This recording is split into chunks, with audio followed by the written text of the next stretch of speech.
This is Audible.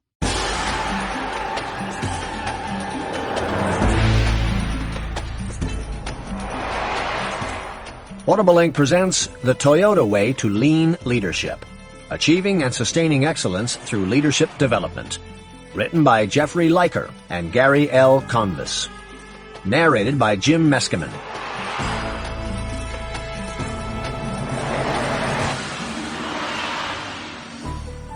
Foreword by Akio Toyoda, President, Toyota Motor Corporation. It is a bit difficult for outsiders to understand how precious the Toyota way is within our company and the challenges of growing leaders who live our values. It is a constant journey to find new and better ways to develop Toyota leaders.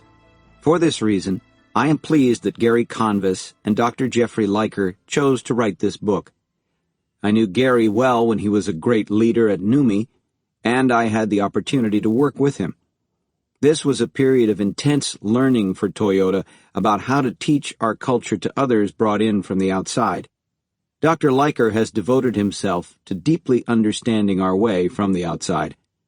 I am really very impressed when I read his books by how well he explains the way we think. In a speech I made shortly after becoming president in 2009, I vowed to be closest to the Gemba. Whenever there are real objects, there is a Gemba. When customers drive our cars, the Gemba is how they are using our products and what works for them and what causes them difficulties. As the current leader of the company, I must model the behavior I expect from others. Going to the Gemba means observing firsthand how our products are being designed, built, used, and what problems we have. There are always problems because we are never perfect. The only way we can really understand the problems is at the Gemba. This takes me to the role of leadership at Toyota, the subject of this book. At Toyota, we have always invested heavily in developing leaders who understand and live the principles and values of the company. We want our DNA to be encoded in every leader and every team member at every level of the company. We expect greatness from all of our people. We expect them to accept and conquer challenges that may seem overwhelming at first glance. The greatness in people comes out only when they are led by great leaders. We are all growing and learning, and we all need teachers and coaches to help guide us. We say at Toyota that every leader is a teacher developing the next generation of leaders. This is their most important job. A real irony is that respect for people requires that people feel the pain of critical feedback. When team members share with us the results of their improvement activities, we always say, "Show us the bad news first. What is it you still have problems with?" If we do not give people accurate feedback based on real behavior, they are not growing and we are not respecting them. The job of a leader is not to put them in positions to fail, but to put them in challenging positions where they must work hard to succeed and still see how they could have been even better. Our goal is for every Toyota team member, from the worker on the production floor to our most senior executives, to be working to continuously improve themselves. We all need sensei who will guide us to the next level of achievement. I personally still have many sensei teaching me. The explanation that Gary and Dr. Liker give of how we develop leaders is yet another opportunity for us in Toyota to reflect and learn. I hope their book gives you some ideas of value for you personally and your company. Akio Toyoda, President, Toyota Motor Corporation. Prologue. Toyota as a model in light of a period of intense challenges. This book is about making lean leaders, and it unabashedly uses Toyota as the model par excellence for lean leadership. We believe that the biggest gap in capabilities in the lean movement, and the root cause of the failure of many lean programs, is in leadership. As you'll see through the course of the book, lean leadership is quite different from the typical leadership models and managerial styles of Western companies, American or European, or for that matter, of most Japanese companies. When we started writing this book in early 2008, looking at Toyota as a shining example of consistently excellent leadership would have been entirely uncontroversial. The company had been profitable for more than 50 consecutive years and had risen from obscurity to be the largest motor vehicle manufacturer in the world. Moreover, for many organizations, the Toyota Way had become a blueprint and a guide to excellence. As 2009 ended, however, an outside observer couldn't be blamed for wondering whether we should be looking at Toyota as a case study of failed leadership, not as a model to follow. As we were preparing this book for publication at the end of 2011, Toyota was still recovering from a third major blow in less than 5 years, the Japanese earthquake and tsunami, and had not recovered the invincible aura it had enjoyed back in 2007. Indeed, the news about Toyota, particularly early in 2010, would have led most people to conclude that Toyota had lost its way. Millions of cars recalled, claims of runaway vehicles, persistent rumors of serious defects being hidden or denied, admissions of failure, and apologies from senior executives, all pointed to a company that was better suited to be a cautionary tale than an inspiration. Given the existence of this book, you may not be surprised to hear that we think that Toyota is indeed still an inspiration today. That being said, we also think that there were some serious failures of leadership and leadership development at Toyota. In fact, we think that some departments of Toyota simply failed to live up to the Toyota Way in some of their actions and behaviors as the recall crisis unfolded. Those failures do not mean, though, that we can't learn important lessons from Toyota on how to make lean leaders. In fact, they mean that there is all the more to be learned.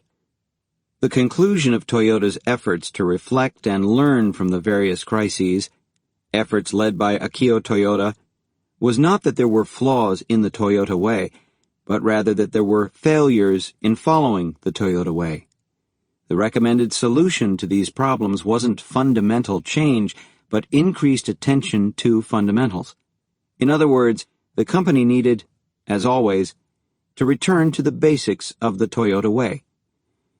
As the Toyota Way teaches, there is much to be learned from failures, but only if the true failures and their root causes are identified and understood.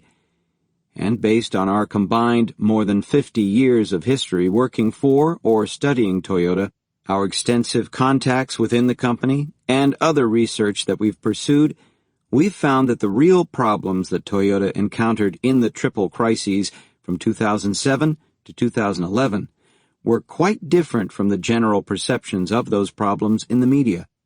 A clear-eyed view of the problems and Toyota's ultimate responses to the crises that challenged admiration of the Toyota Way led us to believe that Toyota is as good a model for lean leadership as it ever has been, and perhaps better.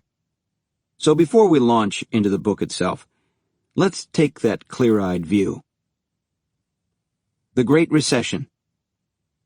The recession hit the automobile industry earlier than most other industries. Leading up to 2008, raw material prices, particularly steel, were skyrocketing. Then, early in the summer of 2008, oil prices shot up, reaching the highest levels they had ever been. It was enough of a shock to send sales of popular pickup trucks and large sport utility vehicles, SUVs, that consumed a lot of suddenly very expensive gasoline into a nosedive. Losing 40% or more of sales was common in the industry, and Toyota was no exception. Dealing with a crisis caused by broad economic forces was not new to Toyota. In fact, the Toyota Production System, TPS, became famous in Japan during the 1973 oil crisis, when Japanese internal sales and exports plummeted, yet Toyota recovered to profitability much faster than other Japanese companies. Why? Toyota's efforts to eliminate overproduction and inventory via just-in-time production throughout the supply chain meant that it could quickly adapt as demand for fuel-efficient Toyotas increased in the United States. This dramatic success led to a movement to teach TPS throughout Japanese industry, and eventually throughout the world. The 2008 recession was different. For several years, Toyota's large trucks and SUVs had been selling more rapidly than they could be produced. The company had allowed inventories of these vehicles to creep up to meet the strong demand. It had even added significant new capacity for building trucks in the form of a new plant in San Antonio, Texas, dedicated to building Tundras. When the oil price spike caused demand to plummet, the problems of excess inventory and overcapacity became frighteningly apparent. Toyota made the difficult decision to stop all U.S. production of the Tundra and Sequoia SUVs for 3 months to allow inventory levels to adjust.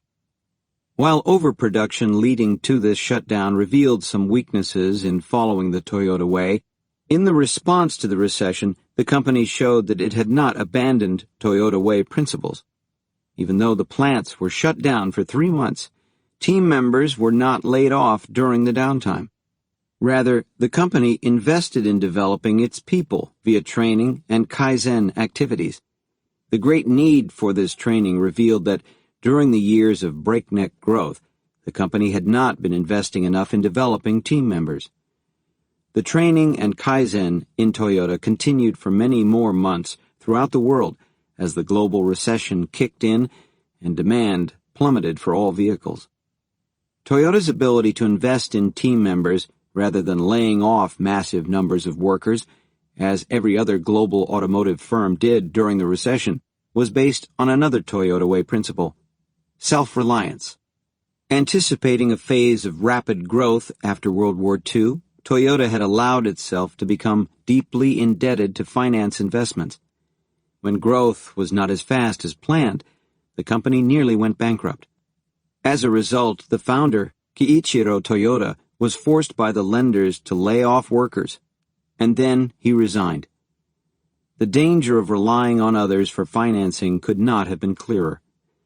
Since that time, the company has hoarded cash by being frugal even in the best of times, so that it can be independent in the worst of times. That's what happened during the Great Recession. The company had huge cash reserves and very little debt.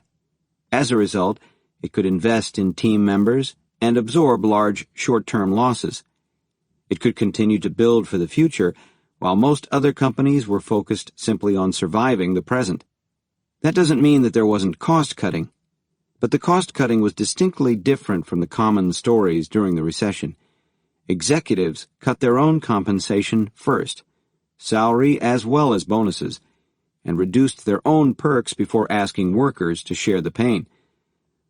Ultimately, there were no involuntary layoffs in wholly owned Toyota engineering and manufacturing, though overtime, bonuses, and temporary labor were eliminated. As a result of these forward-looking actions, the company survived the recession exceedingly well, returning to profitability quickly, with plants operating at even higher levels of quality, productivity, and safety than before the recession started. But then the recall crisis hit. The recall crisis.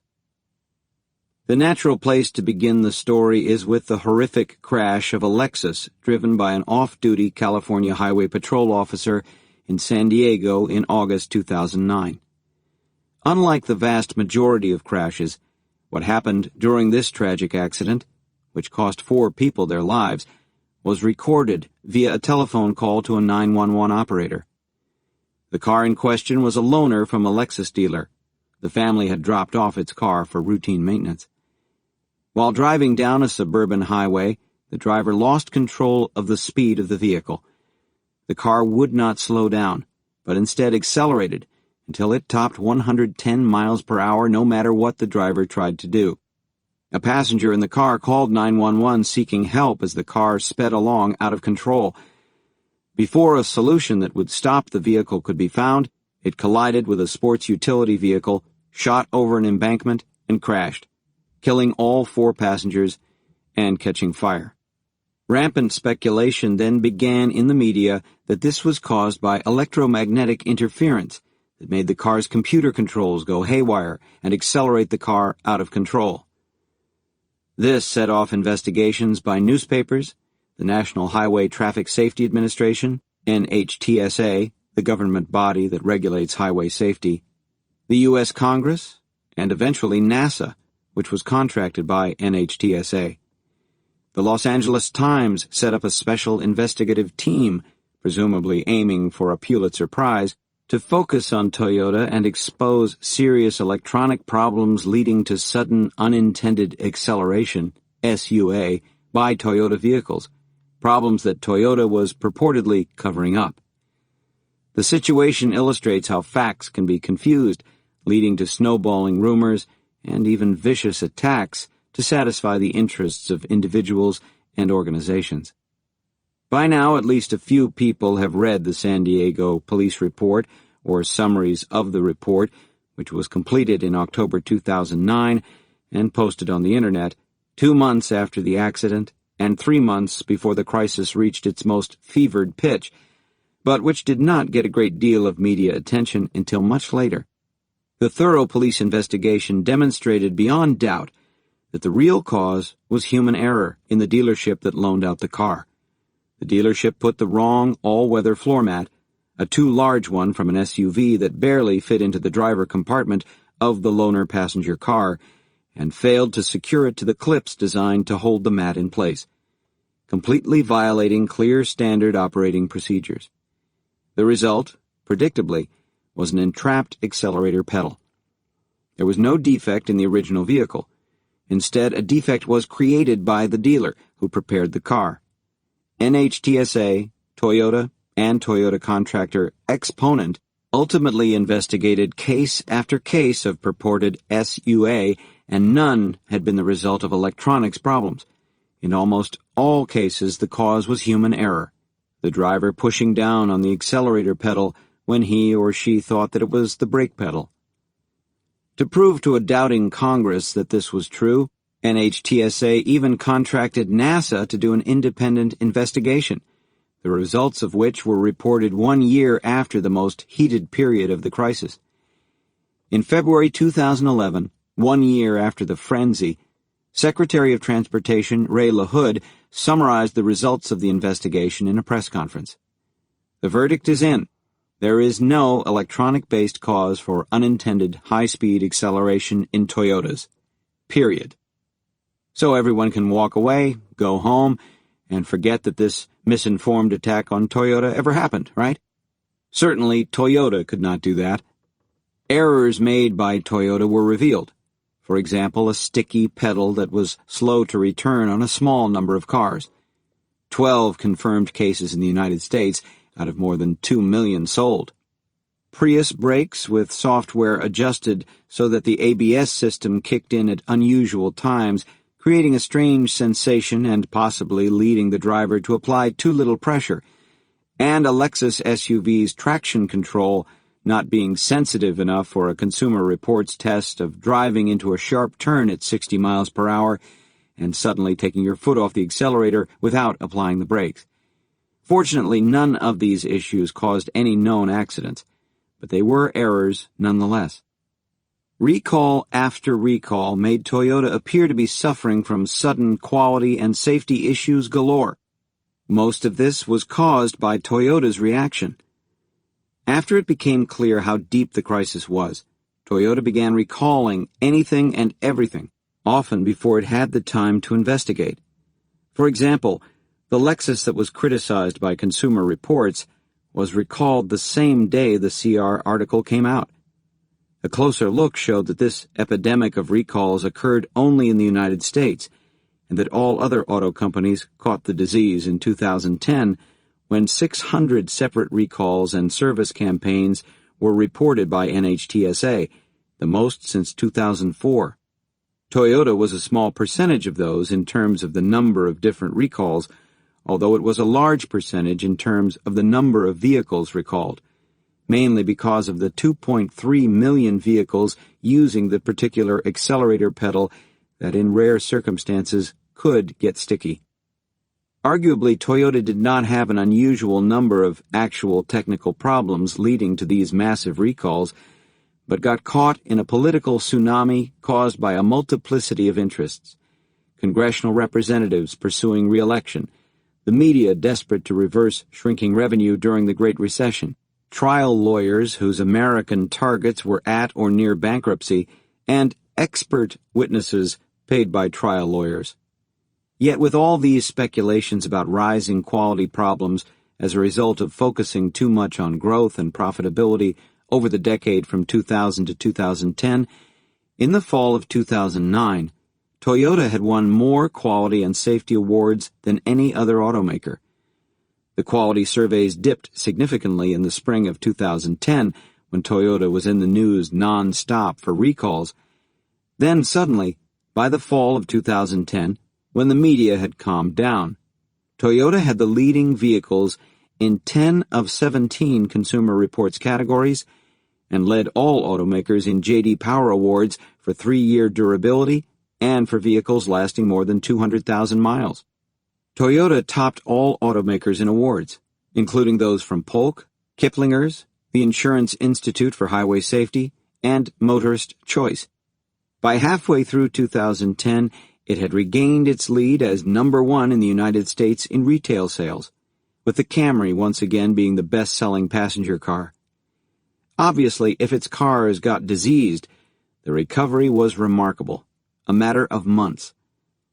This success was somewhat short-lived when the worst earthquake in Japanese history, followed by a tsunami, virtually halted parts shipments from the hard-hit north of Japan, stopping or slowing most Toyota production for months. The Great East Japan Earthquake and Tsunami. Just as Toyota's sales and profitability were returning, and the company was again on the road to regaining its elite position, the Japanese earthquake and tsunami of 2011 struck. It was the worst disaster in the recorded history of Japan.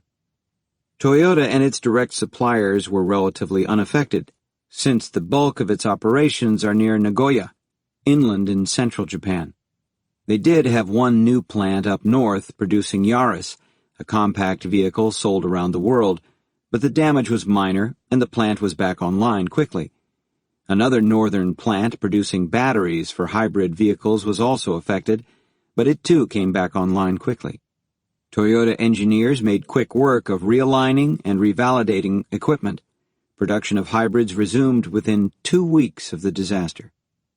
Yet, as Toyota quickly found, many of the basic raw materials its suppliers depended on came from the northeast of Japan, near the epicenter of the disaster. Most disturbing to Toyota, it discovered they knew little about the affected companies that were suppliers to suppliers, and thus not directly managed by Toyota. Toyota worked with its suppliers, made some direct visits, and put together a map of all the suppliers affected by the disaster. It found there were 500 parts that it was not able to procure just after the March 11th quake. Toyota immediately sent teams of its engineers, along with equipment vendors, to the north to solve the problems of suppliers one by one. This meant removing debris, realigning machines, repairing them, whatever it took.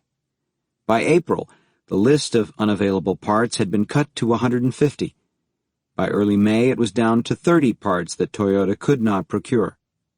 In addition, Toyota provided a great deal of relief to the affected areas, for instance by bringing in tanker cars of water and many supplies.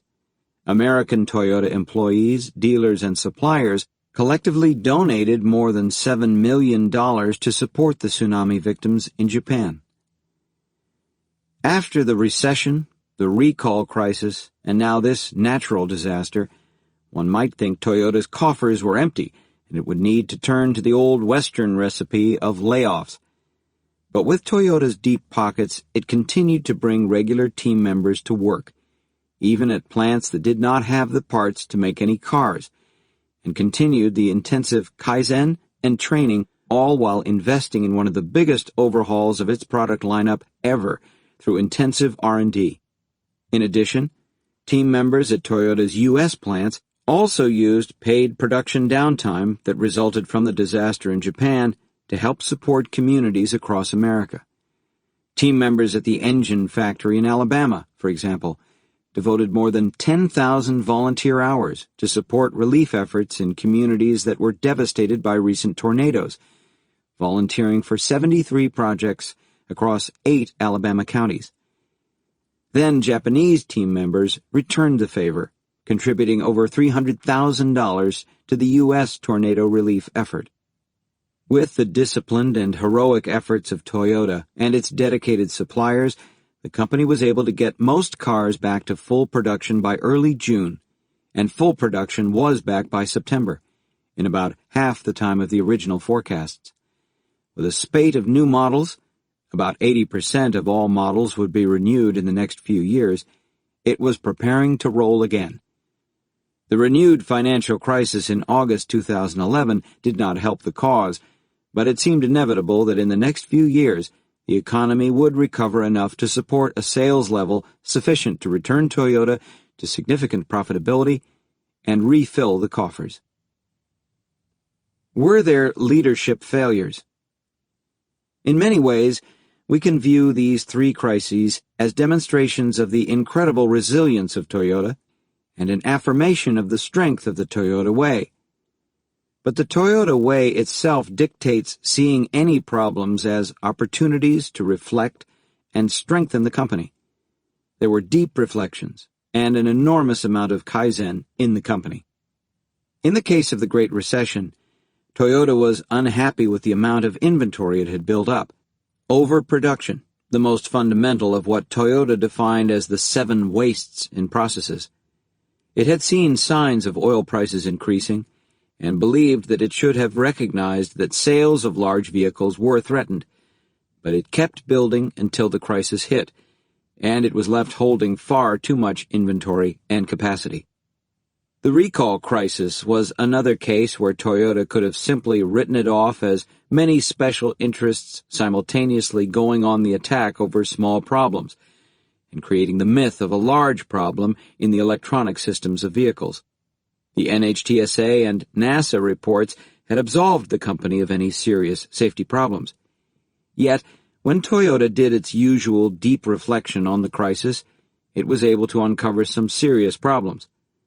We believe that these problems were not, in fact, the causes of the recalls, but they did lead to failures in responding quickly and appropriately to the growing crisis, and especially to customer concerns. It is now clear that none of the recalls had anything to do with what went on in Toyota manufacturing plants or the Toyota production system. There were some design errors coming out of R&D, but the total number of errors was small. In each case, Toyota had determined the cars braked within normal distances, and the design decisions that led to about a dozen different recalls were spread over much of the decade.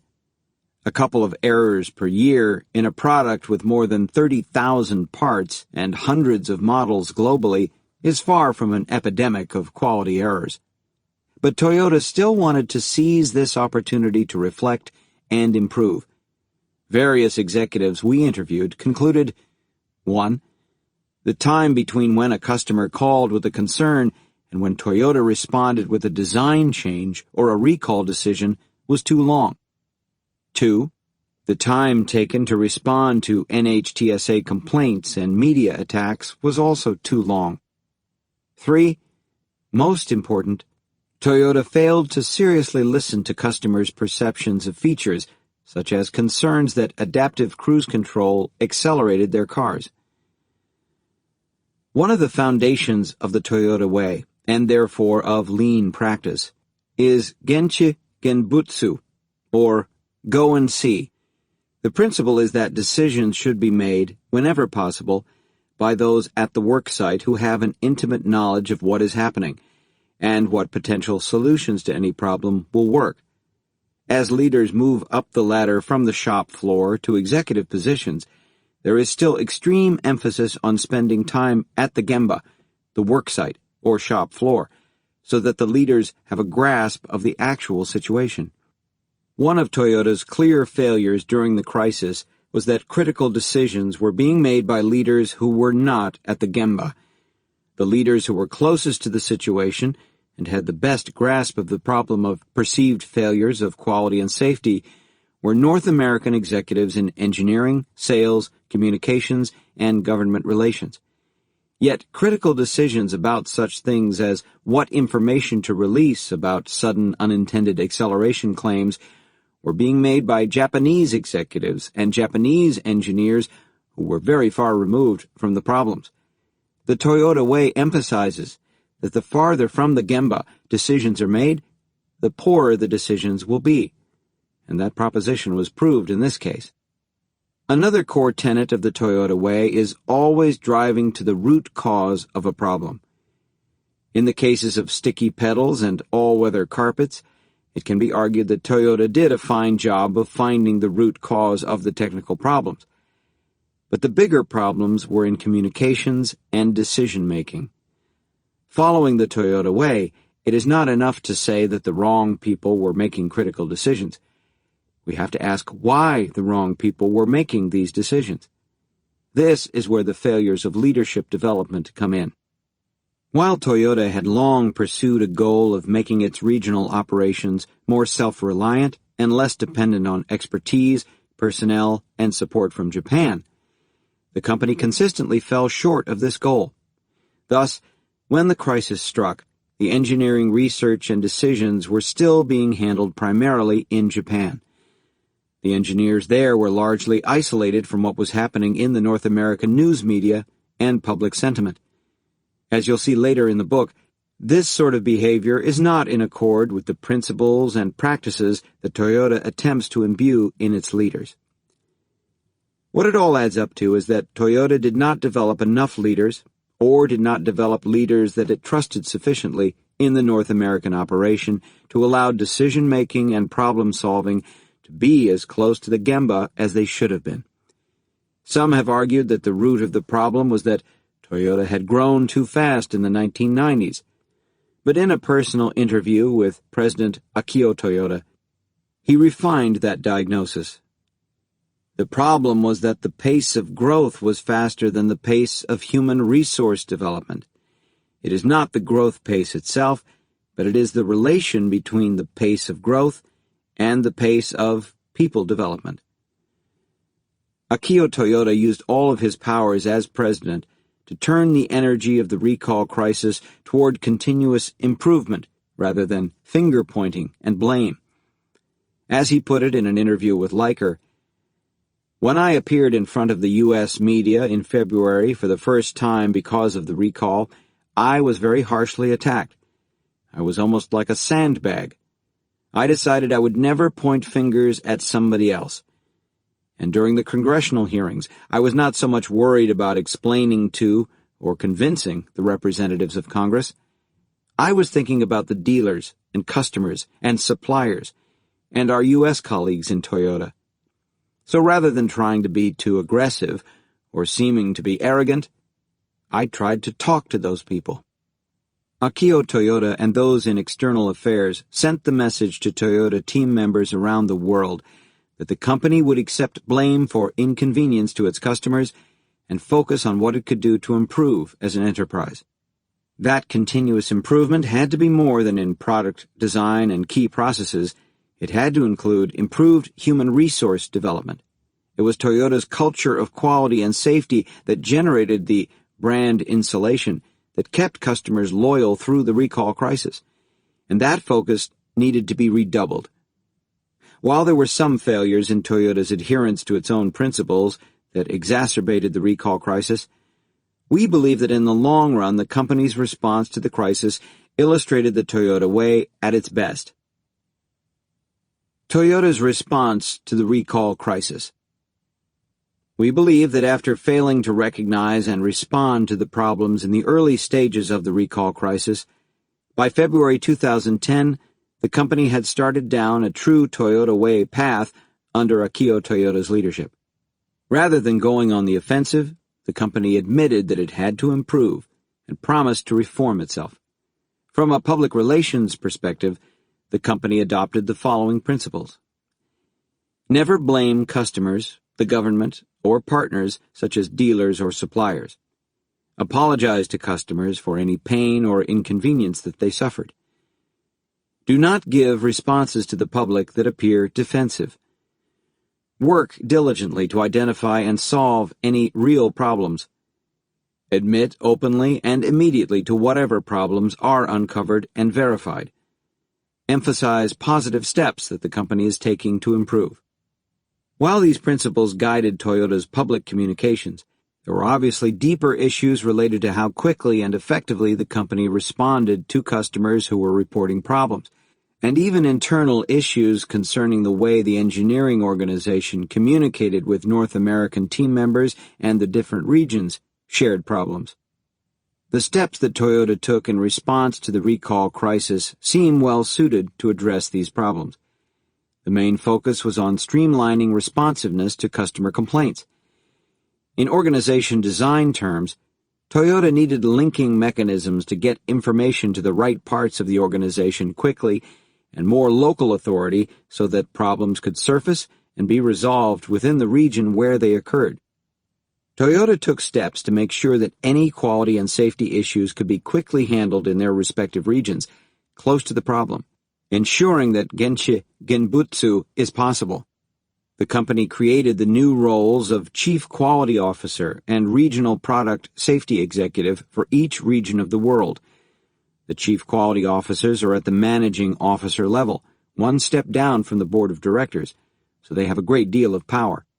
They also have direct lines of communication to Akio Toyoda and the Board of Directors, if needed, to ensure that proper attention is being given to emerging issues. Notice that these initiatives are global. Even though the problem was primarily limited to the United States, the root cause of the problem is global, so the response needed to be global.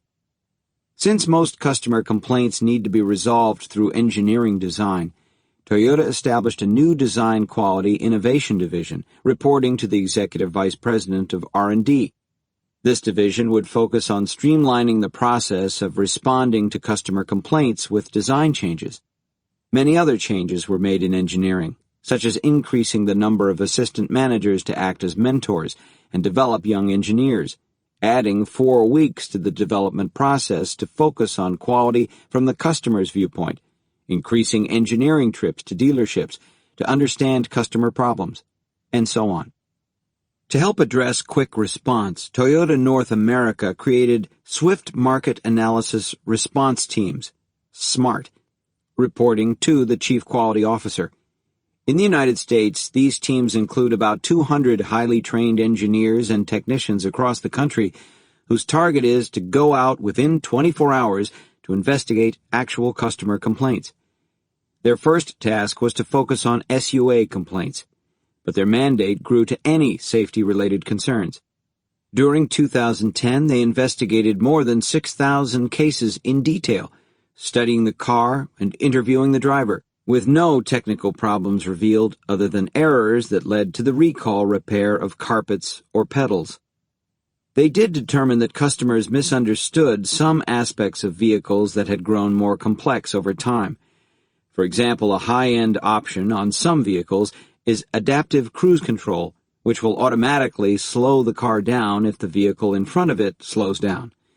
If the vehicle in front then speeds up, the cruise control will accelerate the car back to the speed set by the driver.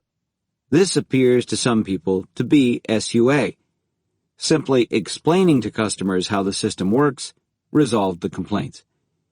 In addition, many changes were made to increase regional autonomy, particularly in North America, and to better integrate the different parts of the company. For example, before the recall crisis came to light, Yoshimi Inaba had been brought out of retirement and named Chief Operating Officer of Toyota Motor North America to better integrate Toyota Motor sales, engineering, and manufacturing. This was a longer-term process for getting to the real root cause of the problem. Certainly, Toyota could not find fault with itself over the earthquake. Yet it once again reflected deeply and learned an important lesson. Back in 1997, there was a huge fire that destroyed the only factory in the world that manufactured P-valves, which are critical to all braking systems. Toyota recovered almost immediately with little loss of production with the help of 36 suppliers, aided by 150 other subcontractors. The lesson was to always have at least 2 suppliers of a critical part in at least 2 geographic areas. Yet here it was 2011, and the same situation had occurred in a slightly different form. In this case, the problem was that the suppliers' sources were invisible to Toyota. Some of Toyota's suppliers were relying on a single source, or 2 sources in the same geographic area. Toyota had to dig deeper into the supply chain to ensure that a single natural disaster could not bring global production to a halt. But a bigger lesson was the benefit of teams working together across divisions and across regions. Throughout the world, each region needed to check in daily on the condition of parts and make decisions about priorities for building vehicles. In Japan, they at first made building hybrids a priority, since they expected these to be big sellers. They had daily meetings to investigate the state of parts, set priorities, allocate parts to regions, and discuss the situation with each region of the world. The daily communication and cooperation needed to deal with this severe challenge both tested the company and strengthened global cooperation. So what can we learn about lean leadership from Toyota's crises? We think there are 2 primary lessons about lean leadership that can be gleaned from Toyota's struggles during the triple crises. The first is a reminder of how crucial leadership actually is in lean. There is no question that Toyota's adherence to the principles of lean manufacturing is as solid as ever. The Toyota production system still outclasses all of its competitors in terms of efficiency and quality. But being a world beater in terms of lean process did not prevent these problems from occurring, nor did it help resolve the problems once they had occurred. That's because these problems were in fact leadership problems, not lean process problems. They were a stern reminder that all the investment in lean process in the world will not yield the expected outcomes if it is not accompanied by lean leadership throughout the enterprise, including in corporate support departments. Second, the crises were a reminder that true north can never be attained, and that no lean leader can ever rest on her laurels, believing that all problems have been solved and all waste has been eliminated. In Taiichi Ohno's inimitable phrase, "There is always waste." Of course, the problems that Toyota encountered weren't ones of waste and inefficiency in the classic sense, but they still involved waste. Overproduction as the recession hit was a fundamental and unforgivable waste. In the recall crisis, Toyota wasted some of its hard-earned reputation for safety, quality, and care for its customers. It was wasteful to have engineers and executives far from the Gemba making decisions. Despite the lessons of the 1997 fire, Toyota again had this problem deep in the supply chain in 2011 and was not even aware of it. In other words, despite more than 40 years of phenomenal success in building up the global business, there was still waste to be eliminated. One of the key tasks of the lean leader is to help everyone around him recognize that there is a true north, and that true north has not been attained. There will always be problems. There will always be waste. There will always be improvements that can be made. In that sense, every day should feel like an impending crisis. Part of defining the path to true north is the company's 10-year vision, updated at the beginning of each decade. Global Vision 2020 had mostly been defined prior to the recall crisis, focusing on the integration of cycles of manufacturing and cycles of nature, and emphasizing green manufacturing and green cars. That focus has not been lost, but in the wake of the recall crisis, Akio Toyoda realized that there was little involvement from overseas leaders in what was a vision mostly created by Japanese executives. Thus, he enlisted the managing officers from all the regions outside Japan and asked them to reconsider the vision. The result was a better response to the issues uncovered in the recall crisis, focusing on customers first, always better cars, a stable base of business, and following Toyota values, all to create sustainable growth. The key tagline is, "Rewarded with a smile by exceeding your expectations." The three main themes of the vision are: Toyota will lead the way to the future of mobility, enriching lives around the world with the safest and most responsible ways of moving people. Through our commitment to quality, constant innovation, and respect for the planet, we aim to exceed expectations and be rewarded with a smile. We will meet challenging goals by engaging the talent and passion of people who believe there is always a better way. The changes that Toyota embarked on will easily take the rest of the decade. It will take all the company's expertise in lean leadership to make those improvements. And while Toyota was losing its halo of clear superiority, its competitors in the United States and overseas continued to get stronger, creating an even greater competitive challenge. We can all learn from watching as the company attempts to regain its competitive advantage by driving true cultural change in a complex global organization.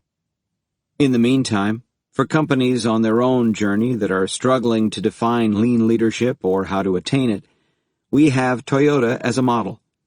Despite the, often misunderstood, issues that led to the problems, especially the recalls and their aftermath, Toyota has been developing lean leaders effectively for more than 60 years, and a lot more if you go back to the automatic loom company.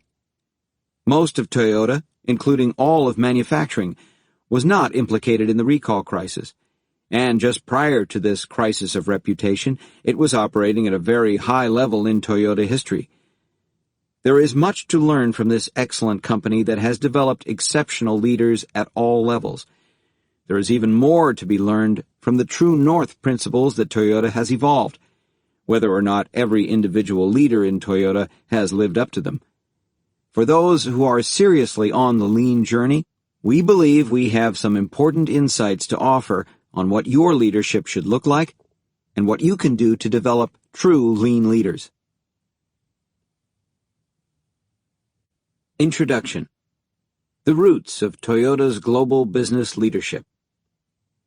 Eiji Toyoda, former chairman of Toyota. Senior management is simply a flag bearer when a business decision is made. It is of no use unless others follow the flag. From its humble beginnings in the Japanese rice-growing district of Aichi Prefecture almost 80 years ago, Toyota Motor Company developed into the world's leading automobile manufacturer.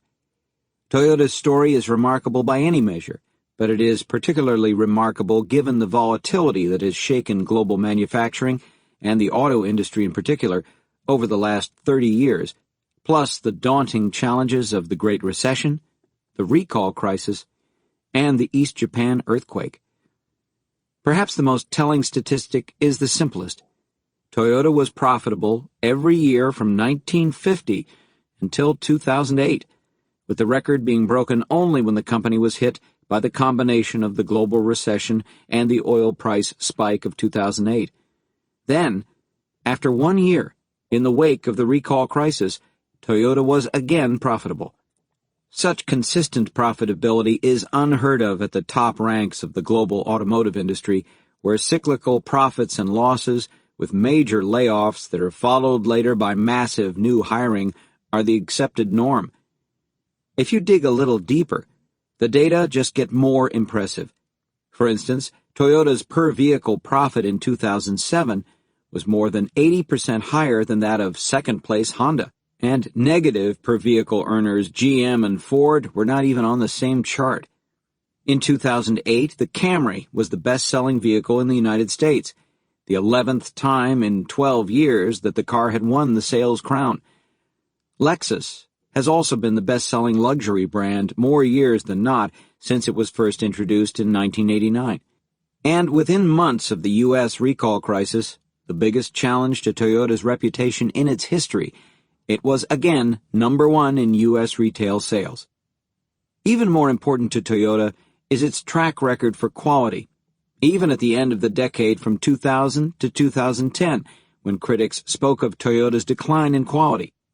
Toyota, or its Scion or Lexus brands, placed first in 6 of 10 categories on the Consumer Reports 2009 Quality Survey, and J.D. Power has consistently ranked Toyota models among the top 5 for initial quality during the first 3 months of ownership in nearly every category in which they compete. Other automobile manufacturers have been narrowing the quality gap, to be sure, but after decades of dedicated effort, they still haven't caught up. Again, within months of the recall crisis, Toyota bounced back, and by the fall of 2010, it was leading in 10 of 17 categories in the Consumer Reports quality ratings. In early 2011, J.D. Power ranked cars on 3-year vehicle dependability, in our view a far more important measure than initial quality, and Toyota Lexus brands captured 7 first-place awards in vehicle segments, the most of any automaker. We should note that the Lincoln brand was number 1 overall in 3-year dependability. However, by June of 2011, the headlines read, "Ford scores tumble, Toyota rebounds in initial quality survey." Ford's problems per 100 vehicles plunged below the industry average of 107 to an average of 116, and its ranking fell from 5th the year before to 23rd. At the same time, Lexus topped all brands, and the Toyota brand, which in the wake of the recall crisis of 2010 had fallen below the industry average for the first time in the history of the study, rose to number 7, with 101 problems per 100 vehicles. Despite this, the competition has been getting much better, and Toyota's traditional large advantage in quality has shrunk to precarious levels, so this is no time for Toyota to rest on its laurels. Still, over the long term, Toyota has somehow managed to continuously raise the bar on every conceivable metric: quality, cost per vehicle, profit per vehicle, vehicle sales, residual value of vehicles, innovation, new model launches. The list goes on. The failure of the lean quick fix. Other companies, in sectors from manufacturing to healthcare to government, have attempted to learn Toyota's secret. Lean production, the process management system derived from the Toyota Production System, TPS, is now a global movement in much the same way that the quality movement took hold in the 1980s. Six Sigma, the quality methodology derived from Motorola's Total Quality Management and made famous by GE and Allied Signal, has become Lean Six Sigma, inspired by Toyota's success. A hunger for concepts and tools to implement Lean has driven the sale of literally millions of Toyota and Lean-focused books, more than 1 million by Jeff and his co-authors alone. Consulting companies and nonprofit groups run seminars on tools for eliminating waste, one of the key tenets of the TPS Lean philosophy. Companies around the world boast about the results they have achieved from their Lean programs. Yet despite all the Lean projects that have been implemented over the past 2 decades, no company in any industry in the world has attained the same level of consistent operational excellence in its field as Toyota has. What are these companies missing? Every organization has a set of processes that it uses to provide a material product, information, or a service to customers. And if we can make those processes consistent, that is, reduce variability and shrink the lead time, we can get closer to the ideal of giving our customers what they want, in the amount they want, when they want it. So let's train some Lean Six Sigma experts to grab the tools and start hacking away at the variability and waste that stretch out lead time. This will make us more successful, both for our customers and for our business. What could be simpler? Unfortunately, decades of attempts to do this show that it does not work, at least not in a way that is sustainable for the long term. We measure the process and the results precisely using Six Sigma, and we develop the optimal solution. We lean out the process, shifting to smaller batches, moving steps closer together, and eliminating the bad steps, and the key performance indicators go wild, showing improvements that we had never thought possible. Then comes the bad news. As time passes, the processes seem to turn on themselves and degrade, with variability and waste growing back again. As one Toyota master of lean put it, "It is like pulling the weeds, but leaving the roots." So what is the solution? Are there sustainability tools? Do we need more Lean Six Sigma black belts and more green belt training? Do we need tougher senior executives setting aggressive goals and holding managers' feet to the fire to deliver, or else? All of these remedies have been tried, and they have helped for a time, but they still have not produced the sustained excellence that we desire. The general conclusion that many practitioners of Lean and Six Sigma have arrived at is that sustaining improvements requires a combination of top leadership commitment and a culture of continuous improvement. We have to change the culture from one in which people simply do their own job in their own function to make their own numbers look good, a vertical focus, to one in which people are focused horizontally on the customer and on improving value streams that deliver value across functions. For example, the Shingo Prize, which for more than a decade was awarded to manufacturing plants that followed the principles of the Toyota production system, was later revamped to add assessment modules for leadership and culture to get at this fuzzy stuff that sustains Lean. It was the result of following up on past award winners and discovering that few of them sustained the Lean excellence that was evident when the original award committee visited the plant. Of course, changing a culture is not as easy as instituting a training or communication program. Cultures evolve slowly, and changing them is even slower. Toyota's culture began with its founder, Sakichi Toyoda, known today as the King of Japanese inventors and the father of the Japanese Industrial Revolution. His innovations in developing automatic looms, starting in the late 1800s, began Toyota's DNA, which has evolved and grown from generation to generation. In Japan, it evolved very naturally through direct transmission in master-apprentice relationships. As Toyota globalized, the company had to adapt to different cultures, hiring leaders with experience in other companies' cultures. There were, of course, ups and downs, but Toyota never gave up on investing heavily to develop the Toyota DNA wherever it set up shop. Its experience in developing Toyota leadership in the United States, Toyota's largest and most profitable market outside Japan, is particularly instructive as a case study of developing lean leadership. In some ways, it was Toyota's greatest challenge, as there are such sharp cultural differences between Japan and the United States, in particular strong collectivism in Japan versus strong individualism in the United States, and long-term thinking in Japan versus short-term thinking in the United States. Yet Toyota has successfully developed Toyota leaders and culture in America, especially in its manufacturing plants. To better understand the culture and how it evolved, it is instructive to start at the beginning of the company that evolved it. A legacy of unique leadership. Despite its global fame today, Toyota's origins are truly humble. The Toyota Automatic Loom Works began operations in turn of the 19th century Japan as a way for founder Sakichi Toyoda to sell power weaving looms. Toyoda invented his loom in response to frustration over how long it took his mother and grandmother to complete the mundane cloth making that supplemented the family's income from his dad's low-paying carpenter job. In 1896, Sakichi started with very simple automation of a wood loom by using foot pedals and gravity to move the shuttle of threads back and forth, thus eliminating a large portion of the handwork. Later, he used steam engine technology to automate the wood loom. Eventually, the looms evolved to steel construction and, with new automation, ran at startling rates. But quality problems arose when any thread broke. Another major breakthrough came when he developed a device that stopped the loom automatically when a single thread broke, preventing waste from defects. The Type G automatic loom of 1924 was a groundbreaking invention that included many new features, such as automatic thread replenishment and automatic shuttle change without stopping operation, and was regarded as the world's best at the time.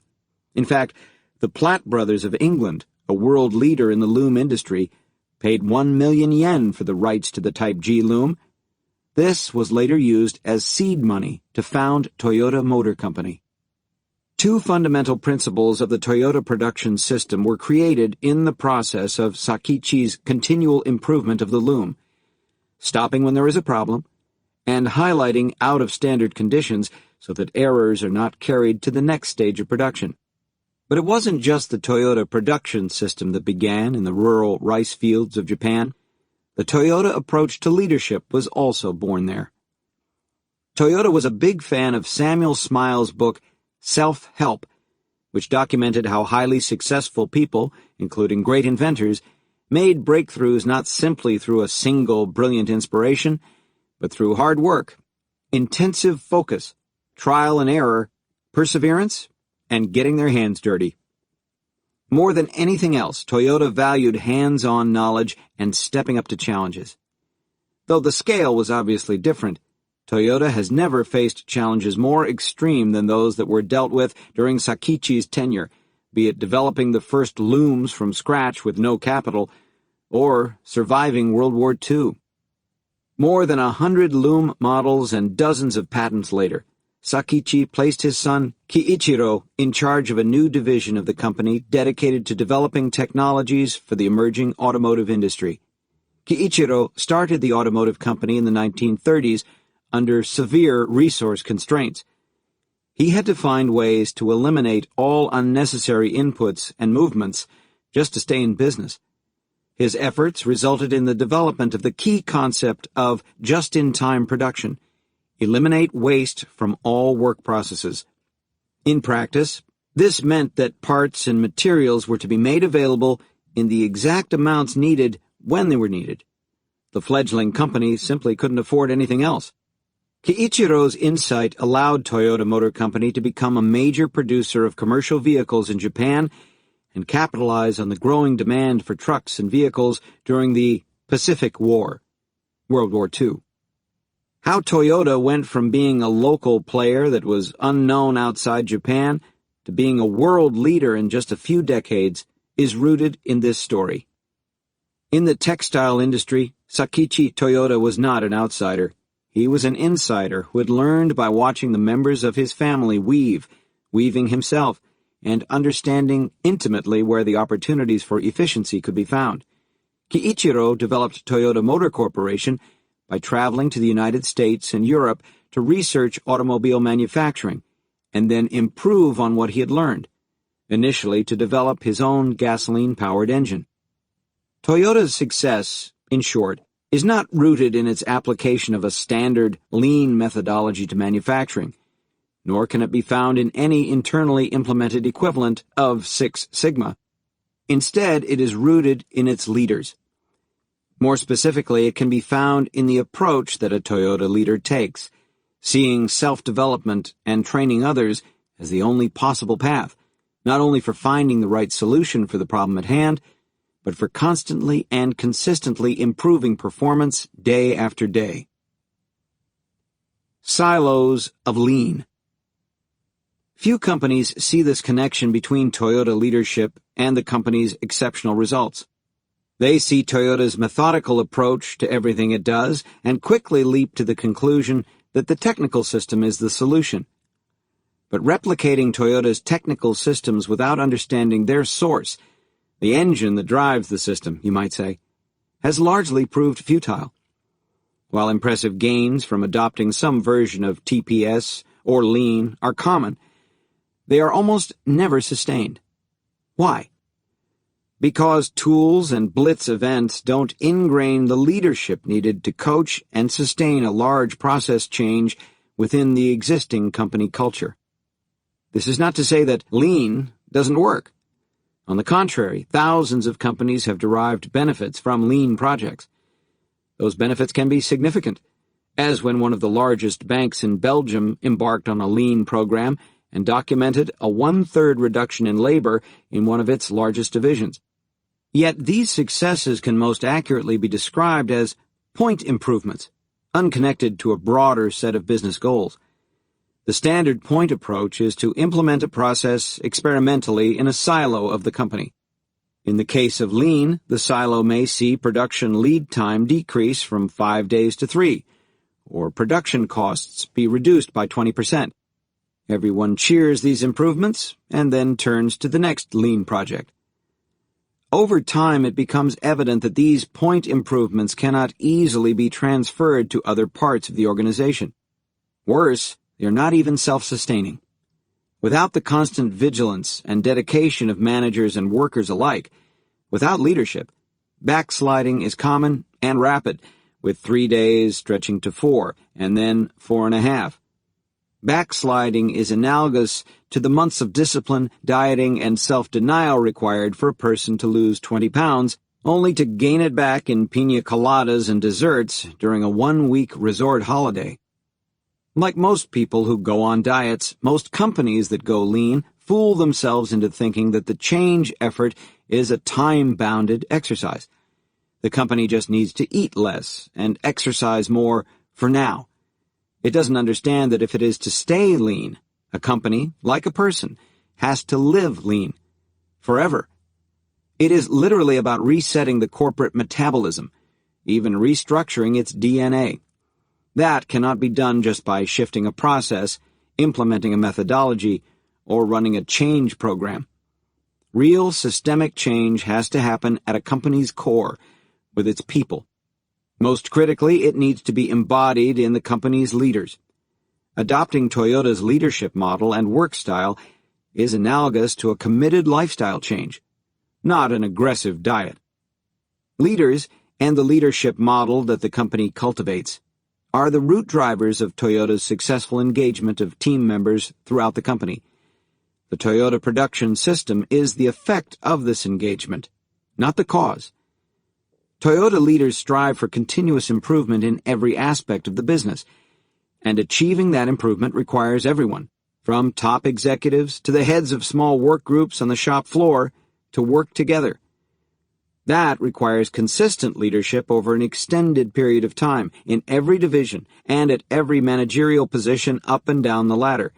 In other words, this is the type of leadership that can never be provided by a few stars with extraordinary ability or stunning charisma. It's certainly not the type of leadership that you can hire and just plug in. This type of leadership is what has allowed Toyota to overcome many significant obstacles in a dynamic and competitive industry. It is how the company developed the next generation of leaders to support its global expansion. And it is how it approached the need to survive during the economic crisis that began in 2008. More than an ROI exercise. Perhaps the biggest single barrier to building a viable culture of continuous improvement that we have seen is the ROI mentality. Why am I doing this? Because the costs of doing it will be paid back within 2 years or 1 year or even 1 quarter. Show me examples of organizations like mine that have implemented lean and find out what their ROI was. What was the ROI on that Kaizen event? How long will it take me to get an ROI from the introduction of a lean training module? Do not get us wrong. We are not critics of cost reduction. In fact, cost reduction has been a major focus of TPS since its creation by Taiichi Ohno. In the wake of the 2011 East Japan earthquake, when Toyota did not have the parts it needed to make sales, and simultaneously the yen was reaching record highs against the dollar, Toyota undertook yet another major cost reduction program. This time, the company calculated that if it could reduce Japanese costs by 20% in 2 years, it could be profitable at 80 yen to the dollar. The problem arises when short-term cost reduction becomes the single focus, trumping any investment in the future that does not have an immediate and calculable ROI, such as training, creating a robust lean system, developing exceptional leaders, and funding long-term R&D based on a deliberate long-term strategy. The concept of a system means that there are interrelated parts. You need all of them to make the system shine. If you expect an ROI from each individual activity, from identifying all potential quality issues, to setting up a cell, to implementing pull, to developing standardized work, to deeply training each and every person involved with the cell, You will focus only on the parts with an ROI, and the process will collapse on itself. Focusing on the ROI for each individual step is like the person who lives for immediate gratification and will not make any investment in his future, such as studying hard and succeeding in school so that later he can go to work and build his way toward a successful career. We will see in Chapter 6 how Gary and the team he worked with at Dana were able to cut costs dramatically while investing money in developing the future culture that Dana would need if it was to become an excellent company. Cost reduction in the short term is possible, but simply looking at a spreadsheet and picking items that cut costs immediately, as if off a menu, will not lead to building a lean system and a culture of continuous improvement. Differing worldviews. On the surface, it would seem that good leadership is good leadership. Dig deeper, however, and it becomes clear that Toyota's focus on developing people and striving for continuous improvement could not be more different from the traditional principles under which most Western companies operate. The underlying Western management paradigm has its roots in scientific positivism and Frederick Winslow Taylor's scientific management. In Taylor's view, organizations are like machines. If you install the right booster here, tune it up there, and get the right mix of gas and oil, you can go like crazy.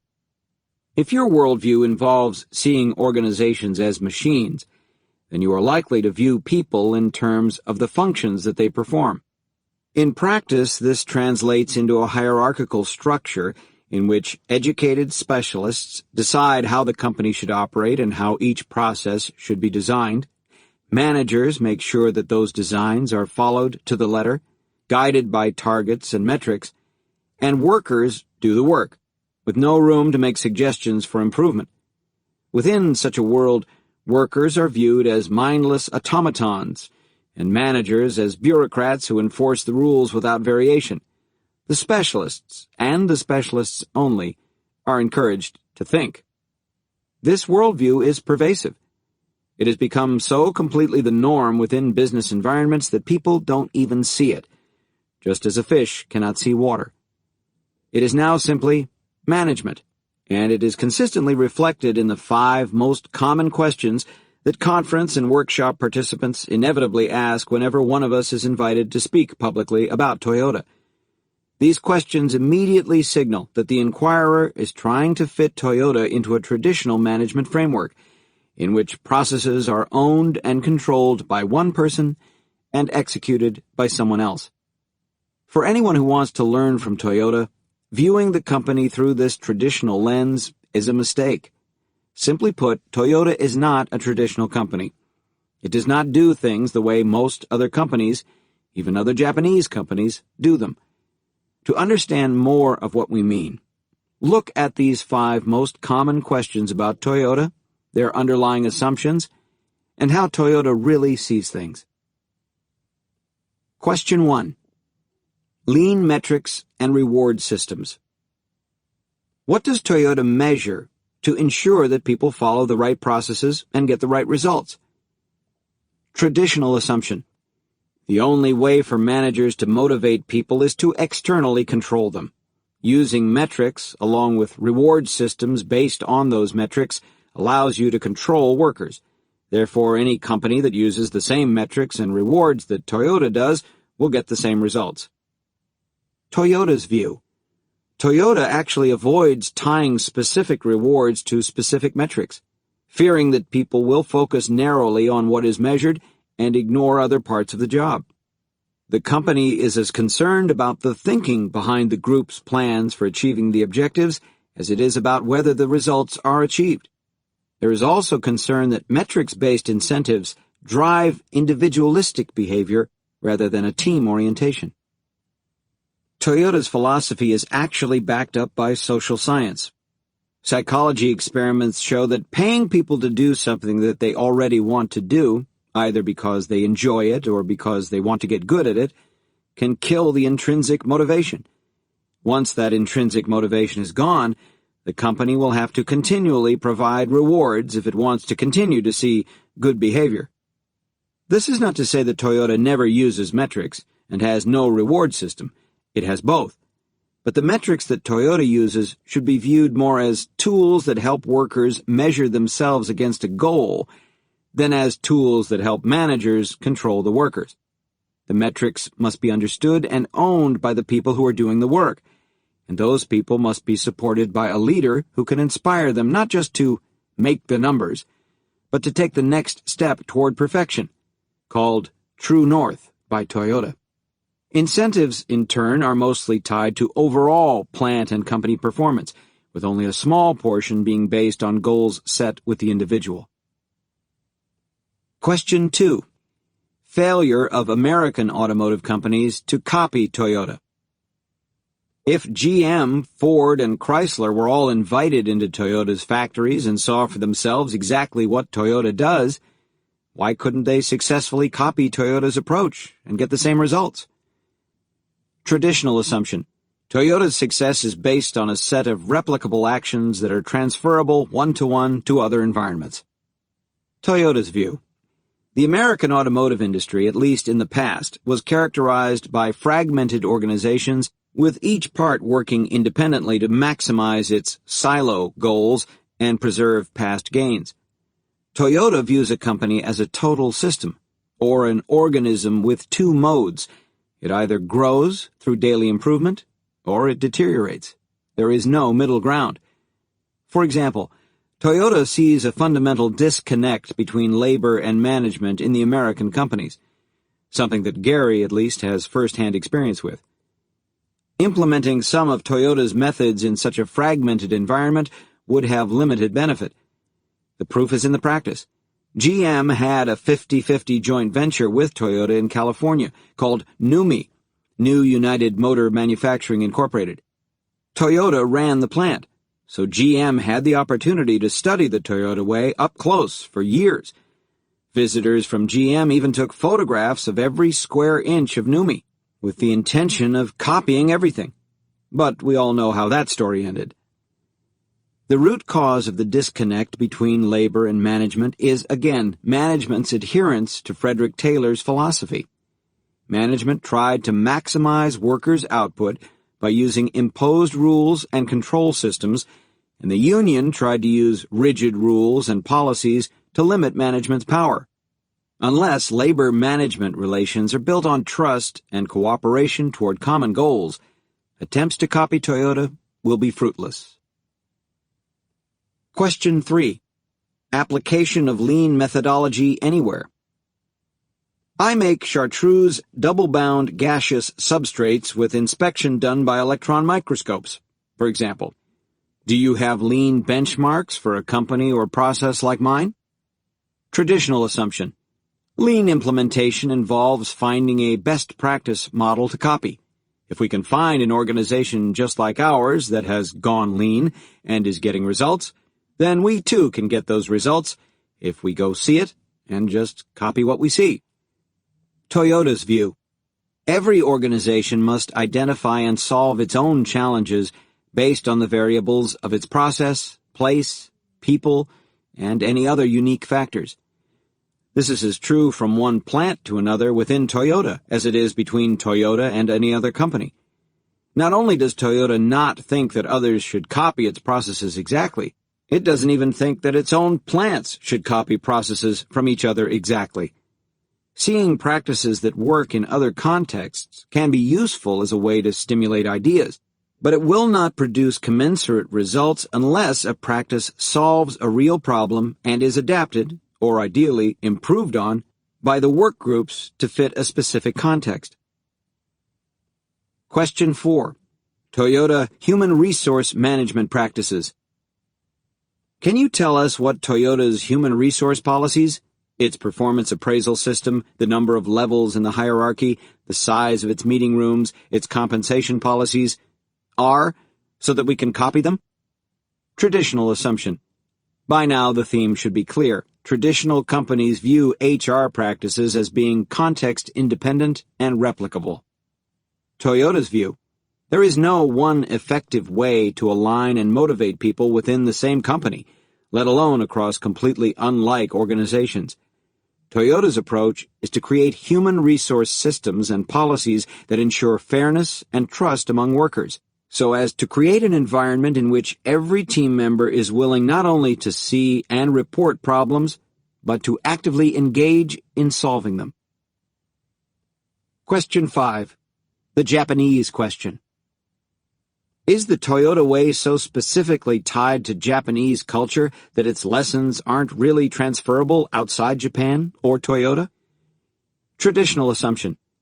Of the 5 questions, this one at least recognizes the integral role played by a human system like culture. The question is important inasmuch as it recognizes that each context is different. However, it dramatically reduces the nature of Toyota's difference to its Japanese-ness. The assumption is that Toyota best practices work in a mechanistic way that is specific to the Japanese environment, as if the company is some kind of exotic plant that can grow only in Japanese soil. Toyota's view. Toyota appreciates the influence of culture on an organization, but it has a much richer and deeper view of what culture means. Toyota assumes that nothing will work in exactly the same way across different factories. Even in Japan, every local social system has its own unique characteristics. It is up to the leaders of that local system, and of subsystems throughout the organization, to encourage team members to adjust and adapt any new procedures to fit the local situation. Toyota refuses to sacrifice certain fundamental principles, such as respect for people, the need for continuous improvement, and the importance of going to see the conditions of work firsthand. But beyond those principles, HR policies must be flexibly adopted, and the leaders who are administering them must always understand their purpose. These questions, the assumptions behind them, and the real philosophy that is active within Toyota should make it clear that Toyota's founders and current leaders quite simply do not view their organization, or anyone else's, as a machine. Recall that the firm came into existence in a poor agricultural community. Viewing organizations as machines in an environment in which fortunes so clearly rise and fall depending on dynamic variables, workers, weather, inputs, and socio-political circumstances, would contradict all known experience. Instead, Toyota's founders viewed organizations as being complex, dynamic, and as unpredictable as the people who operate within them. The consequences of this view follow a logical pattern. If the world is unpredictable, then the company is going to need to adapt. Always. Being adaptable means that all the levels and departments must be adaptable, from manufacturing to sales to engineering, down to the simplest, most basic processes. And who knows how to adapt a process better than the worker who executes that process every day? Certainly it is not some expert who designed it but has never had to use it. Certainly it is not a manager who is only following the expert's script. Adaptability requires that everyone at all levels of the organization and in every department possess deep knowledge about departmental processes and be able to sense change and respond appropriately. To do that, people need to be trained and empowered to think. All of them. All the time. The leader's role. At this point, many listeners may be asking what training and empowering all team members within their roles and responsibilities has to do with leadership. The answer at Toyota is everything. You see, one of the consequences of the lean approach, with its relentless focus on eliminating waste, is that the company has a very black and white perspective on which aspects of the business add direct value to the end customer and which do not. The person who works on the assembly line building vehicles every day adds a huge amount of direct value to the customer. The plant manager does not, except indirectly. Perhaps analogous to a sports coach, the Toyota leader's mission is to put the team in a position to win, that is, to add customer value. The leader does not play, but coaches and supports the team members. The leader keeps the team focused on true north, the ultimate goal. Yet make no mistake, Toyota is not a flat, egalitarian to the extreme organization, nor is it anarchic. The plant manager is still the leader. Toyota knows that only exceptional leaders can channel the combined efforts of team members and work groups effectively to achieve larger goals. Indeed, the first 3 chapters of this book will focus on the active ways in which Toyota develops and cultivates those leaders, primarily by encouraging and enabling self-development and by putting them in a position to develop others. But beyond that, in a system in which the workers provide most of the value, the job of the Toyota leader is to enable that value-added work. So there it is. If there is a recipe for Toyota's success, it is a deep, time-consuming, and expensive investment in developing everyone in the organization and truly believing that your employees are your most precious resource. The role of the leader in this context is to be open to the kind of self-development needed to cultivate her own leadership skills, develop subordinates so that they grow and improve, and remove obstacles and set challenges and goals so that teams at all levels of the organization can contribute to Toyota's continuous improvement and attainment of its long-term goals. Toyota as a model. When Toyota launched its first plant in the United States, it went through the difficult process of finding and hiring Americans who had the qualities that would allow them to learn and internalize the company's view of what a Toyota leader was like.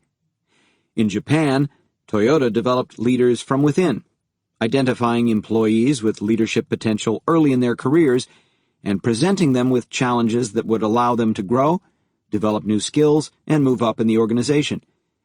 The company was able to view them up close in many situations in order to understand their strengths and weaknesses, coach them, and select the ones with the most proven potential for higher-level positions. Toyota had never before had to look for and hire employees from the outside who had the skills and mindset that were inherent in those professionals who had already worked for the company for decades. It was taken as a given that the Americans who were hired for management positions at Toyota in North America would need to have integrity, energy, and enthusiasm. Beyond those fundamentals, the American leaders needed to have open minds. Toyota was expressly looking for people who were willing to question some very basic assumptions about how to manage, how to prioritize problems, and the importance of customers. They needed to be people who truly wanted to learn. When Toyota hired Gary in 1983, it saw these qualities in him. The Toyota coordinators, who had been sent over from Japan to coach and nurture the Americans, believed that they could teach him the Toyota way. To understand the core message of this book, listeners will likewise need to keep an open mind and question their assumptions. Many of the things that Toyota does simply do not make sense within a traditional Western management paradigm. Jeff was recently giving an intense description of some of Toyota's practices to a colleague, and was somewhat taken aback when his associate seemed unimpressed, as if this were common practice in companies.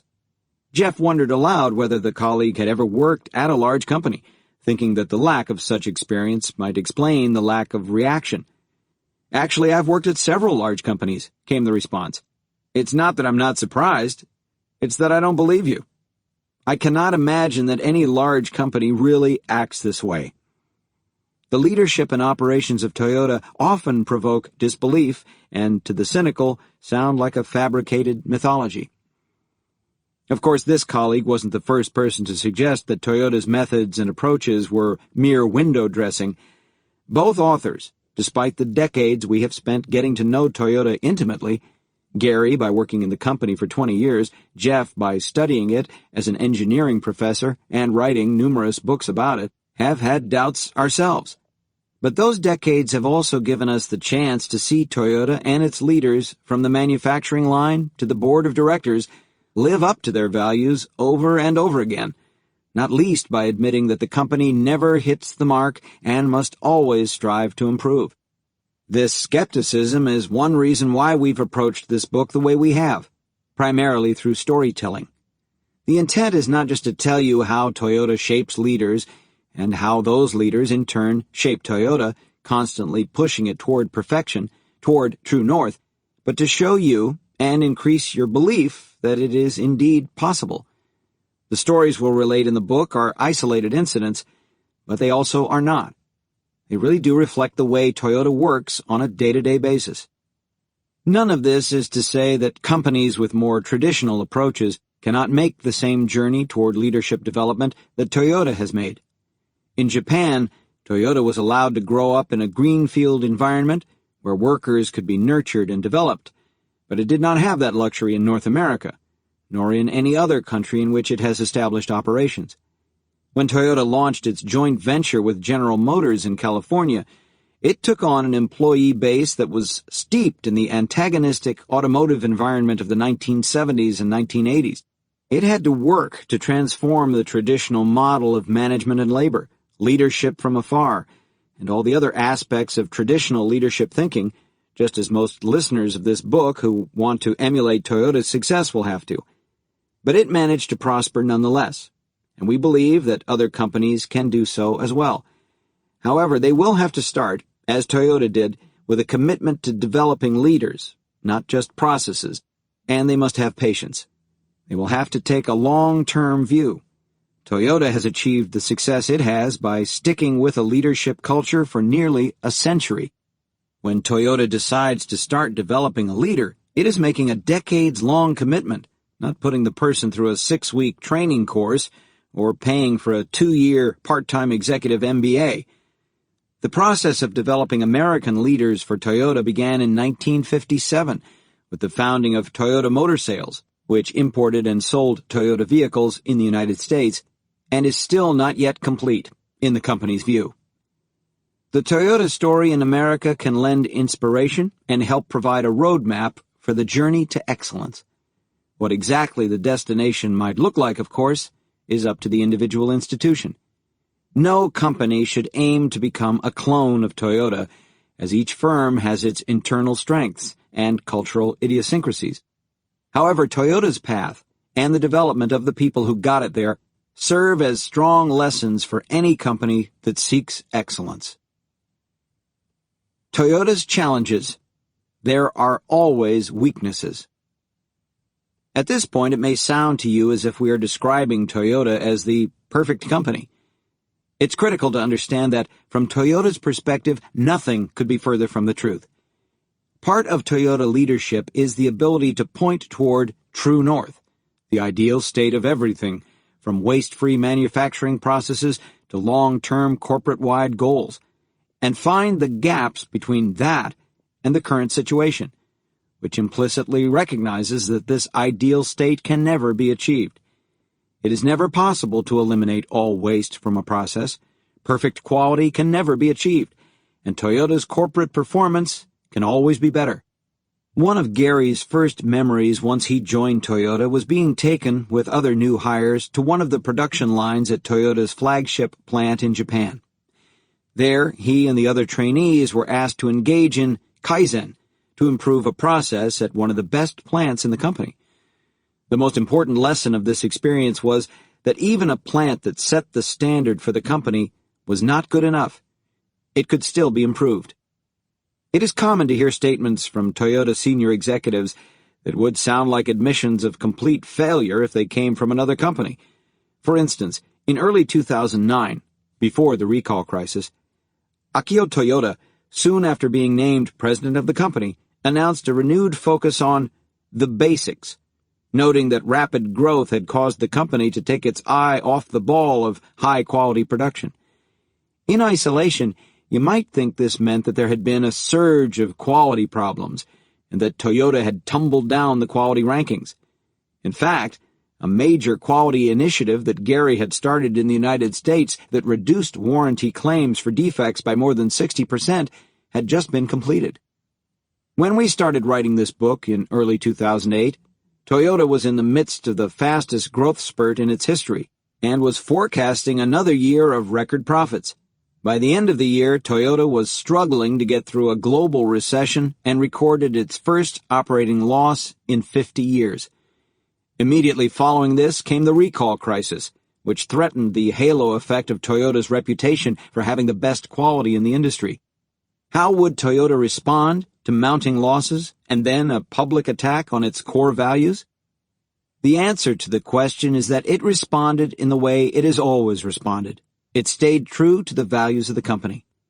That means maintaining respect for people and focusing on improvement in order to get through with as little loss as possible and emerge stronger. This response was possible only because the company had developed such strong leadership, with deep beliefs that change is constant and that only highly developed people can adapt to change. The leaders did not suddenly appear from the outside to navigate through the recession. They had been there all along, developing and growing over decades. Toyota showed its trademark respect for people in the heart of the crisis. There were no involuntary layoffs of team members. Communication was constant and consistent. All the skills of everyone in the company were engaged to cut costs, increase quality, and improve capability. Toyota overall provides a great lesson in how to deal with prosperity and how to deal with crisis. One casualty of the economic crisis was NUMMI, Toyota's 50-50 joint venture with General Motors, and one of the most important learning models for both Toyota and General Motors. In the spring of 2009, General Motors went bankrupt, and in reorganization it decided to drop NUMMI from its portfolio.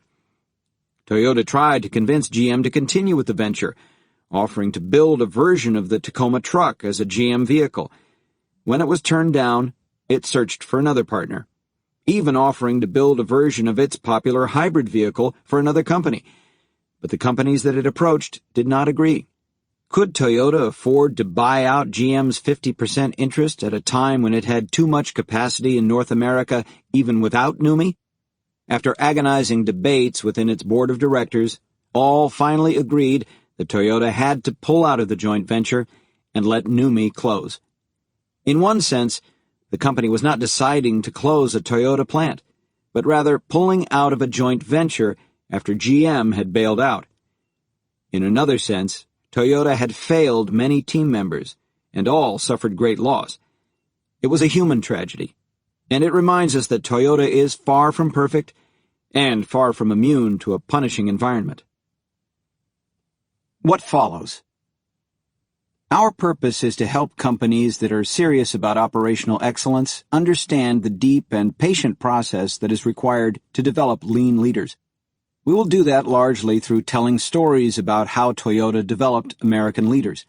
We will begin in Chapter 1 with an overview of the values that Toyota follows for all its operations and the leadership development model that it has evolved from these values. The chapter will offer an example of how a traditional Japanese Toyota leader experienced that model and how the model helped Toyota define what it was looking for in its American leaders. Chapter 2 will follow the parallel development of Gary as a Toyota leader and Toyota in America. In 1984, Toyota launched its first large-scale assembly plant in North America, NUMMI. The venture was established in a former GM plant, which Toyota faced the challenge of transforming from an environment noted for its antagonistic labor management relations into the best auto plant in North America, with a labor relations climate based on mutual trust. Gary was hired away from Ford into the role of plant manager for NUMMI. This is where Gary was coached by Toyota leaders who helped him get started in self-development. In Chapter 3, we move on to Toyota Motor Manufacturing Kentucky, TMMK, where Gary became executive vice president and then the first American president. Many people who toured the plant at the time saw remarkable efficiency and smiling team members, but the plant was not completely healthy. In fact, the level of Toyota production system skills was at an all-time low for the plant, again illustrating that Toyota is far from perfect. We will describe how Gary's leadership, and that of the other Americans he developed, brought the plant back up to a level that Toyota could be proud of. Chapter 4 explains how self-development of leaders and their development of others led to continuous improvement in North America, known at Toyota as Kaizen. Toyota believes that improvement cannot be continuous if it is left to a small number of process improvement experts working for senior management. Continuous improvement is possible only if team members across the organization are continually checking their progress relative to goals and taking corrective actions to address problems. Continuous improvement starts at the work group level, where the value-added work is done. At Toyota, that is at the level of work teams, where group leaders and team leaders facilitate daily Kaizen. Daily Kaizen, executed within individual units on individual processes, adds up to overall corporate goal achievement through Hoshin Kanri, the subject of Chapter 5. Hoshin Kanri is the process by which Toyota manages the direction of the company, aligns goals, and controls deviation from those goals. The system of alignment starts with a business vision from the top of the company. That vision is cascaded down through every level of the organization, so that everyone has his personal goals and responsibilities and knows how those actions support the topmost vision. In Chapter 6, we follow Gary to Dana Corporation, an automotive supplier that hired him as acting CEO after his retirement from Toyota in 2007. Dana offers an object lesson in how the practices outlined in the preceding chapters can work outside the Toyota umbrella. Dana was facing extreme challenges when Gary took the helm. The company had just emerged from Chapter 11 bankruptcy and was just finding its feet when the recession hit. Gary had to draw on everything he had learned at Toyota, as well as help from former Toyota colleagues and hard-driving non-Toyota colleagues, to dramatically restructure Dana so that it could survive the crisis and salvage as much as he could while helping the company grow stronger. It was the challenge of Gary's life, and it illustrates how Toyota-style leadership can benefit a traditional American company in crisis. The concluding chapter explores the question of how other companies can learn from Toyota's approach and seriously develop lean leaders who can sustain and continuously improve processes to deliver the best value to customers. We will give a few examples of leaders outside Toyota who've had success and raise the question of how realistic it is to do this in a company with a deeply entrenched culture based on assumptions that are directly contrary to the Toyota way. We take time at the end of each chapter to offer direct advice to companies that wish to learn from Toyota. Toyota's approach is relevant for any company that is interested in long-term, sustainable competitive advantage. Toyota is unique for its combination of deep investment in people and its focus on long-term continuous improvement. Toyota achieves this focus by developing leaders one by one in a culture that is focused on learning and adapting to change. Through learning, people appreciate in value, and that value makes them long-term partners in a business that consistently makes great products that customers want. If you want to know how Toyota does that, keep listening. Chapter 1. Leading in the Toyota Way, A Lifelong Journey. Akio Toyoda, President, Toyota Motor Corporation, 2009. Genchi Genbutsu, go and see the actual situation, means imagining what you are observing is your own job, rather than somebody else's problem, and making efforts to improve it. Job titles are unimportant. In the end, the people who know the Gemba, where the actual work is done, are the most respected. Perhaps the most difficult task in any book on leadership is defining leadership. To use the famous adage, we may not be able to describe leadership, but we know it when we see it. With that in mind, rather than attempting a semantic definition of leadership to kick off this book, let us tell you two stories of leadership to demonstrate what it is and what it is not at Toyota. What is Toyota Way leadership? In 1970, at the direction of the legendary Toyota Research and Development executive Masayuki Kato, a young section manager in the overseas sales division named Akira Yokoi was assigned to take over the fledgling Toyota operation in Indonesia. The prior manager for Indonesia had become ill, and Yokoi was unexpectedly pushed into action to assume his duties. Indonesia had just emerged from a civil war, and its economy was profoundly damaged. Toyota had made a commitment to the country to help it rebuild and industrialize. Yokoi's orders from Kato did not include specific targets for sales or profitability, but rather were to always do what is best for Indonesia. Yokoi began his time in Indonesia with a tour of the country to grasp the actual situation, as he later wrote in his memoirs. He was deeply discouraged when he saw the barely functional roads and destroyed bridges. Ferries were used to cross most of the rivers that he encountered. Yokoi's 150-mile trip took 14 hours. There were no shops open or places to eat. Passers-by wore rags. In this environment, he was somehow supposed to sell cars. Yokoi's challenge was all the greater because of Indonesia's industrial policy. The government wanted complete production done in Indonesia, not just final assembly of kits sent from Japan. Yokoi and his team managed to build a plant and introduced 4 models: large trucks and land cruisers for use in construction, the high-ace van for rural areas, and the Corolla for, relatively, wealthy urbanites. Things seemed to be going well until January 15, 1974, when there was an outbreak of riots in Jakarta, mostly among the poor. The rioters treated Toyota, just like every other international company in Indonesia, as an object of wrath.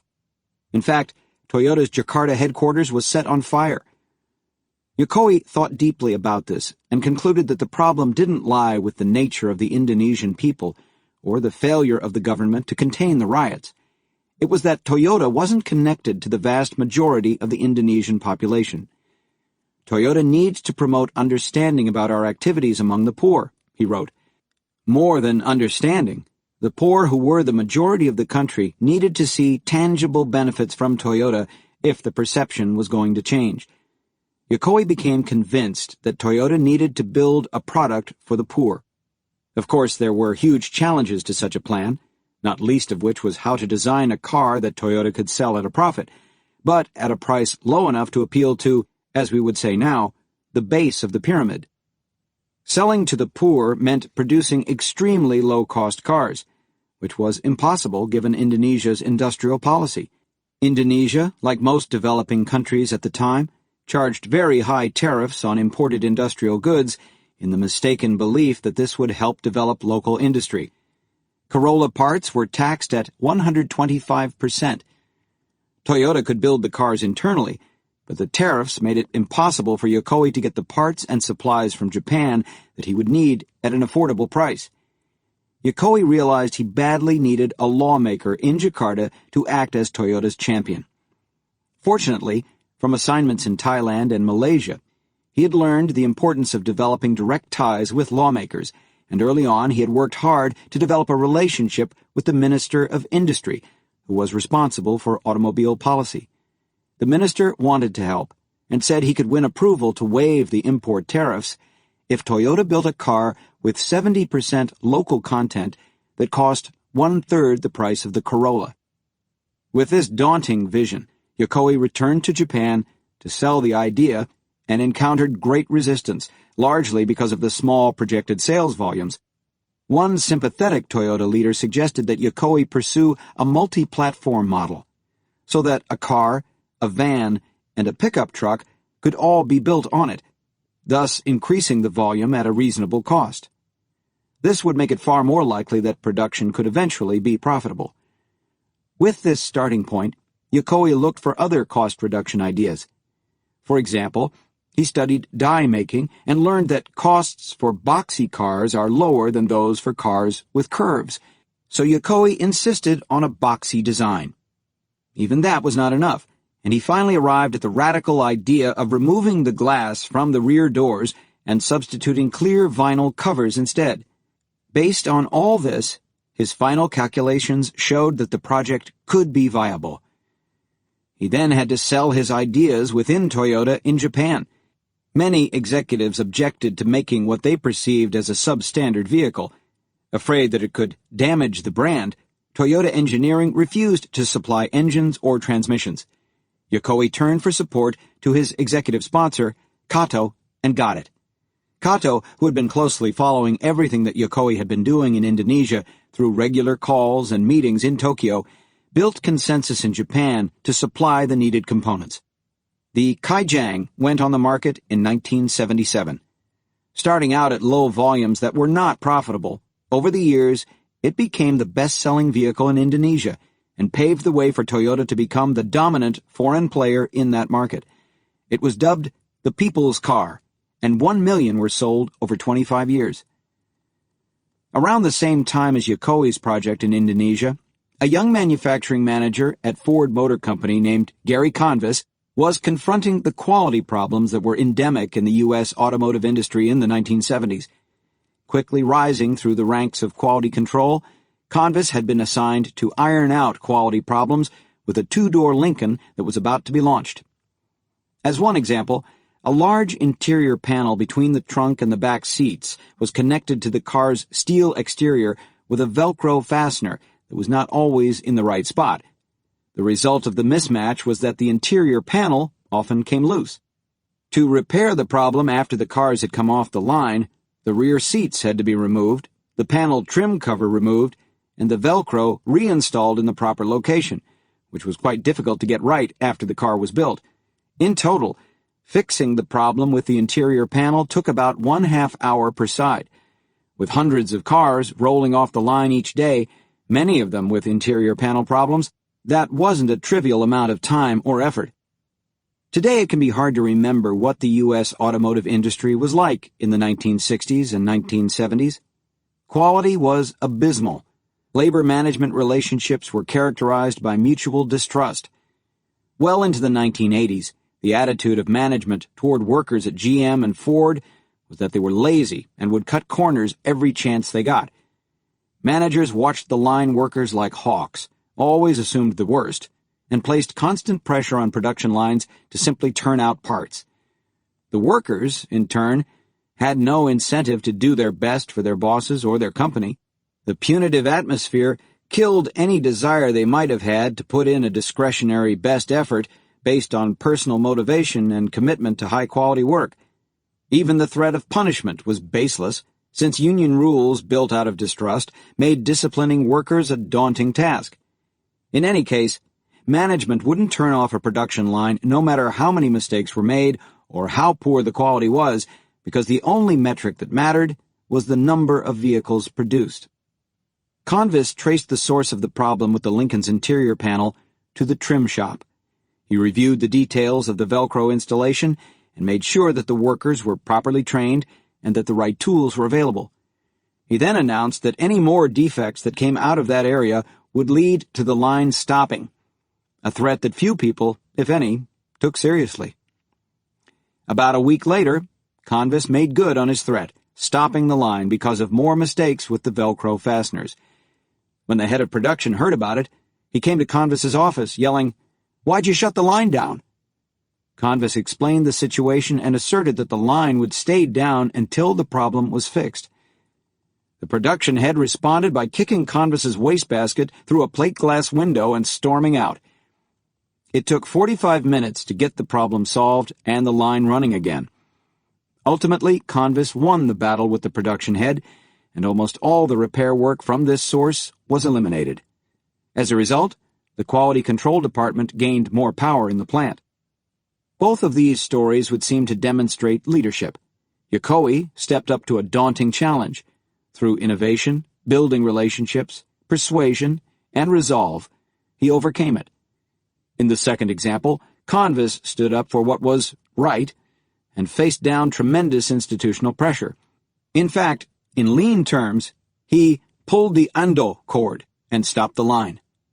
Many readers who are involved in driving lean and quality concepts at their firms may immediately identify with Convis, recalling very similar situations that they have lived through.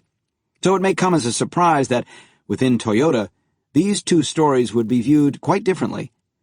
While Yokoi's story would be perceived as exemplifying Toyota leadership, Convis's would be seen as a disaster, a failure of leadership, in fact. Comparing traditional to Toyota leadership. Now, a Toyota leader wouldn't blame Convis for the disaster in this story. In fact, stories like this from Convis's experience at Ford and earlier at GM are what got Convis hired at NUMMI, New United Motor Manufacturing, Inc., a joint venture of Toyota and General Motors in California.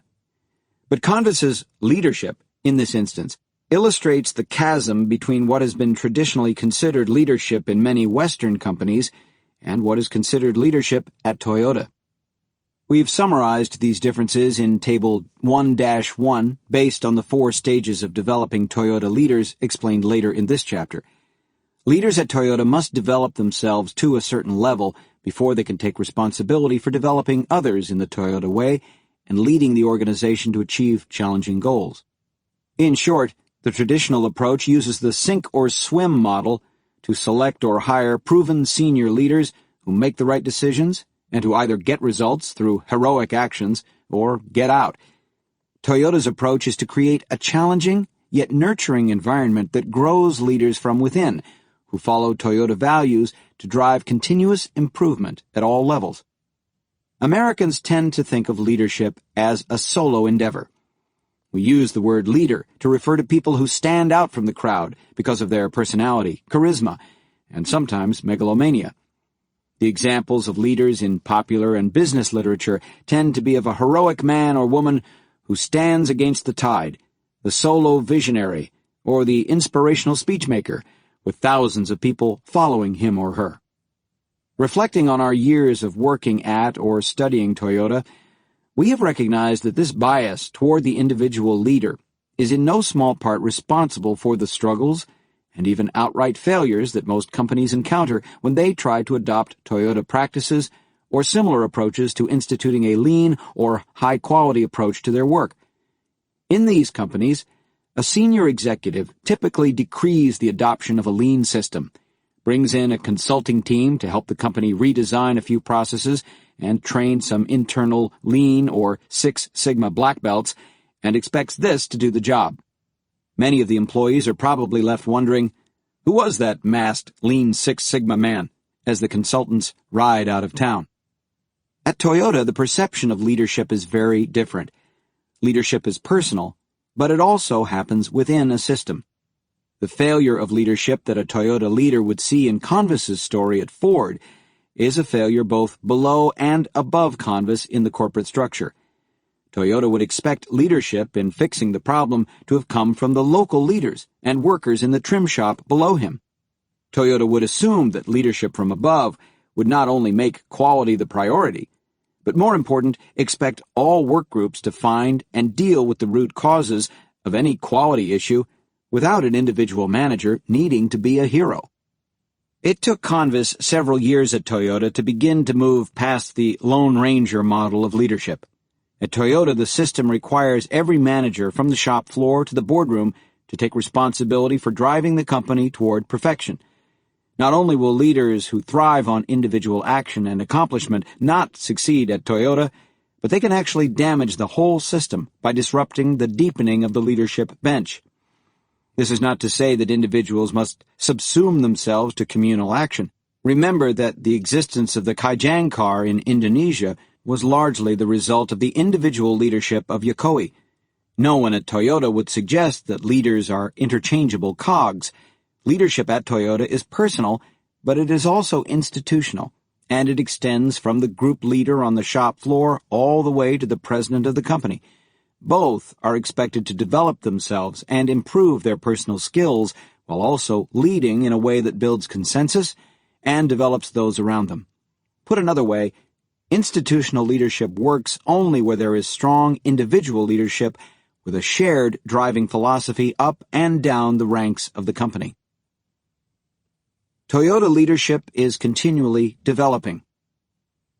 During the process of researching and writing this book, the Great Recession began, and the global automotive industry has been through perhaps the most difficult and harrowing business cycle in its entire history. With the recession still in progress, Toyota faced the greatest challenge to its hard-earned reputation with the North American recall crisis. And as it was becoming clear that the accusations of runaway cars with computer systems taking control were a myth, the greatest earthquake in the country's history hit Japan, causing severe parts shortages. The challenges facing Toyota certainly attracted a great deal of media attention during these turbulent times. On the one hand, you have lots of companies looking for ways to cut costs, improve productivity, and raise quality, all tasks at which Toyota is an acknowledged master. On the other hand, in the worst year of the recession, 2008 to 2009, Toyota announced its first yearly loss in more than 50 years, and in the next year, it had to apologize profusely for causing its customers concern during the recall crisis. Many people wondered whether the Toyota way would continue to excel in this new era. From what we've seen and experienced over the years, as well as what we've seen at Toyota since this series of crises began, We believe that the answer to this question is a resounding yes. Toyota will continue to excel and will outperform its peers in adjusting to the new realities. The reason we are so confident of this is Toyota leadership. Not specifically the leadership of President Akio Toyoda, although we both respect him greatly based on our personal experiences with him, but the system of leadership that the company has at every level of management. This depth of leadership has been painstakingly built up at what might seem to others to be exorbitant cost over many decades in Japan and in the United States. In the difficult economic environment of the present and the foreseeable future, the cost of developing such a deep level of leadership capability has become an indispensable investment that many companies are wishing in retrospect that they had also made. The point here is twofold. First, Toyota's perspective on leadership and how to develop leaders doesn't offer any quick fixes. Toyota develops leaders slowly and painstakingly over many years because it believes that slow and steady is the only way to win the leadership race, and of course, it has lots of experience to back up that belief. Second, while there are no quick fixes to be gleaned from Toyota, there are important lessons to be learned that can begin paying off in the short term, and that, if followed, will pay off dramatically over the longer term. For example, Toyota's development of leaders enabled it to react to the economic crisis both speedily and with long-term investments in training employees that would be inconceivable for most companies, and then to recover from the recall crisis, and then the earthquake crisis, in an astonishingly short time. Toyota leadership and leadership development. So what is the Toyota approach to leadership and leadership development? The first thing to understand about Toyota's approach is that the company is absolutely committed to its core values. Therefore, leadership starts with understanding and living out those core values. It is not a stretch to say that it is impossible for individuals who fail to live up to the core values to advance as Toyota leaders. The promotion process spends as much time looking at how results are achieved, that is, in ways that are in compliance with the core values, as at what results are achieved. What may not be clear from the story of Yokoi in Indonesia is that the assignment was as much about his self-development as it was about solving the problem in Indonesia. Yokoi went on to become the top executive in overseas sales and was pivotal in Toyota's global expansion. Each time he met a challenge like the one he faced in Indonesia, he was given more responsibility to take on an even greater challenge. Through this series of planned, yet completely open-ended leadership challenges, he grew to help transform Toyota into a global company. Unlike Convis, who was struggling against a broken system at Ford, Yokoi was growing within a supportive system with mentorship that allowed him to achieve seemingly impossible goals. In each step, he not only succeeded in the task at hand, but grew to more deeply understand the values of the Toyota way that guided his every action. Core Values. The 5 core values were first documented and published internally in 2001 in a document entitled The Toyota Way 2001. It may seem strange to claim these values as foundational when they weren't even written down until so recently. The truth is that Toyota in Japan had never needed to write them down. In many ways, these values are derived from Japanese culture and religion. Throughout Toyota's history in Japan, its values were simply understood and inculcated through careful mentoring of each leader as he moved through the company. It wasn't until Toyota expanded around the world and had to operate in other cultures that its management began to consider what made it unique. It was only by working with American leaders to build a modern global enterprise that Toyota was able to identify and codify the defining aspects of Toyota leadership.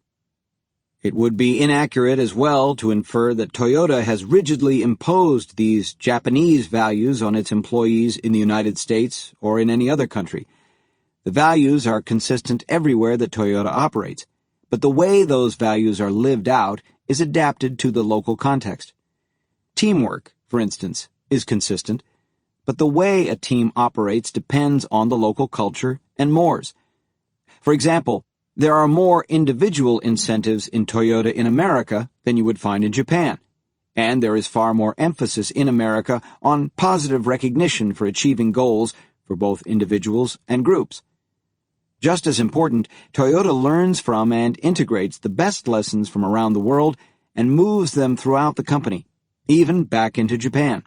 One particular example is how Toyota has worked to groom more women for management in Japan, based on what it learned about respect for people and gender equality in the American context. The 5 values that define the Toyota Way are the spirit of challenge, Kaizen, Genchi Genbutsu, teamwork, and respect. Spirit of challenge. Sakichi Toyoda, the founder of Toyota, had the spirit of challenge when he invented his first labor-saving loom to help women in the community who were working their fingers to the bone.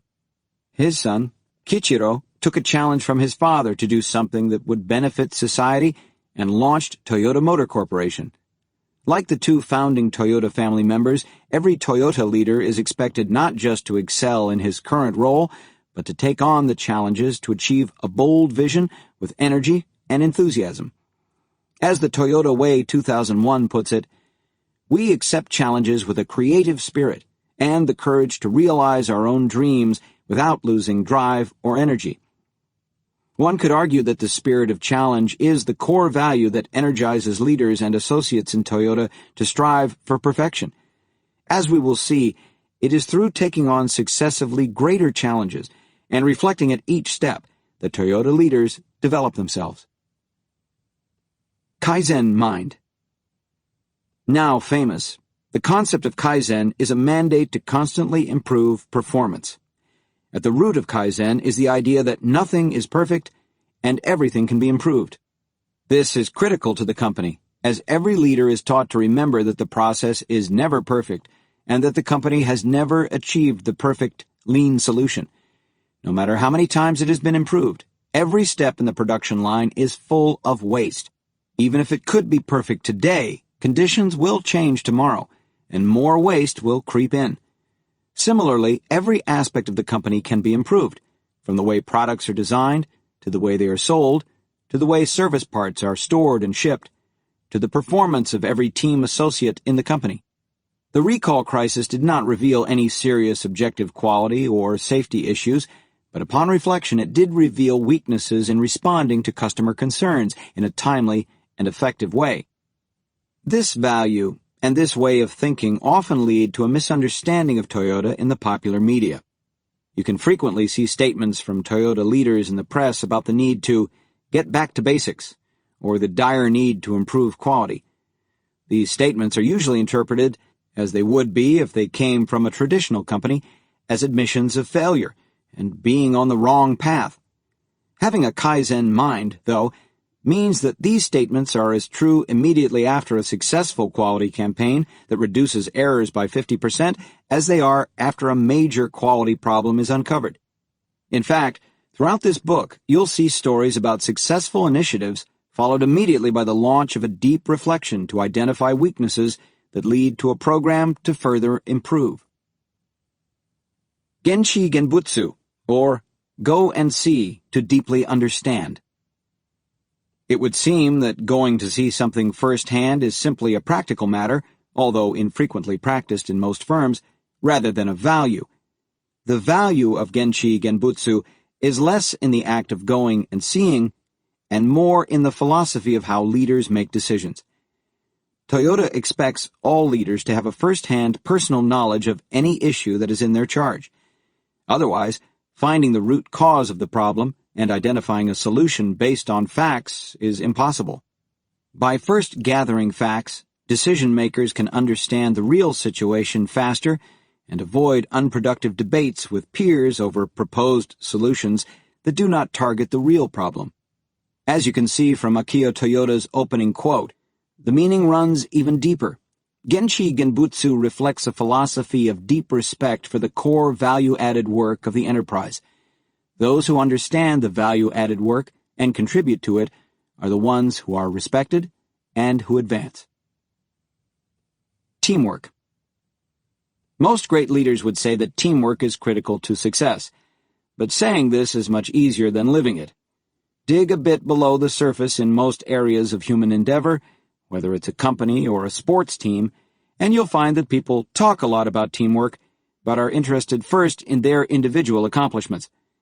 At Toyota, the view that individual success can happen only within the team, and that teams benefit from the personal growth of individuals, is constantly reinforced and lived up and down the chain of command. This deep belief is built into the promotion process, which focuses heavily on team behavior, and into incentives for performance, where individual incentives are one small component, while team-based incentives, based on the performance of the unit or company, predominate. Respect. In many ways, this is the most fundamental of the core values and the root purpose of the company. Respect for people starts with a sincere desire to contribute to society through providing the best possible products and services. This extends to respect for the community, customers, employees, and all business partners. Respect for people was perhaps the most fundamental guiding value for Jokowi in Indonesia. His orders from Kato did not include specific targets for sales or profitability, but rather were to do what is best for Indonesia. Respect is evident in the way team members were treated during the recession. No regular, as opposed to temporary, team members were laid off, and enormous investments were made in their development, and this continued while production was slowed during the recall crisis, then shut down when Toyota could not get key parts as a result of the Japan earthquake. When senior executives from Japan came to factories in the United States that were operating well below capacity, their first question was not about profitability, but rather, how is the morale of the team members? It is respect for people that drives Toyota to build vehicles locally in the place where they are sold and to make large commitments to the social and economic well-being of the communities and countries where it does business. And it is that same respect that has led to massive investments in environmentally friendly technology, exemplified in the Prius. The Toyota Way Leadership Development Model. These values are the bedrock of Toyota leadership, but adherence to the values, in and of itself, does not a leader make. Toyota does have a systematic way of identifying and developing leaders over their careers, although this process has never been formally codified, unlike the core values. Based on what we've seen and experienced at Toyota, we have created a multi-stage leadership model that we think accurately captures the Toyota approach to leadership, both what it means to be a leader at Toyota and how to go about developing leaders. See Figure 1-1. The reality is not as linear as the model suggests and is most definitely cyclical, repeating over and over throughout a person's career. But there does seem to be a logical sequence from developing oneself to ultimately integrating the whole organization to align on goals. It applies to both individual leaders and, by and large, to whole organizations, for example, Toyota North America. So, for instance, the first two stages of the model, self-development and developing others, are focused more at the individual and group levels. Toyota leaders are expected to do both simultaneously, improving their own skills while coaching those whom they manage, although, of course, a measure of self-development is necessary before one can begin developing others. The cyclical nature of this process means that a leader who led a team toward aligned stretch targets earlier in her career would still be focused on self-development today as she takes on a more senior role in the company. Each leader will go through the stages many times during his career. Only when leaders at every level of the organization have been through the stages several times can we say that the organization has achieved a particular stage.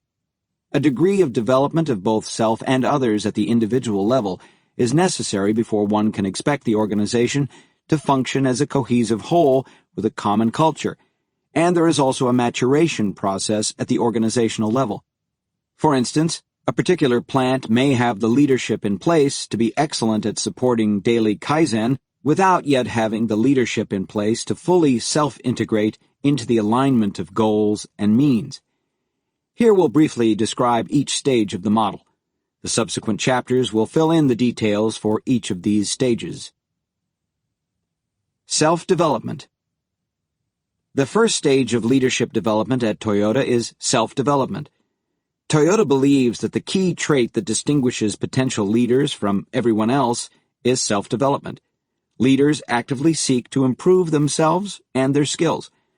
For a leader or potential leader to self-develop, however, she must be given an opportunity to do so, and she must get support from others. Leaders do not self-develop on their own. This means finding the right challenges for self-development, allowing space for self-development, and coaching at the right times in the process. Developing others. The second stage of leadership development is taking on the task of developing others. It's often been said that the best way to learn something is to teach it. Toyota takes this view to heart and expects that all leaders will be actively engaged in coaching and developing not just star performers or favorites, but everyone on their staff. In fact, it's often said at Toyota that the best measure of a leader's success is what is accomplished by those they trained. Supporting daily Kaizen. While the first two stages are primarily about individual leadership, the third stage begins to focus more on institutional leadership, keeping groups of people pointed toward and focused on what Toyota calls True North. True North is based on the values of the Toyota Way, which provide a stable vision of where the company should be headed, and it is not negotiable. It does not change with specific goals from year to year. Within this stage, then, leaders are ensuring that their teams are capable of both maintenance, Kaizen, dealing with the daily changes, blips, and bumps of the real world to keep each process performing to its current standard, and improvement Kaizen, moving each process from its current standard to a higher level of performance. The key at this stage is not that the leader is forcing Kaizen from the top down, but rather that he is enabling, encouraging, and coaching Kaizen from the bottom up. To recall Convis's experience with the Lincoln launch, this is the difference between Convis's stopping the line at Ford to force people to do something that they didn't really want to do, and Toyota's creating an environment in which each work group takes on the goal of improvement itself. Creating vision and aligning goals. The fourth stage involves aligning all the Kaizen efforts, what you might think of as the small picture, to ensure that the right big picture goals are accomplished. In other words, the fourth stage is where bottom-up meets top-down. For many who attempt to follow Toyota's lead, it is still difficult to grasp the dynamism of Kaizen at Toyota. Every hour of every day, processes throughout the company are being tweaked and adjusted to get closer to true north, or perfection.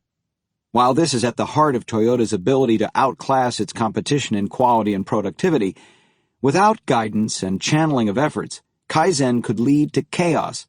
Two interlocking processes could be pursuing Kaizen that takes them in opposite directions. Worse, the resources of the company could be overly focused on the wrong goals. At this stage of development, the leader and the organization are actively involved in what in Japanese is called Hoshin Kanri, the process of setting consensus goals for long-term improvement and deciding on the best allocation of effort and resources to reach those goals. As we'll see, this is far more than the cascading goals process that is common in many companies using management by objectives. All companies have plans, goals, and targets, but it is rare for leaders to be able to break these down and align their daily efforts in such a way that each work group understands and owns its portion of the big picture goals and has a clearly defined plan for how it will accomplish them. In fact, in many companies, management does not necessarily know or care how these goals are accomplished as long as it gets the results. For example, simply slashing heads is acceptable, even if in the long term that reduces the capability of the organization. It is the difference between having preset goals and targets that people struggle to achieve and actively participating in translating those goals into concrete targets for improvement and the skills to ensure success.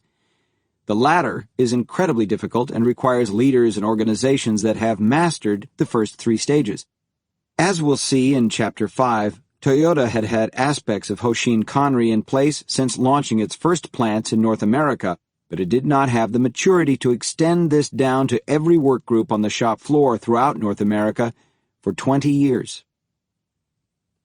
Result: adapting to changes in environment. Only after leaders have developed to a high level are they capable of adapting to the frequent and major changes that the environment will throw at them. In fact, for decades, Toyota's American leaders were buffered from the dramatic changes in the automotive environment in North America by the company's Japanese leaders. They could always fall back on the leadership of executive coordinators from Japan and decisions made at headquarters in Japan. They were even buffered operationally by duplicate capacity in Japan. Up through 2008, most major cars built in the United States were also built in Japan, and dramatic shifts in demand were buffered by the Japanese plants, which could make multiple models, up to 6, on the same production line and rapidly shift the mix of car models and the speed of the line. This allowed American plants to operate at a relatively leveled production mix and speed. The Great Recession was, in some ways, a blessing in disguise, as it pushed the American Toyota employees into this important stage of being able to flexibly adapt to big changes in the environment and thus to the highest level of self-reliance. Having been through and matured in the earlier stages over a 20-year period allowed Toyota in North America to take responsibility for guiding itself through the turmoil of the Great Recession and set itself up for dealing with the rapid ups and downs in the market that will surely characterize the 21st century. Individuals and organizations that are capable of leading through major environmental change need less time and attention, thus freeing up the most capable leaders to be more hands-on with the people and groups who need more coaching. After Convis retired from Toyota, he went on to help lead a traditional American auto supplier, Dana, through a gut-wrenching transformation to help it survive after emerging from bankruptcy. Leaders throughout the company had to lead a radical transformation before they had the depth of training as lean leaders that Toyota provides. Yet even in these circumstances, Convis and the associates whom he brought in from the outside were able to draw on their lean leadership experiences to simultaneously lead the turnaround and begin to lay the foundation for operational excellence at Dana. Chapter 6 tells this story, and in many ways reflects a more typical situation faced by Western companies in crisis. Can others learn from Toyota leadership? Compare Toyota's leadership expectations to the leadership models promoted by other companies, and there is a clear pattern. Most companies expect their best leaders to make big changes that show big results quickly, even before they have matured through the 4 stages of our model. See Figure 1-1. Those who get the results succeed, and those who do not are replaced, often by new blood from outside the company. In fact, there is almost an expectation in American companies that only outsiders can lead turnarounds when the company is struggling through a major crisis.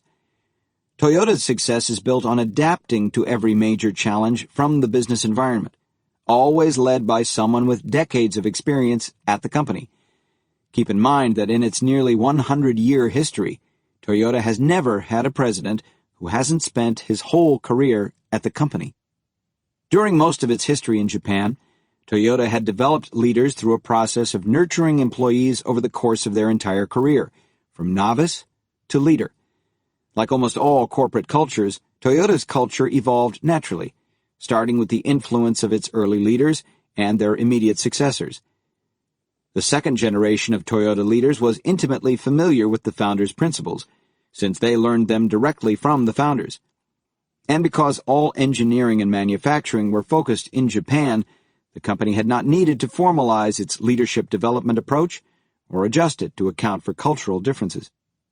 Those who are familiar with Asian religions, such as Taoism, Buddhism, and Confucianism, will recognize close parallels to the Toyota way. Concepts of a mission of serving society, fostering respect for people, continually striving for perfection, deeply reflecting on where you have just been and what you can improve, always searching for weaknesses leading to problem-solving to improve, and taking responsibility for your own development and the development of others are all central to these Asian philosophies. However, Toyota was also heavily influenced by the West. If Japan is a nation of borrowers, Toyota has been borrowing on steroids. Throughout the evolution of the company, the leaders were constantly on the lookout for new ideas, but they would never simply copy general tools or programs. Problems drove solutions, and any new idea was carefully piloted, improved, and fit into the evolving system of TPS and the Toyota Way. The writings of Henry Ford, the teachings of Dr. W. Edwards Deming, and the U.S. military program of training within industry are examples of influences central to Toyota's development. But Toyota selected pieces from each to integrate into its way, such as PDCA from Deming, job instruction training from Training Within Industry, and Henry Ford's concepts of flow and eliminating waste. These were all integrated into a common system and culture, which did not even have to be written down because it was so deeply ingrained in the leadership. That being said, with globalization, Toyota has also had the experience of needing to hire leaders from the outside and develop them quickly, while simultaneously running a highly efficient and successful operation. That is essentially the story of Toyota in North America. The pivotal event that helped launch this globalization took place in 1984, when, in a 50-50 partnership with General Motors, Toyota launched the NUMMI, New United Motors Manufacturing Incorporated, joint venture in California. The launch of the NUMMI plant was momentous for Toyota. NUMMI was Toyota's first attempt to implement the Toyota Production System, TPS, in America on the scale of a full assembly plant. It was the company's first attempt to transfer its corporate culture, its leadership style and approach, to American managers. Convis was the first general manager of NUMMI, and he had to relearn much that he thought he had learned from GM and Ford about being a leader. The process of learning, adjusting, and developing American Toyota leaders was lived by Convis and studied extensively by Jeff Liker. It's the insights from these efforts by Toyota over the past 25 years that have allowed us to construct a model of Toyota leadership. The experiences of Toyota in successfully developing leaders in America and in other countries and cultures throughout the world give hope that other companies can also do this. We do not expect every company to teach its leaders to act according to the precepts of Japanese culture. Even Gary Convis admits that the patient process of developing Toyota leaders through questioning and indirect guidance is not his personal style. His style blends a more directive American approach with the Japanese approach. However, Convis has thoroughly internalized the core values of the Toyota Way, especially a deep respect for people and belief in the incredible power of Kaizen. Investing for the long term in highly capable leaders who grow to live the philosophy is something that any company can do if its senior executives are committed to excellence.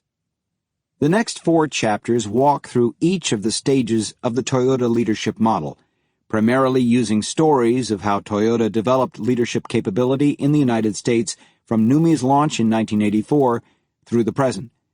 We then step away from Toyota and consider how Convis and others used Toyota-style leadership to set a struggling American company, Dana, on a positive course toward operational excellence. This sets the stage for considering what other companies that have far different histories and cultures can learn from how Toyota develops its leaders. The most fundamental lessons are not to attempt to copy Toyota's culture or exact approach to leadership development, as that would be contrary to the Toyota Way. Toyota evolved its own culture without copying any other, nor is it even possible to implement a new culture like we might a piece of software. The much broader and more important lessons are to understand the value of a strong and coherent leadership philosophy, investing deeply and deliberately in nurturing a culture and developing leaders, and to have ways in which leaders are intensely focused on self-development and developing others to continuously improve all processes. We see too many organizations with weaknesses in all these areas, so we hope to inspire a new way of thinking about leadership development. Chapter 2. Self-Development. Reliably Identifying and Coaching Developing Leaders at the Gemba. From The Doctrine of the Mean, by Zizhi, grandson of Confucius. Only that one in the world who is most perfectly sincere is able to give full development to his nature. Being able to give full development to his nature, he is able to give full development to the nature of other human beings. Are leaders born or made? This nature versus nurture question has been thoroughly debated in leadership literature for at least a century, if not longer. Toyoda's answer to this question of whether leadership is innate or learned is a resounding yes. Yes, leaders are born. Or, to put it another way, some people simply do not have leadership abilities or aspirations, and no amount of training, in whatever form, will change that. But also, yes, leaders have to learn to be leaders. Taking individuals with leadership potential and telling them, "This is what a leader is like. Please act like this from now on," is useless. The only way to become a Toyota leader is to learn the Toyota style of leadership by doing through a continuous, never-ending process. Mirroring Toyota's dedication to continuous improvement of its products, even the most senior leaders of Toyota are constantly learning and relearning how to be a Toyota leader. When he was president, Katsuaki Watanabe would tell classes of young Toyota executives, "I do not think I have a complete understanding of the Toyota way even today, and I have worked for the company for 43 years. Confucius saw self-development as a matter of sincere and dedicated practice. In his description on the true quest for morality, one who attains sincerity chooses what is good and holds to it firmly. This involves broad learning, extensive inquiry, careful thought, clear discrimination, and earnest practice. When there is anything one has not studied, or has studied but been unable to understand, one will not give up. If there be anything which he has not practiced, or his practice fails in earnestness, he will not give up. If another man succeeds by effort, he will use 100 efforts. If another man succeeds by 10 efforts, he will use 1,000. Let a man proceed in this way, and, though dull, he will surely become intelligent. Though weak, he will surely become strong. Morality for Confucius begins with cultivation of the self. This is a steadfast quest to become fully human. Note that Confucius defined humanness as something you have to strive to achieve. We are born animals, and we have to work throughout our lives to become more and more human. There are both vertical and horizontal dimensions to this quest that together form a unified, coherent way. Vertical refers to self-development through intensive self-study and deliberate practice focused on building an ethical and moral base. Horizontal is the need to cultivate harmonious and respectful relations, starting within the family, and then broadening to the community, the state, the international community, and ultimately the entire world and cosmos. This happens through education, with support by more senior persons who are further developed and have a moral responsibility to teach junior people who wish to learn. The teachers continue to have teachers who are taking responsibility for their learning, as the students must still be responsible for their own learning. We do not claim to be experts on Confucianism or any of the other complex religious and culture influences on Japan.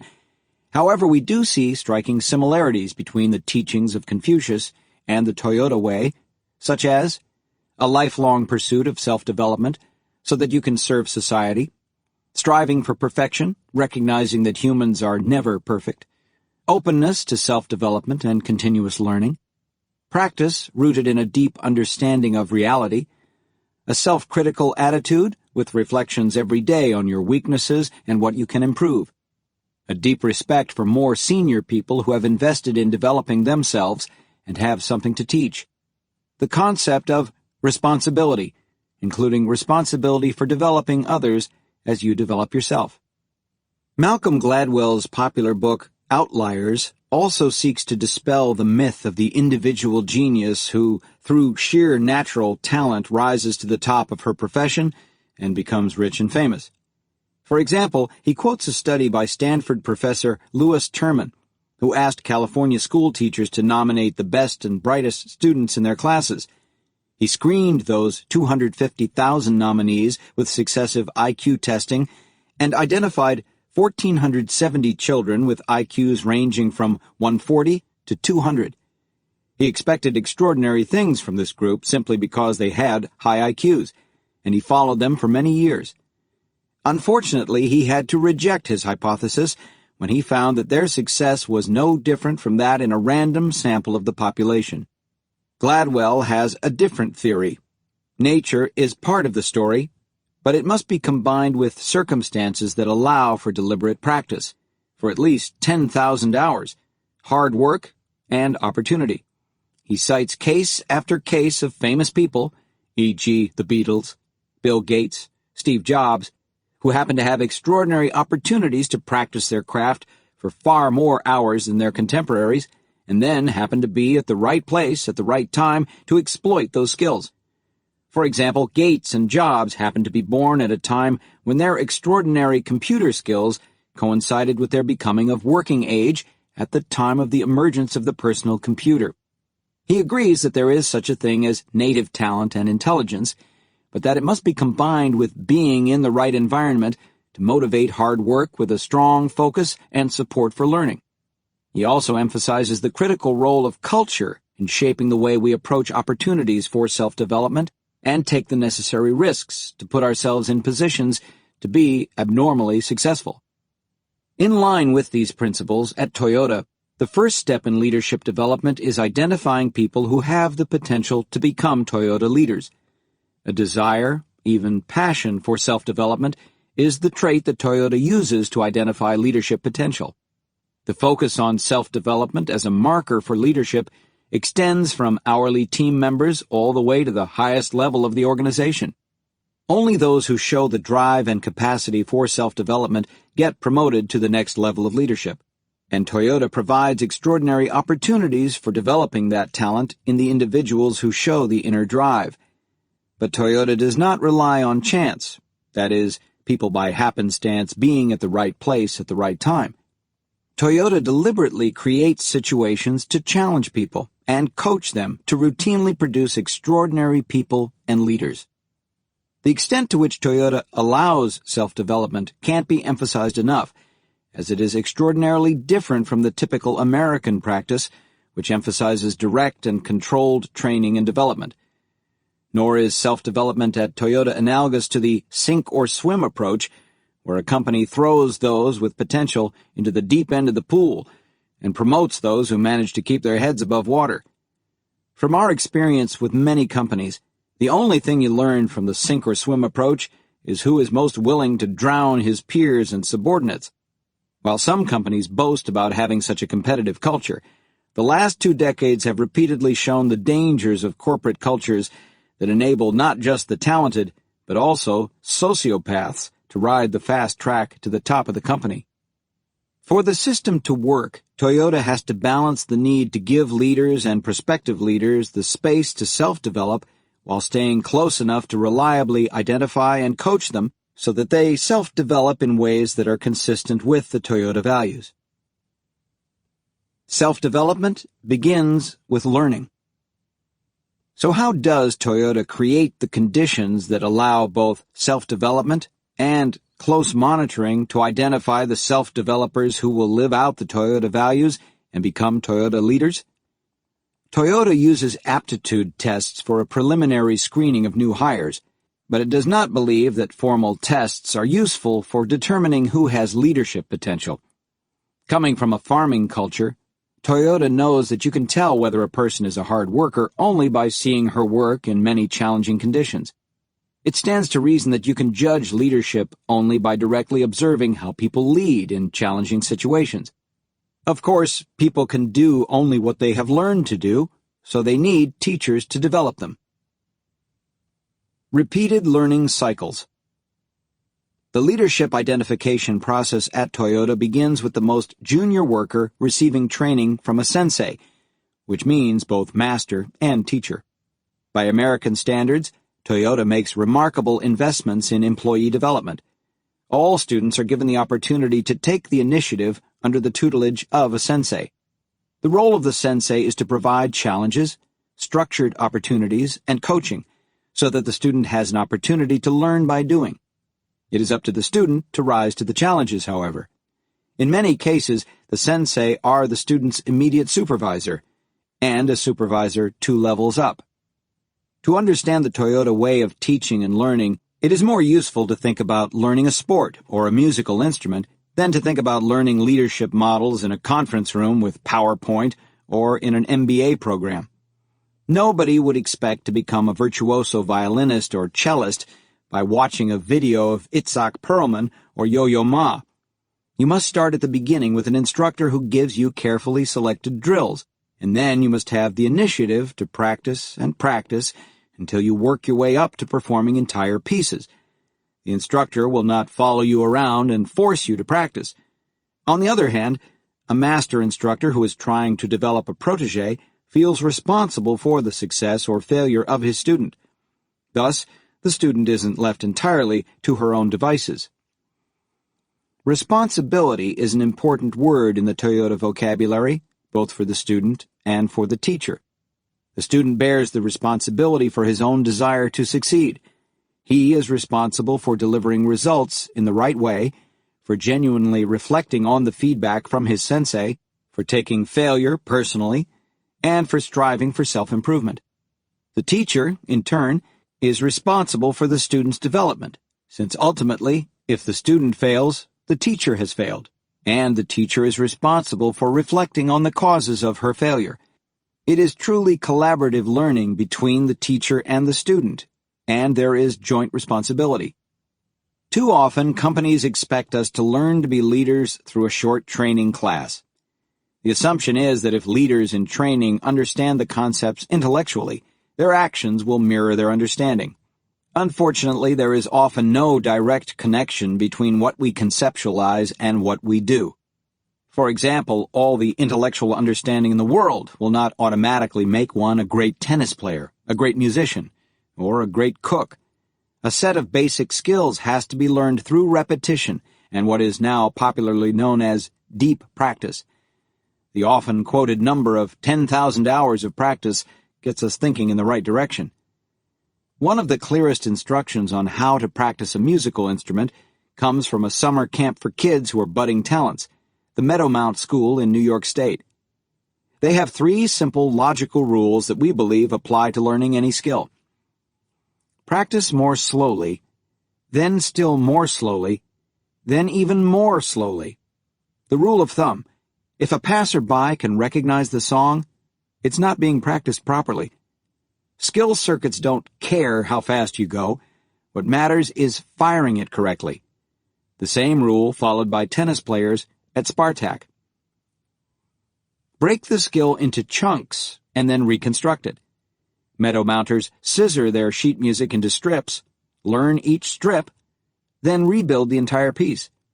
This reconstructive act, which anecdotally is exactly how the teenage Ben Franklin taught himself to write essays, works because it exactly mirrors and reinforces the desired skill circuits, which are, after all, literal connections in our brains.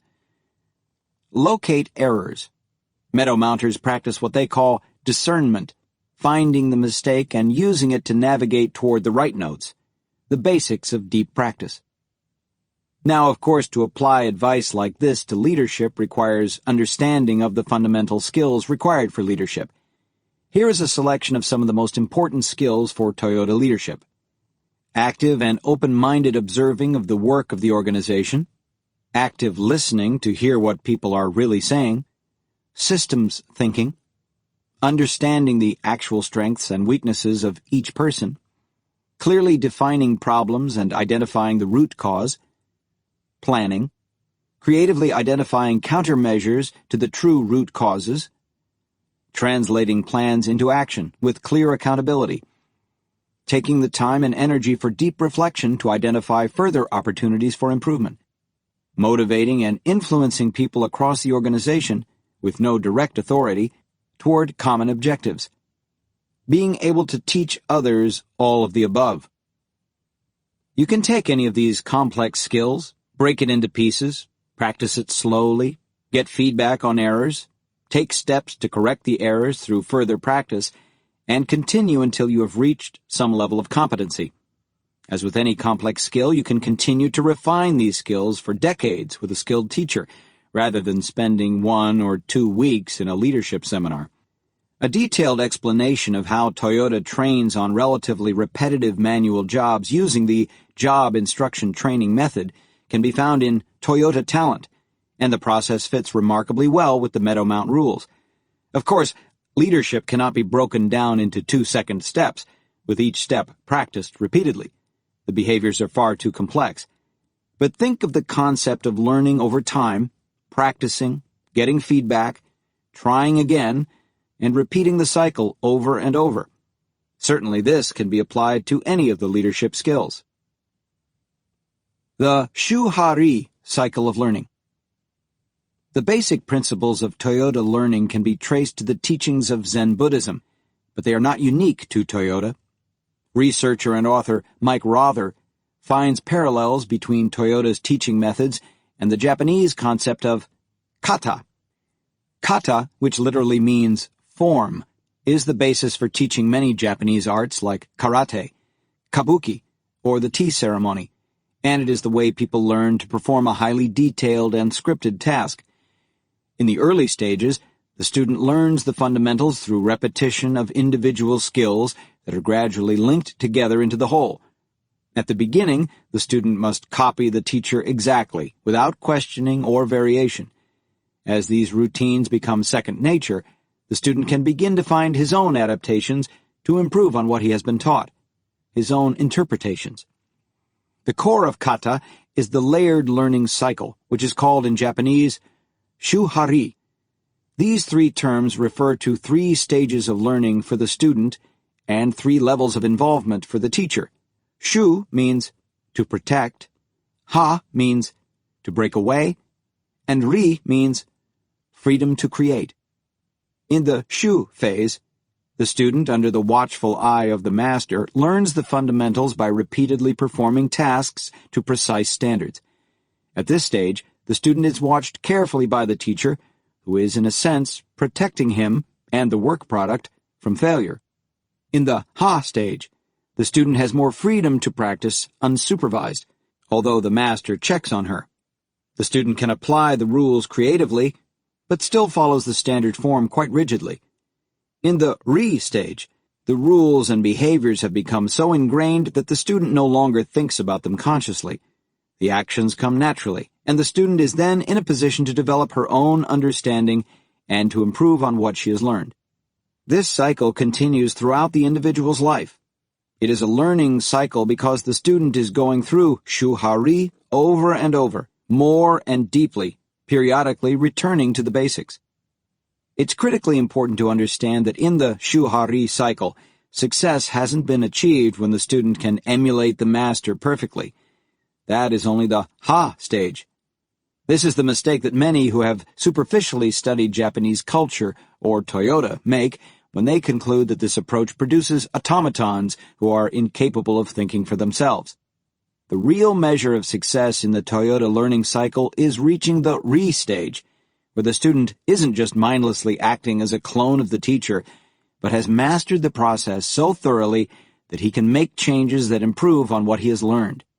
To return to our violinist analogy, classical musicians and aficionados know that there is a world of difference between someone who is technically proficient and someone who can interpret a piece with her own unique style. It's the difference between the 4th chair violinist at the symphony and the acclaimed soloist. Shu-Ha-Ri in practice. Shu-Ha-Ri is the basis of all learning at Toyota, beginning with the first day on the job, unskilled line worker. These workers have to learn to assemble parts into a vehicle in a standardized way, the same way every time. A worker on a Toyota assembly line is taught using the job instruction method, which starts with a breakdown of a short cycle job, one that takes between 1 and 3 minutes, into its most basic component parts, with each part lasting only a few seconds.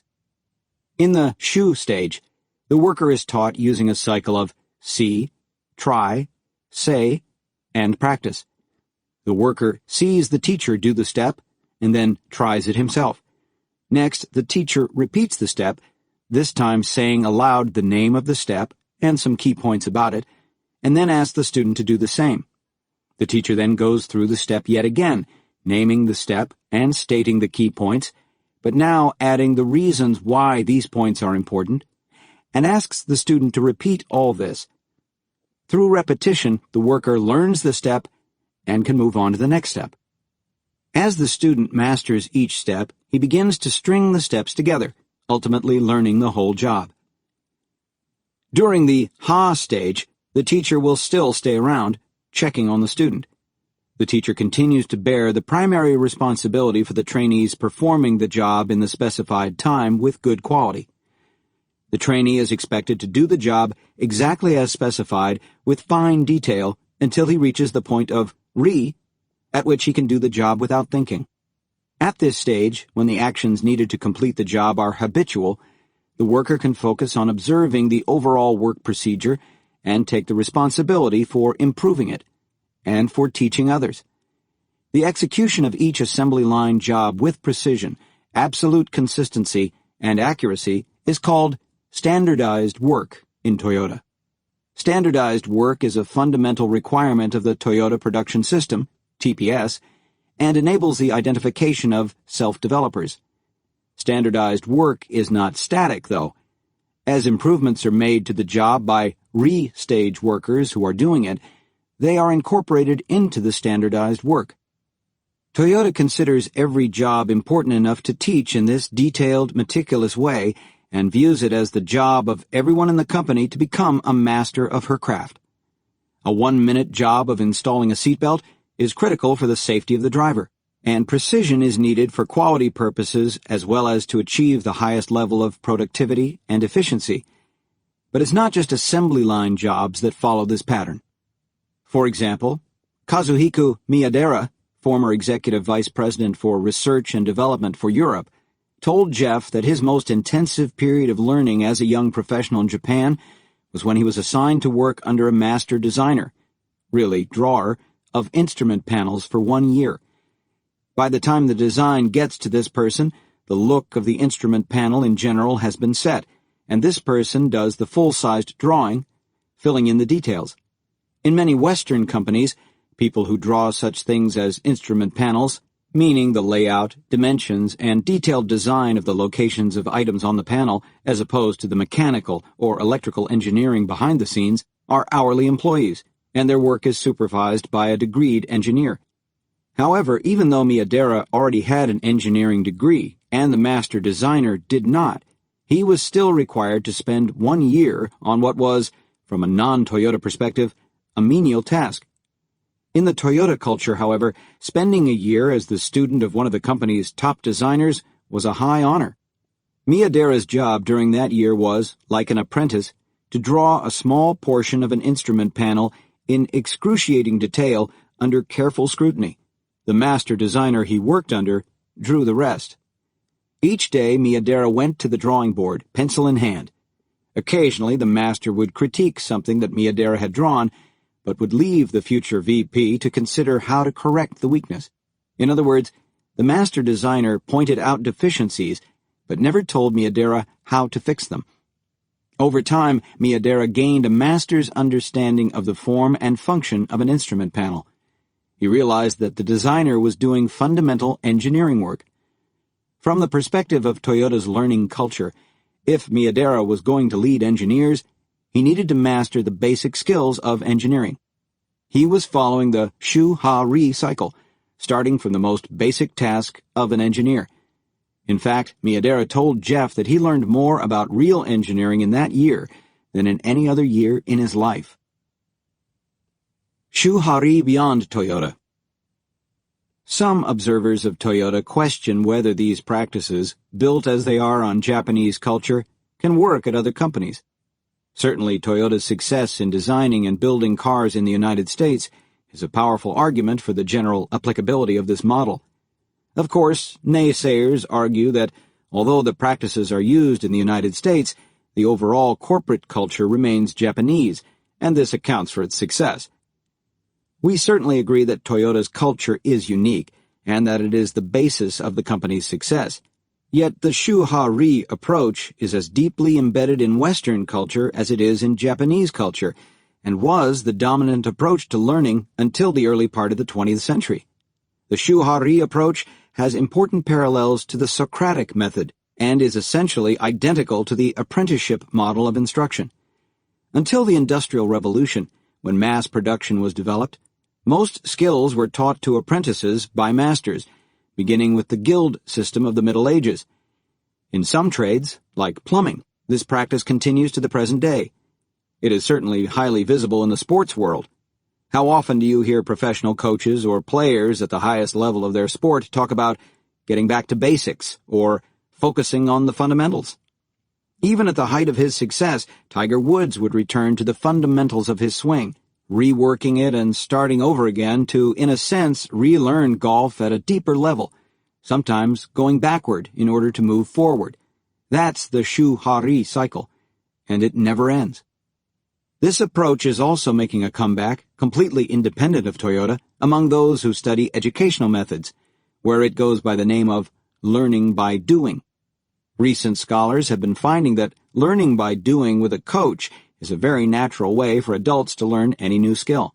See sidebar for a summary of the Dreyfus and Dreyfus 5-step process, which is very similar to Shu-Ha-Ri.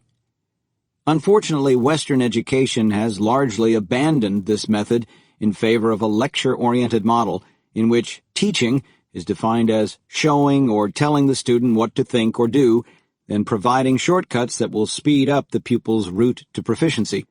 This lecture method is now common everywhere in the Western world, from middle schools to universities to corporate offsites.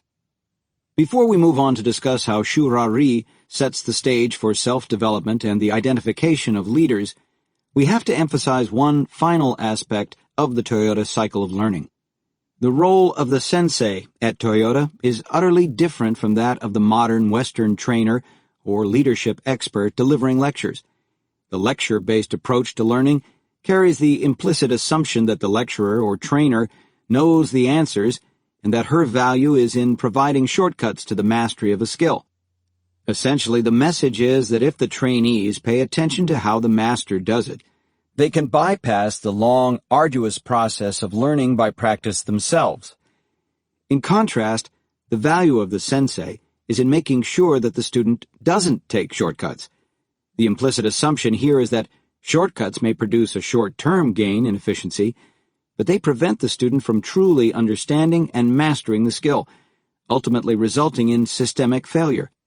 Within the Shu-Ha-Ri cycle, there are no shortcuts. You must demonstrate true mastery of one step before you proceed to the next. The Dreyfus model compared to Shu-Ha-Ri.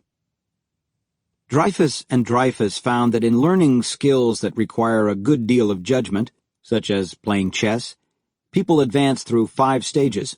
1. Novice. 2. Advanced beginner. 3. Competent. 4. Proficient. And 5. Expert. As the learner progresses, she is moving from rigid adherence to a set of rules provided by the teacher to the freedom to use the rules fluidly and innovate. 1. Novice.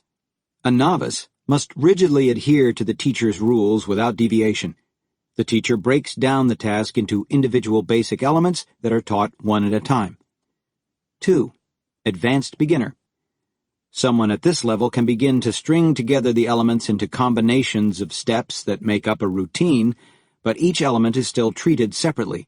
The student cannot adapt the routines to the situation. 3. Competent.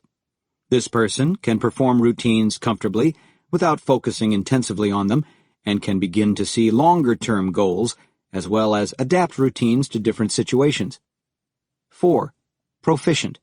Someone who is proficient has a holistic view of the situation and can apply appropriate routines to solve the problems at hand. She follows basic rules of application as guidelines. 5. Expert. The expert no longer needs rules of application to check off and can intuitively adapt routines to each situation. She has a deep understanding of the tools and principles, how they apply, and the reasons for specific courses of action. The first two Dreyfus stages are similar to the Shu stage. Stage 3 is like the Ha stage, and stages 4 and 5 seem to correspond to the Ri stage. One difference is that in the philosophy behind the Shu Ha-ri and the Toyoda way, there are no experts. No matter how advanced someone is in the skill, there is still much more to learn. Shu Ha-ri and leadership. While it's easy to see how Shu Ha-ri applies to manual tasks like those on an assembly line, you might question how this approach works beyond the shop floor.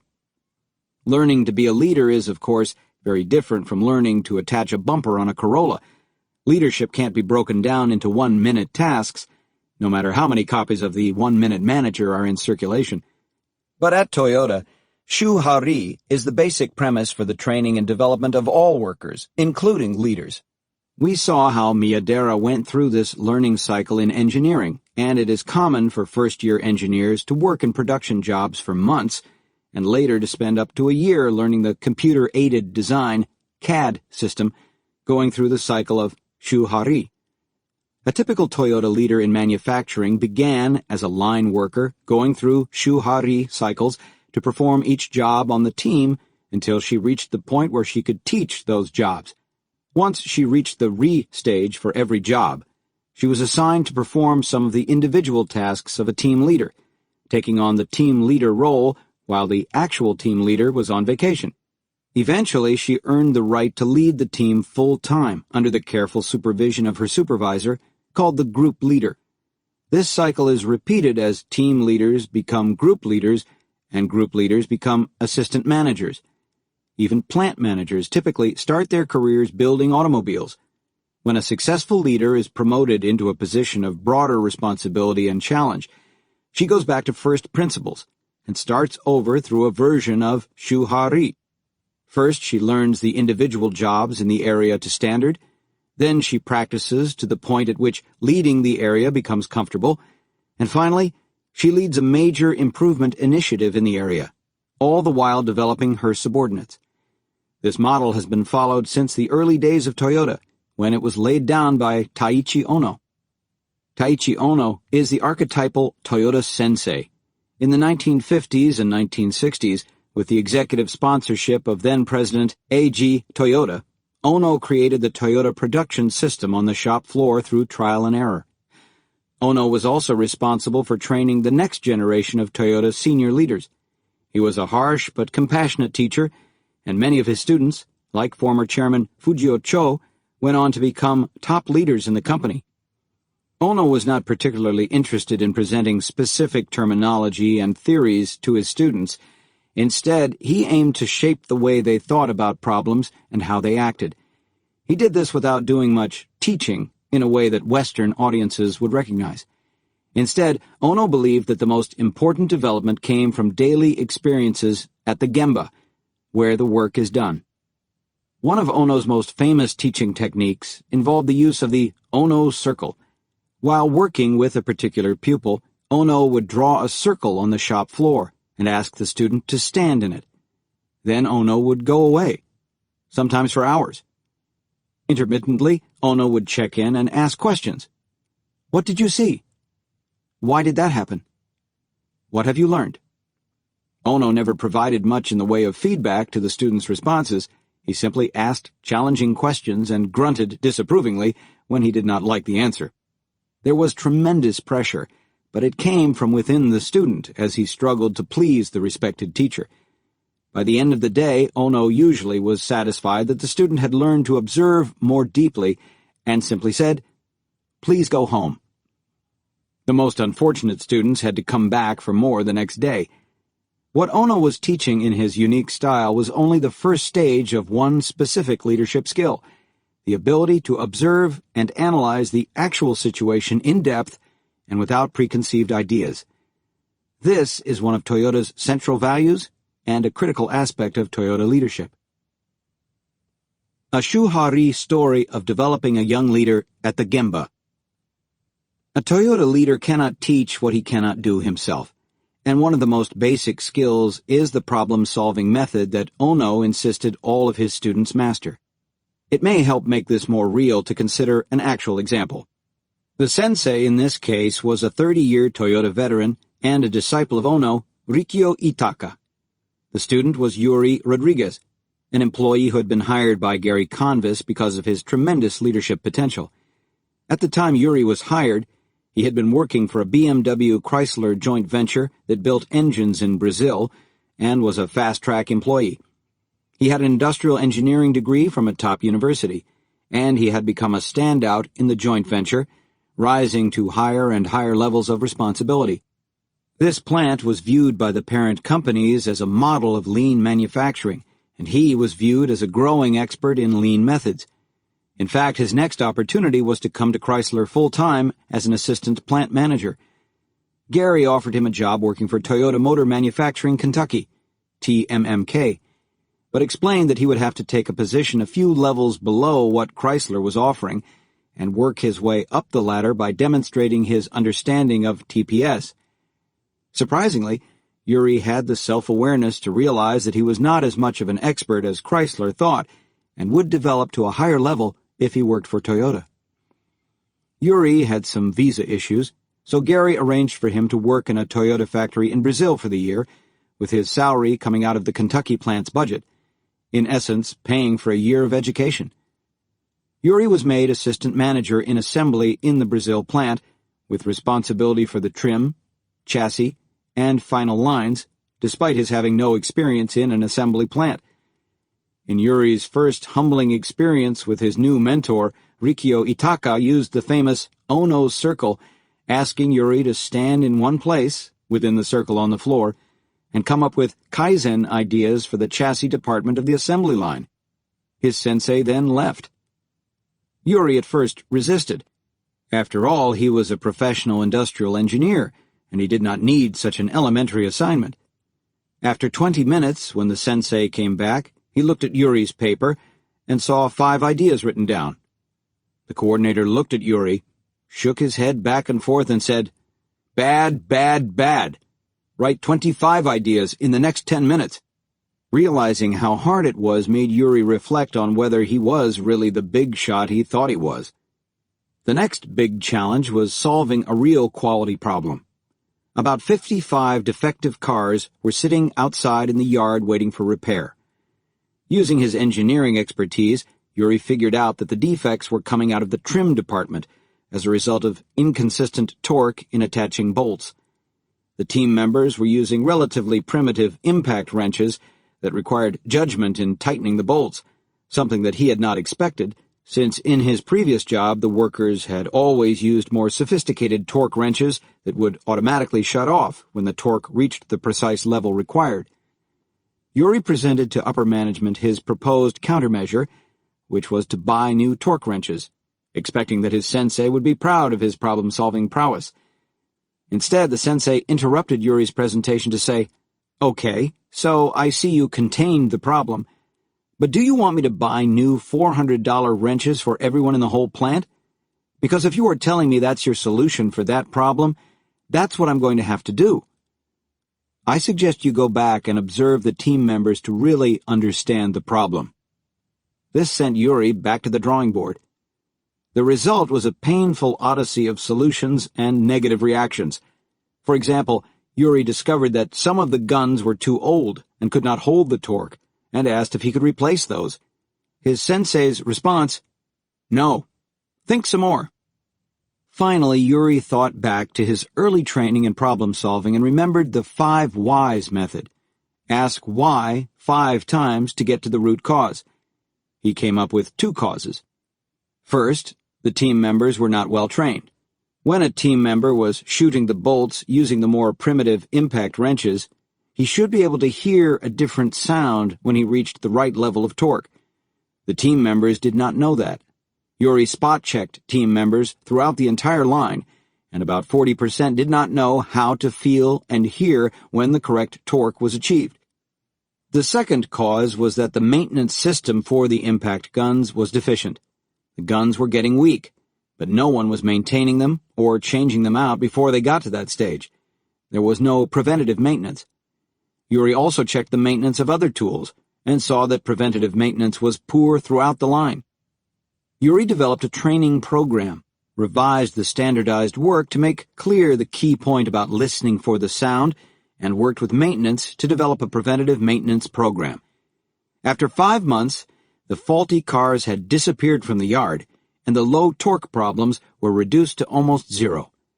Quality defects in trim assembly were reduced from 0.3 defect per car to 0.1, and the cost of maintenance of the tools was reduced from $9 per unit to $1.50 per unit. Yuri didn't have to buy those expensive torque wrenches after all, and the maintenance program had a broad impact throughout the assembly plant. Yuri had gone through a critical Shuhari learning cycle, and by going through many more, he would become a successful Toyota manager. How Shuhari allows for and helps identify self-development. We've asserted that the Shuhari cycle of learning is the basis for allowing individuals to have the space to self-develop, while also allowing the existing leaders to accurately assess any particular individual's commitment to self-development, and that it therefore helps the leaders to identify the right individuals to move into leadership at Toyota. There are 5 aspects of Shuhari that deliver these results: standardized work, the form, deep observation by the sensei to guide, no answers to allow the student to learn by struggling, on-the-job development to get practice and feedback, steadily increasing challenges to grow the student's capability. Let's look at each in turn.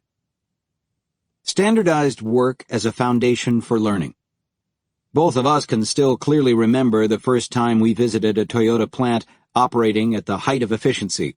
For Gary, it was just after he'd been hired to become the general manager at NUMI, New United Motor Manufacturing Inc., Toyota's joint venture with General Motors, when he went to Japan to visit the Takaoka plant, which would be the training ground for Toyota's new American employees. For Jeff, it was during his first visit to Japan in the early 1980s, when he toured Toyota engine and assembly plants and plants of Toyota suppliers. The impression was shocking compared to what we were both used to in American auto plants. Machines were not stopped, with workers idly standing by waiting for a repair specialist to get the time to look at them. Workers were not walking to and fro in almost random patterns, getting parts and tools. The impression was more like that of an incredibly fine-tuned machine, even of a finely trained troupe of dancers. For Gary particularly, his weeks of training in Japan for NUMI were nothing short of stunning. After years of working in relatively undisciplined American auto companies, it was shocking to see team members following the standard process exactly every time. For instance, nobody ever lost a Kanban card, used to track the flow of parts in order to manage just-in-time delivery. Nobody ever forgot to put the card in the chute at the right time.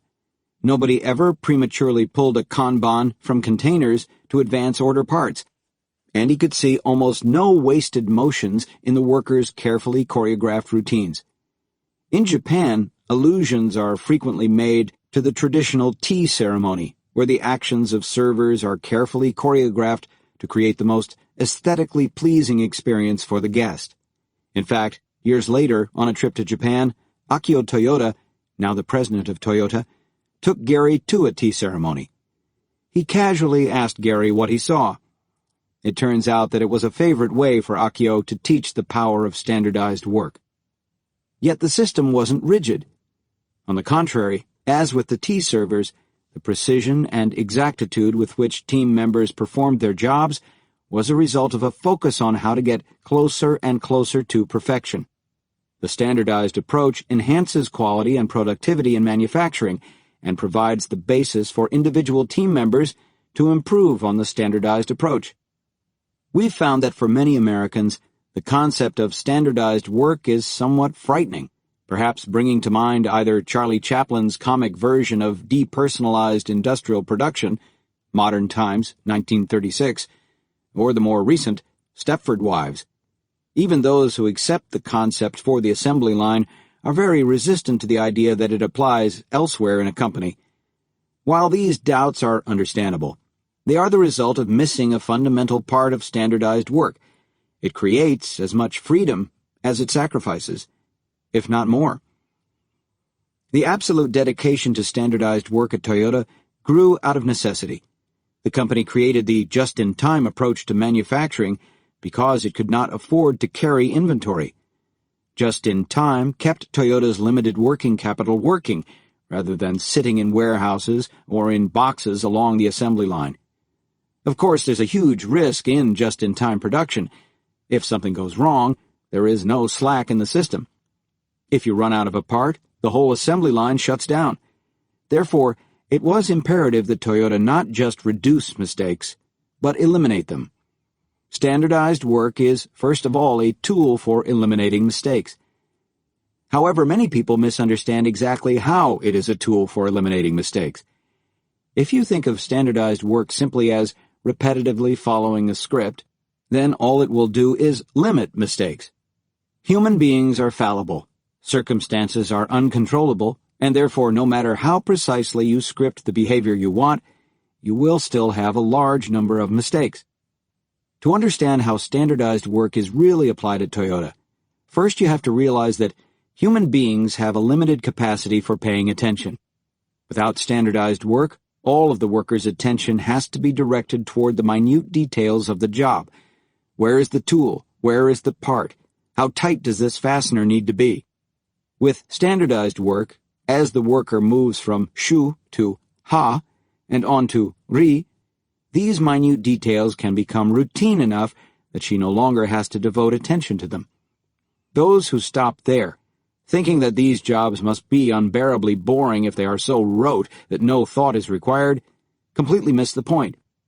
At Toyota, the point of taking away the need to pay attention to the details of the job is so that the worker can pay attention to the bigger picture and find ways to improve the process that will not just limit mistakes, but eliminate them. We realize we keep harping on the point that standardized work is not static, but it is critical. At Toyota, in the best plants, every job is constantly under review by the workers performing it and is being improved. Standardized work also plays an important role in identifying self-developers. It provides a baseline against which to measure improvement in an accurate way. In many companies, processes or goals are fuzzily defined, so that you get a situation in which it is quite difficult to tell whether a proposed change is actually an improvement or just another way to do the job. This is a problem we've frequently seen at companies that are attempting to imitate Toyota, and especially its employee suggestion system, which is in part a tool for improving standardized work. In fact, it's a problem that Gary himself confronted when he first left NUMMI to take a position at Toyota as president of Toyota Motor Manufacturing Kentucky, the first wholly owned Toyota factory in the United States. Suggestion systems are easy to abuse if you take your eyes off standardized work. Understood properly, the point of a suggestion system is not only to improve a process, but also to give employees a self-development opportunity. An individual can take the initiative, identify a problem and its solution, and channel that solution in a way that can actually make a difference. But one of the frequent ways in which suggestion systems break down is that it becomes difficult to tell whether a suggestion is going to produce a measurable and significant improvement. When Gary first arrived at TMMK, the plant had grown so rapidly for several years that the focus on standardized work and evaluating suggestions against the standardized work baseline had waned. As a result, many relatively trivial suggestions were making it through the system. This quickly eroded the value of the system. It became more difficult for the leaders to distinguish the team members who were taking advantage of the opportunity for self-development from those who were flooding the system with unimportant suggestions in order to reap the small incentive payments that came along with suggestions. Gary's first task at TMMK was to refocus the suggestion system so that it once again became a tool for promoting and identifying self-development. Doing so required adhering rigidly to the policies about how suggestions were to be reviewed and letting only the real contributions pass through, which virtually shut the system down for several months to put it back on the right track. So underlying Shuhari is standardized work, the focus of the Shu stage, which in turn underlies allowing and identifying self-development. Identifying self-development is a key leadership role of the sensei in the Shu-Ha-Ri cycle. Deep observation by the sensei. In Chapter 1, we reviewed the values that set the standard for everything that Toyoda does. One of these is the principle of Genchi Genbutsu, or go and see where the work is done. In this context, it is the act of directly observing the actual person in actual situations to understand his strengths and weaknesses for potential promotion opportunities. In an effort to increase efficiency, a huge number of modern companies have built up departments to handle all aspects of training, from basic job skills to leadership development. The idea is to keep those who are doing the best job doing their jobs. It's perceived as wasteful to have these people train others.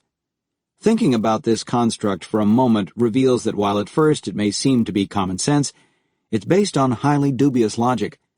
While trainers often claim to be experts, it's frankly hard to believe that anyone who is not doing a job on a daily basis can be an expert. Under the Shu-Ha-Ri system, sensei are an absolute requirement. The person doing the training and observing the student's progress has to be a master of what she is teaching. Of course, a huge benefit of this process is that masters are the teachers, and therefore the quality of training immediately goes up. In terms of self-development, though, the benefit is that those who are most able to judge the quality of an employee's attempts at self-development are the ones who are judging them. Who can better see if an employee has come up with a truly meaningful improvement on standardized work than an expert on that standardized work? The chances of a master's recognizing opportunities to meaningfully help the self-development of others is much higher than if the task is left to someone else. Let's consider an example. For Toyoda, the principle of Genchi Genbutsu is a core value. So we would think that any deep involvement of Toyoda executives at the Gemba would be a positive. But in fact, there are right and wrong ways to practice this deep value. Executives might feel good about getting out with the people and blending in, but in reality everyone knows who the executives are and the power they have. How they present themselves, what they say, and how they use that power is critical to being effective leaders who add value and are teachers. Without practice, a leader can easily end up solving problems for those that he is trying to develop rather than allowing self-development to proceed. Perhaps the hardest thing for a developing Toyota leader to learn is how to avoid using his skills in a way that provides a short-term benefit but is counterproductive to the longer-term goal of developing others.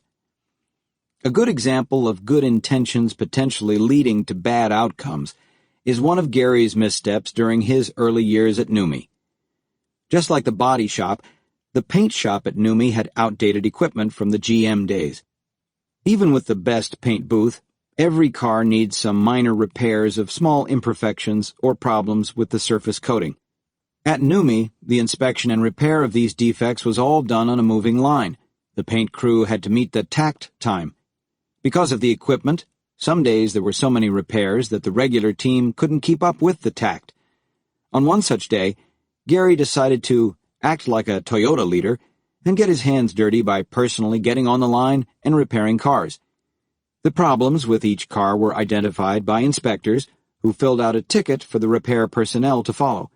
The repair personnel were responsible for either fixing a defect directly or replacing a body panel if the defect couldn't be repaired.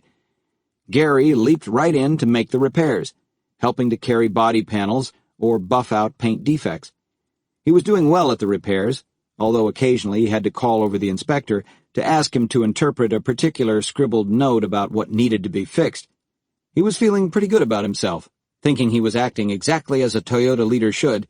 He was showing his commitment to quality and Genchi Genbutsu, he thought. After he had been working on the line for more than an hour, the Japanese coordinator for the paint shop, essentially a peer in rank, happened by and immediately asked Gary to come off the line so that they could have a conversation. The coordinator proceeded to tell Gary a Chinese folk tale. A farm manager at a royal orchard was walking through the orchard one day, and it appeared that he was picking some fruit to eat. At the time, it was forbidden for anyone to do this because the state owned the fruit, and eating it was stealing from the state. Work came to a halt.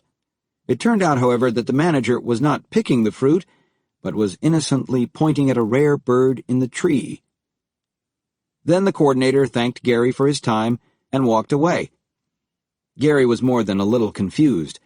Clearly the coordinator was trying to share something important with him, although in the Toyota way he was not directing, but was using a folktale to make Gary think, allowing Gary the opportunity for self-reflection.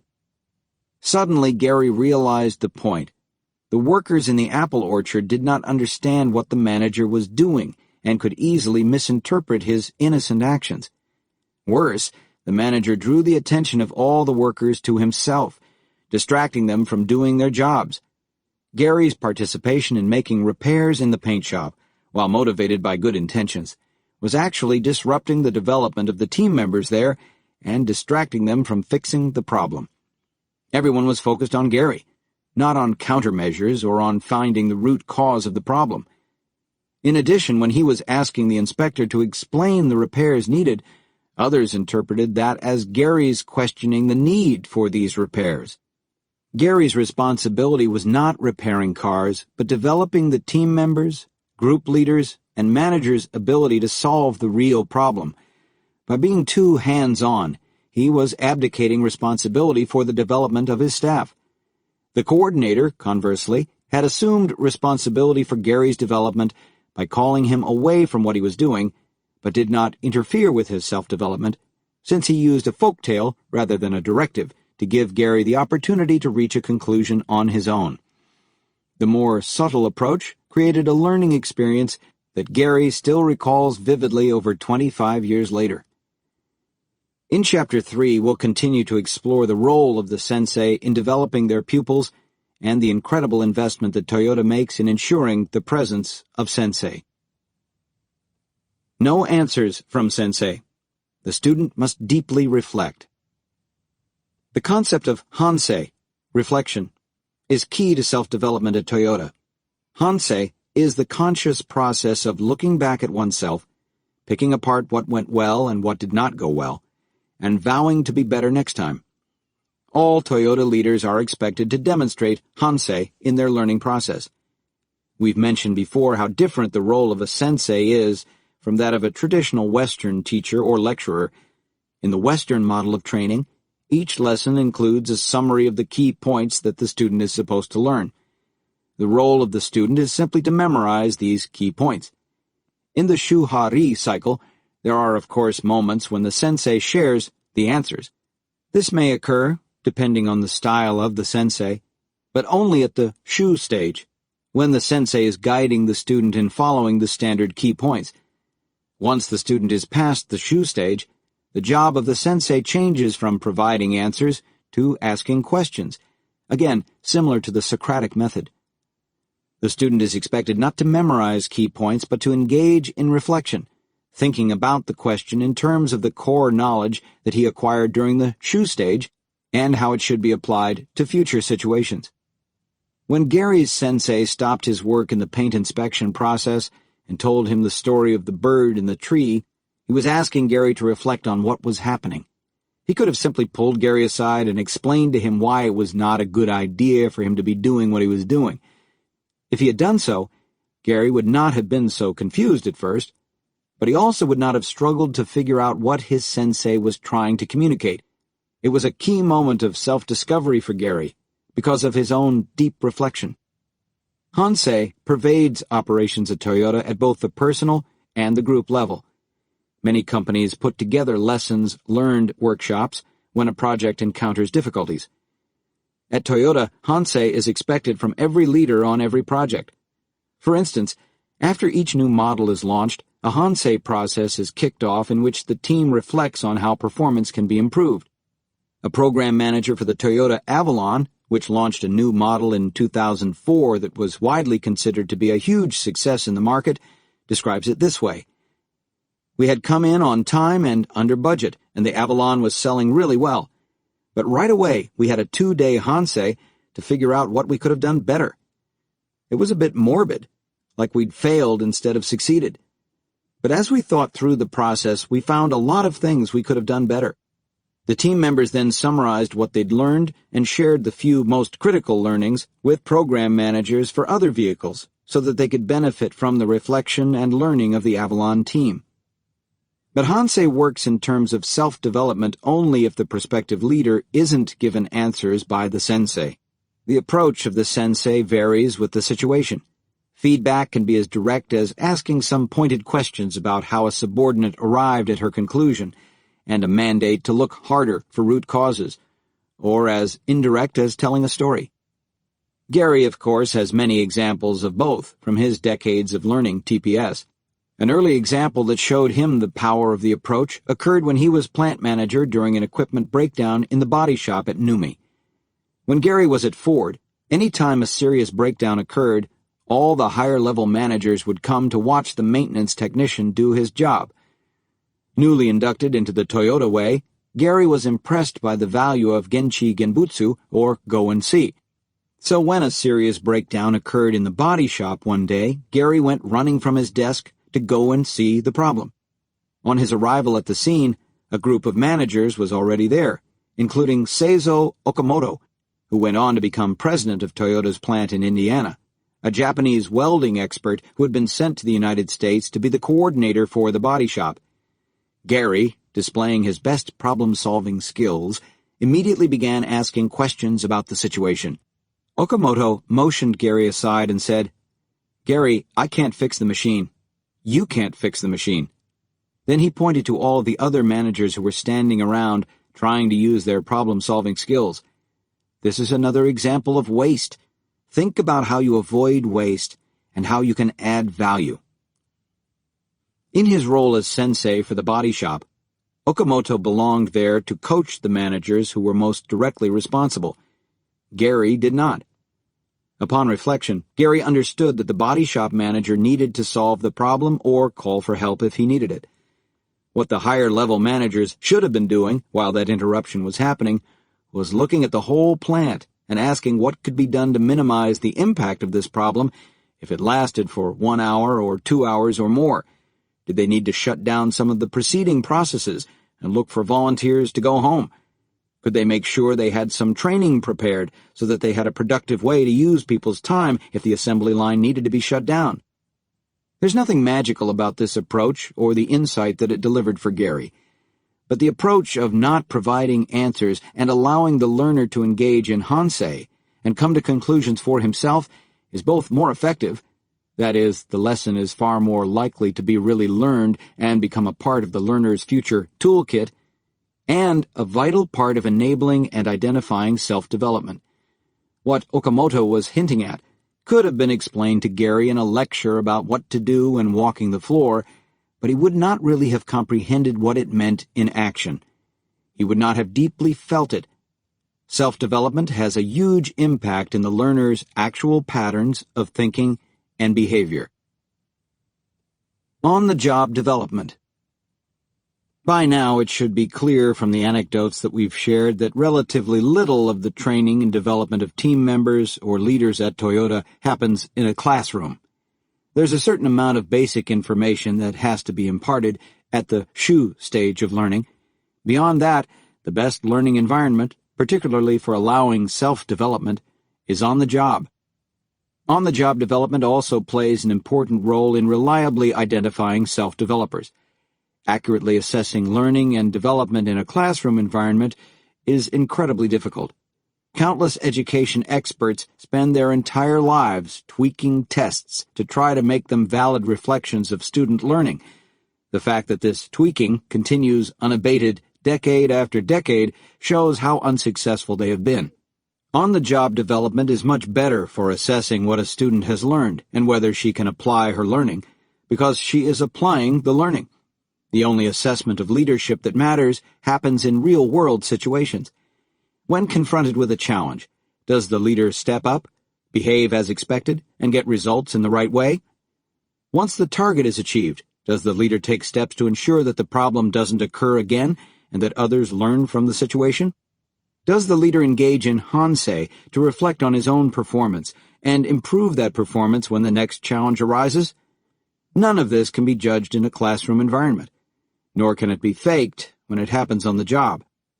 Gary's first experience with training and on-the-job development at Toyota was when he traveled to the Toyota plant at Takaoka after being hired to be general manager of NUMI. He was in the first wave of what would be several hundred future employees of NUMI who flew to Japan to be trained. Not surprisingly, the training regimen at Toyota was highly structured. Nearly every minute of every day was planned. Most of the training wasn't in classrooms, though. It involved spending time performing jobs or participating in Kaizen.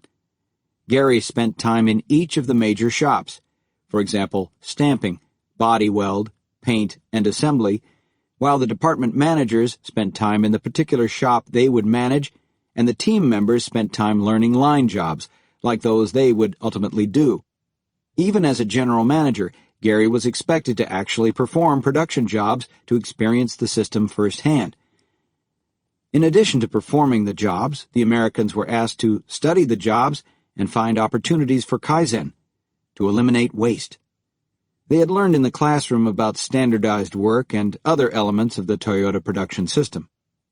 To their surprise, the Americans were given stopwatches that could measure hundredths of a second. They were used to stopwatches that measured only seconds. The Americans were shown standardized worksheets that listed each work element of a job, with each element broken down into tasks that were considered value-added or actual tasks that customers paid for, and those that were considered wasteful, such as walking. The Americans were taught how to fill out those sheets, and then they were sent to the floor with stopwatches to observe a process. They were asked to identify all the elements, time each element 10 times, and separate the elements into value-added and wasteful activities. As a team, the American managers would then come up with Kaizen ideas.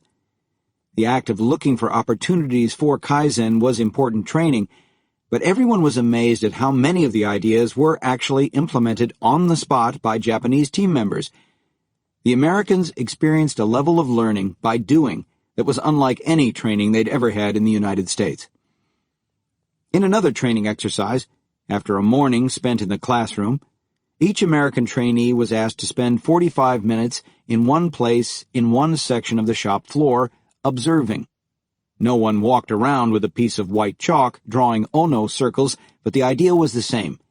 The Americans were expected to observe deeply, after which their sensei asked questions about what they had seen. The Americans were asked to go beyond superficial observations and refer specifically to the TPS principles they had talked about earlier in the day during the classroom session, providing examples of where they saw one of the principles in practice and where they were being violated. The Japanese would then ask if the American trainee had any ideas for improvement. Because this style of learning and leadership development is so different from American norms, it's important to point out some common misconceptions and misunderstandings about on-the-job development. Americans who hear these stories often tend to start thinking of the sensei as all-knowing and believe that these exercises are set up or simulated. They think the sensei already knows how the process can be improved and are testing the trainees to see if they can come up with the right answer. In fact, the opposite is true. The trainees were always observing actual production floor processes. The sensei didn't have the right answers. They didn't have any answers at all. If they knew of a way in which the process could be improved, it would have been improved already. This is again key to evaluating the skills and self-development of potential leaders. When the newly hired managers and team members for NUMI were sent to Japan to be trained, they learned a good deal through the structured on-the-job development, but they learned even more from the non-structured daily interactions. In particular, when they were working at General Motors, the former union members had developed very negative ideas of work life in Japan. Workers literally working themselves to death in their jobs, completely overloaded with work in each cycle. When they worked in the plant and got to know the people, their attitudes quickly changed, and they started to question how American workers who were in constant combat with management could possibly compete with the cooperative relationships they were experiencing between labor and management. One thing that many of the NUMI graduates talked about was the respect showed to them in Japan for their ideas. Joel Smith, the first union president at NUMI, recalled one such story. One guy's job in the days of old in GM had been putting in the windows, setting the glass in, which was a tricky process to get the thing in at the right angle and so on. And he had developed a couple of tools of his own that he'd keep in his pocket that he could use. There was a little pry and a little jimmy to get things done. Well, when he went to Japan, he got the job for a day of working with the guys putting in the windows, and he pulled out his little tools. And it was amazing. All the Japanese in the area gathered round. Let me see. And before the day was out, which is the Toyota production system approach, they had made these tools for everybody that had anything to do with that job and written it down in the standard worksheets. There were so many stories like that. My members realized the level of appreciation for each other's skills and talents, and the attention they got really puffed them up. And they brought that attitude back to Numi. Steadily increasing challenges. The final key aspect of the Shuhari cycle in enabling and identifying self-development is that it requires steadily increasing challenges. The challenges increase in intensity within each Shuhari cycle, as well as when a leader or potential leader graduates to the next cycle.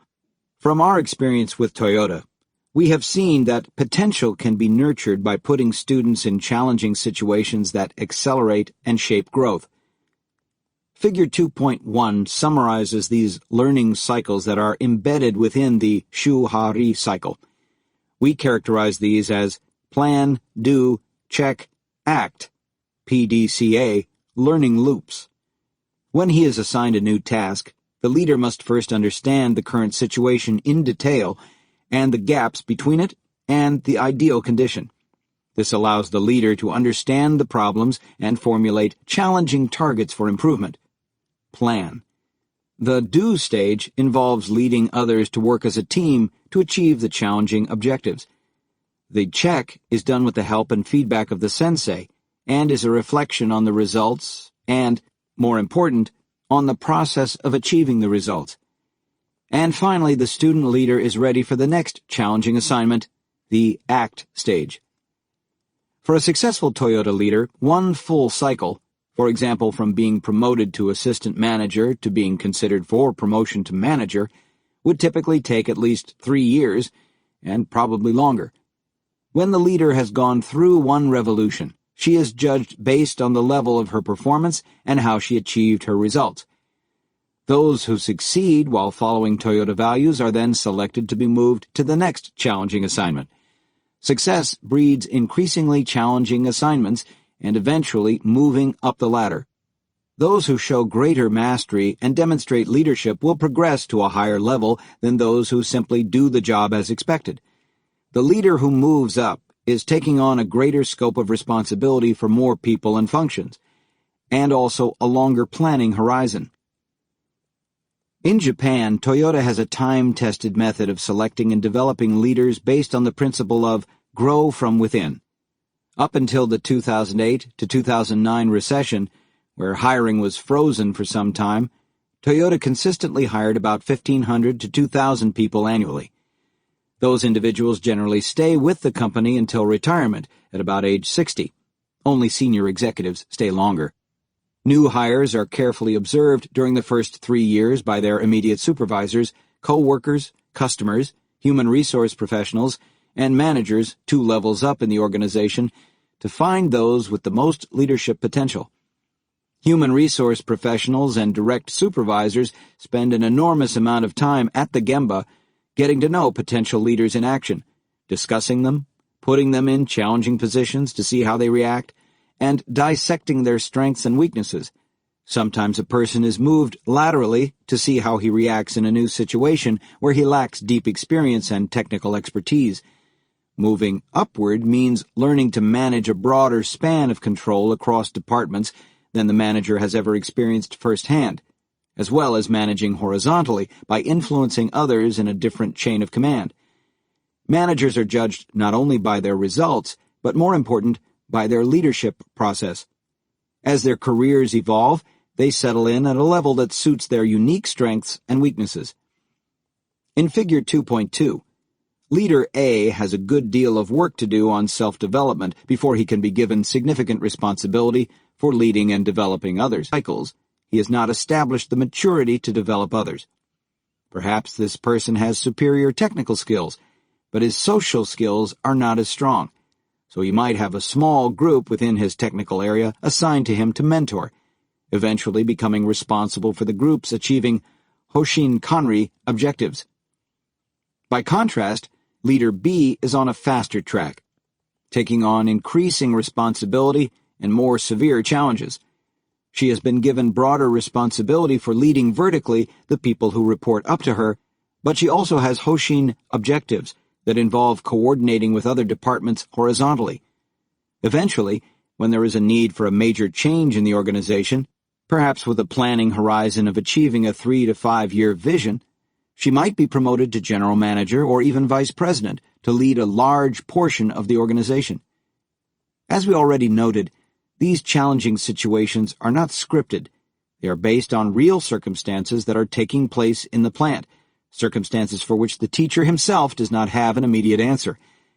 It is critical to understand that the student in these instances is being challenged regarding her approach, not her conclusion. In this sense, there is no fast track at Toyota. Existing Toyota leaders take the time to watch candidates in action because experience has shown that no matter how great one's diligence, no one can judge leadership potential perfectly. Those who are deemed to have high potential may not realize that potential, while others may be late bloomers. As a result, Toyota wants to see people in action over time. Furthermore, the company is interested not just in quantifiable results, but in how those results are achieved, specifically whether the results are achieved in a way that is consistent with Toyota's values, a topic that we'll return to in the next chapter. It is always up to the candidate to step up to the challenge.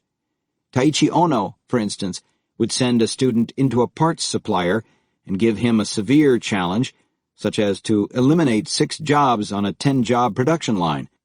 The student could not leave the supplier until he had achieved the objective, eliminated the 6 jobs, and trained the remaining 4 people until they could perform all the required work on time and with perfect quality.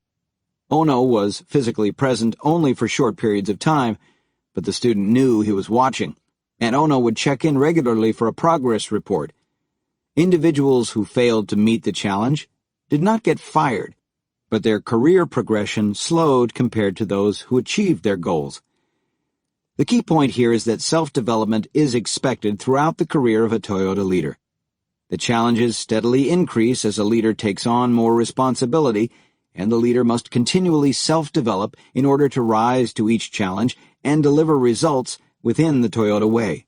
Promotion to higher levels of leadership is never based simply on time served or on having joined the fast-track leadership ranks.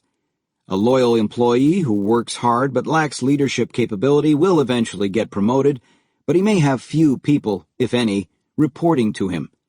Promotion with actual leadership responsibility at every level up and down the corporation is based on demonstrated success and one's self-development efforts on that path. Virtually every senior leader in Toyota has followed this process, moving up through the company over the course of an entire career. With a handful of exceptions, there are no members of Toyota's board of directors, the highest level of governance in the company, who have served the company for less than 30 years. That's a huge contrast with American companies, which routinely bring in outsiders to become CEO or to fill other C-level positions. Bringing in an outsider for a position of major corporate responsibility at Toyota would have been unthinkable when Toyota was growing as a Japanese company. However, this changed as Toyota grew to be a global company. Selecting outside leaders for capability as Toyota grew in North America. When hiring leaders for NUMI, the focus was on finding candidates who had demonstrated an inherent capacity for self-development and learning.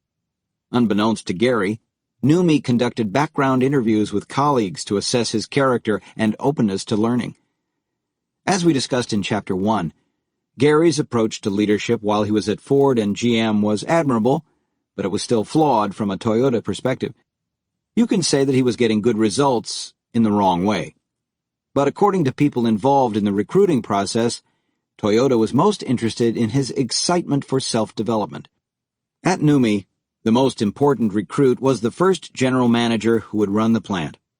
Toyota intensively interviewed the rather small list of qualified contenders, narrowing its list to 6, and then 4, and then 2, and finally Gary was selected. Why did Gary squeeze through this ever-tightening filter? Because in many respects he was already behaving like a Toyota leader during his tenures at GM and Ford.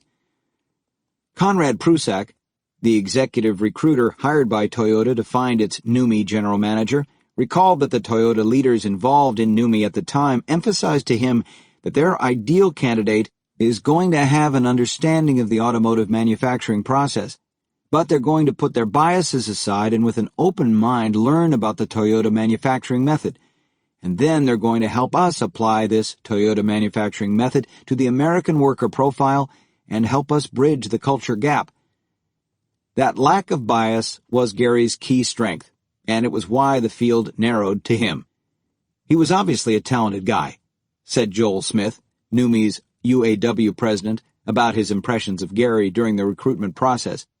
He had the knowledge, the background, and experience, but I think what was more important was his view of where this was going. He wanted to work cooperatively with everybody.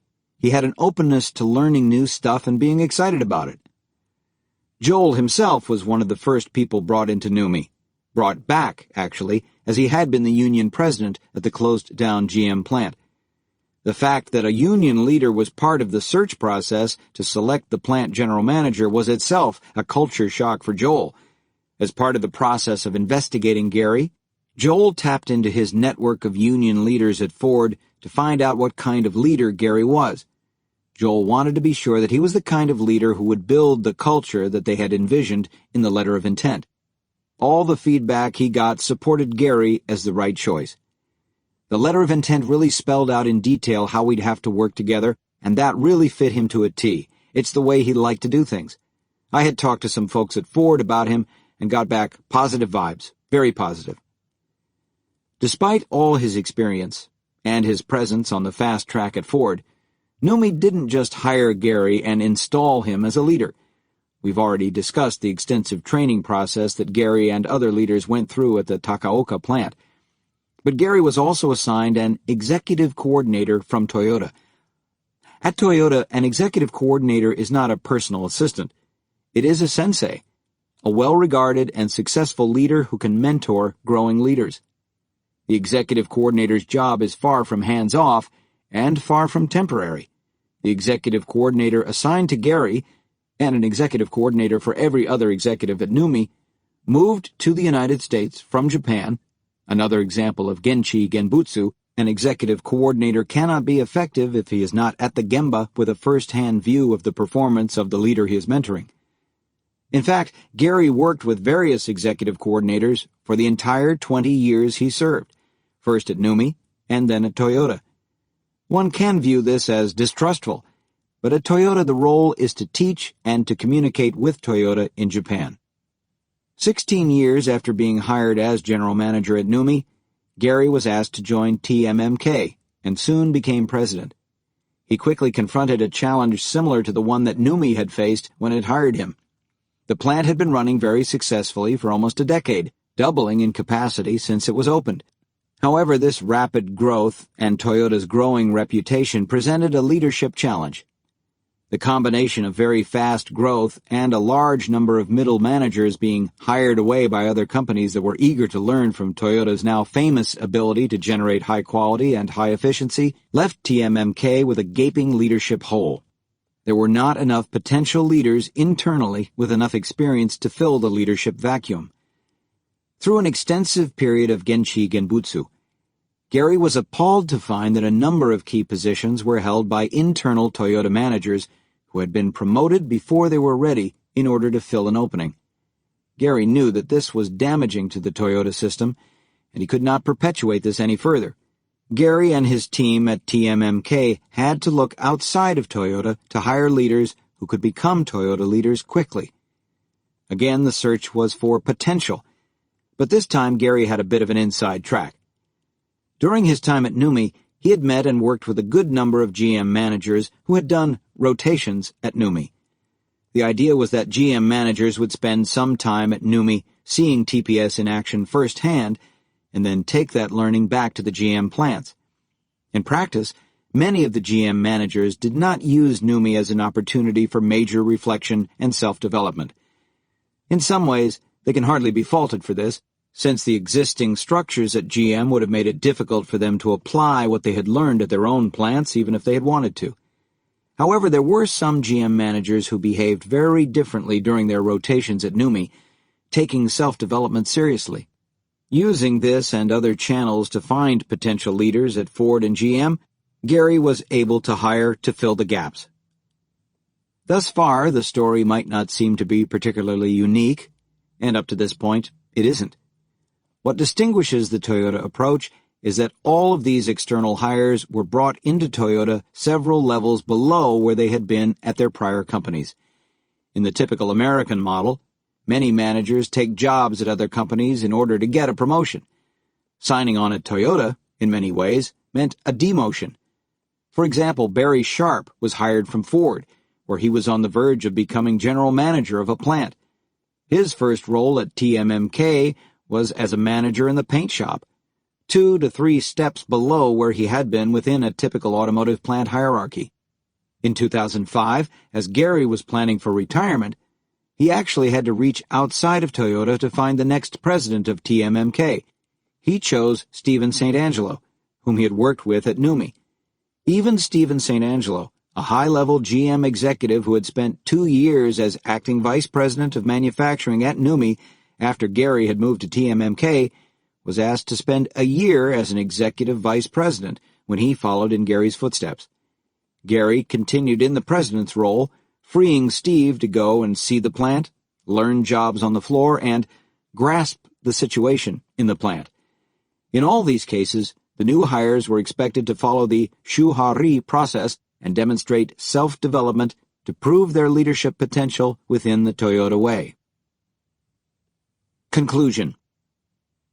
The main point of this chapter is that Toyota considers self-development to be the key indispensable trait of leaders. Only those who demonstrate a consistent devotion to self-development will acquire the skills and fill in the gaps in their own capabilities to become the effective leaders that Toyota requires to maintain excellence. In this sense, Toyota doesn't believe that leadership can be taught. It can only be learned by those who are willing to self-develop. It is therefore critical to allow self-development and reliably identify it among potential and existing leaders. Toyota's approach to allowing for and identifying self-development is built into its approach to teaching and learning. The Shuhari learning cycle puts the onus of learning on the student. Only those who have a passion for self-development stand out under this system. But it also requires having masters close at hand to both protect and guide the students and identify the best self-developers among them. There are no shortcuts in this process, and it is a learning system that is virtually impossible to game or manipulate. Too few other companies understand the difference between the Kaizen event, as it has become popular in the West, and how Toyota uses structured Kaizen activities. The Kaizen event as a standard format is 5 days, starting with some instruction, then going to the Gemba to identify the waste and take quick actions to make changes, then a final presentation on the before and after and results. It has become the main tool for implementing lean in many organizations. There is no question that participants learn a great deal, and it can even be transformative for some. In Toyota, there are organized Kaizen events, but they are called Jishuken, which translates to voluntary self-study. There are several-month Jishuken in Japan, usually led by a Toyota master trainer at a supplier, where the supplier is expected to make a major transformation in an area of the plant to reach targets set by the master. It is intense, and any result short of the target is considered a failure. The goal is for leaders to step up to the challenge and develop themselves through this intense activity. In Toyota in North America, this got translated into a 1-week Jishuken. While shorter, the emphasis is still on learning and self-development. Jishuken is not considered a tool for improvement to get specific results, but achieving the target is essential for learning. One needs to cultivate the drive and passion to reach the target. and the problem-solving process must be followed to the letter. No shortcuts, such as skipping problem definition and root cause analysis by jumping from identified wastes to quick and easy solutions. One of the key lessons for those who are trying to imitate Toyota is how critical it is to have an approach that allows for self-development rather than having mandated development. Self-development of both thinking and doing is the only thing that ever sticks. Throughout this chapter, we have emphasized the importance of standardized work, particularly in teaching during the shu stage. Standardized work is as much for leaders as it is for those who are doing the work. Standards represent today's best-known way. They provide a teachable methodology and a baseline for improvement. They provide a way to coach leaders on developing others.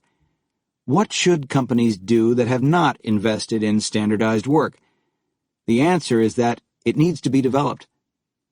Then you might be thinking that this is nice for a repetitive manual job, but what about knowledge work? In Toyota Talent, Leiker and Meyer provide a method for breaking down any job into the routine and repeating tasks, on the one hand, and other tasks that are purely situational. Even a creative job like the engineering of a new product has some degree of stable knowledge and standard processes.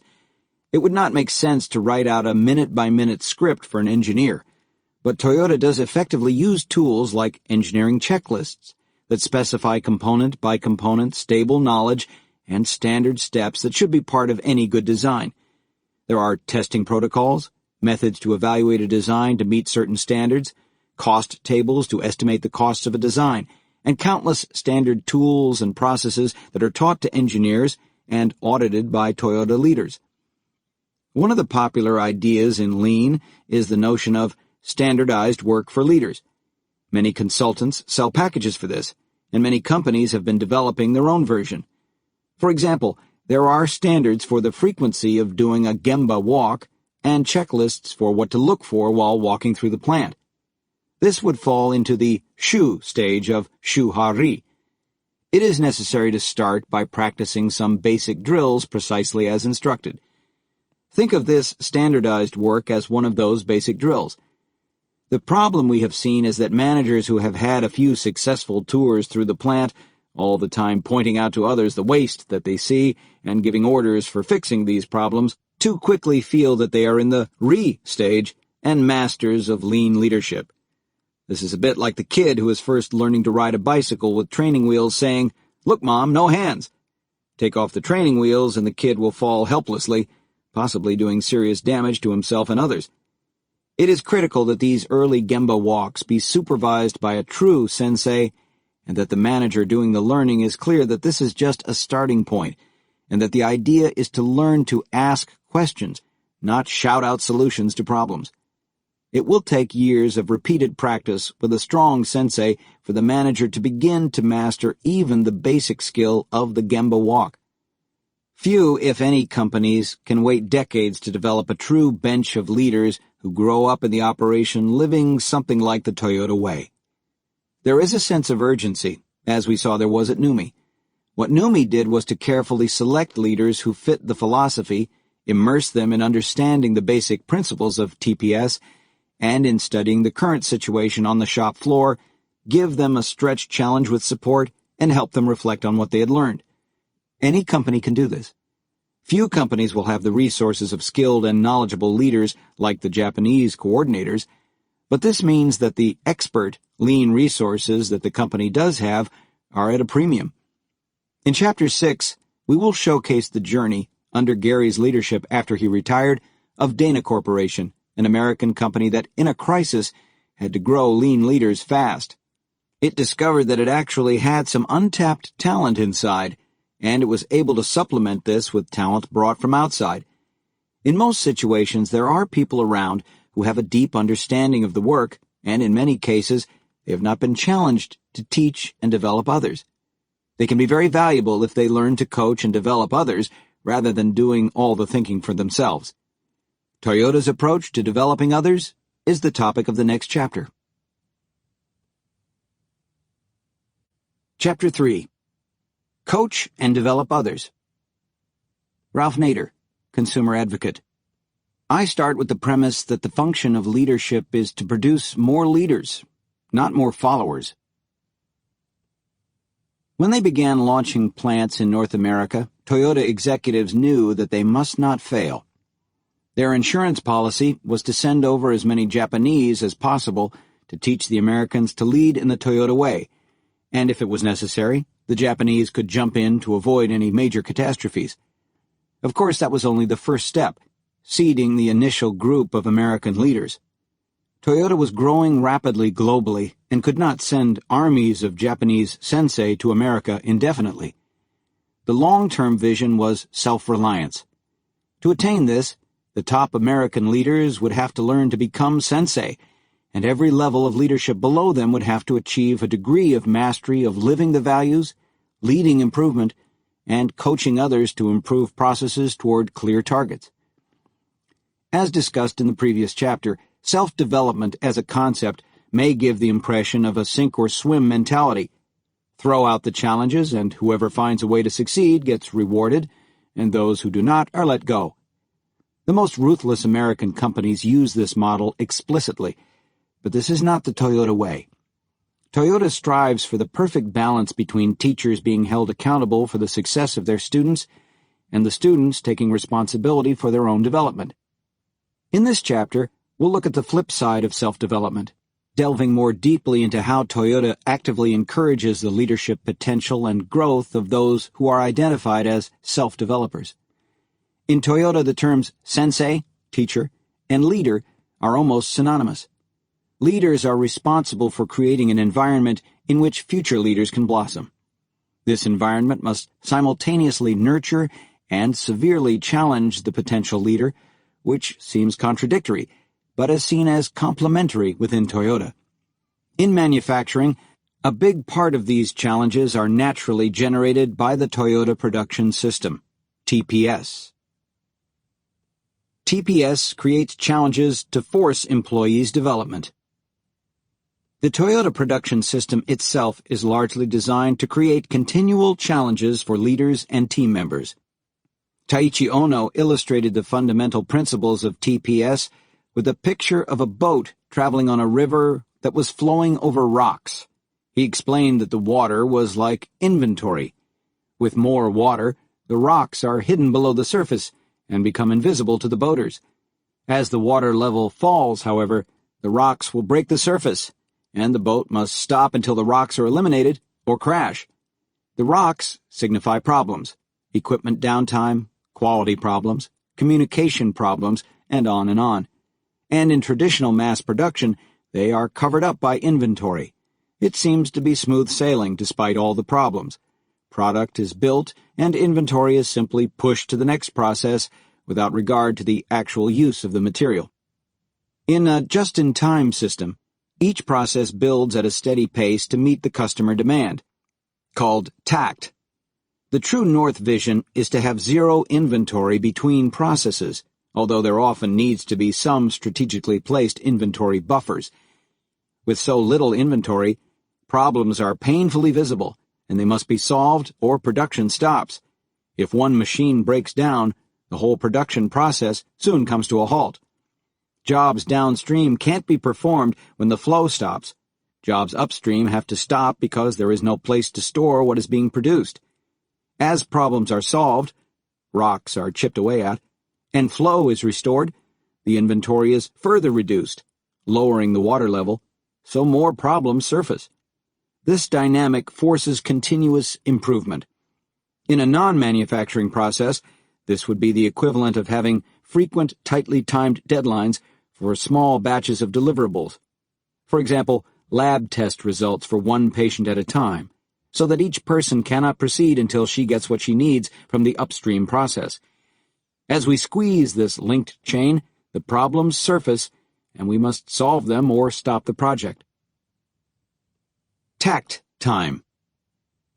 A fundamental concept in just-in-time that we will refer to several times is that of tact. Tact is a German word, although it has been adopted as a Japanese word as well, that means rhythm or beat in music. For instance, a metronome sets the tact for a musician. In just-in-time, Tact is the rate of customer demand. For example, if customers are on average buying a Toyota car every minute, then the tact time is 1 minute. In a just-in-time system, the assembly line would then be set up to finish production of a car every minute, which obviously requires that many cars are being assembled in sequence on the line simultaneously, and ideally all the preceding processes, like stamping and welding, would produce the parts for one car every minute. Using this tact time, in the ideal state, every job on the assembly line should be set up so that the team member has 1 minute's worth of value-added work. Then the car moves down the line to the next 1-minute job until the car is completed. Of course, there is always some waste, such as reaching to get a part or a tool, but the goal of TPS is to continue to drive this waste towards zero. Eliminating waste is another form of reducing the water level. With a clear picture of tact and no waste, the team members are expected to perform value-added work in perfect synchronization. If they fail to do so, production can stop. This is why so many companies simply cannot bring themselves to fully adopt just-in-time. The safety of having extra inventory is just too hard to give up, and adjusting inventory levels takes time and effort. So why does Toyota do it? The difference is between companies that strive to be good at what they do and Toyota's aspiration for perfection. For a company that strives to be good enough to succeed, there is every reason to allow a margin of safety in the form of extra inventory. However, for a company that is striving for perfection, there is every reason to make sure that problems become visible as quickly as possible. If a problem remains hidden below the surface long enough, it can stop being perceived as a problem and become part of normal operating procedure. Soon the goal of perfection becomes even more distant and difficult to reach. Without a vision of perfection as the goal, it becomes very easy to let the water level slowly but steadily rise. You might say that it is the path of least resistance. Certainly allowing slack in the system to increase is the easiest solution to most problems that arise. Ono used to say that the Toyota production system is designed to make problems visible, to challenge people so that they grow and become better problem solvers and better people. TPS was displayed as a house to illustrate that it is a system and operates fully only if all the elements work together. See Figure 3-1. The two pillars holding up the house are just-in-time, attributed to Kichiro Toyoda, and Jidoka, attributed to his father, Sakichi Toyoda. Jidoka refers to a machine with the intelligence to stop itself when there is a problem, like Sakichi's famous automatic loom that shut itself down as soon as a thread broke. This evolved into the Andon system, where equipment or people stop production and signal for help when there is a problem. The combination of JIT and Jidoka means that problems, when they inevitably occur, can never hide. This is all well and good, but there are two conditions that turn this fragile system into high performance instead of an exercise in futility. One is a rock-solid foundation of stability in normal conditions, which requires extremely well-trained people who strive to perform their jobs perfectly and extremely well-maintained equipment that rarely breaks down. Without these, the rocks will overwhelm the organization, and production will simply be stopped most of the time. The second is the way people respond when the problems surface. Toyota trains people intensively and repeatedly that in problem-solving, they should jump into action, first to contain the problem and restart production, and then to deal with the root cause of the problem so that it will not keep coming back. Kaizen, which means continuous improvement, turns this painful interruption of production into exceptional people and processes for competitive advantage. One of Gary's early experiences at NUMMI exposed the difference between good enough, which was the mode that Gary was used to at Ford and GM, and the Toyota pursuit of perfection. During the recruiting process before he was hired, Gary had spotted that the equipment that NUMMI had in the body shop and the paint shop was old and prone to breakdowns. He also noticed that there was no space to store inventory as buffers. In his first few days as general manager at NUMMI, he tried to demonstrate his commitment to quality and efficiency by suggesting to several Japanese executives that the plan for the body shop needed to be adjusted to allow for more inventory between processes, or any problems would eventually shut down production on the assembly line. Mr. Kosuke Ikabuchi, Executive Vice President for Engineering and Manufacturing at NUMI, responded to Gary's idea succinctly. "There is no need for extra inventory. Fix the problems." Ikabuchi-san was expressing one of the core tenets of TPS. If you cover a problem with inventory or a workaround, you take the pressure off of fixing the root cause of the problem. Not fixing the root cause may be acceptable for good enough, but it doesn't fly in a quest for perfection. We noted in the introduction that many companies that begin implementing lean concepts see large gains, but all too frequently, those gains evaporate over time. People naturally prefer a smooth, easy operation, and it is easy to get accustomed to the status quo. By removing inventory, Toyota makes any status quo other than perfection inherently unstable. An uncompromising commitment to just-in-time pushes everyone to pursue perfection, because anything less than perfection becomes obvious very quickly. What does any of this have to do with developing leaders? In the previous chapter, we discussed the importance of on-the-job development and steadily increasing challenges. TPS, because of its exposure of problems, creates a never-ending stream of opportunities for on-the-job development and increased challenges. Toyota Sensei do not need to create artificial training situations in which something goes wrong, or there is a specific fix that trainees are supposed to find. The daily process of producing cars generates all the development opportunities and challenges that are needed. In a more comfortable environment, one with more water, you might say, Sensei might need to set a specific target or identify a project to challenge a student's problem-solving skills. There would never be enough opportunities for the shu-ha-ri cycle for students to self-develop, or the development process would take even longer than it does.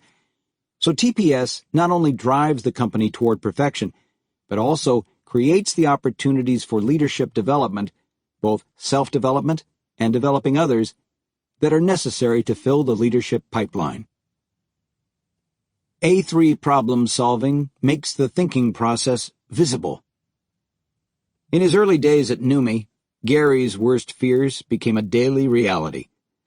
Since there was no room for inventory in the body shop, getting the people highly trained and the equipment stable was a daily challenge, and TPS provided many opportunities for development. With the frequent breakdowns of the machines, fixing the problems at the root cause was essential to maintaining production. In Japan, the vendors who built the equipment regularly came on site to help fix the problems, but NUMI in California was on its own. Gary and his team struggled for years to solve one problem after another, and did quite a good job of keeping the line running, but there was still a large gap between NUMI's performance and the level of equipment uptime in Japan. Ironically, the guy who brought the body shop up to a new level was not a manufacturing executive, but someone who came out of finance in Japan. Mr. Fumitaka Ito became president of NUMI and was not satisfied with the uptime of the body shop. He also noticed the body shop engineers spending too much time in the office, which of course meant the problems were not going to get solved. In one meeting, he asked Gary to start a new practice. Whenever equipment was shut down for 30 minutes or more, he wanted a personal report from the engineers, with Gary present. The report should be on one side of one piece of paper, the famous Toyota A3 report, after the A3 paper size used in the metric system. Ito did not offer a training course on A3, but rather asked for a breakdown report for each instance, and suggested that the Japanese engineers in the body shop would be able to show the American engineers how to prepare it. The purpose of the report is to produce, in a single page, a problem-solving story that summarizes the problem, its root cause, and the countermeasures taken to solve the problem. Toyota uses a standard approach to problem-solving that is now known as Toyota Business Practices. Toyota Business Practices. The problem-solving process used at Toyota is currently called Toyota Business Practices, TBP, although it has gone by other names in the course of the company's history, such as practical problem-solving. TBP is an 8-step process based on the plan, do, check, act cycle of quality guru J. Edwards Deming. In summary, the process begins with a statement of the problem, including the gap between the actual and the ideal condition. This gap is then broken down to determine the most important problems that are actionable. For actionable items, specific targets for improvement are set. These specific sub-problems are then analyzed to identify the root cause by asking why, until the root cause, and not a surface cause, is found. A rule of thumb suggests asking why 5 times. Countermeasures are then identified, plan, tried, do, and monitored, check, until after further adjustments, act, either the problem is solved or new approaches are tried. The problem solver does not leave his role and keeps checking and further adjusting the process until it has been demonstrably stabilized and has run without problems consistently for a period of time, usually months. Then the countermeasures are standardized and may be shared with other plants if they see a need. The 8 steps of TBP are: 1. Define the problem relative to the ideal. Plan. 2. Break down the problem into manageable pieces. Plan. 3. Identify the root cause. Plan. 4. Set a target for improvement. Plan. 5. Select the appropriate solution among several alternatives. Plan. 6.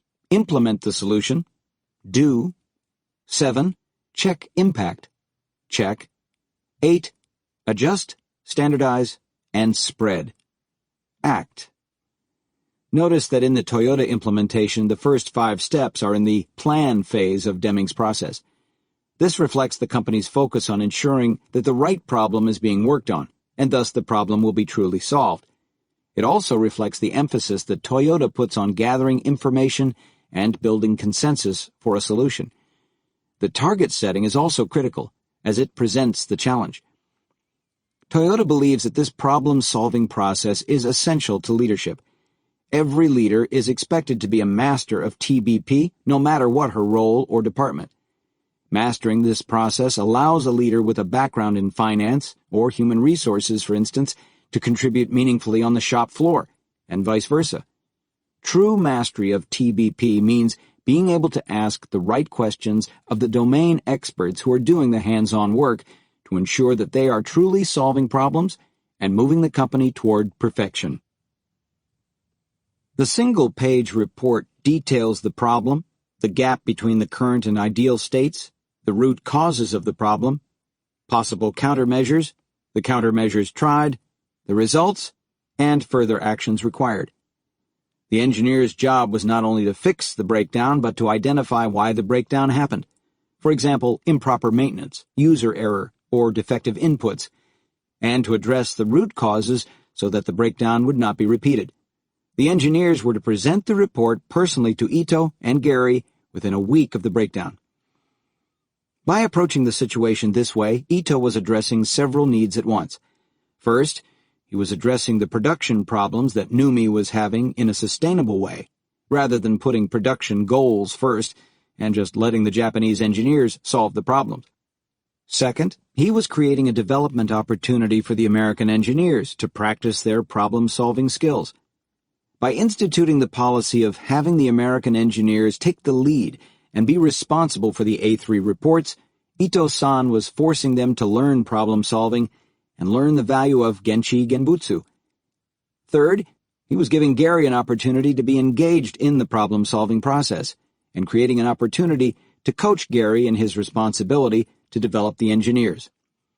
During the presentations, Ito would focus on asking questions and critiquing the reports. Was the problem statement clear? Did it lead to the 5 whys? Was the countermeasure clearly connected to the root cause analysis? Ito had an uncanny ability to pick out key gaps in an engineer's thinking and to drill down with detailed questions that exposed missing parts of the story, despite the fact that he was not an engineer and did not know the technical details of the problem. Following the standard Toyota practice, he would take a red pen to the report, circling items, putting in question marks, and writing in questions.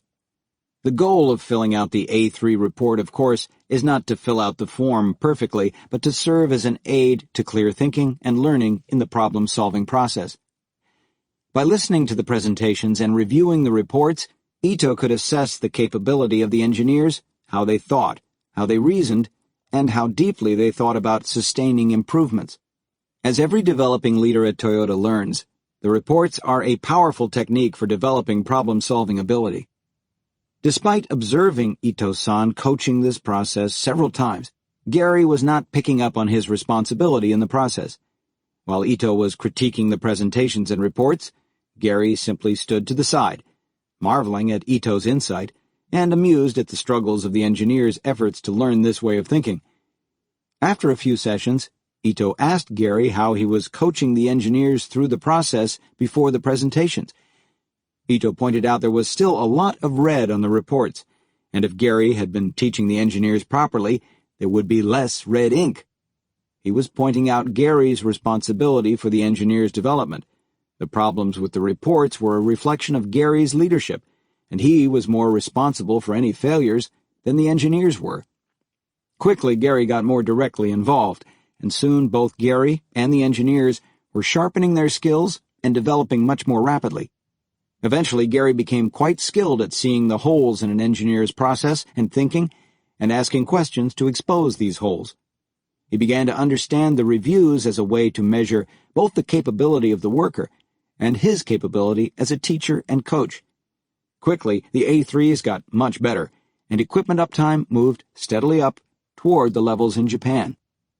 Thereafter, when Ito issued compliments on a job well done, they were directed to Gary, but not because he was attributing the success of the problem-solving process to Gary. The real compliment was on the development of the engineers. Any individual report was relatively unimportant in the grand scheme of developing leaders. The steady improvement in the reports showed the more important progress in developing the engineers, and in Gary's assuming responsibility for that development, to see how they thought, how they reasoned, how they were going to prevent problems, and how they were going to sustain that prevention. Sometimes leadership training must be structured. Of course, situations do arise in which additional opportunities and challenges beyond those that daily TPS provides need to be fabricated.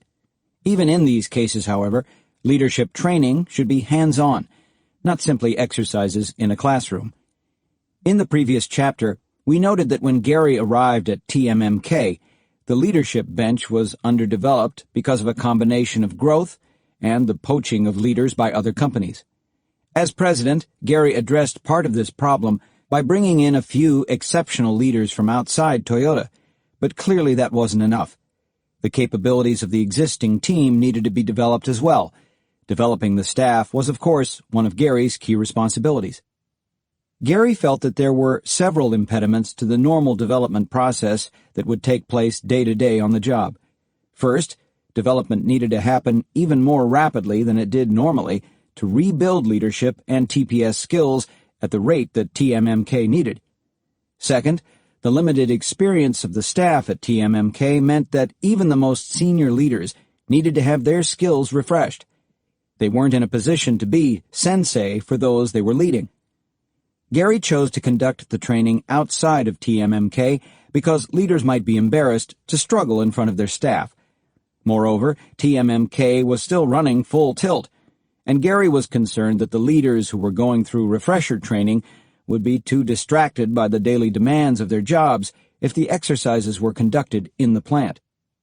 Gary took a page from Taiichi Ohno's book and decided that it would be most effective if the leaders sharpened their skills by working with TMMK's suppliers.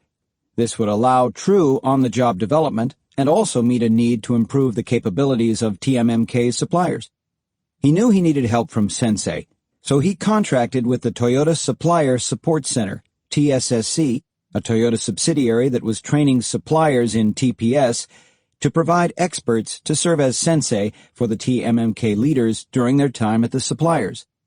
Hajime Oba, an Ono disciple, would personally lead the training effort.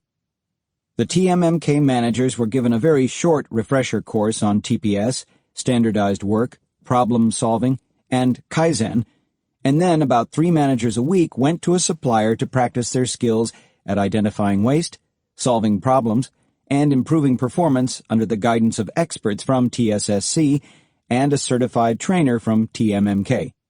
There were 2 stages to the supplier Kaizen assignment.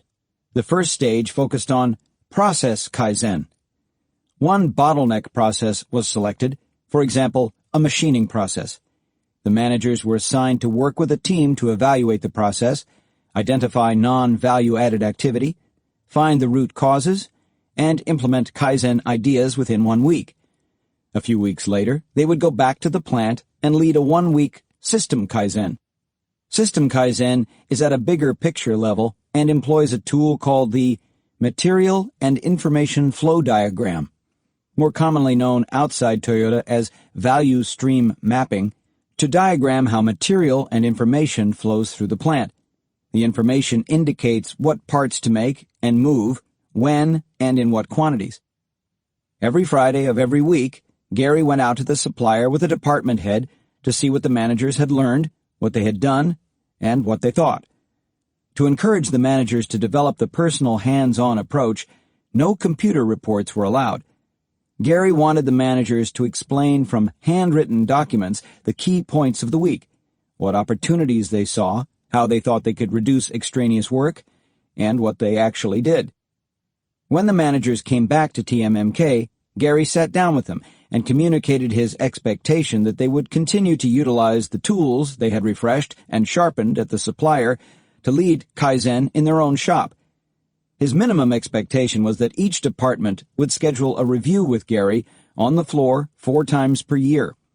The managers would be judged on their proactive use of the tools in their own shop to achieve their annual performance improvement goals.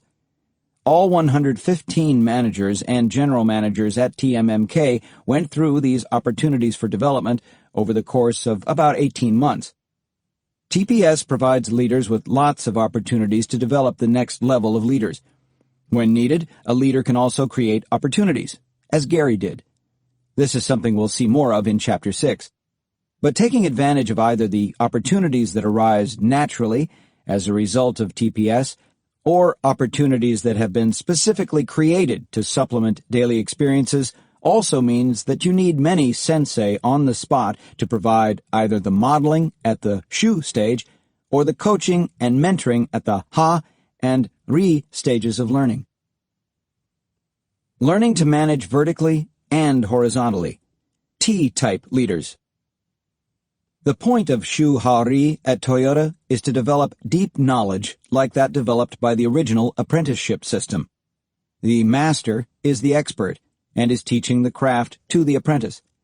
This works very well at managing the daily work of the organization, but at some point in their progression, managers must learn to lead horizontally across the organization to solve larger, cross-functional problems, which means leading people in areas where they are not deep experts and do not have formal authority.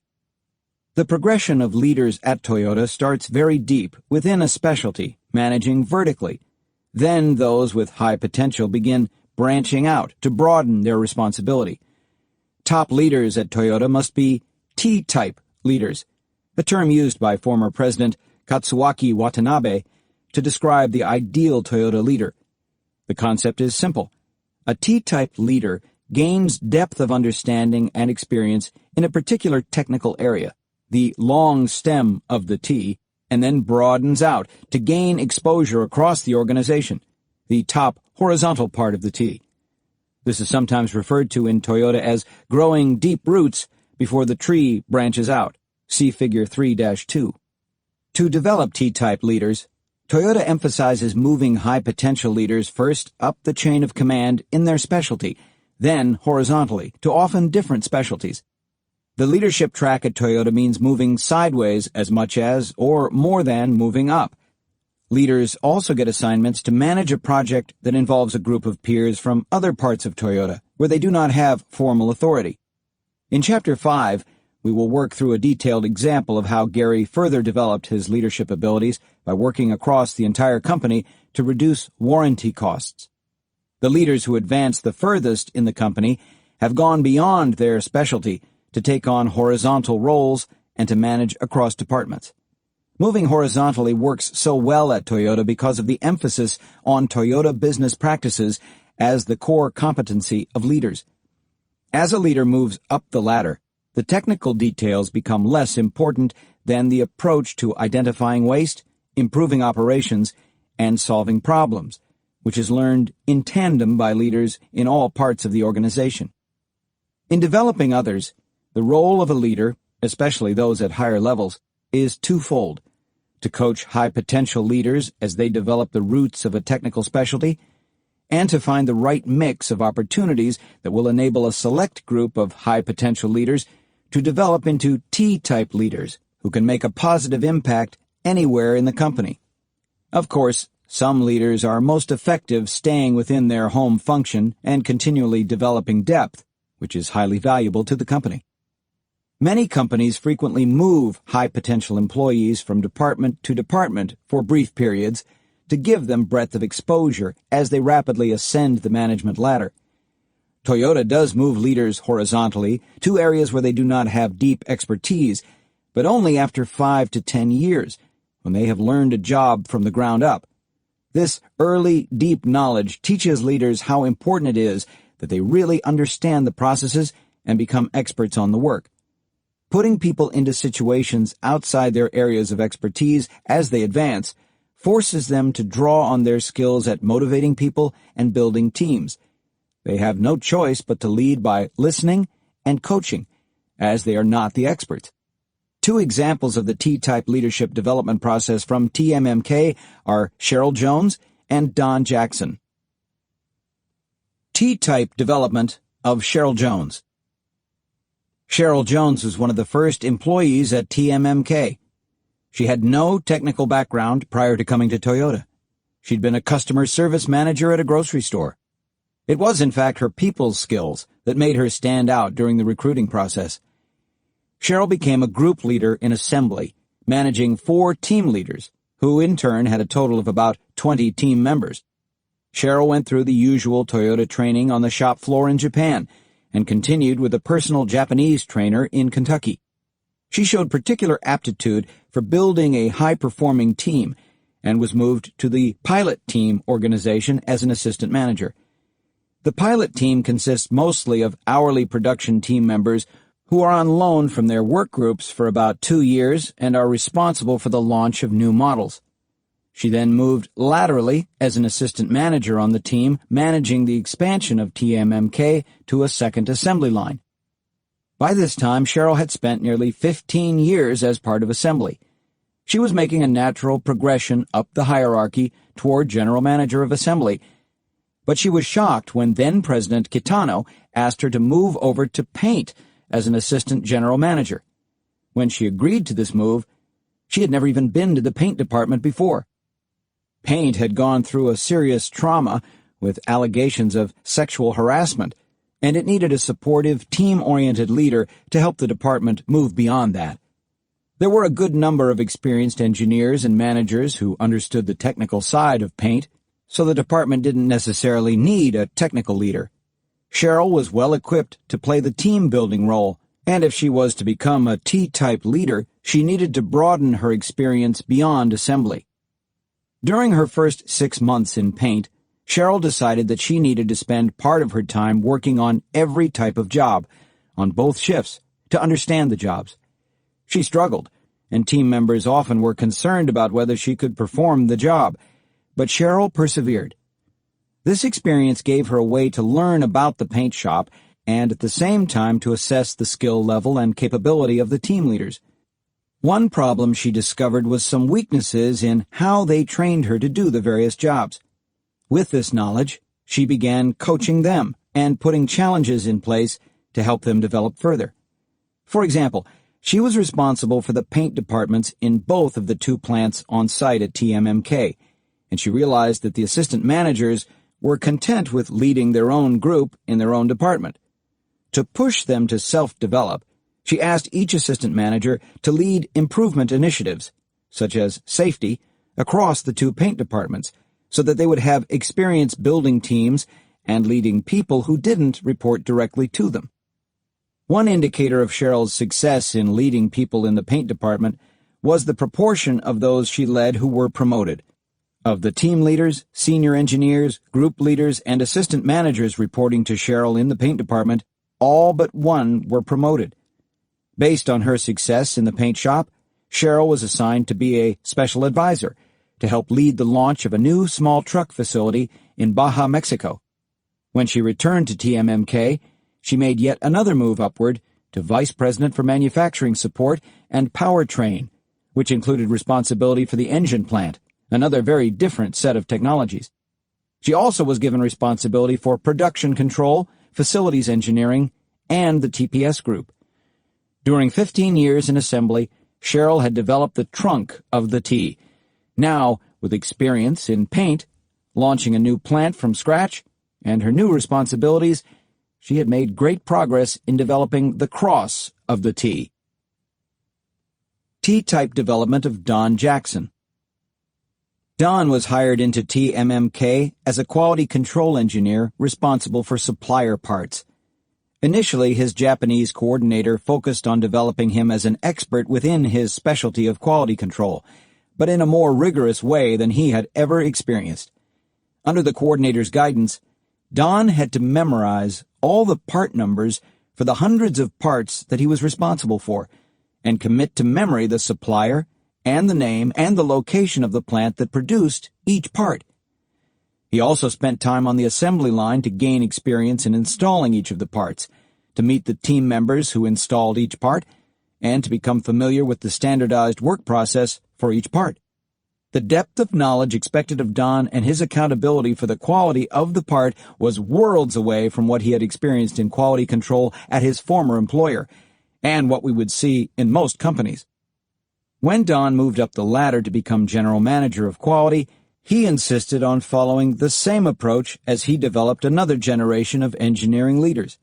He was convinced that this in-depth knowledge was one of the real strengths of TMMK because it allowed even the plant managers to identify and implement quick countermeasures to problems and to avoid most problems in the first place.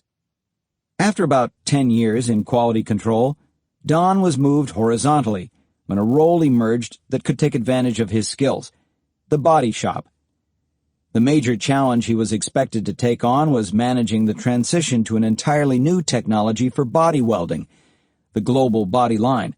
This transition required that every piece of equipment be changed out while continuing to build on a full schedule and never shutting down production.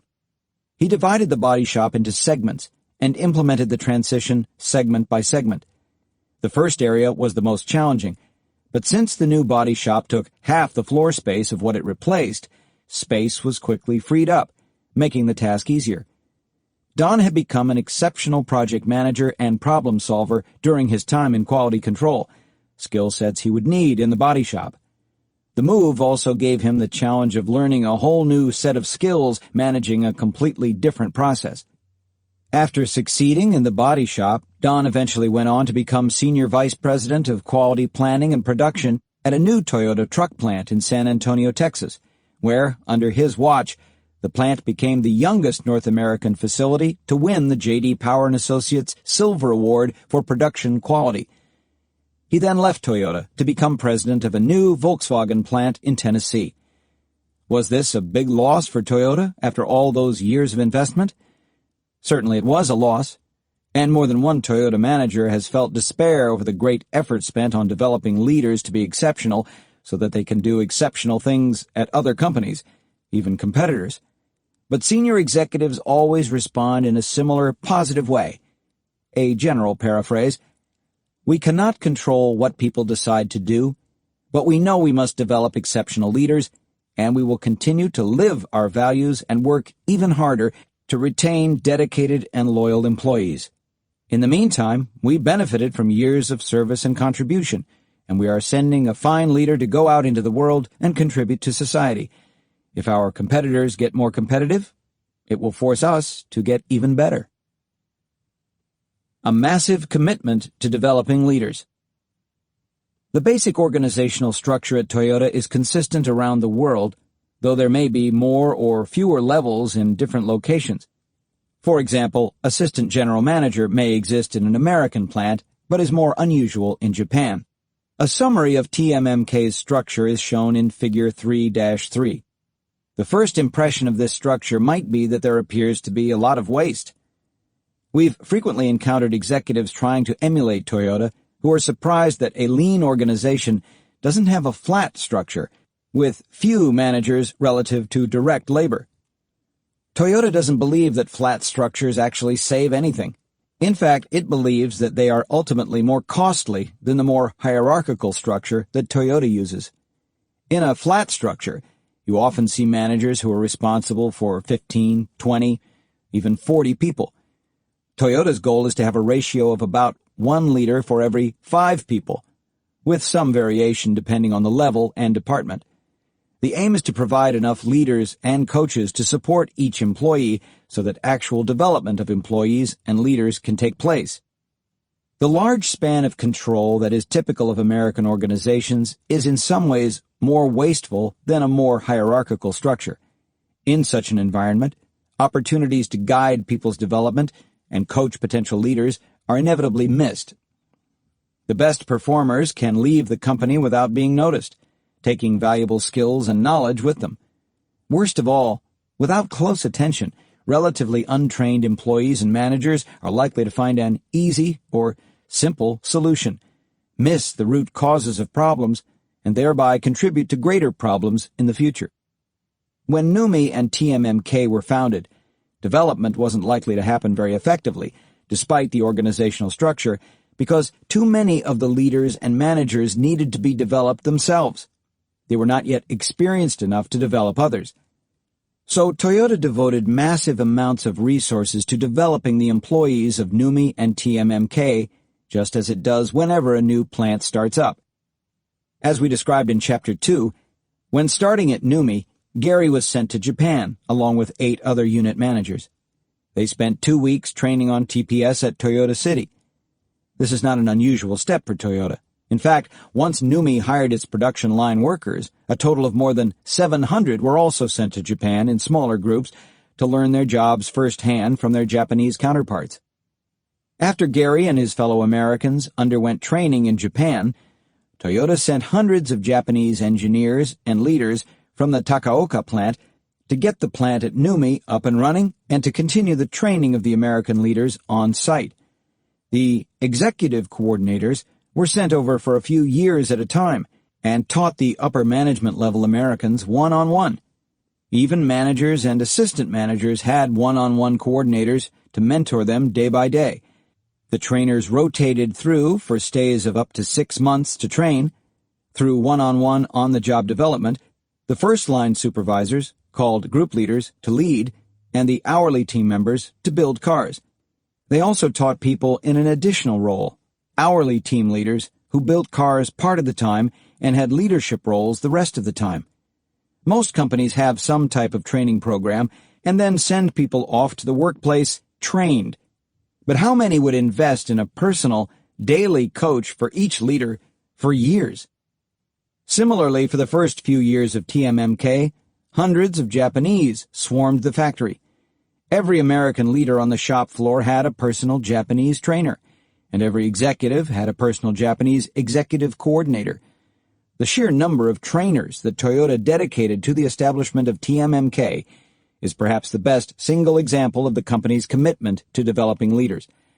When most companies talk about training, they mean group sessions that last for a few days. When Toyota talks about it, it means one-on-one attention from a sensei for months, or often years. Gary, as we mentioned in the previous chapter, had an executive coordinator working with him continually for the entire 20-plus years he spent at NUMMI and Toyota. The mentor had duties other than just overseeing Gary's training and development, but it was a key part of his assignment. Gary, in turn, had similar responsibilities as a mentor for leaders with less experience and capability than he had. It is literally impossible to move up the ladder at Toyota without being mentored and mentoring others. The Japanese trainers at TMMK developed the Americans step by step, guiding them through the Shu-Ha-Ri cycle.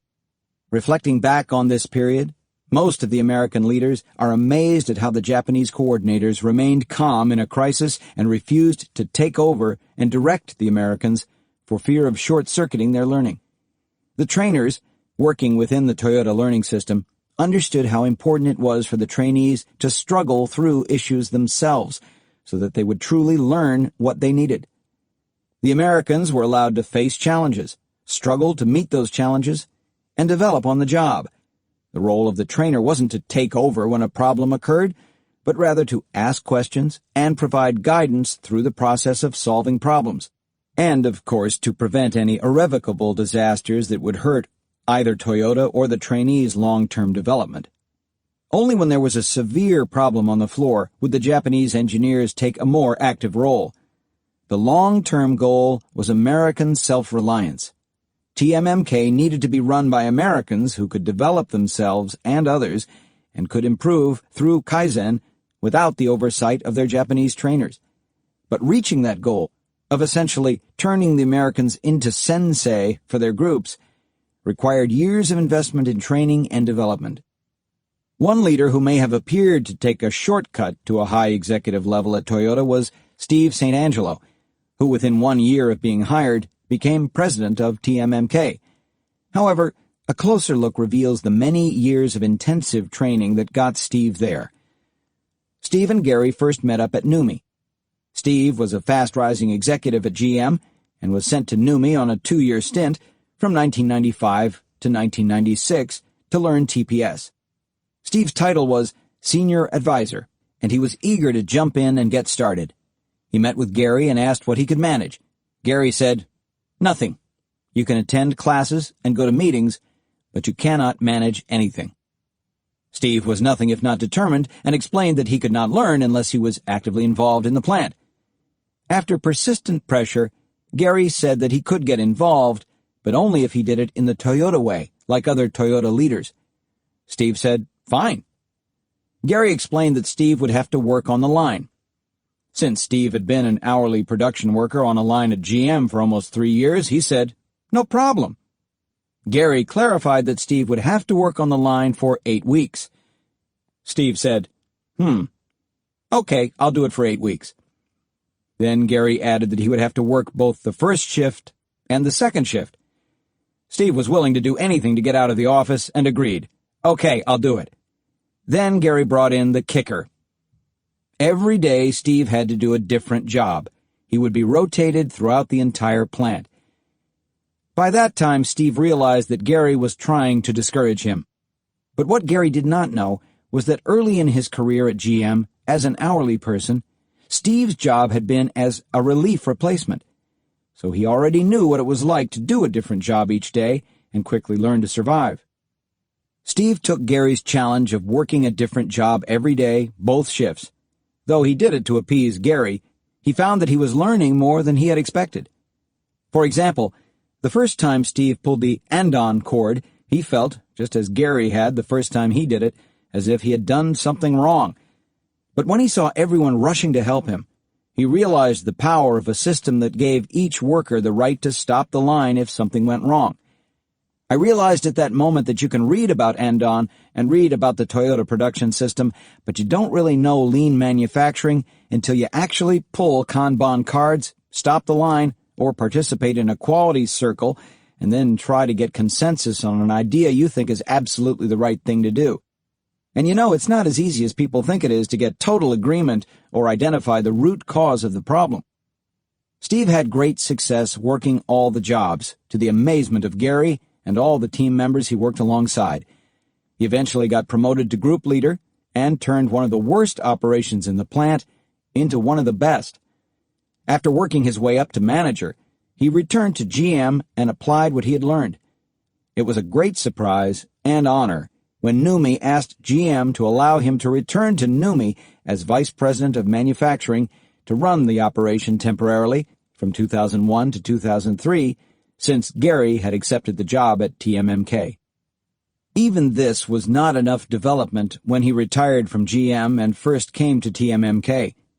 Gary made it clear that he would overlap with Steve and continue to run TMMK for 1 year, and that Steve's primary job was to learn.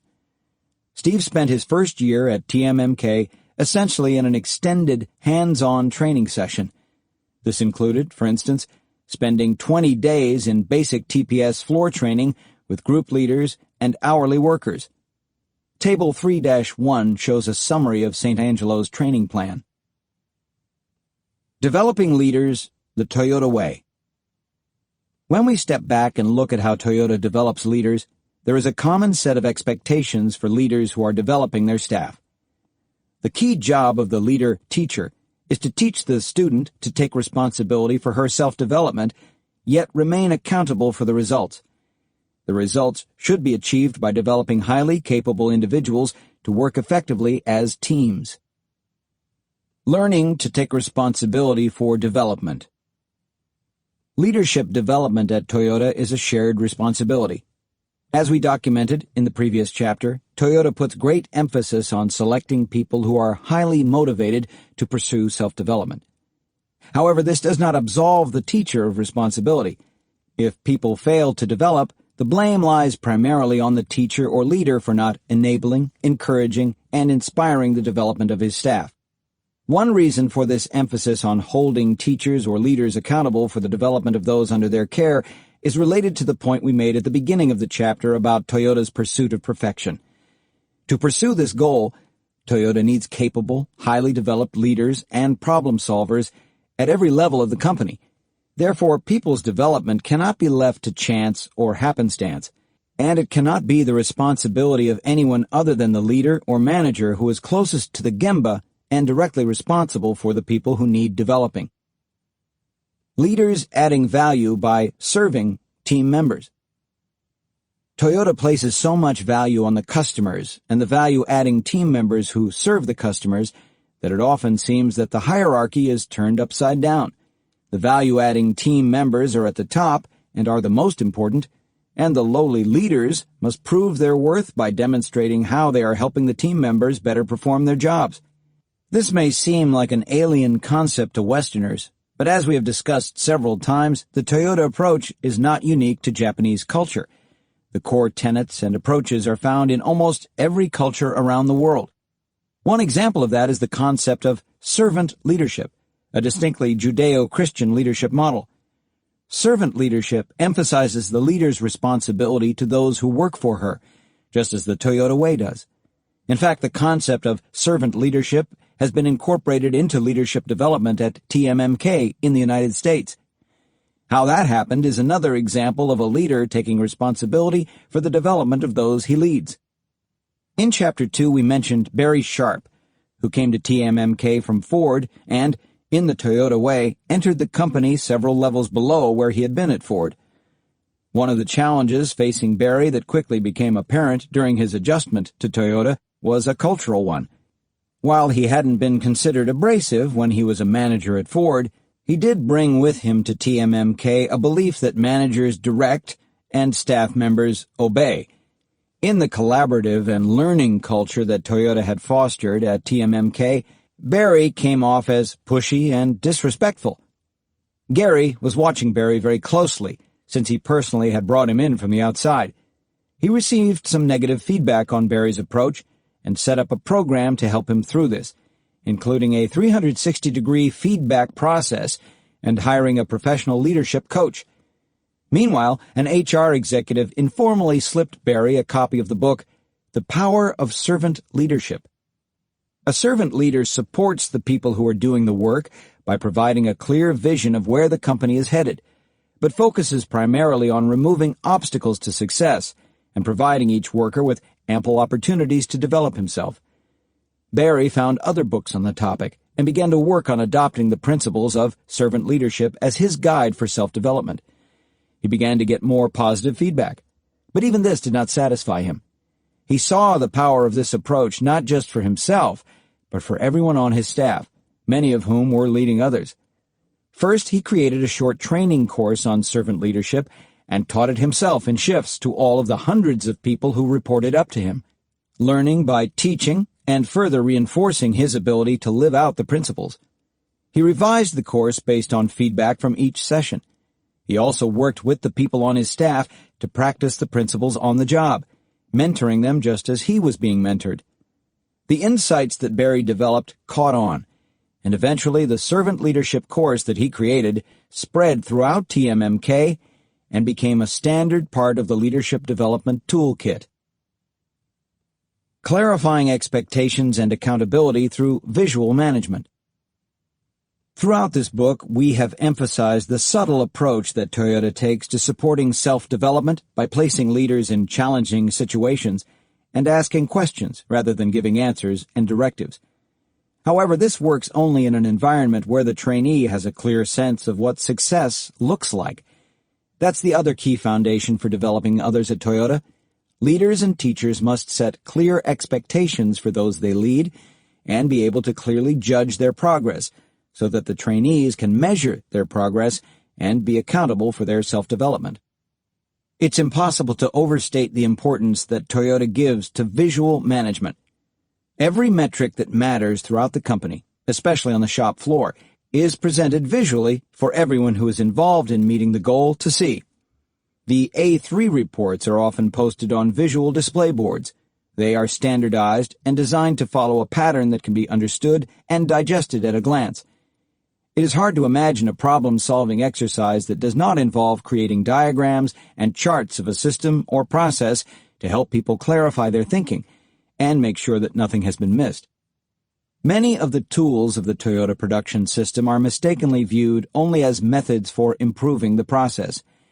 In most cases, they are intended to display the standards visually so that any deviations are visible to all. In fact, in Toyota they say that there are no problems without standards. Problems are the gaps between the standards and the actual. A space marked for one container of parts sets the standard. Only one container should be there. A marking on the floor shows where the team member should be when she is halfway through completing the work in one cycle. Tact. A team member who gets to that spot early or late is out of standard, and that should generate problem-solving. And visual displays of data on key metrics always indicate the target and whether the actual condition is within or out of standard. A key reason for the dedication to visual management at Toyota is that it clarifies expectations, determines accountability for all the parties involved, and gives them the ability to track their progress and measure their self-development. The role of the leader-mentor is to ensure that visual management systems are focused on the right issues. These are usually set during the corporate and department-level planning process, which we'll look at in Chapter 5, and can be easily understood. In the introduction, we talked about Toyota's use of metrics not to control behavior, as is common in many companies, but primarily to give employees a transparent and understandable way to measure their progress. One of Toyota's best students at TMMK was Marty Bryant. As we will see in Chapter 6, Marty left TMMK to join a Toyota supplier and eventually was hired by Gary to help lead Dana Corporation to operational excellence. When Marty left Toyota, he experienced culture shock. At Toyota, accountability was simply expected. There were many daily stand-up meetings that usually lasted 30 minutes. Everyone who was invited showed up on time and was responsible for reporting on his progress or problems since the last meeting. The information was displayed on the wall, and it was clear what the status was relative to the target. There was some indicator, a magnet or sticker, showing whether an item was green, on target, yellow, somewhat off target, but a plan was in place, or red, off target, and serious action was needed. For any item that was not green, the person responsible came to the meeting with a prepared set of proposed countermeasures to address the problem. In his new company, it was common for people to come late to sit-down meetings where it was not clear who was accountable for anything. Marty was also surprised at how little information about the status of operations was visible on walls. The managers at his new company seemed to take pride in having all the data that they could imagine somewhere in the computer system. In fact, the managers reporting to him lobbied strongly to continue to use the computer to display information instead of the wasteful practice of hanging charts and graphs on walls. Marty allowed them to go ahead with that, and even invested in flat panel screens to display the data, but he insisted on one thing. For each chart or graph on the computer, they had to identify one key point, the core message that the graph communicated. Then they had to write the key point for each graph on a dry erase board and note whether it was green, yellow, or red. They had to do this every single day, without exception. Marty would come by and check on this. By asking them to choose what was good or not good and mark it on the board, he was forcing them to pick their target and make whether they were achieving it or not publicly visible. The computer screen is so handy that people stop paying attention to it. By physically writing down the status on each metric, the managers had to take a moment each day to analyze the situation relative to a standard and determine how they were doing. Within 1 month, there was phenomenal improvement on all the key metrics. Conclusion. For many people, the most striking thing about the stories of NUMMI and TMMK is that the plants had so many problems. TMMK holds daily public tram tours, and even in its worst period, people were struck by how neat and orderly everything appeared to be. This was true. By most measures, even on its worst day, it was an exceptional North American manufacturing plant. But that is not enough for Toyota. On any day at a Toyota plant, there is an almost frantic tension below the surface. Andon cords being pulled, people rushing to fix things, production control constantly adjusting the schedule, and people waiting in the afternoon to see how much overtime they will have to work to make up for lost cars. Isn't this the kind of firefighting any company does? Isn't the famous Toyota production system supposed to eliminate all these problems? The answer is no. Ono discovered that one of the strengths of TPS is bringing problems to the surface. Of course, the value of this is lost unless people step up and solve the problems. He put a lot of energy into developing leaders by putting them in challenging situations and then coaching them through the problem-solving process. The leaders who performed the best then moved up and got broader responsibility and more challenges. We believe the most important lesson from Toyota is the high value it places on developing others. The company is patient and is willing to spend the time and money to do it right. It takes not years, but decades to develop senior executives through a process of deep training and broad experience. If things are not going well in the company, the first assumption is not to blame the people who are doing the work, but to hold the leaders accountable. Most of the examples we have given are of Japanese developing Americans. In the early days of NUMMI and then TMMK, the Japanese approach of one-on-one coaching was very effective. Fujio Cho was the first president of TMMK, and as Toyota expanded and there were fewer Japanese trainers and coordinators available for North America, he saw a growing weakness in the 1990s.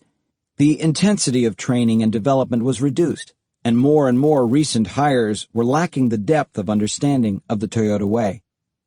This led to the start of developing an internal training document, the Toyota Way 2001, introduced when he had gone back to Japan to become president of TMC. Shortly after this general training on the core values of the company, a rapid-fire process of developing formal methods of training and developing people began, including Toyota Business Practices, TBP, for problem-solving, discussed earlier in this chapter, the Floor Management Development System, FMDS, to connect problem-solving to key performance indicators and targets, discussed in Chapter 5, and On-the-Job Development, OJD, to formally teach how to develop problem-solving capability based on TBP. These programs had a similar format of a small amount of classroom training followed by a great deal of practical application with coaching. They all used cascaded training starting at the senior vice president level and working gradually down through the organization over years, with each level taught becoming teachers and coaches for the next. Teaching development. North America was selected as the global pilot for developing OJD training. It was led by Latondra Newton, who was general manager of the Team Member Development Center. The program her team developed in 2007 had as a prerequisite TBP training, including completing a major project using TBP. The purpose of OJD was to ensure that the skills of TBP were sustained and further developed by leaders. While OJD had been the method of developing people since the founding of the company, this was the first time in Toyota's history that it was in any way formalized and explicitly taught. The steps of OJD were built on the 4 steps of PDCA. The training included special emphasis on carefully assigning tasks so they are achievable but a stretch, and giving the team member enough space to explore and even struggle, so there are coaching opportunities. The North American organization was selected as the pilot because it was large, had the need, and had the highest concentration of people with the experience and maturity needed to develop OJD. The training itself was based on experiential learning with little classroom lecturing. The first step is a web-based simulation tool that uses scenarios and, based on the choices made, takes you down different paths. The scenarios are video footage from real problems in Toyota organizations acted out by Toyota members. The second step is classroom training, with all students role-playing scenarios and then reflecting and getting feedback.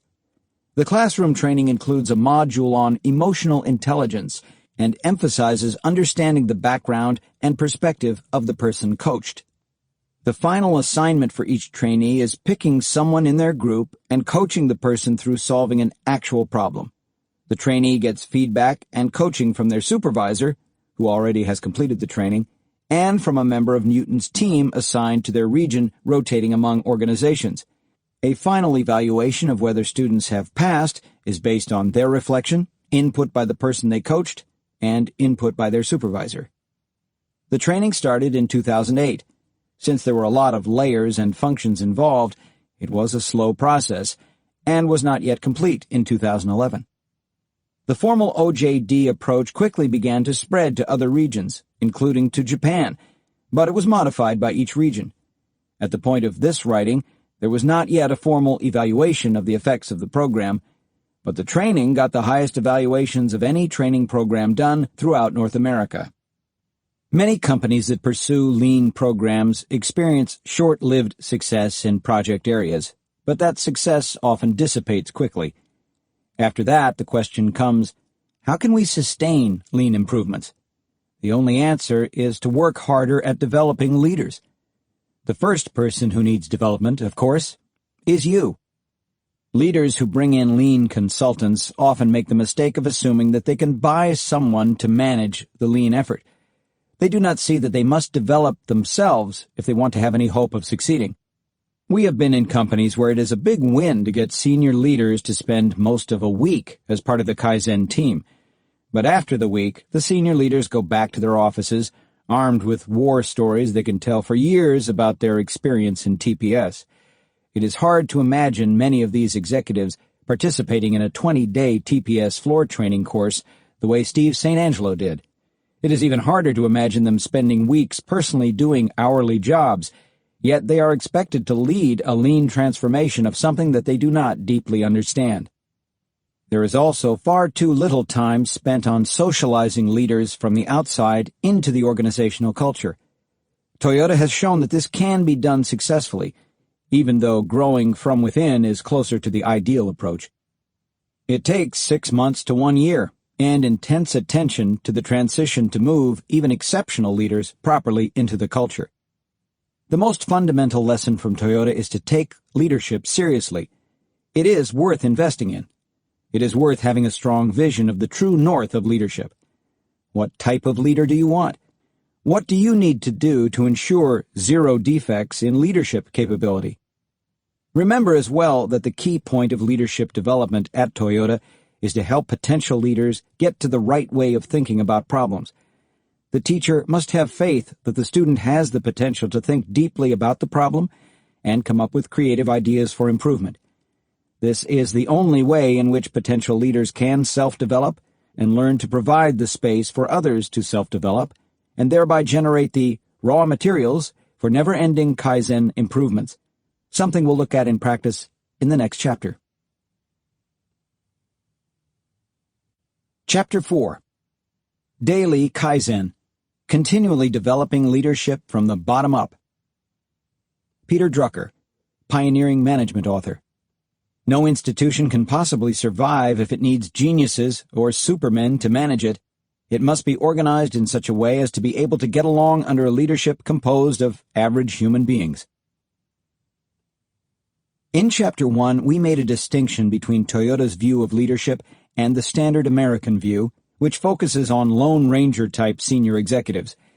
What we've discussed thus far of Toyota's model of leadership may not seem that different from the traditional American leadership models, as it has focused on the personal actions of leaders in terms of self-development and developing others. Any successful leader in any company works closely with a tight team that reports to him and to some degree is developing those direct subordinates. At Toyota, however, leaders developing direct subordinates is just a small part of a total system. Toyota also believes that these individually gifted leaders have to be plugged into a larger system of institutional leadership if the firm is to succeed. A quick story to illustrate this point is Gary's demotion at NUMMI after several years as vice president of all manufacturing operations. When Gary first became vice president of NUMMI, every department reported to him, as is typical in manufacturing plants, although not at Toyota. After racking up what he perceived as numerous successes early in his tenure, Gary had a meeting with his boss, who informed him that henceforth quality control would no longer report to him. Gary was stunned.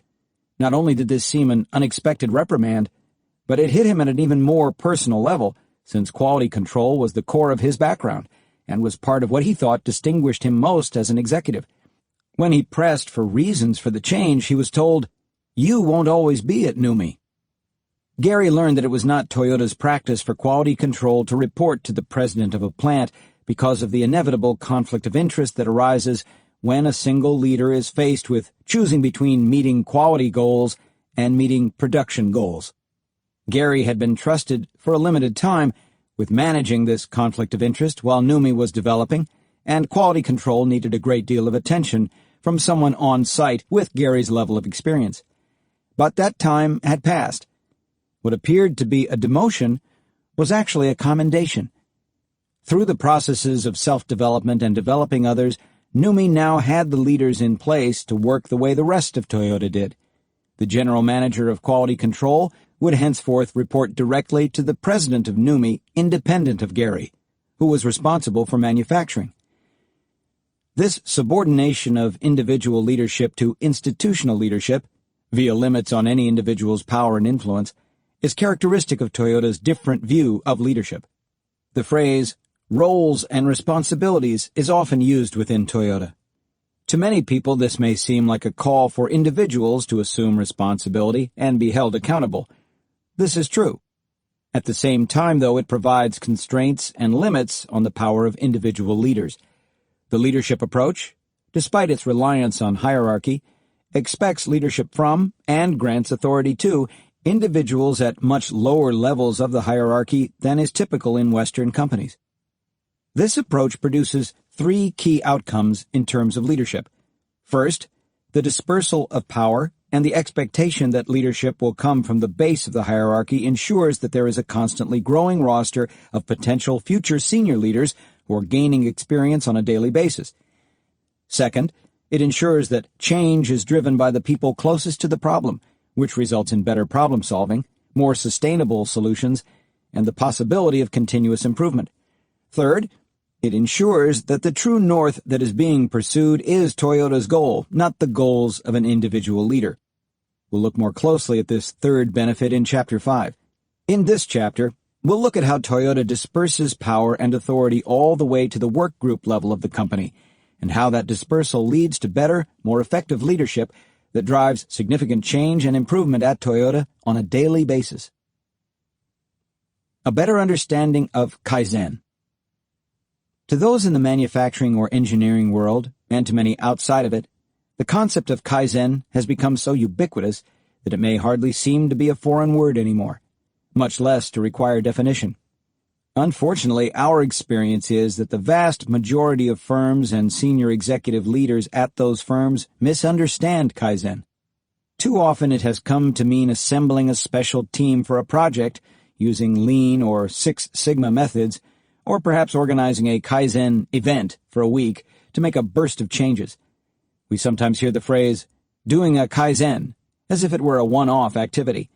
At Toyota, Kaizen isn't a set of projects or special events. Rather, it's an integral part of leadership. It's how the company operates at the most fundamental level. It's what the majority of leaders at Toyota are doing when they are leading, supporting daily Kaizen. There are two types of Kaizen that require daily activity, The first is maintenance Kaizen, the daily work of reacting to an unpredictable world.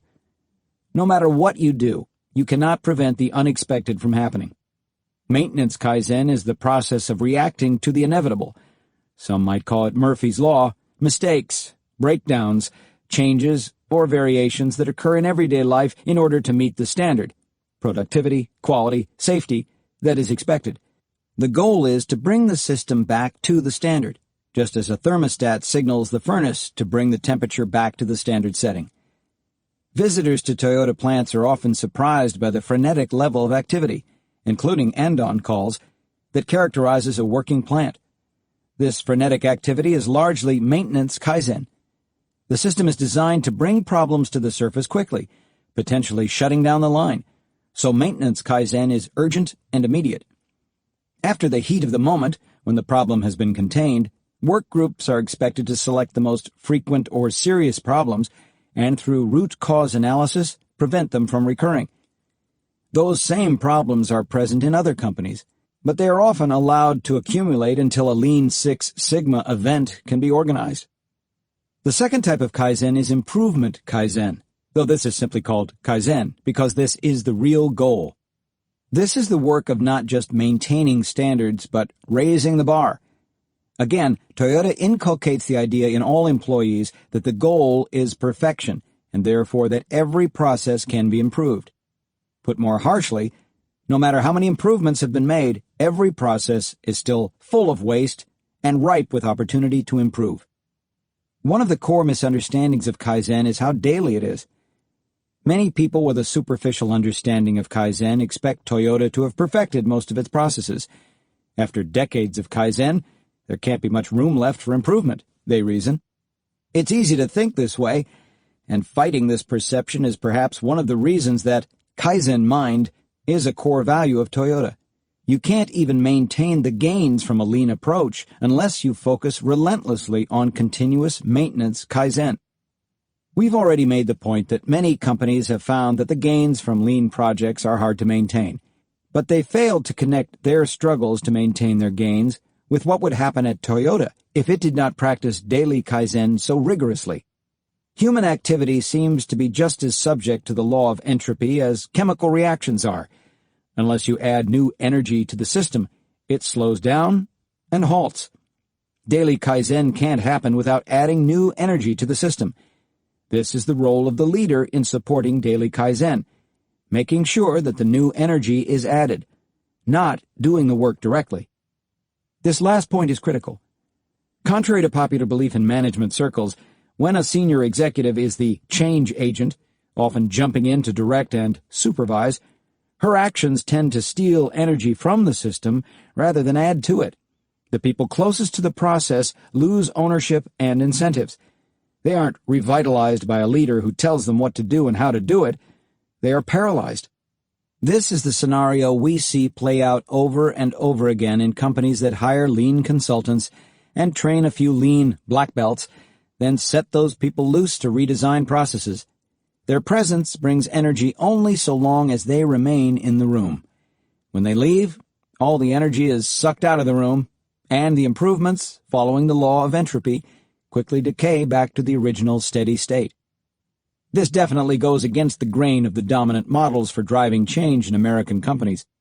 Some people simply don't believe that the excellence Toyota has achieved in so many processes can possibly be the result of small, incremental changes led by the lowest level of management at the firm and driven by the people doing the value-added work. But in fact, this is the only way that sustained excellence can ever be achieved. A famous quotation of anthropologist Margaret Mead captures this perfectly. Never doubt that a small group of thoughtful, committed citizens can change the world. Indeed, it is the only thing that ever has. Top-down driven initiatives can create a big bang in the short run, but they cannot deliver the long-term sustained excellence that characterizes Toyota. Now, this does not mean that Toyota engages only in small changes that lead to a lot of small, incremental improvements. Daily Kaizen is carried out at different levels by different functions. Kaizen in a small work group running a part of the assembly line is likely to be localized to processes on the assembly line. But senior managers are also expected to lead Kaizen activities that have a broad impact across many functions, leading to major systems change. Functional groups also lead major changes within their function, such as production control transforming the logistics and delivery system to a new level of performance. But even these major transformations, as we will see in the case on Me no Mi in the next section, are broken down into many small steps, and the next steps are discovered because there is learning, PDCA, from the earlier steps. To illustrate the power of truly engaging the people who do the work in continuous improvement, it's helpful to look in detail at exactly how a series of small innovations, improvement Kaizen, guided by a broader vision, led to major gains in productivity and quality at TMMK and ultimately spread throughout Toyota. Me no Mi, a material flow revolution in small steps. The most complex activity in an automobile assembly plant is not making the cars. It's getting all the parts and components into the right place as the production lines move inexorably on. When a car body is made, the parts are first stamped from rolls of steel. The overall body is welded together to create a shell, and then the individual parts are welded together into the body on a moving assembly line. Many of the parts of the steel body are large enough that moving them to the assembly line has been a problem since Henry Ford. Getting the logistics of parts management and delivery right is even more difficult in the Toyota Production System, TPS, because of the downsizing or removal of inventory buffers that cover up any problems in handling parts and delivering them to each station on the assembly line. This process, understandably, has been a focus of Kaizen for many years. Traditionally, small and medium-sized body pieces are placed in 4-foot square baskets, and large parts are moved in huge containers with custom-made dunnage, packing and packaging to protect the parts. These baskets and containers are moved via forklift to the appropriate place on the assembly line. Having forklifts moving 4-foot-4 square baskets loaded with expensive and heavy parts around a moving assembly line adds a lot of complexity and cost. Additionally, forklift accidents occasionally happen, hurting people or damaging the forklifts or other expensive equipment. Because of the expense of operating and maintaining forklifts and the many safety risks, Toyota has worked for many years to reduce their use. Toyota first piloted Me no Mi, a word that implies conveying parts without a container, in a major way as a solution to this waste at a subsidiary named Central Motors, based in Japan in the late 1990s. Central Motors gained a lot of notoriety for its success in building 5 different steel bodies on the same line in a very small plant. The plant had evolved the Me no Mi system out of necessity so that it could move the many different parts from one point to another in a confined space, which required eliminating large containers and forklifts. The Me no Mi system at Central Motors employed racks on wheels and an overhead track with meat hooks to hang car body parts that delivered the parts to the assembly line. On one of his visits to Japan in 2000, Gary visited the Central Motors plant and was understandably impressed by the gains in productivity and the cost reduction that Central Motors had achieved using Me no Mi. The next step he took illustrates one of the key differences between Toyota's approach and that used by so many other companies that we've seen attempt to implement Lean. While Gary thought Me no Mi held great promise for TMMK, what he had learned at NUMI had taught him that since he was not the leader at the Gemba, he was not the right person to decide whether Me no Mi was right for TMMK or whether Central Motors' approach was the right way to implement it. Mindless copying is always strongly discouraged at Toyota. Instead, Gary put together a team to examine Me no Mi more closely and engage in Kaizen of the parts handling process at TMMK to determine whether and how TMMK's process could be improved. The team was made up of people already in the body shop who would feel ownership of what happened there: 4 hourly team members, 1 hourly maintenance team member, and the group's leader, Vahid Javid, an engineering specialist commonly called VJ. The team visited Central Motors in Japan for 2 weeks to study the Me no Mi system in person. We haven't come across many companies that would even consider sending hourly employees on a business trip across the country, much less on a 2-week learning trip to Japan. It's just another example of the commitment Toyota has to bottom-up leadership. Vijay and his team spent the full 2 weeks at Central Motors studying every aspect of Me, learning about the choices the Central Motors team had made, the problems the team members had encountered, and the hiccups they were still having. They returned home excited to begin a pilot project at TMMK. Gary provided space in the plant for the team, a budget for the cutting and welding tools that they would need to build prototypes, and the time and manpower to get to work right away. Phase 1. Copying on a pilot basis. Vijay and his team first tried using the same meat-hook system they had seen at Central Motors, but it didn't work very well for them. The center of gravity of the different parts varied, so at times they would swing and hit one another, and some corners would bend. This created welding problems, since the bent corners could not mate properly. This happened at times at Central Motors, but it had a different welding system that pinched the body parts together during welding, and this compensated for some of the bends. TMMK's system did not do this. In addition, workers had to walk among the parts to take them off the hooks, causing safety risk and wasted motion. Certainly not ideal. Given these problems, the benefits of replicating the Me system as it was employed at Central Motors weren't enough to justify overhauling the parts handling process. Vijay and his team realized that they couldn't just copy what they had seen. They would need to innovate on the basic approach. Phase 2. Innovating to fit TMMK. Vijay and his team then began trying different methods. A breakthrough came when they thought about the root cause of the problem, the expense of moving large parts in baskets with forklifts, rather than copying the Central Motors approach. Instead of hanging the parts, they came up with the idea of placing them on something that held them from the bottom. They developed the idea of a cartridge system that held the parts tightly from below using metal fingers, the way you might hold CDs or DVDs in slots on a tray. The parts on the cartridges could then be fed by gravity down a roller-type conveyor to deliver a part right to the team member, reducing the amount of walking, lifting, and maneuvering that the team member would have to do. At this point, the team showed its prototype to Gary, and he gave it the go-ahead to move forward with a more significant test. Within a month, the team had fabricated the first cartridge system to hold the parts and slide them down to the operator. Because almost all of Vijay's team members had personal experience on the production line, the system anticipated one of the most important factors in reducing waste and increasing safety. It delivered parts at the best height and orientation for the team member on the line to pick them up or simply begin working with them. The operator at Toyota is viewed like a surgeon in an operating room.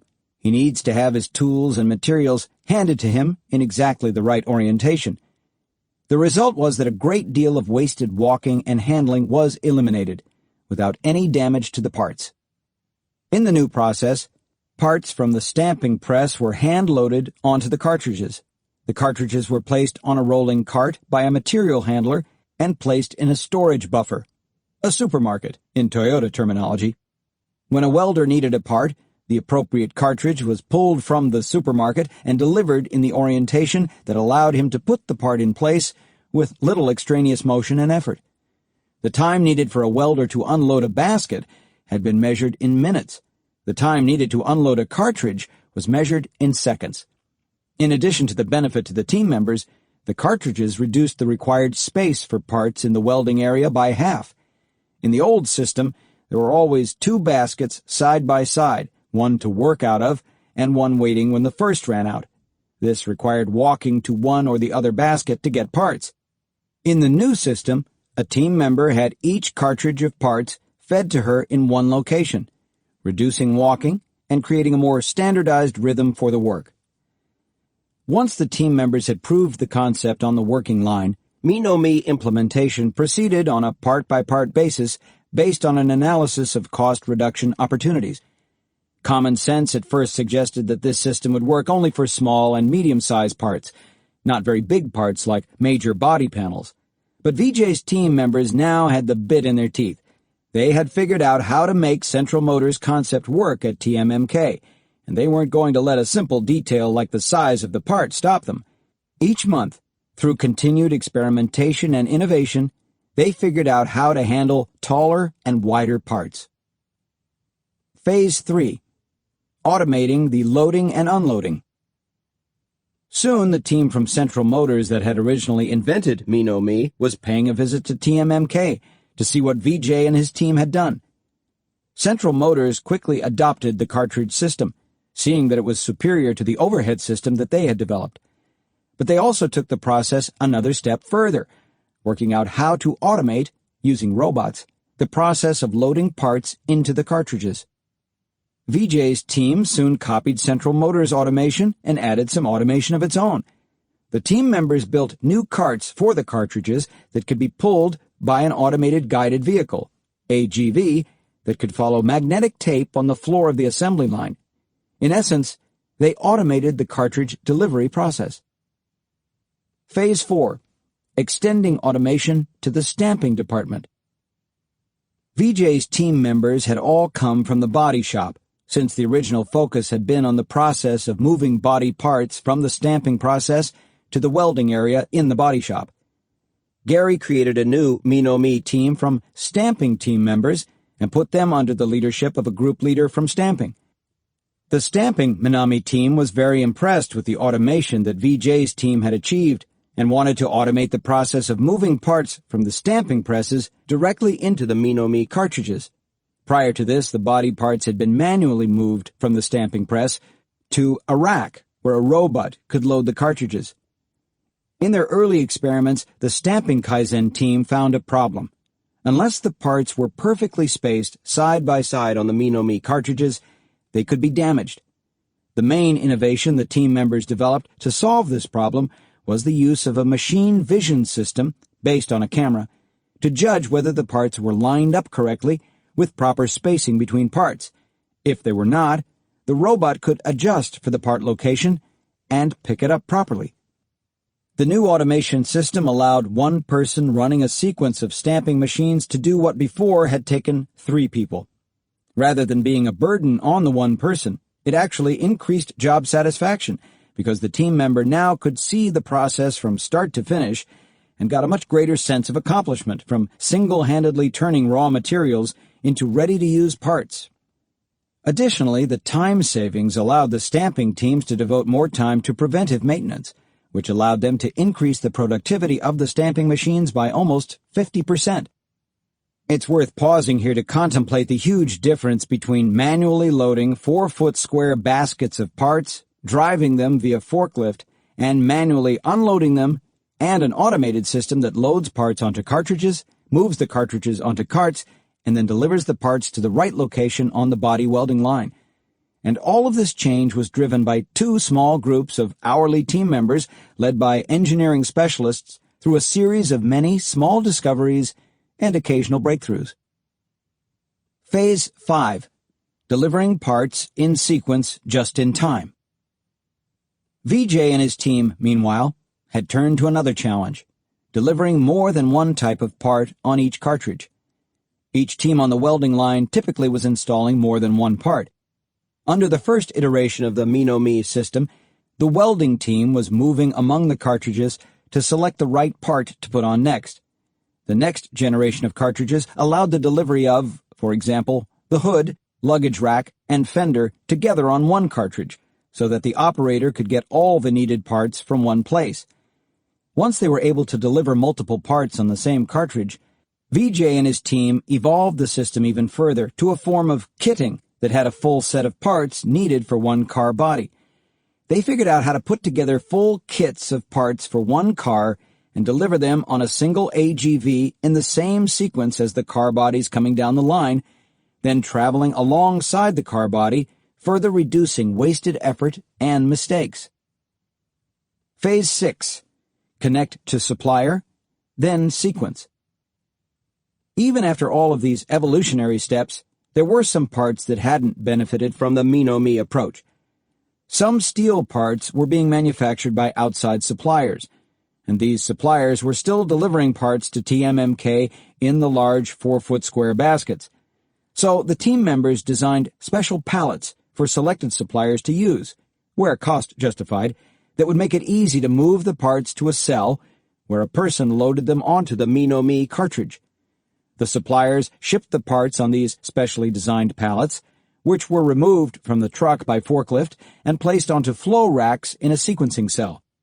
A TMMK team member could then pick parts from these flow racks and load them onto Me cartridges in the sequence of the car bodies going down the welding line.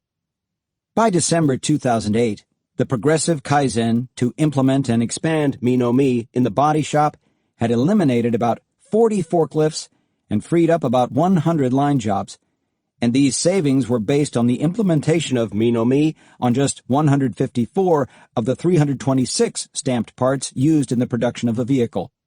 As the Kaizen teams continued to innovate, these gains would more than double. Me spawned other opportunities for Kaizen as well. Toyota had been buying the carts and AGVs, but at some point an hourly team member asked why the company was spending so much money to buy AGVs from external suppliers. Toyota manufactures vehicles, after all. Team members found that they could buy the little robotic device that pulls the carts and custom-make the carts themselves. Later they discovered that they could buy inexpensive, generic circuit boards of the type used in the AGV and program the boards themselves so that the AGVs would stop and wait at certain points along the line. Programming the AGVs themselves was a breakthrough, since it cut out licensing fees and added the flexibility to reprogram them. The original AGVs cost about $25,000 each. The ones built in-house cost under $4,000.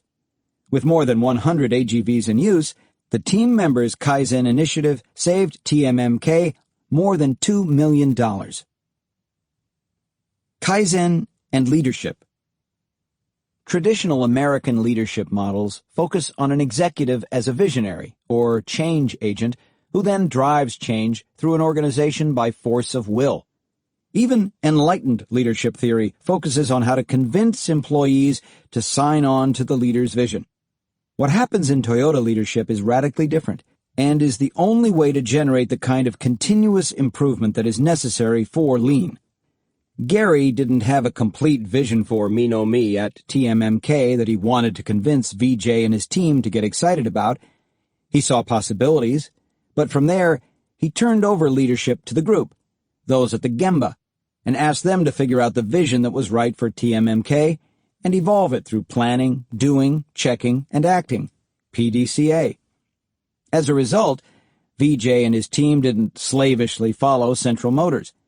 Because of Gary's trust and his willingness to allow VJ and other group leaders to really lead, they had the passion and the drive to continually improve, innovate, and solve problems. The end result far exceeded Gary's initial expectations of what Me could do for TMMK. In fact, there is no way that Gary, or anyone else who was that far removed from the Gemba, could have anticipated all the different little innovations that would be needed along the way if Me was to amount to anything other than a small experiment. None of these innovations and improvements could have been driven from the top, but that doesn't mean that senior leadership doesn't have any role to play. Gary played a key role in supporting the daily Kaizen activity needed to implement Me. He was not involved on a day-to-day basis, and he certainly was not telling the team members and group leaders what to do, but he was coaching them and encouraging them, spending a great deal of time reviewing their work and asking questions, reinforcing how valuable their accomplishments were, and pushing them to even more improvement, adding energy to the system. As VJ explained, it is not every company that would have the president come down to the floor every month and review our work, ask questions, and support our imagination. The meetings with Gary always inspired us to do more. Organizational structure based on work groups. We opened this chapter with a quotation from Peter Drucker about the inevitable failure of any management system that depends on superhuman leaders. Part of the intent in telling the Me story is to illustrate that large-scale change and dramatic improvement can happen from the bottom up without requiring such superheroes. VJ and his team accomplished extraordinary things, but they were not extraordinary in and of themselves. Perhaps what is most extraordinary is Toyota's investment in and trust of group leaders and team leaders. This investment is most clearly seen in the work group structure, without which daily Kaizen would be impossible. The fundamental organizational unit in Toyota is the work group. There are work groups in engineering, sales, finance, service parts, logistics, and marketing. In manufacturing, there is an ideal standard work group structure that consists of about 20 hourly production workers, known as team members, an additional 4 hourly production workers, known as team leaders, and 1 salaried group leader, GL. In reality, there is variation in these numbers.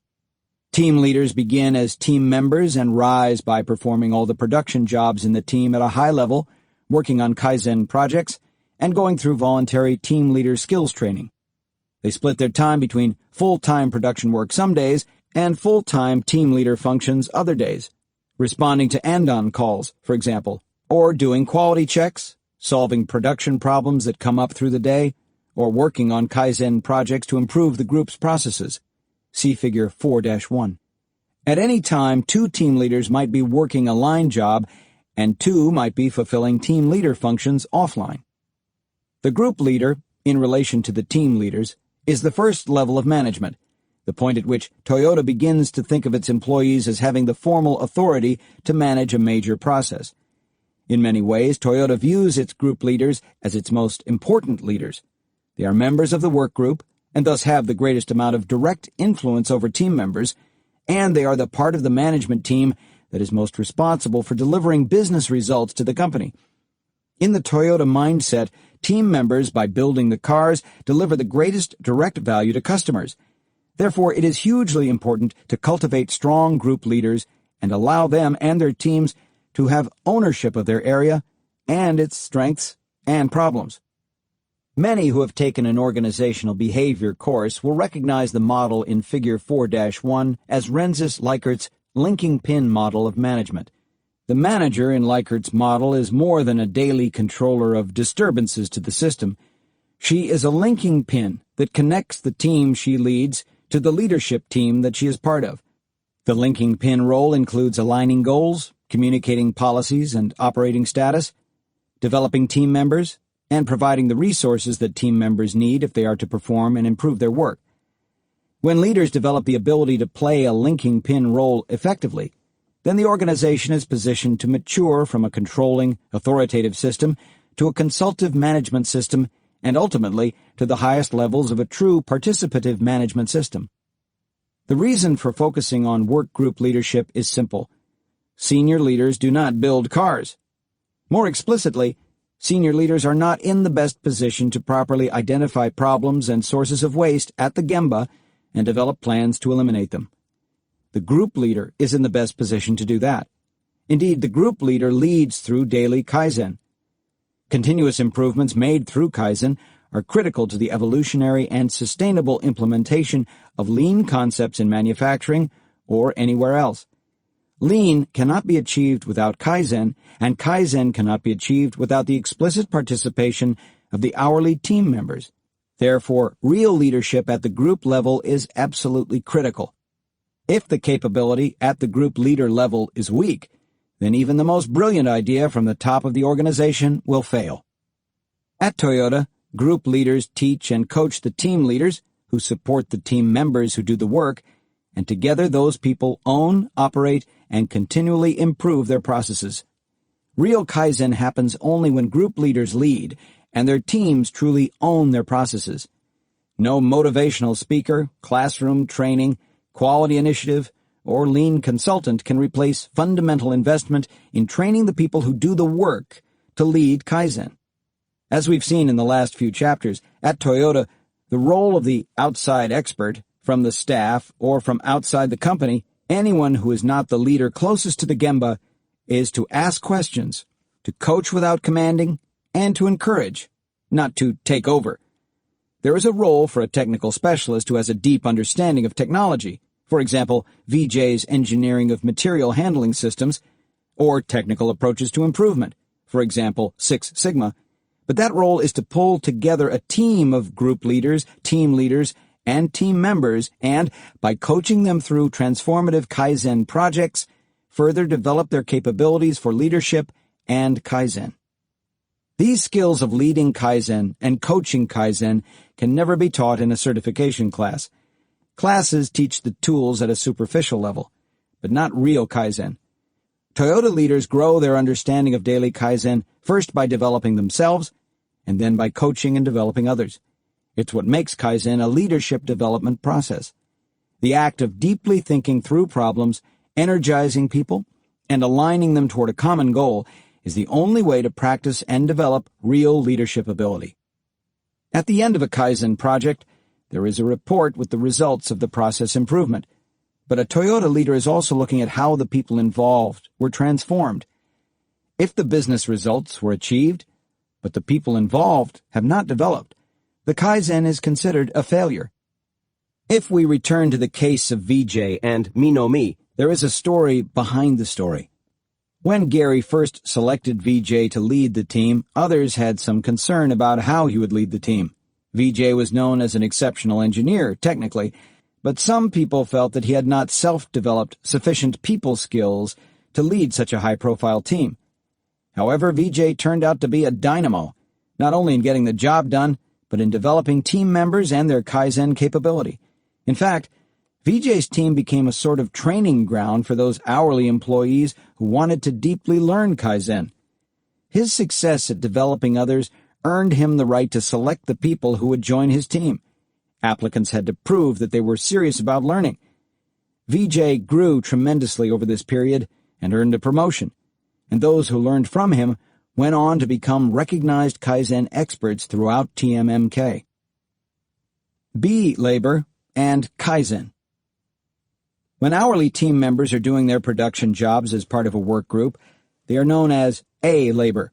But at any given time, Toyota has a percentage of team members who have been pulled out of their work groups to participate full-time on Kaizen teams as B labor. The hourly team members who worked with VJ were B labor.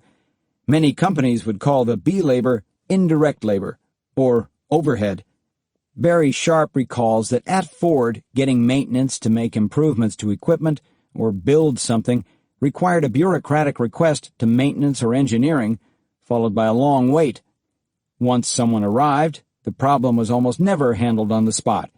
The maintenance worker or engineer would spend time diagnosing the problem, then leave to file another request for the labor and parts necessary to actually perform the fix.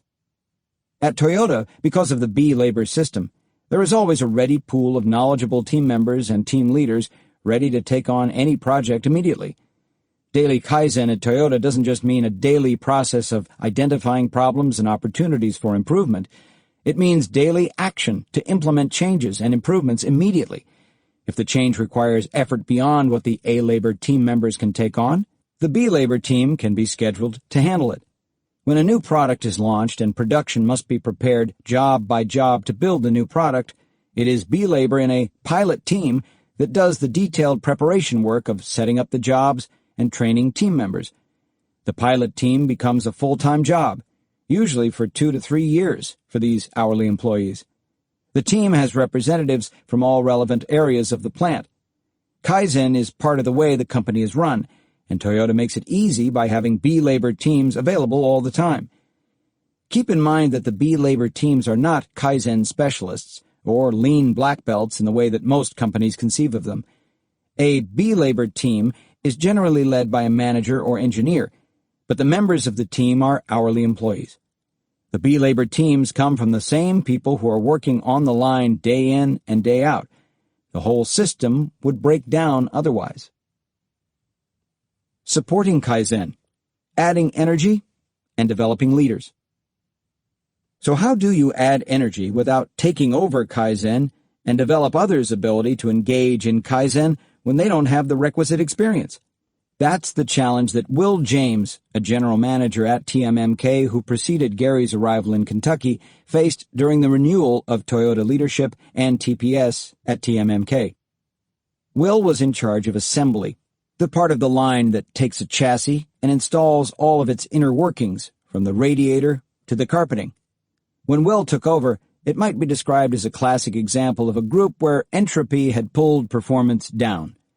Turnover and fatigue from running flat out for years had brought Kaizen to a halt. Will and his executive coordinator knew that they needed to inject energy, retrain team members and group leaders in TPS and Kaizen thinking, and get daily Kaizen rebooted. The approach they adopted was implementing a tool known as process diagnostics.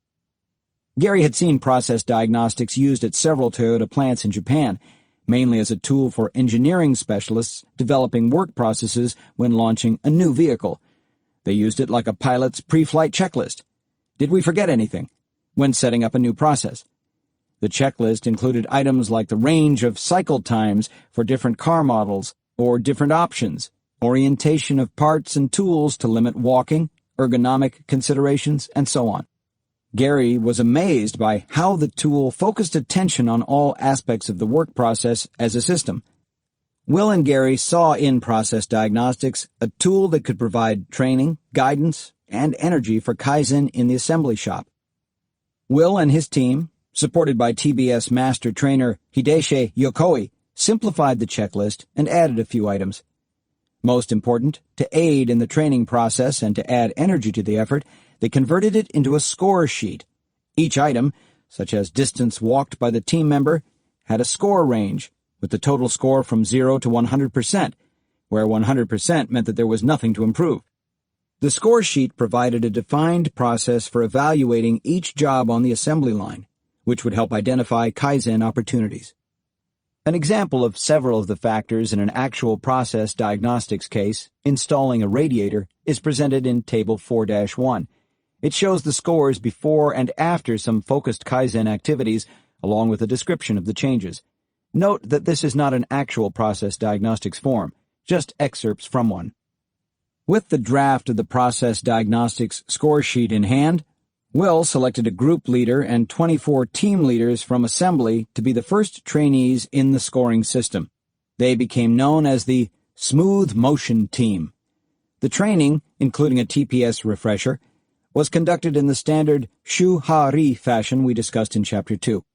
Each classroom session was paired with opportunities to practice the skills on the shop floor. The team's first chance to put process diagnostics to work was evaluating carpet install.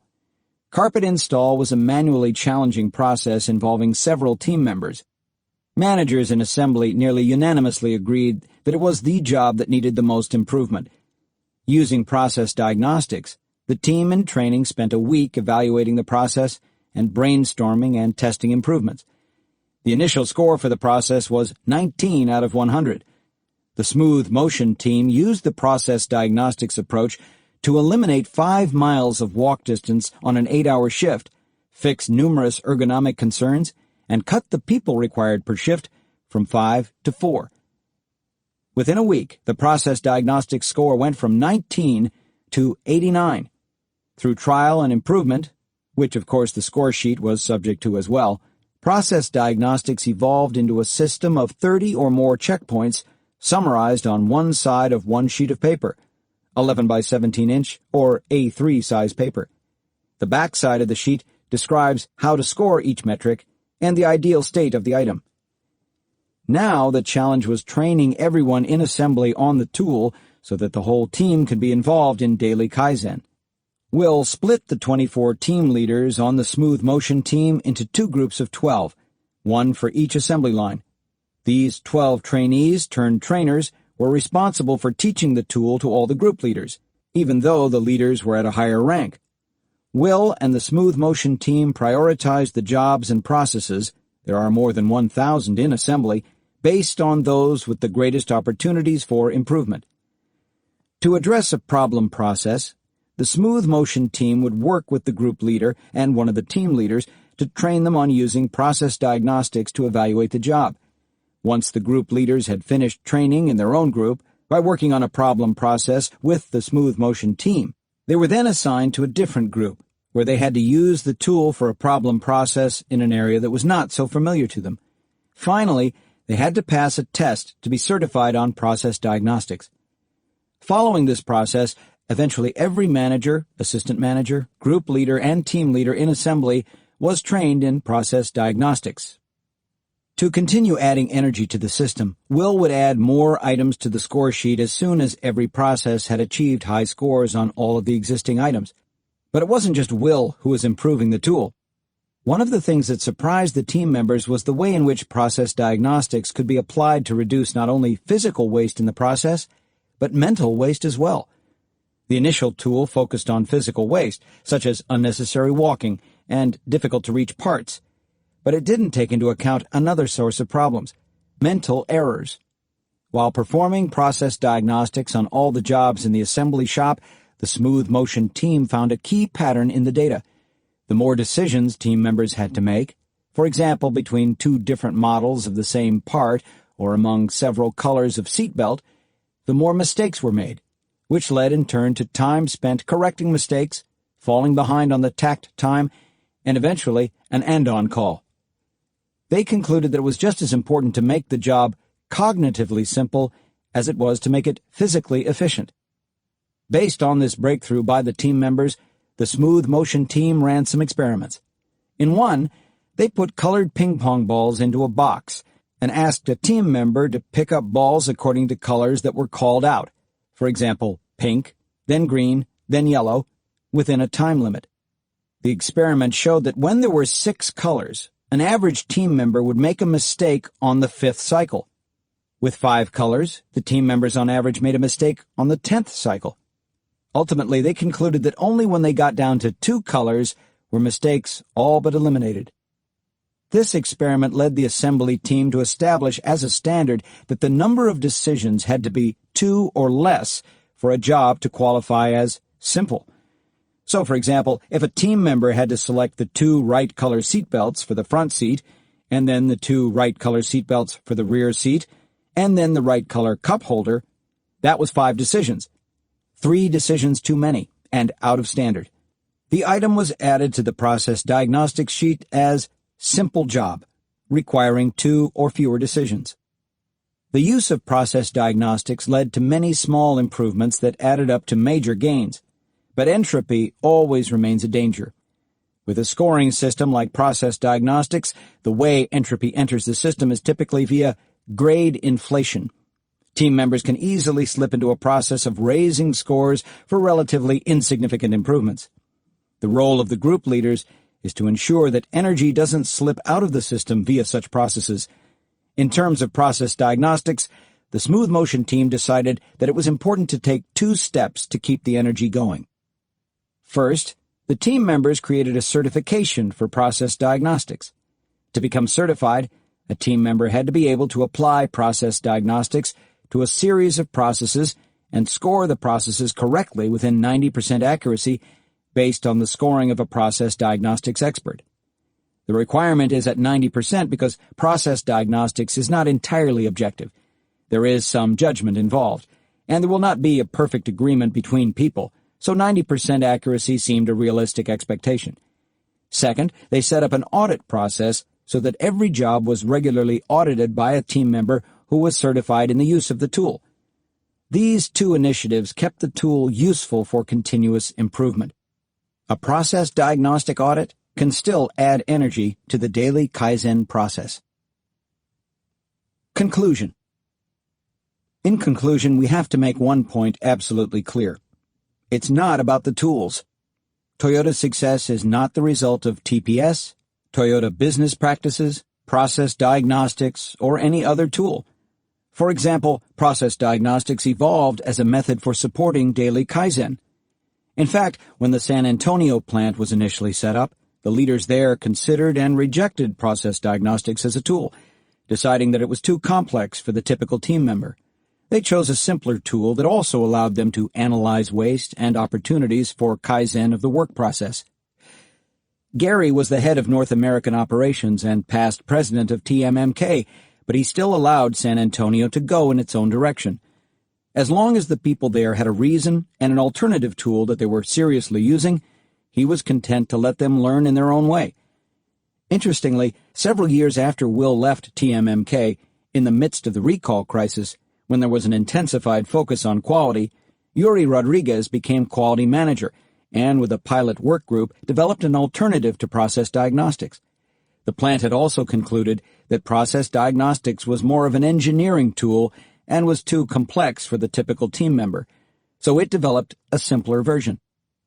No matter what tool is used, the determining factor for success is leadership at every level, but particularly in the groups that do the value-added work.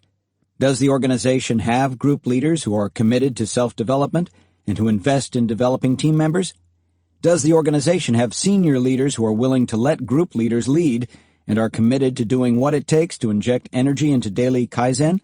If not, no tool in the world can create sustainable gains from lean approaches. If so, there's no shortage of useful tools and approaches. Companies throughout the world are implementing lean. They hire a few consultants, train up some internal lean experts, and deploy the methodology. This is the common language of such initiatives. Many companies invest in lean certification programs to create black belts. The internal experts like the certification credential because it gives them something to put on their resumes when they seek out another job in another company. But these actions cannot replace fundamental investment in training the people who do the work to lead lean through Kaizen. Unfortunately, that investment all too often is not happening. Professionals outside of Toyota are constantly struggling and failing to sustain the changes from lean, and no amount of certified black belts can help them. Toyota takes a different approach.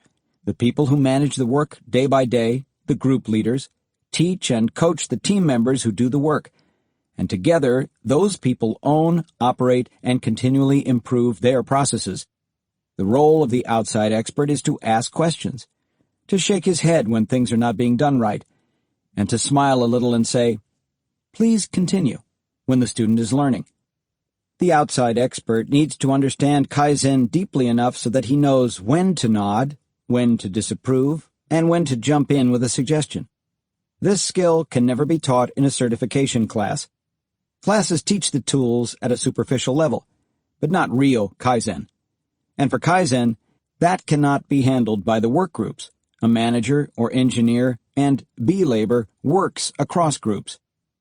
The idea that a group of engineers from corporate would arrive at the plant to make a bunch of improvements without direct involvement and ownership of work groups and then leave is hard to imagine at Toyota. Toyota wants the ownership and understanding of processes and improvements to reside in Gemba, in the work group. In The Toyota Way, Jeff told the story of how all the material logistics changes that VJ's team developed over a 5-year period could perhaps have been implemented in 1 year by a team of engineers from corporate led by a black belt, and perhaps construction of the devices could have been contracted out. Speed of implementation is fine, but not at the cost of sacrificing the learning, development, and commitment of the team members who need to maintain and continue to improve the system. If Minomi had simply been implemented without the work having been done to adapt it so that it became the right solution for TMMK's needs, TMMK would not have improved the system that Gary saw at Central Motors. It would have copied that system at every welding process in the body shop. It would never have advanced to the point where Central Motors could learn from TMMK and then learn to automate the process. TMMK would not have gone from Phase 1 to Phase 2 and eventually up to 6, and then kept on going. It would have stopped in the early stages, declared that it had Minomi, and then wondered why the process was not being sustained. When Toyota makes a process improvement, it has 2 goals: to improve the process to get better results, and to develop the people. We expect that by now, listeners are convinced of the power of delegating responsibility for Kaizen to the work group with strong coaching support.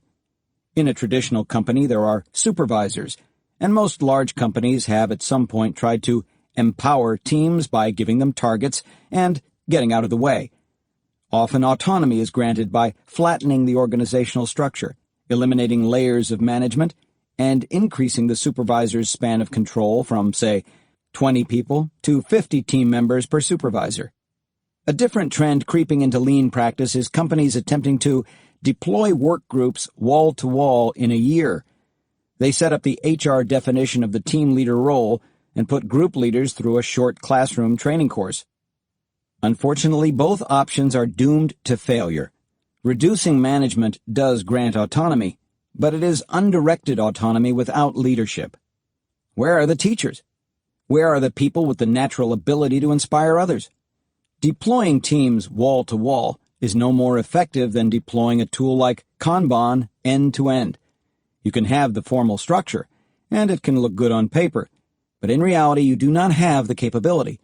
Kanban requires a very disciplined, stable set of work processes to function properly, and work groups require highly developed and skilled leaders at all levels. A work group is only as strong as the self-development of the leaders above it, and group leaders and team leaders must go through shuhari to develop themselves. This is recognized inside Toyota. In the Toyota way, a story was told of a Toyota service parts operation.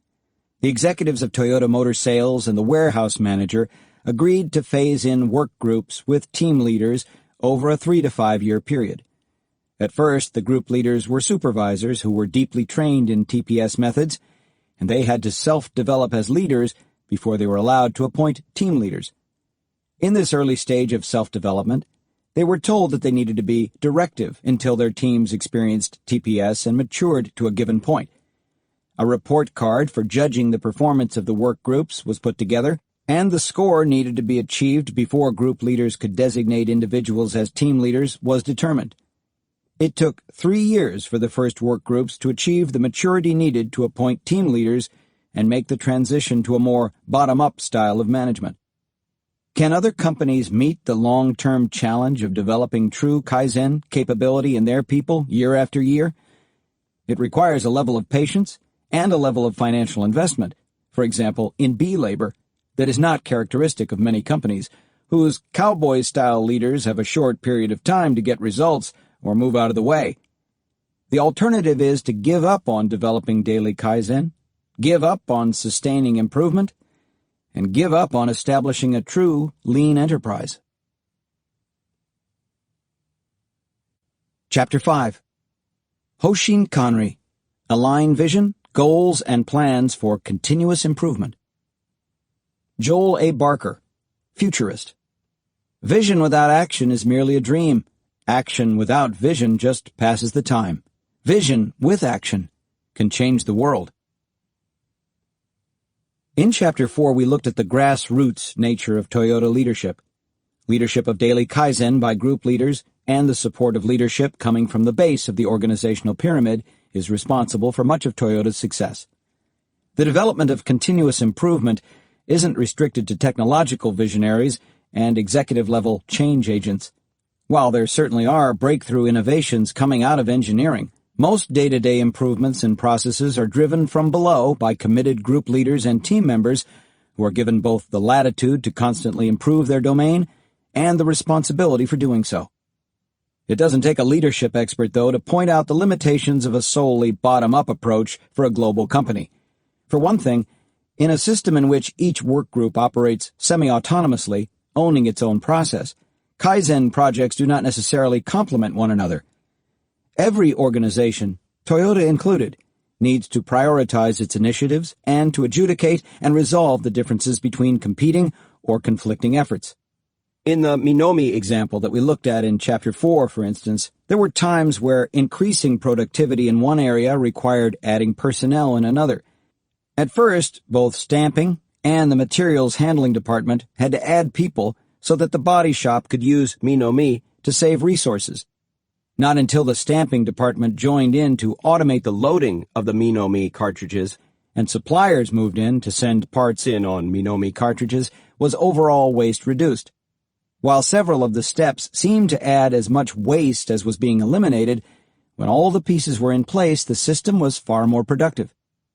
If different departments are working on disconnected projects, one reducing costs, another on safety, another reducing inventory, it is likely that no overall large benefits will accrue to the company. But having high-level business targets that get broken down to more specific targets for each department, with well-developed plans of action, and then rapid-fire Kaizen, will allow the separate efforts to add up to meaningful results for the business. Every organization needs a vision and a set of goals. At Toyota, where the entire leadership process is centered around the pursuit of true north, this is more critical than it is at most companies. Setting true north at Toyota is the role of the board of directors. It is a top-down leadership process. Where does top-down leadership meet bottom-up leadership? How does Toyota pursue the holy grail of leadership, coordinated action across the entire global company? Toyota's approach to the universal challenge of coordinated, directed action across the corporation is Hoshin Kanri. Literally translated, Hoshin means compass, or pointing the direction, while Kanri means management, or control. Hoshin is the term used for the annual plans and goals up and down the company. Hoshin Kanri is the process of setting goals and targets, and most important, the concrete plans for reaching those targets. It's another example of personal leadership being guided by institutional leadership. But as we'll see, it also works only because of the high level of personal leadership that Toyota develops. In a formal sense, Hoshin Kanri only refers to the alignment of breakthrough goals and objectives that take the company to a new level, sometimes called kaikaku, while stretch objectives on KPIs aligned with these goals are part of daily management of Kaizen. There is not much concern in practice with distinguishing Hoshin Kanri from daily management and Kaizen. They are both part of the company's commitment to continuous improvement. When individual leaders in Toyota write out their objectives for the year, they do not distinguish the breakthrough Hoshin Kanri initiatives from the daily Kaizen targets. We've used this pragmatic approach, referring to both breakthrough initiatives led at Gary's level and the breakdown of objectives from the president to the work group, as Hoshin Kanri. The blending of Hoshin Kanri and daily management to drive Kaizen illustrates once again that it is not the particular tools in use, but the leadership approach that all initiatives are grounded in that makes the difference in sustaining continuous improvement. As goals move down through the company, they become more specific. Become best in class in quality, at the top level, can work its way down to very specific targets on very specific measures, such as a 5% improvement per year over 3 years in first-time defect-free welding. Improvements in quality in welding can be translated into even more specific actions. For example, it may be determined in the first year that many defects occur in welding when tools are worn and should have been changed out. Thus, the more specific target for that year might be implement a predictive tool change system to change 100% of tools on a planned schedule. This is something that can be easily measured day by day, work group by work group. The movement down the organization can be thought of as a big triangle that relates broad goals at the top leadership level to concrete actions taken and measured by the working teams. See Figure 5-1. In this way, Hoshin Kanri links the leadership together in a tight chain of goal setting and goal achievement.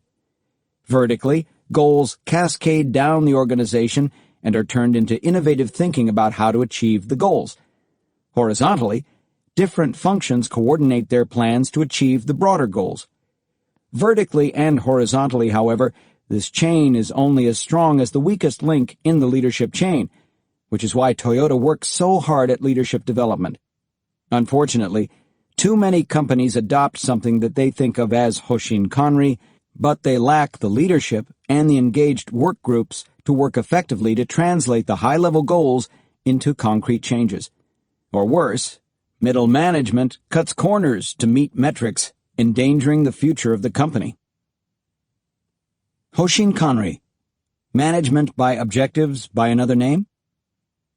Those who are familiar with approaches such as management by objectives, MBO, or other methods that use a cascading goals process to communicate corporate objectives and develop business unit-level means of achieving them, will recognize the process of Hoshin Kanri. In some ways, Hoshin Kanri is not particularly different from many tools used by other companies in their attempts to align corporate, business unit, and individual goals. Familiarity with those tools may lead many people to be somewhat skeptical about Hoshin Kanri. While compelling at the theoretical level, such tools have a decidedly mixed record in practice. However, there are some subtle but absolutely critical differences that distinguish between checking off on achieving metrics, MBO, and thinking deeply about innovative ways to achieve results, Hoshin Kanri. Aligning efforts across an organization is the dream of every executive. That's what makes management by objectives and Hoshin Kanri so appealing in theory. We've worked with many companies that have seen such tools and adopted them immediately, mistakenly believing that it is the tools, rather than the people using them, that are responsible for the outcome. There are nice forms and charts showing how the objectives at one level are connected or not connected to the objectives of the next level up. However, adopting Hoshin Kanri after visiting Toyota, or expecting that simply using these forms will lead to aligned goals and high performance, is the equivalent of Alexander Graham Bell seeing a modern phone and deciding to implement a touch-tone keypad on his first prototype. It might look nice, but the buttons won't work. For example, Jeff's consulting firm recently worked with a company to help teach basic lean tools at its work sites globally. Each site received a 4-week course that included hands-on Kaizen to improve operations. Encouraged by the results of some initial efforts, in the second year the CEO got enthusiastic about using Hoshin Kanri to drive more aggressive goals. At a corporate offsite, he worked with the vice presidents of business units to set aggressive targets for quality and cost reduction. The vice presidents were then held accountable for achieving those objectives, at all costs. Since the vice presidents lacked mature skills in process improvement, however, this aggressive goal setting mostly meant headcount reduction and hammering on supervisors to improve customer evaluations of quality. Ironically, many of the lean coaches who had been trained in Kaizen in the initial phase of the project were among the casualties of the headcount reduction. Most of the disciplined lean processes that had been developed during the training period disintegrated into daily firefighting during peak periods of demand. In another case, Jeff received a confidential letter from an executive at a hospital that had received quite a bit of praise in the press for its seemingly successful implementation of lean concepts and Hoshin Kanri-type processes. This executive told Jeff that he believed the company was on the verge of collapse. The lean objectives had been mandated by the CEO with minimal input from business unit leaders, let alone from the leaders and managers who were closest to the work. The objectives had been met, but only through unsustainable cuts and non-repeatable projects. The big lean gains came from a huge capital expense to renovate the entire hospital complex to improve flow. In the recession, the debt incurred to finance the renovations was weighing the company down to near bankruptcy. There are 3 main differences in the way Toyota executes Hoshin Kanri that account for its success as compared to the management by objectives, cascading goals that are too frequently practiced at many companies. The first difference is the way in which the Hoshin goals are identified and vetted. Specifically, the corporate Hoshin is developed through an intensive process of data gathering and consensus building engaged in by the 20 to 30 top leaders within Toyota, people who have intimate knowledge of the present state of the company at all levels, knowledge built by spending time at the Gemba. This is a substantive difference from the 5 or 8-member executive teams that so often set goals in large companies without having much insight into how work actually gets done and what opportunities for improvement there may be. The second difference is the level of collaboration and give and take that occurs as the goals are cascaded down through the organization and get turned into innovative approaches to process improvement. Hoshin Kanri uses the term catchball to describe this process. In essence, the process of setting goals and targets in support of the corporate Hoshin is a 2-way conversation, not a 1-way mandate. Senior leaders, at whatever level of the company, engage the next level of leaders in considering what goals are achievable and what would be the best options for approaches to achieving them. Of course, senior leaders are not held hostage to the willingness of more junior leaders to sign on to the targets. At the same time, the catchball process, which we'll look at in more detail later in the chapter, is a real conversation based on facts, not just lip service. Executives at the top of the company know what the business needs if it is to be successful, but the people in the trenches know what they can do to improve their processes. In the right environment, the creativity of the working levels is unleashed to create true innovation and sustainable process improvement to achieve goals. The third difference in Toyota's approach is the point at which the company engages all levels of the organization in Hoshin Kanri. At Toyota, the company invests in developing leadership first. Leaders then develop more junior people. so that everyone from team members up to senior leaders has the requisite skills needed to engage in the process of cascading Hoshin goals and identifying the means that will be used to achieve them. This is why Toyoda can use the catch-ball process and engage more junior leaders in real discussion and innovation. It trusts the leadership skills of these junior leaders. The requisite skills for self-development and Kaizen include standardized work and problem-solving done in the right way so that it engages and develops others. And it takes years to bring a company to the point where these skills are strongly enough in place that engaging all levels of the organization, especially the team members doing the value-added work, in Hoshin Kanri can be done. If the leadership of a particular group, plant, or even country is not yet sufficiently developed, Toyoda doesn't use the Hoshin Kanri process in its complete form of top-to-bottom participation. It uses a top-down structure that is more similar to management by objectives. For instance, during the early development of leadership capability in North America, Toyota Corporate in Japan identified the Hoshin and then communicated what the Americans needed to do, while the Americans, with strong coaching, worked out the details of implementation.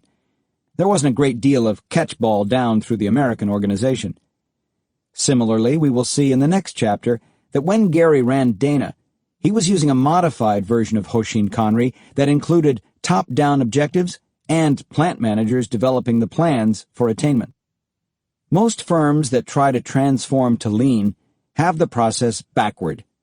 They set the goals and push targets down through the organization before they cultivate the skills that lower-level leaders need if they are to identify the best means for achieving those goals. It is somewhat like requiring a pianist to perform Chopin before she knows her scales. It sets the bar too high, sets the leader up for disappointment when he fails to meet his objectives, and creates a dynamic of distrust that is hard to undo. More important, it frequently leads to disaster for the company, as short-term decisions trump long-term considerations. It's striking that so many companies trust managers to, for instance, cut costs by 10% year over year, but do not value them enough to invest in their leadership ability or to solicit input from them on the consequences of such cuts. Thus you get situations like the one noted earlier, where a lean initiative leads to laying off the people who have been trained in lean methods. The Hoshin Kanri process. Just like the cyclical leadership development model, Hoshin Kanri operates at many levels and in many cycles. It starts with a long-term corporate vision, typically with a 10-year time horizon, and an intermediate 5-year business plan. The 5-year plan is then broken down into annual Hoshin Kanri plans that ultimately support the 10-year vision. The president makes a State of the Company speech each January, laying out his vision for the company, and a high-level business plan, which leads to a process of developing specific Hoshin Kanri by different parts of the company. Then these annual plans are cascaded down through the various levels of the organization. Again, we must emphasize that cascading down is not a passive process. At every level, work groups are constantly thinking about what can be improved in their processes and are getting hints throughout the year as to where the company is headed. Often their ideas for improvement for the next year are well developed before the formal Hoshin are announced from the top. Throughout the year, progress is reviewed against the targets, and adjustments are made through many reflection events. At the end of each year, progress toward the 10-year vision is reviewed, and new annual plans are set based on the achievements and learning from the prior year, and a forward look at the environment.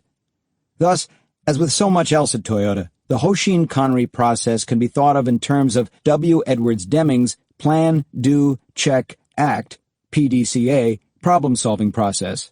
See Figure 5-2. A plan is developed at a high level and broken down into finer and finer levels of detail. The doers execute the plan. Progress is checked at each level, and the results are rolled up to higher levels, and further action is taken based on the continuing gap between the targets and actual conditions. Part of the check stage halfway through the year is setting the foundation for the next year's Hoshin Kanri planning. Throughout the company, there are many smaller PDCA cycles throughout the year. Every attempt to improve a process, guided by the Hoshin goals, is a PDCA process. Long-term vision set by internal board of directors. The plan stage begins with the 10-year vision and goals for the company. The current vision guiding Toyota is Global Vision 2020, as we discussed briefly in the prologue. It replaces Global Vision 2010, which was announced in 2002. We'll use Global Vision 2010 as an example of the Hoshin Kanri process, since implementation of Global Vision 2020 is still in its early stages. The way Toyota builds the 10-year vision is unique among companies that we have studied. The board of directors sets the 10-year vision, which in itself doesn't sound particularly unique.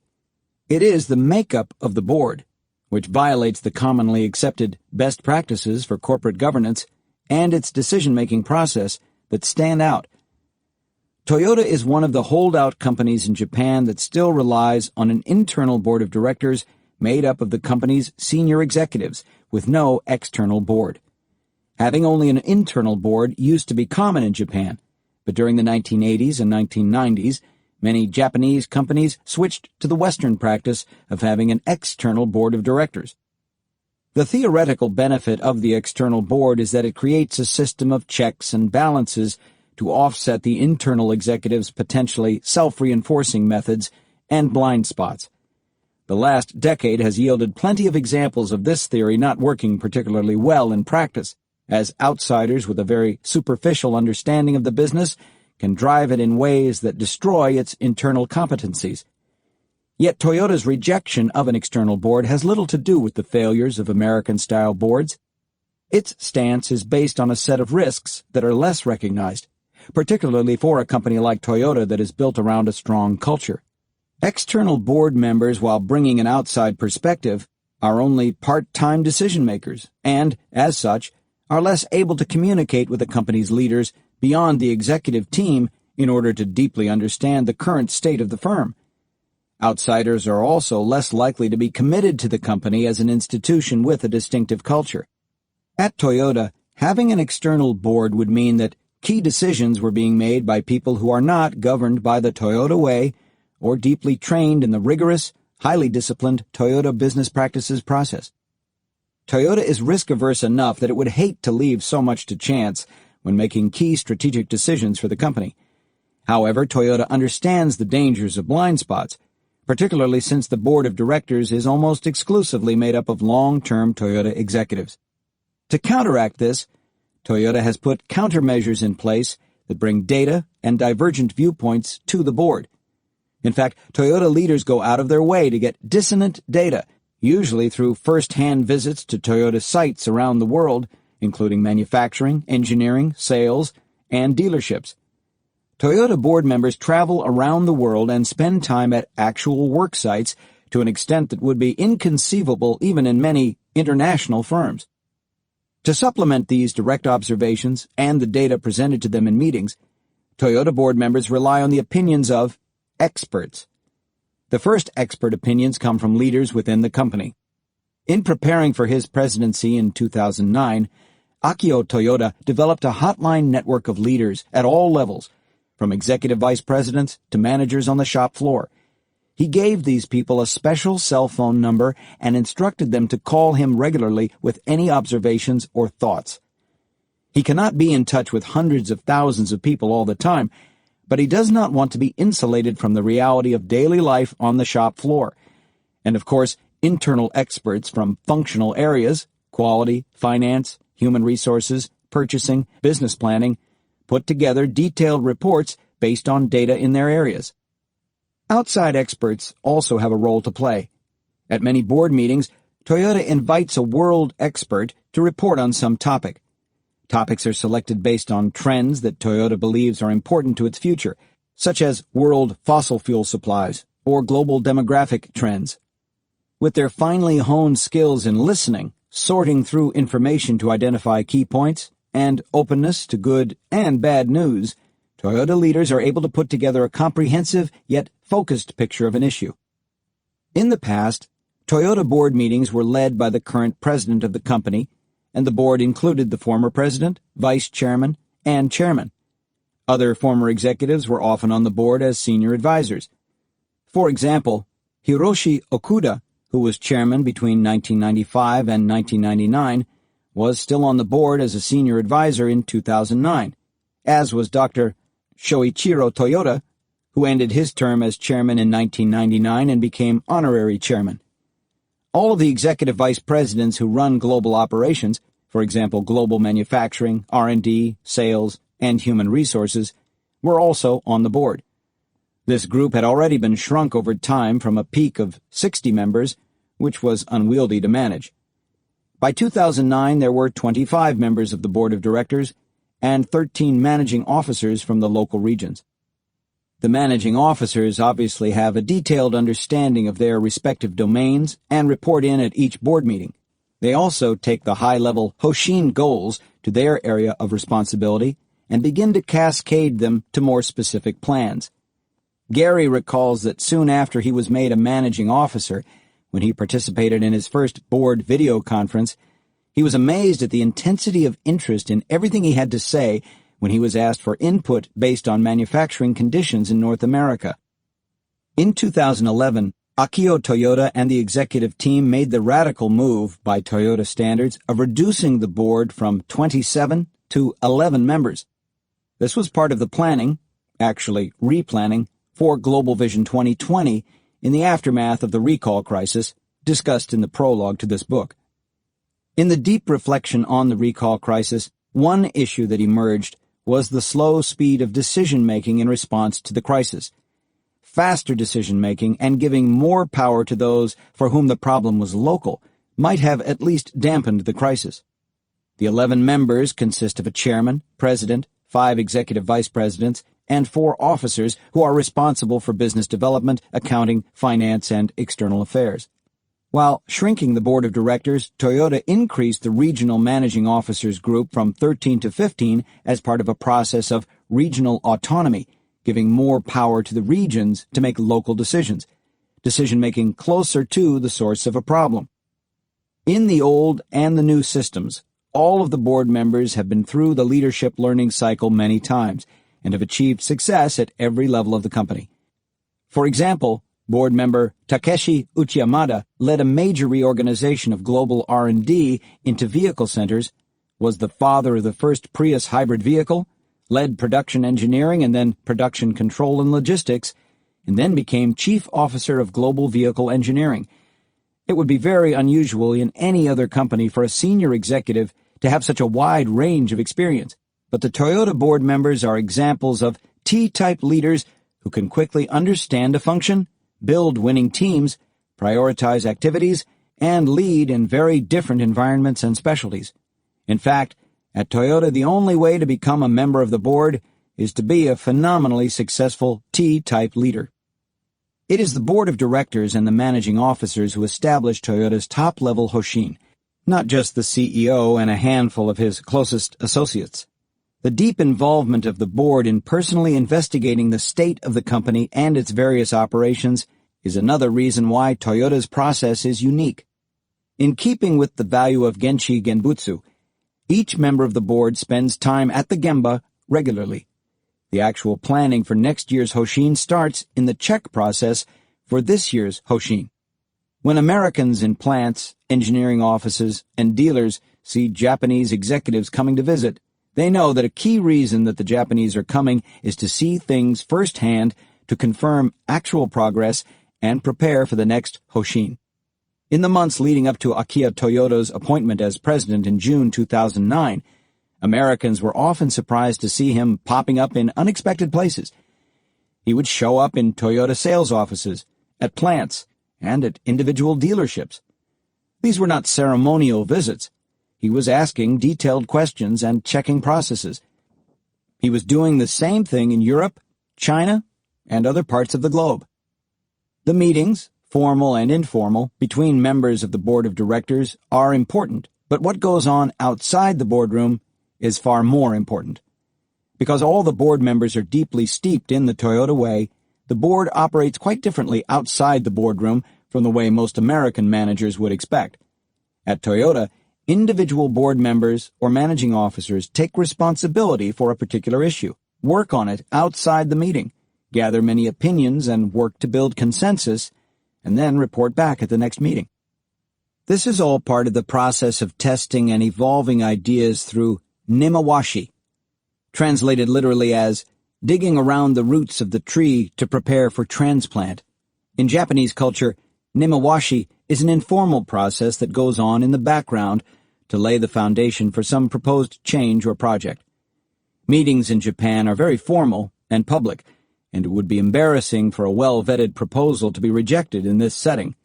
Thus, before any formal proposal is made in a meeting, a leader practices genchi genbutsu, gathering the necessary information and then discussing his analysis and proposed solution one-on-one with various people in the company. Through a series of these discussions, the proposal is modified and consensus is built. It is worth expanding on what consensus is and is not in the Toyota context. Consensus does not mean that everyone agrees. That would be impossible. Consensus at Toyota means that each person feels that she has been respectfully heard and that her ideas have been seriously considered.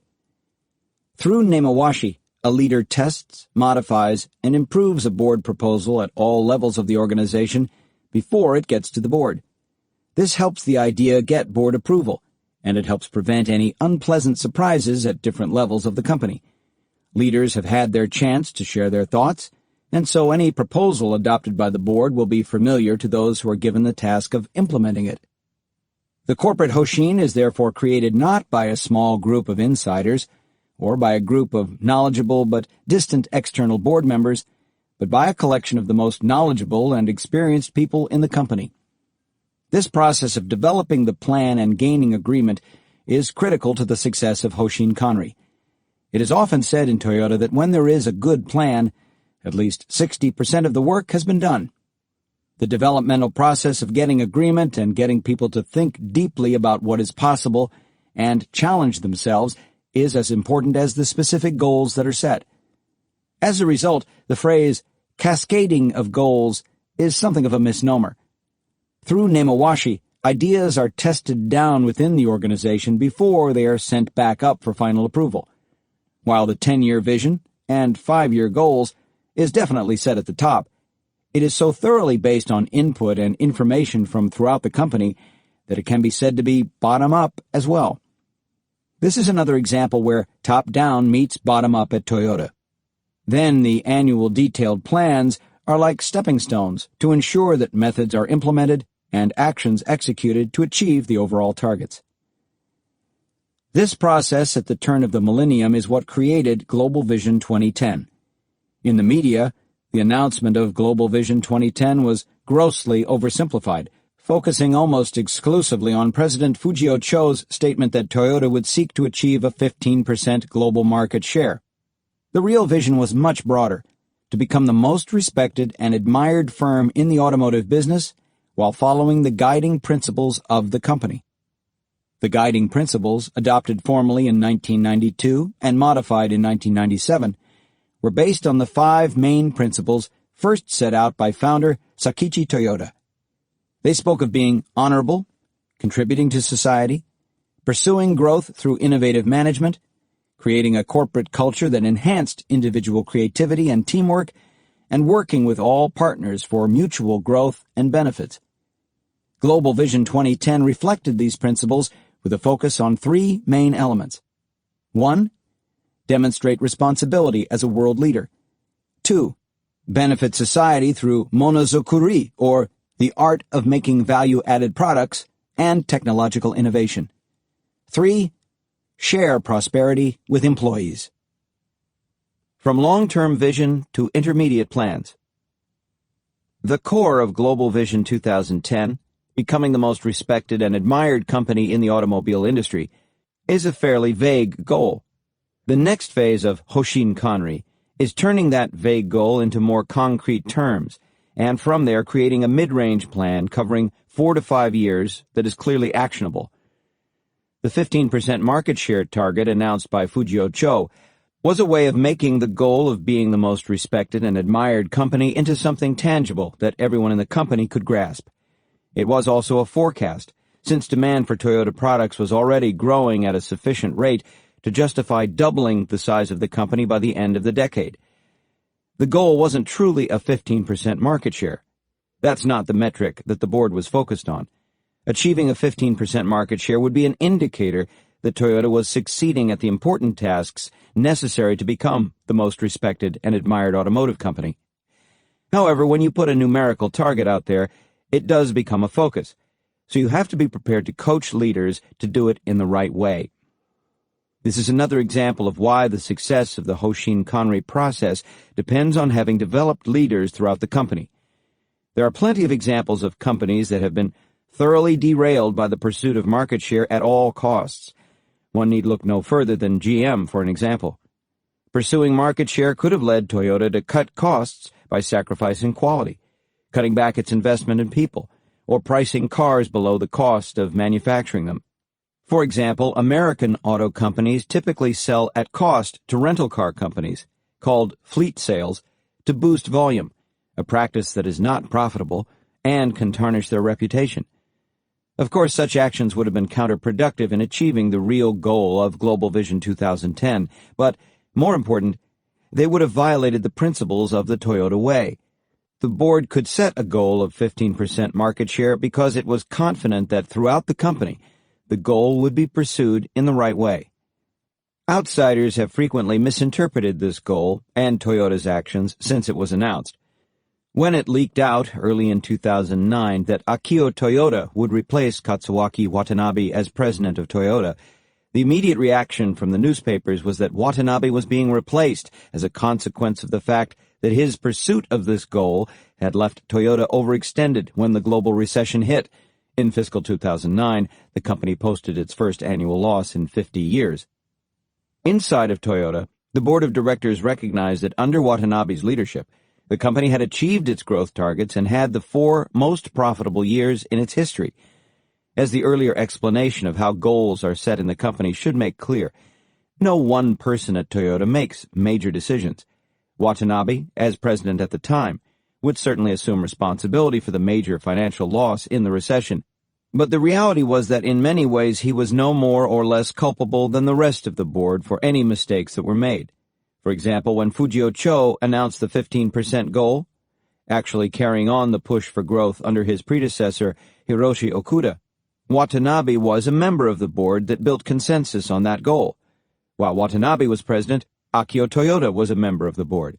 However, in an interview with Leiker in November 2010 on the recall crisis, Akio Toyoda did reflect that his agenda was to re-emphasize the true purpose of the company.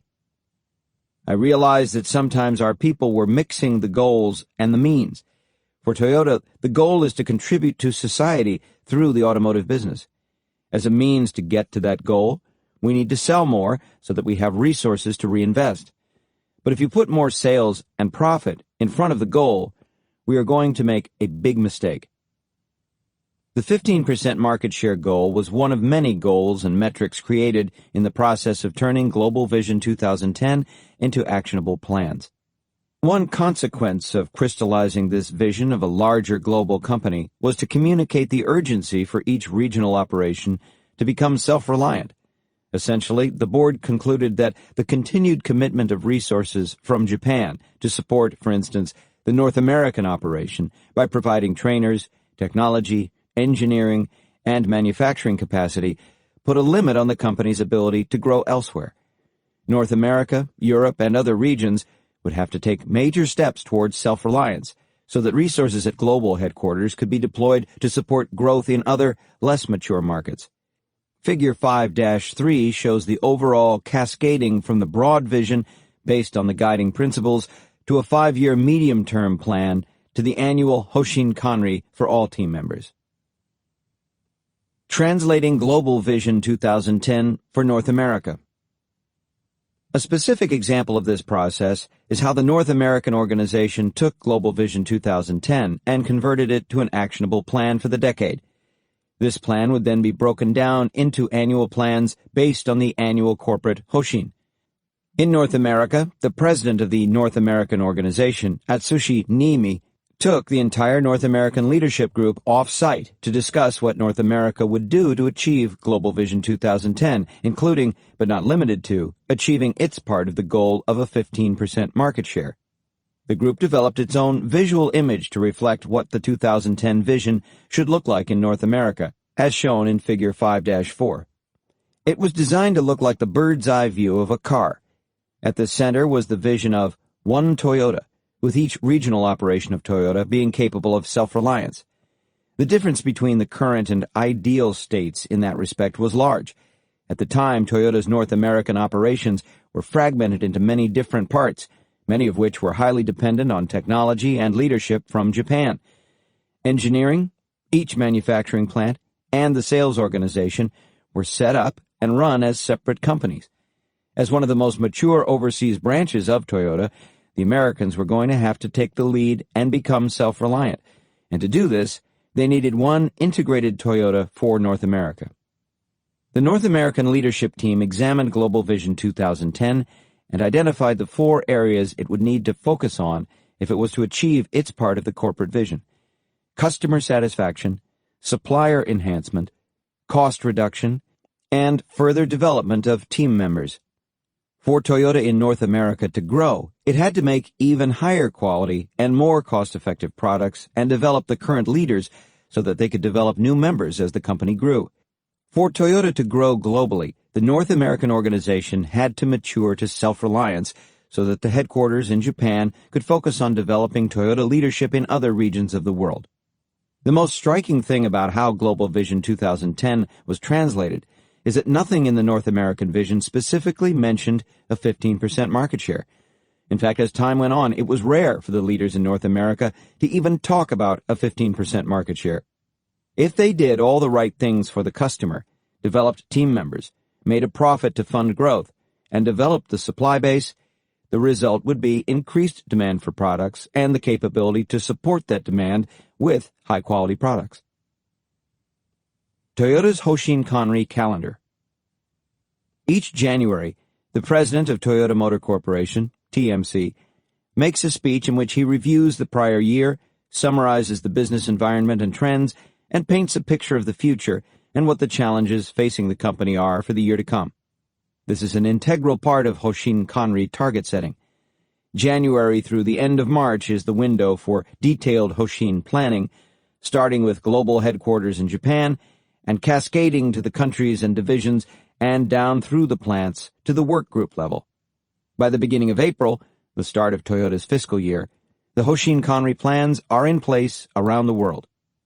From the point of view of North America, by mid-February, the targets for manufacturing, sales, and engineering have been set.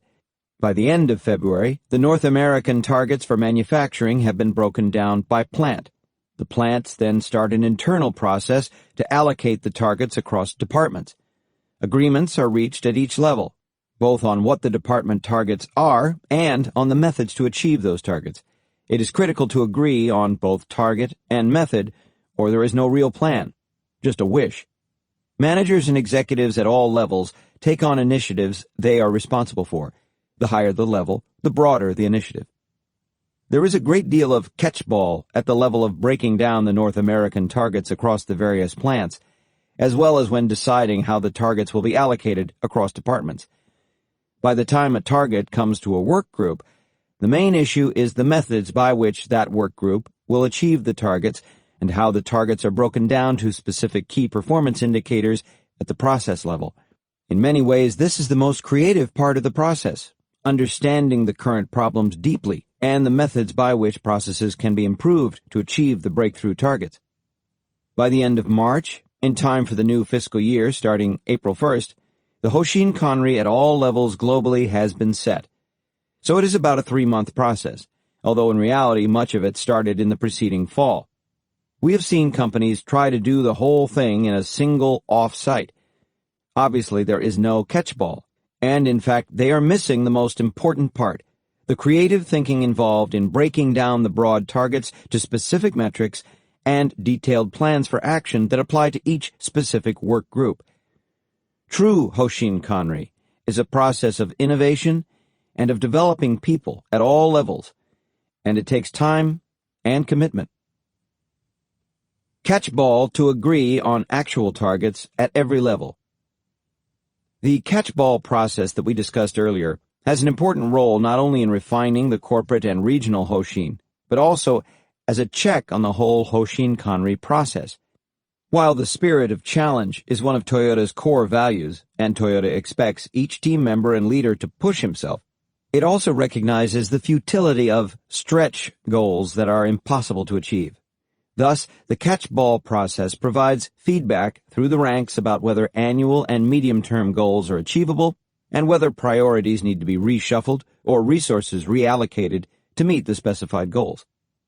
In general, the catch-ball process is a lot of discussion and planning as the high-level goals are cascaded down through the organization and turned into more specific, actionable plans.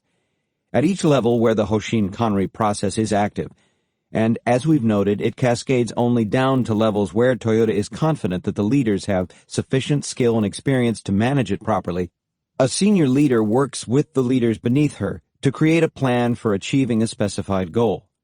For example, a plant may have a goal of reducing injuries by 15%. That does not necessarily mean that every part of the plant has to reduce injuries by the same amount.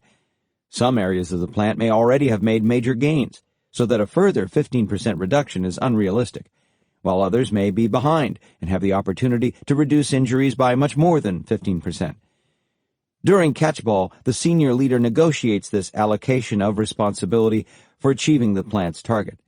Again, the success of the process depends equally on the senior leaders having deep knowledge of her domain so that the goal for the plant is actually achievable, and on the junior leader's willingness to take on a challenge and pursue improvement in the right way.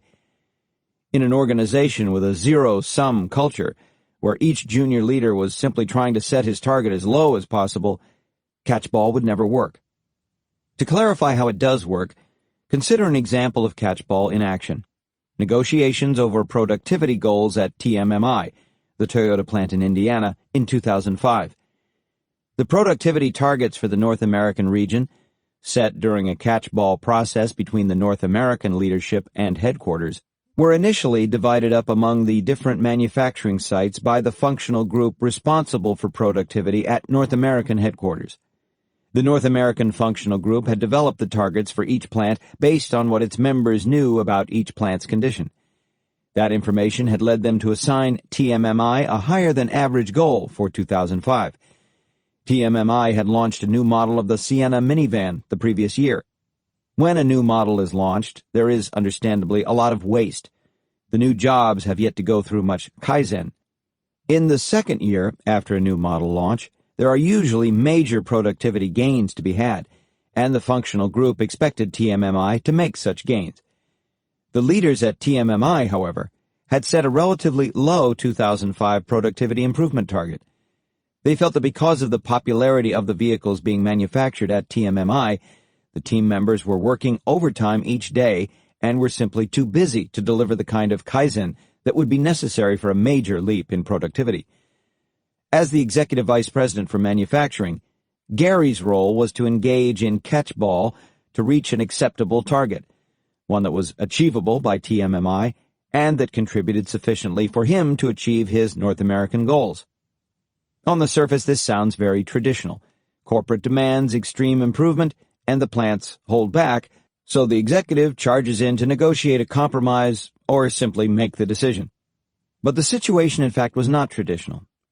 To understand what actually happened, we need to go back to a moment in 2004 when Gary was touring TMMI with the executive team.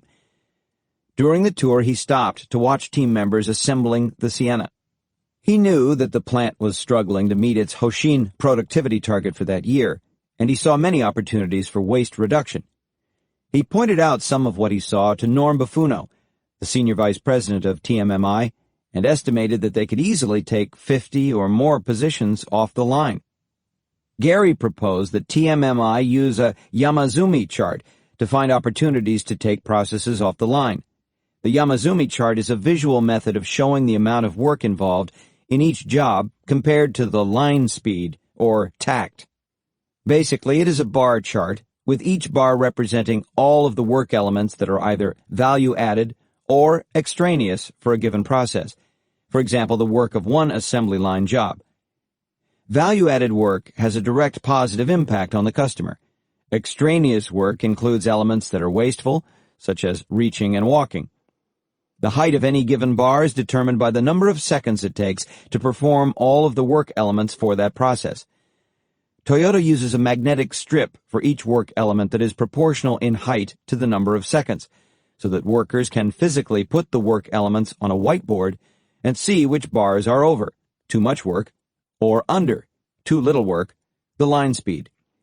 They can then move the work elements from job to see how to balance the work so that all jobs are at or near tact. Green magnets are value-added steps, and red ones are waste.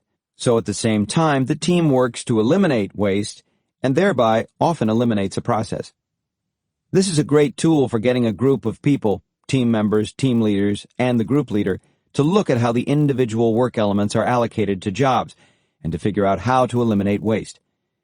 Gary was still president of TMMK at that time, and he offered to send several of his people from TMMK's Smooth Motion team, see Chapter 4, to TMMI for a few weeks to help in a pilot area and teach the team members how to take out waste and rebalance the line. As expected, they were able to remove an entire process from a small pilot area. Thus, when it came time to set the Hoshin for 2005, Gary knew that TMMI had plenty of opportunity, and that the team members there had seen the smooth motion method in action and were capable of applying it themselves. But he also knew that they had a lot on their plate. TMMI ran a complex product mix, making Tundra trucks and Sequoia SUVs on one line and Sienna minivans on the other. There were a lot of variants of all these vehicles, so there was tremendous parts complexity. There was no warehouse attached to the plant, so the thousands of parts needed for the line were stashed in various places. Parts storages were all too common, and the plant was spending a lot of time fixing this problem, which meant less B-labor and leadership bandwidth to focus on productivity. In addition, production volumes were high, since all three vehicles were selling well, and the plant team members were working a great deal of overtime to keep up. These factors, coupled with the fact that the workforce was relatively young, led Gary to conclude that the productivity targets set by the corporate group at Toyota Engineering and Manufacturing of the Americas, TEMA, was indeed unrealistic, but the TMMI could do better than the original estimates coming out of the plant. The catch-ball process thus ended up with a new target that was still a stretch for TMMI, but that the plant leadership was comfortable signing up to meet, and that the plant ultimately succeeded in meeting. The factors that made this situation different from the average executive negotiation were: 1. Gary had an unusually deep knowledge of the plant because of his visits to the Gemba. 2. He had walked in their shoes, as he was going through the same process of target setting and achievement as a leader of TMMK. 3. He was able to offer concrete support to teach the team members skills that would help them reach their targets. 4. The tools, in this case Yamazumi charts, were designed to allow team members to see and agree on the waste and focus their creative energies as teams on coming up with process innovations to achieve the targets. Doing and checking through visual tracking. Hoshin Kanri continues on down to every value-added worker in the company. Finally, the work groups are involved in setting specific targets for the year and detailed action plans for achieving the targets. Target is an important word. Ultimately, each team member in each work group must be able to understand in concrete terms what the target is and how she is doing relative to the target. Think about any sport. If the targets were not clear, we would be without focus. In some cases, the gap between the target and the actual can be clear as the work is being performed. For example, through a simple counter that shows the number of units produced compared to the target based on the tact. In other cases, the target must be represented on a chart or graph. It is for these reasons that Toyota puts a great deal of emphasis on daily management based on visual tools. Daily management focuses the team on the Hoshin goals through the review of the prior day's performance and meetings to discuss the goals versus the target as the day goes on. One tool that TMMK uses to facilitate the daily management process is the Floor Management Development System, FMDS. The centerpiece of FMDS is the visual management system that links daily performance in every work group to plant-level metrics. Space near the work areas is set aside for daily meetings, and in those spaces, leaders post charts and graphs and color-coded information. At the work group level, the metrics are organized by the major headings of safety, quality, productivity, cost, and human resources. As you move up the hierarchy, the data are rolled up first to the department level and then to the plant level. See Figure 5-5. The charts and graphs all show status relative to a target, the standard to be achieved. Magnets are used to highlight which processes are performing up to standard, green, which are out of standard but on track for improvement, yellow, and which are out of standard and in need of immediate action, red. As we've mentioned, Toyota deploys Hoshin Kanri only at a level that matches the maturity of the leaders, so that they are able to contribute to and appropriately manage the process. A specific example of this is TMMI. While the senior leadership of the plant participated in the Hoshin Kanri process, the goals were not cascaded down to the workgroup level for many years after the launching of the plant. The lack of a fully developed daily management system was the primary reason for this. The capability of visual management was weak, and those at the group and team leader levels had not been taught Toyota business practices. There were boards with measures, but they were different in each department, and they did not show a clear connection to the Hoshin of senior management. TMMI took the economic downturn as an opportunity to introduce FMDS and improve its daily management capabilities. Toyota business practices were, for the first time, taught all the way to the team leader and team member levels, and each work group did multiple projects using Toyota business practices. With this capability now in place, TMMI is fully participating in Hoshin Kanri down to the workgroup level for the first time, 10 years after the plant's launch. It is not that TMMI was backward, although its great success in winning quality awards almost every year and its off-the-chart sales, which drove constant overtime, did delay the investments needed to drive Hoshin Kanri to the workgroup level. The larger point is that it takes relentless development of people to make Hoshin Kanri a real living system, development that many companies never even attempt. And those companies that simply laid off workers during the recession missed a golden opportunity. Hoshin Kanri and incentives. It is clear that Hoshin Kanri requires motivation at all levels. Indeed, many companies ask how they can get people to have the daily discipline to maintain all of these detailed metrics, carefully work through a very structured problem-solving process, and make improvements while still focusing on daily production. This brings us to one of the most intriguing topics for many companies: recognition and rewards. Toyota tries to avoid the practice of giving out a doggy biscuit every time someone behaves in the right way. There is a great deal of satisfaction that comes from contributing to the team and seeing the needle move on the trend charts. Leading a quality circle is often the most rewarding experience of a team member's career. This is not to say, of course, that people don't want to be recognized and rewarded for accomplishing goals. However, since Toyota wants commitment to the team and the company, not simply individual goal accomplishment, the measures focus on larger units than the individual. There are usually substantial bonus pools assigned to plants based on company performance and plant performance. Management bonuses are proportional to salary and are based on company performance, plant performance, and individual achievement of Hoshin objectives. Even the individual Hoshin objectives cannot be accomplished by a person working alone, so the raises, bonuses, and promotions always reflect team accomplishments. In fact, how a person works toward the goals, the process, is as important in performance evaluation as achieving the goals. Results. Unfortunately, too many companies adopt Hoshin Kanri as a quick fix to get easy bottom-line results. We have heard many executives say, "That is what we need, Hoshin Kanri, to finally get this lean program to deliver real business results." They see it as an extrinsic motivation tool to get the troops focused on the business results. They are quick to find a consultant and get started on this Hoshin Kanri thing. Fortunately for them, or maybe unfortunately, there are many consultants who will be glad to facilitate Hoshin Kanri for a tidy fee. They will promise executives quick results, perhaps through a series of 2 or 3 offsites. The main focus is on filling out the right kinds of forms, matrices linking goals at each level that are sometimes called X charts. We would love to say that Hoshin Kanri is a silver bullet and that setting the right goals, objectives, and metrics guarantees long-term competitiveness. But fancy charts linking objectives at one level to those at another does not produce a disciplined and creative focus on improvement. Even neat-looking visual metric boards will not deliver without group and team leaders who are highly developed in problem-solving and can actively lead the team to make improvements. Standardized work is also critical, as without a standard it is impossible to judge progress. We have never seen X charts used at Toyota, and Gary never filled one out.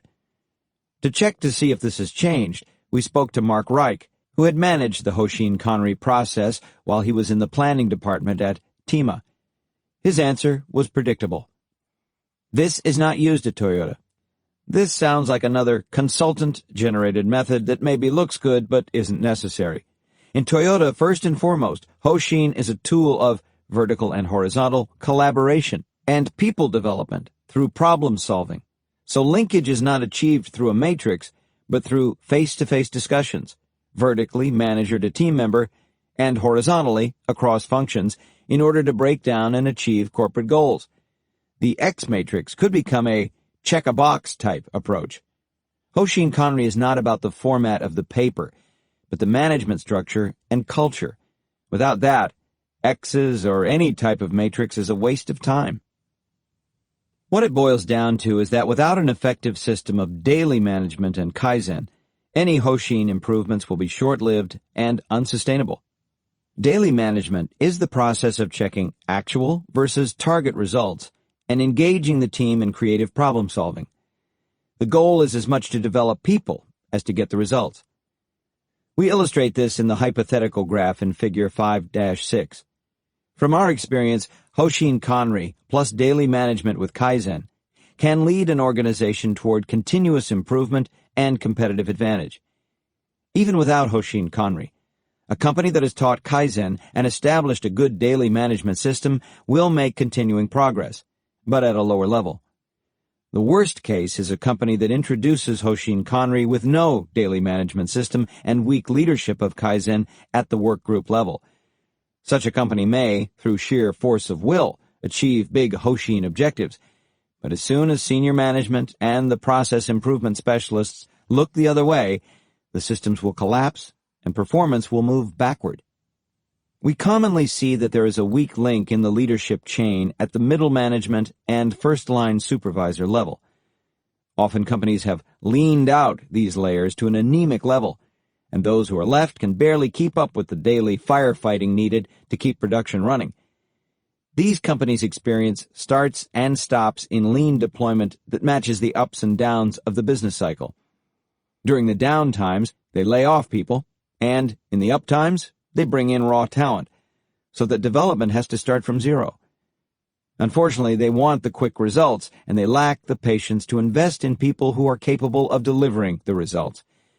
If it took TMMI a decade to get this degree of alignment, even with its highly consistent and skilled leadership aligned under a common philosophy, then other companies should not expect to implement Hoshin Kanri in a few well-facilitated offsites. Hoshin Kanri in action. To understand the Hoshin Kanri process at Toyota more clearly, it may be helpful to follow one example from beginning to end. In this case, we'll look at how Global Vision 2010 was cascaded down to shop-to-shop benchmarking among North American plants. As we noted earlier, one of the outgrowths of Global Vision 2010 was an emphasis on self-reliance. Expectations were highest for North America, which was the most mature of Toyota's overseas operations. Achieving self-reliance via internal benchmarking to develop leaders. Why would Toyota think of internally sharing best practices as a solution to the problem of self-reliance? The goal was to increase the learning that North American plants were getting from one another. As you can imagine, the go-and-see approach leads to lots of plant-to-plant visits as team members, group leaders, and executives learn from more seasoned Toyota plants. Yet when these activities were examined through the lens of self-reliance, it became clear that the transfer of knowledge was essentially happening in only one direction, from Japanese plants to individual American plants. Even the American plants were not adequately sharing with one another what they had learned from Japanese plants. Senior leaders believed that if specialists and managers across North America were having deep discussions about best practices, this should increase the rate of innovation and reduce the reliance on Japan for new ideas. Thus, a Hoshin was set for intensive study and transfer of best practices across shops at different plants with similar technology, such as paint to paint, stamping to stamping, or plastics to plastics. Gary and Ray Tongi, who was president of Canadian operations, were asked to be champions for self-reliance in North America in 2005. Gary took 4 divisions: quality, plastics, powertrain, all of the engine lines and transmissions, and stamping, and Ray took the remaining 4 divisions, including production control. They chose an appropriate vice president from each plant to be responsible for each of these divisions. This would also become a stretch assignment for those vice presidents, as they would have to lead their peers across North America horizontally. Gary and Ray realized that encouraging learning from plant to plant wasn't sufficient. It could easily lead to conversation for conversation's sake, rather than generating improved performance. It was also unclear who should be learning from whom. So Gary and Ray gave the lead vice presidents a very fundamental first task: to standardize the key performance indicators, KPIs, for their function. This would include both core KPIs, like cost, quality, and productivity, and process KPIs, which defined how well a specific process was operating. Once the KPIs were determined, they could be used to assess the performance of each shop and could help identify for each shop what practices it wanted to learn from others. If a best practice was learned from one shop and brought to another, this should lead to a measurable improvement in the KPIs.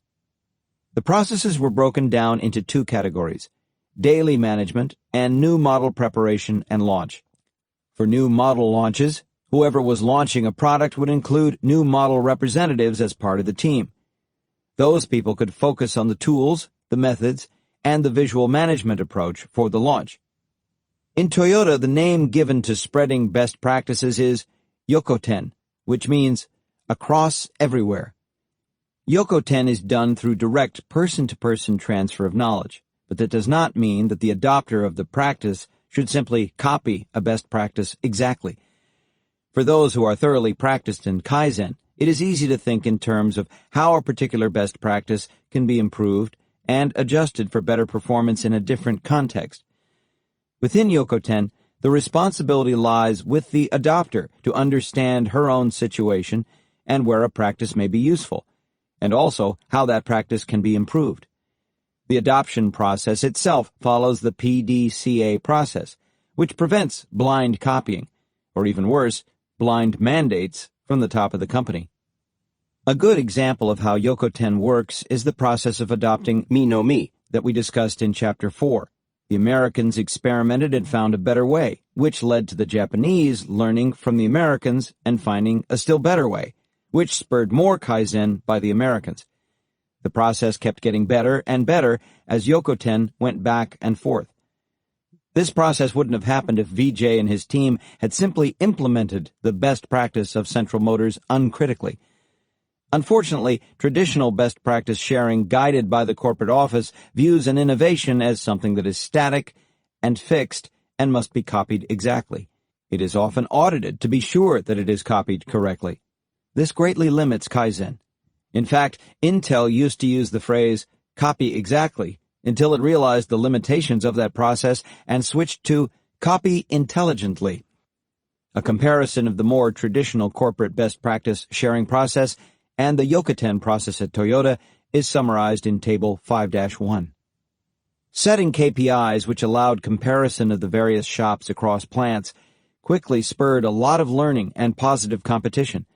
Several of the shops at more mature plants were surprised to find that they were lagging younger plants, and vice versa, and teams were immediately dispatched to the high performers to learn from them. Perhaps the greatest impact was on new model launches. TMMK was the first plant to launch a new model, a Camry, after the self-reliance Yokoten Hoshin had been set. The TMMK new model launch team spent months learning from the plant in Japan that had achieved the fastest model changeover. The plant had managed to switch models and get up to full line speed in just 3 days. This was astounding to the team from TMMK. On its previous new model launch, the plant had taken 59 days to get up to full line speed, which involves working out all the bugs. The team members knew that they could not jump to the level of the much more experienced Japanese mother plant in one step, so they set a target of cutting this to 15 days. After several more months of preparation based on learning from the Japanese experts, the team members thought that they were ready. On the first line, TMMK has 2 lines, they managed to get the model changeover done and up to full line speed in 16 days. After making a few adjustments based on that experience, the team was able to hit the 15-day goal when it launched the new Camry on the second line. While this achievement was remarkable in its own right, it didn't help meet the self-reliance goal. North America was still learning from Japan. To support self-reliance, the Camry launch team thoroughly documented its process, what it had learned, and ideas for improvement, and then participated in training other North American plants.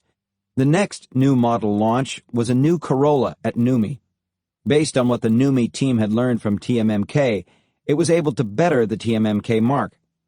Then the Toyota truck plant in San Antonio took the lessons from TMMK and Numi and succeeded in raising the bar still further. Overall, this process of Yokoten on new model launches took several years, but it is measurable progress toward achieving the Hoshin of self-reliance. Achieving one Toyota through cross-organizational Hoshin Kanri. The benchmarking process was one example of cross-organizational cooperation spurred by Global Vision 2010, but there were others that went beyond manufacturing to include all North American organizations. When the North American 2010 vision was developed, Gary, as Executive Vice President for Manufacturing and Managing Officer, took responsibility for leading team member development and customer satisfaction. One major Hoshin effort to support customer satisfaction involved sales, manufacturing, engineering, and even the supply base in Japan, and after 6 years led to the reduction of warranty costs by 60%. This North American project was led by Gary personally and challenged him to lead horizontally to a degree that he had never experienced before. The kicker was that TMC wanted North America to improve warranty returns in the first 3 months of ownership by 60% from the 2002 baseline. The target was given to Gary by a member of the board who was responsible for quality outside the board meeting in an almost offhanded way. It was now Gary's task to figure out how to achieve it. Fortunately, this was a 6-year objective, so Gary could break it down to a 10% reduction per year, but even that was hard to imagine at the time. By most judgments, Toyota's vehicle warranty in North America was already the benchmark of the North American auto industry, so to improve that target by 60% was a real stretch objective. Small incremental improvements by each independent organization would never make this target. Gary was going to have to assemble a cross-cutting team to entirely rethink the process. There were some opportunities for warranty reduction by tightening up quality processes within manufacturing, and Gary naturally worked on that, but the biggest gains would involve making engineering design changes to the product. Responsibility for vehicles that were North American specific, like the Avalon, resided in the Michigan-based Toyota Technical Center, TTC. Working with the president of TTC was straightforward, but the responsibility for global cars like the Camry stayed in Japan, and even involved suppliers in Japan. To coordinate this, Gary called together the heads of sales, engineering, and manufacturing in North America and drew on his network of leaders in Japan. Prior to this warranty initiative, each North American plant and sales and engineering organization had worked separately with TMC Engineering in Japan to resolve quality concerns, a process that was very inefficient and only marginally effective. Engineers in Japan were already stretched to the limit because of the rapid growth of new products globally, so they tended to push off these requests for changes into the next major model change, which could be several years out.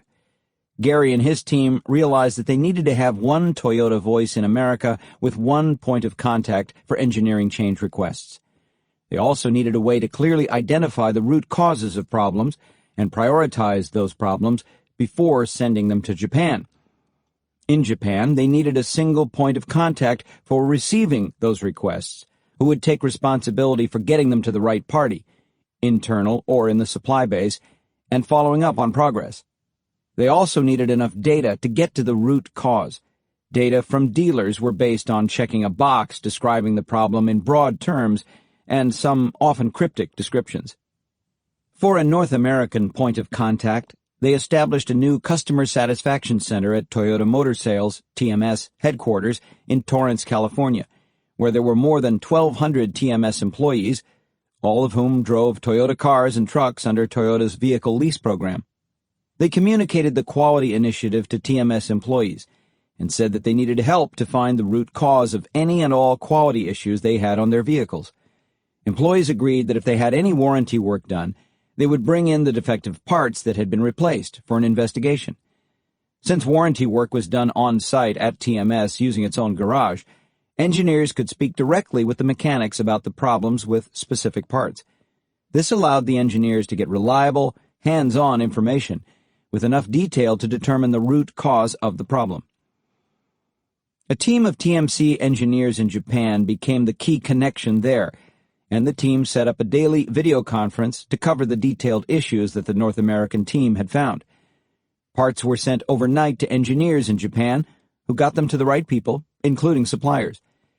A detailed visual tracking system was developed, with strict timelines for follow-up.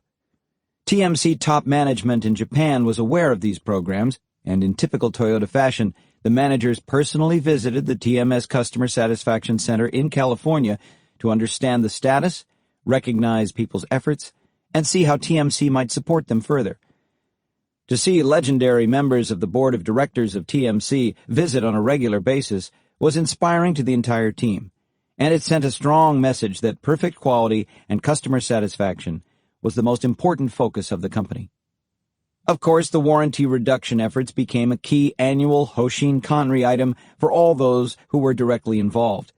Through these and other efforts across Toyota, the North American customer satisfaction team was able to achieve a 40% reduction in warranty claims in 4 years and a 60% reduction by January 2009. The project saved Toyota hundreds of millions of dollars each year and saved customers many headaches from bringing cars in for repair. Through the process, Gary and many other leaders developed their abilities to lead horizontally across the company. Conclusion. Hoshin Kanri is the most powerful process in Toyota for aligning the direction of all the individuals doing Kaizen throughout different parts of Toyota in different countries and regions so that the numbers add up to a huge positive business impact. Hoshin Kanri and the plan, do, check, act, problem-solving steps are completely intertwined. The problem-solving way of thinking prevents a simplistic view in which people at the top issue orders that get carried out in mindless ways. If each level starts by asking what its problems are, the gap between the current state and what it is trying to achieve, and what are the root causes of these problems, the people at that level will develop a plan that is right for their part of the company. The details of that plan will be different in every part of the company, even though these plans will align with common objectives. This leads to ownership of a plan that makes sense for each unit, given its situation and capability.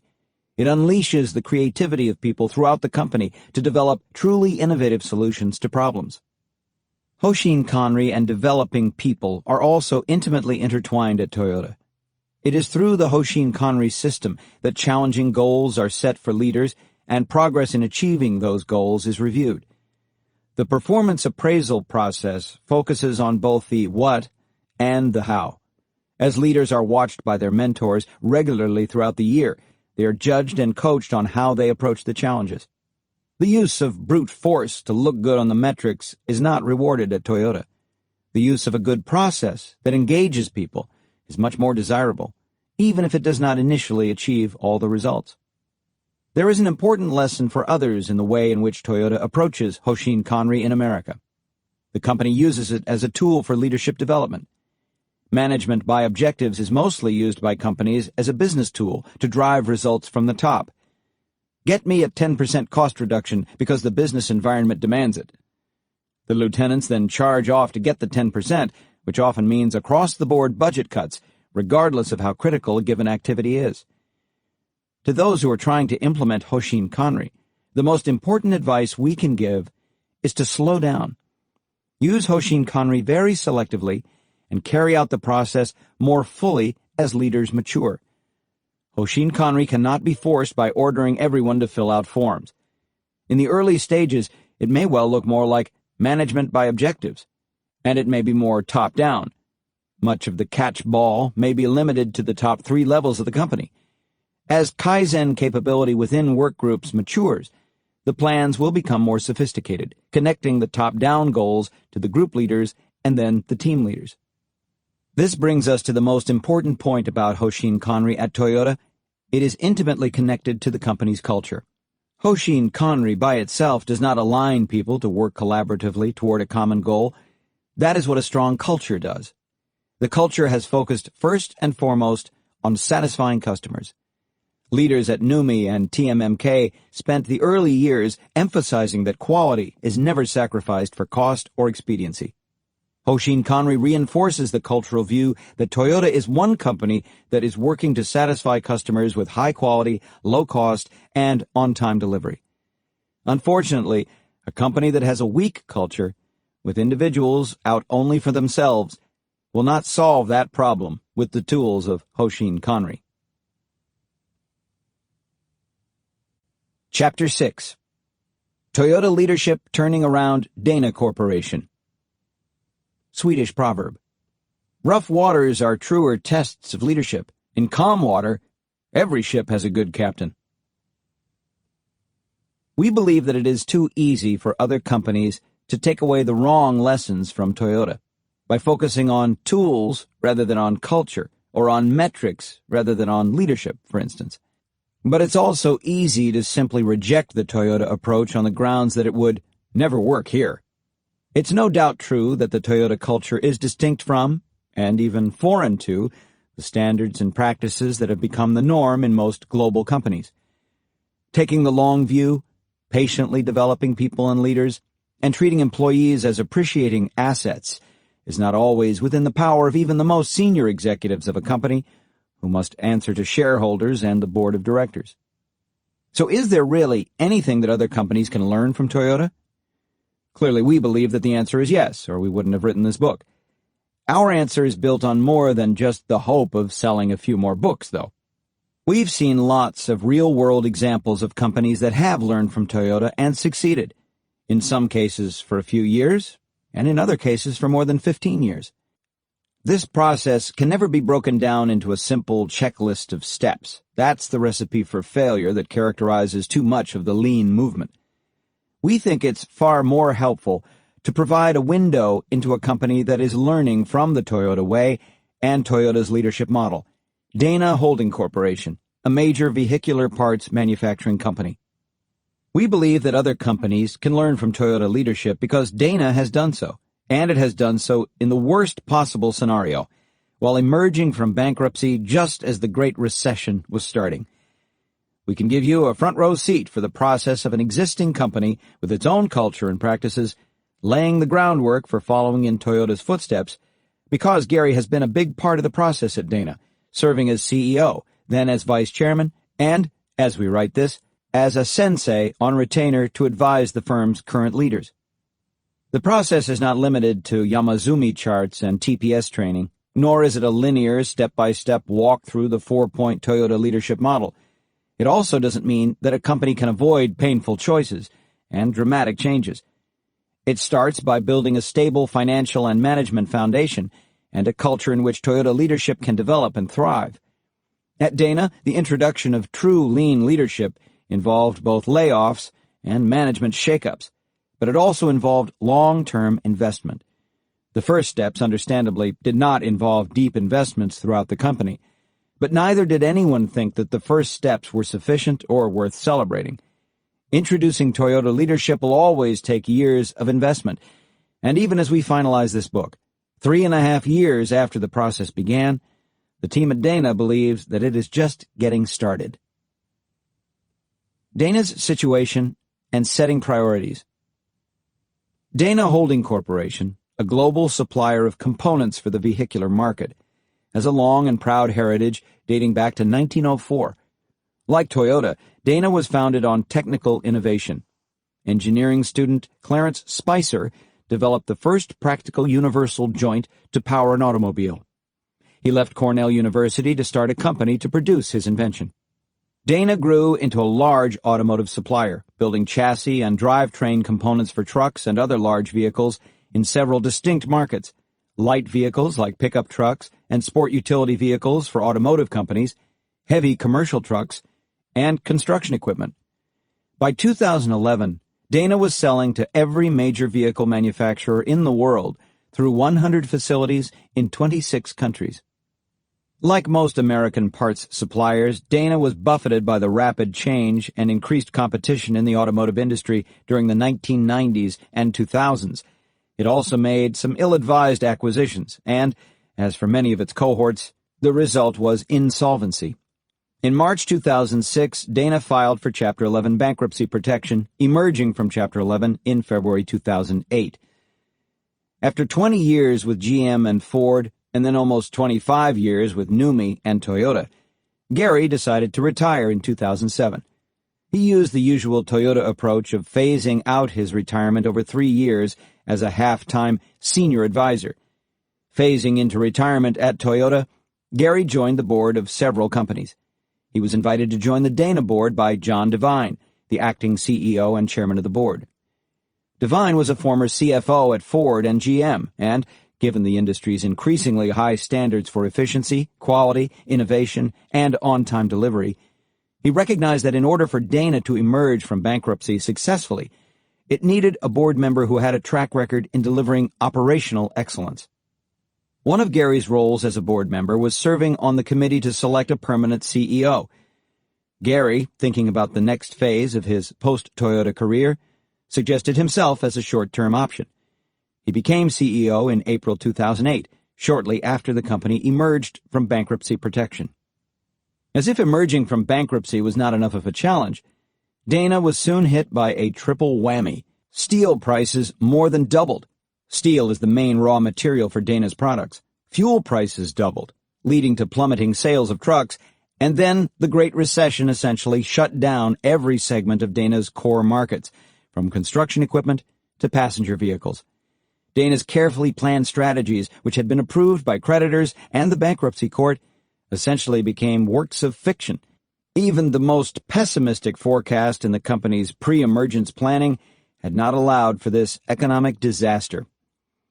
The possible approaches to dealing with this catastrophe that Gary could take are simplified into 3 models in Figure 6-1, which summarizes the Toyota model of leadership development, the typical approach taken by companies in crisis, and the approach that Gary helped to lead, which combines Toyota-style leadership development with crisis management. We have seen how Toyota patiently developed American leaders over decades through increasingly severe challenges and ongoing coaching. Companies that are dealing with a life-or-death crisis do not have decades.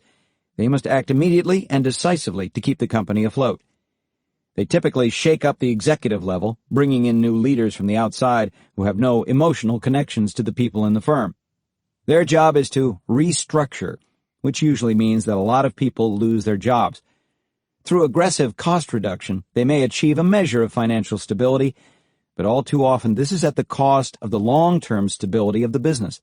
The business culture changes radically, and many of the most valuable employees, valuable because of their experience, leave, either through layoffs or because they can easily find jobs elsewhere. Often the turnaround specialist CEO is not the best at rebuilding this weakened organization to a high level of performance, so another CEO who supposedly has that skill set is brought in. The challenge for Gary and Dana was to find a third alternative that would incorporate the necessary downsizing and restructuring to keep the company solvent in the short term, but, in parallel, would also begin to build the leadership and operational excellence that would be needed to succeed in the long term. The sad truth is that radical restructuring is sometimes necessary to correct the results of years of neglect and provide an opportunity to build a new winning team. Toyoda's approach, building the company by investing in people via training and Kaizen during downturns, is not an option for some companies.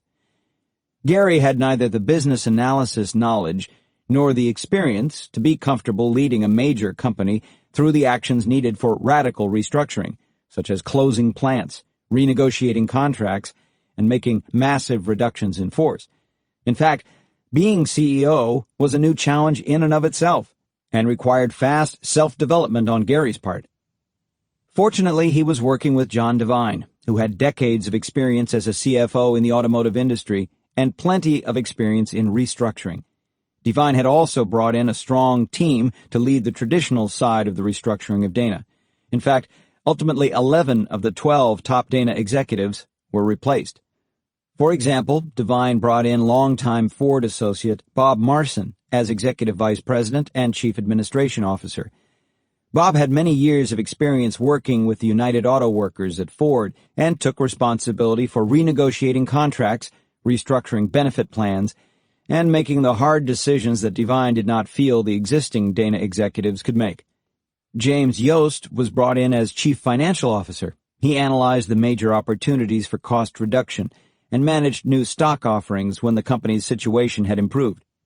Jackie Dado, as Chief Strategy and Procurement Officer, negotiated agreements with Dongfeng in China to expand Dana's position in a joint venture to serve Asian markets from 4% to 50%.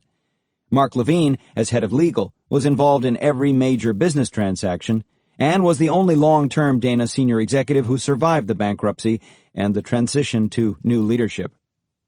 Having this deep bench of talent working on the transactional side of recovering from the bankruptcy freed up Gary to focus on getting cost reductions by eliminating waste through a lean approach and, at the same time, beginning the necessary long-term investment in leadership development and operational excellence based on what he had learned at Toyota.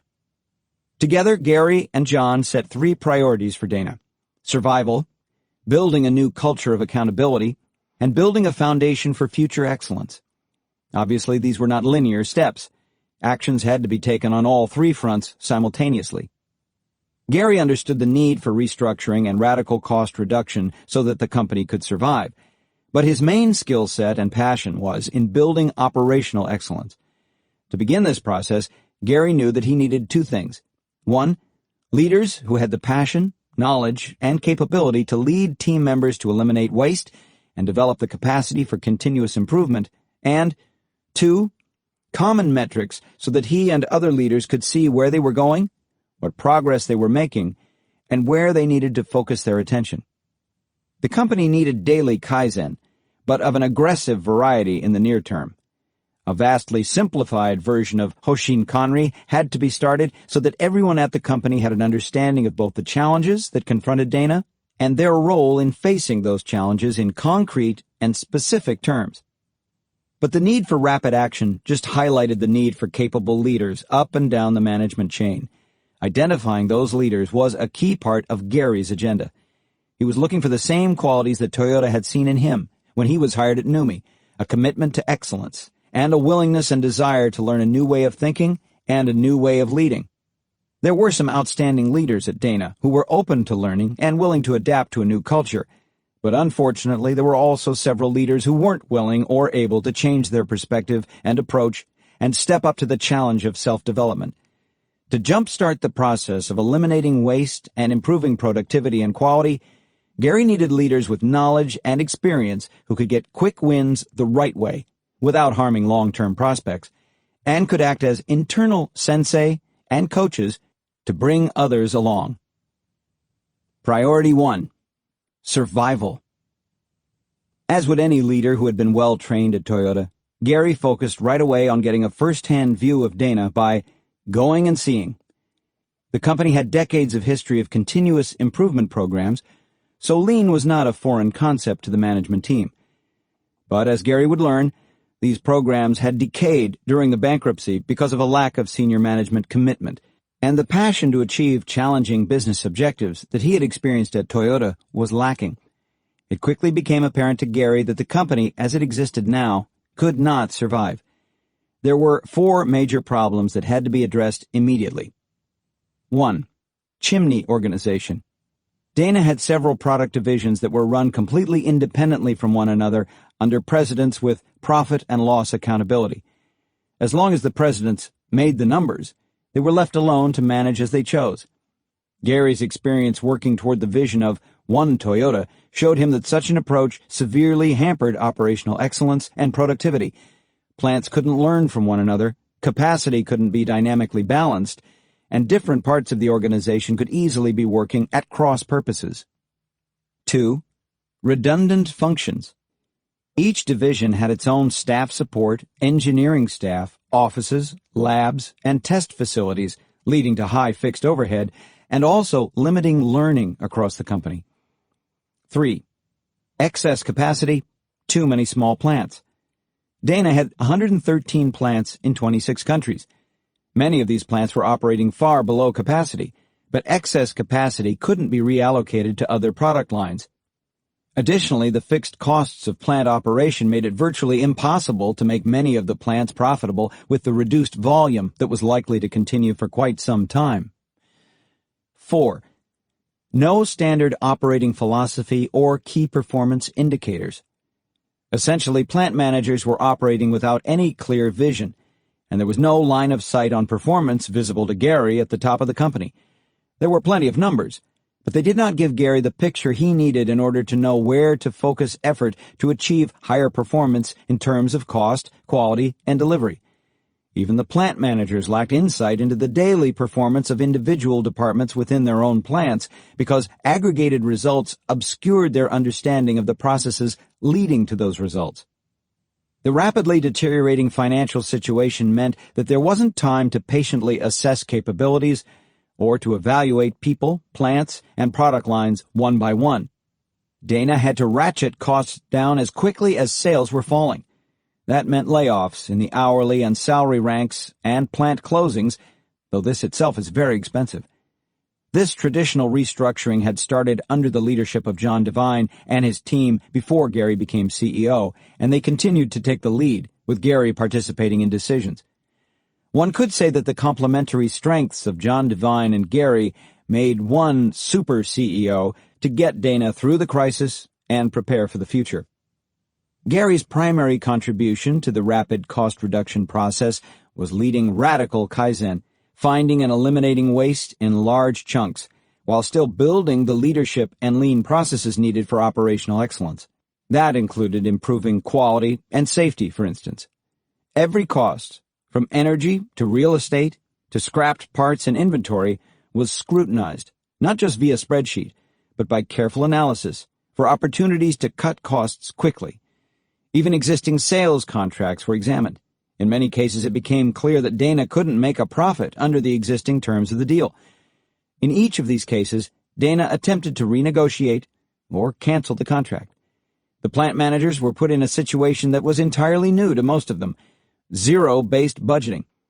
They started with no budget and had to justify every cost, and were told that only those costs that were absolutely essential to making product for the customer would be approved. Despite these efforts to cut costs quickly, by December 2008, with the severe sales drought brought on by the recession, Dana could not meet the covenants it had negotiated with its lenders before the series of crises. The lenders had to either agree to change the covenants or force Dana into liquidation. In this regard, the severity of the recession was probably a help. Investors and lenders were loath to liquidate the company when there were no buyers for the assets. Eventually, an agreement was reached to keep Dana operating, but only after John and Gary agreed to an additional set of aggressive cost reduction targets. Dana's progress on covenants was checked every quarter, so there was an intense focus on making the numbers by the end of the quarter. It certainly wasn't the ideal environment for thinking long-term and investing in a culture of respect for people and continuous improvement, but Gary and John knew that just surviving wasn't enough. To escape the downward cycle of cost reduction, followed by deteriorating capability, followed by deteriorating offerings to customers, Dana needed a new culture and the capability to drive operational excellence in manufacturing and in engineering. Vision in a turnaround: long-term versus near-term. We have emphasized that Toyota's planning process always starts with a vision, so it stands to reason that the first thing Gary would do as CEO of Dana would be to put together a 10-year vision. But he did not. Why? First, all of the leaders at Dana had to be focused on stopping the bleeding. A 10-year vision wouldn't mean much if Dana didn't exist in 12 months. Second, there were so many fundamental problems in manufacturing, organizational structure, and leadership that a 10-year vision would simply be an empty abstraction. The kind of vision needed for the short term was a clear operating philosophy and near-term financial indicators that would clearly communicate the direction for improvement. These needed to communicate that while cost reduction was essential to survival, there was an equal need to focus on other aspects of operational excellence, such as on-time delivery, quality, and safety. It was a return to the basics of building stable operations, which meant solving the immediate big problems. Only after those fundamental problems were on the way to being solved, what Toyota calls clearing the clouds, would there be an opportunity to set a guiding vision for the future. Third, John and Gary were, in a sense, caretakers of Dana while they hired and trained a new generation of leaders who would be leading the company 10 years into the future. The next generation of leaders needed to play an active role in creating the vision. Creating one before these leaders were on board would be a waste of time. That's not to say that there was no plan or vision for the future at all. The shared vision of the board was the need for Dana to move toward operational excellence, and Gary quickly established the Dana operating system and a vision for manufacturing. Dana, like Toyota, was at its heart a manufacturing company. It would succeed or fail based on the quality of its products and the product innovation that it delivered to its customers. The interim vision was ultimately stated this way: Dana will become the best global driveline manufacturer by teaching and applying the Dana operating system, and by motivating and engaging every employee to actively participate in and support these efforts, thereby creating a continuous improvement culture. You will recognize this as being very similar to the Toyota Way vision, which, of course, it is modeled after, just as the new Dana operating system was adapted from TPS. For those laying the groundwork for Dana's future by building a new culture and a foundation for operational excellence, this statement served as a guide for short and medium-term planning.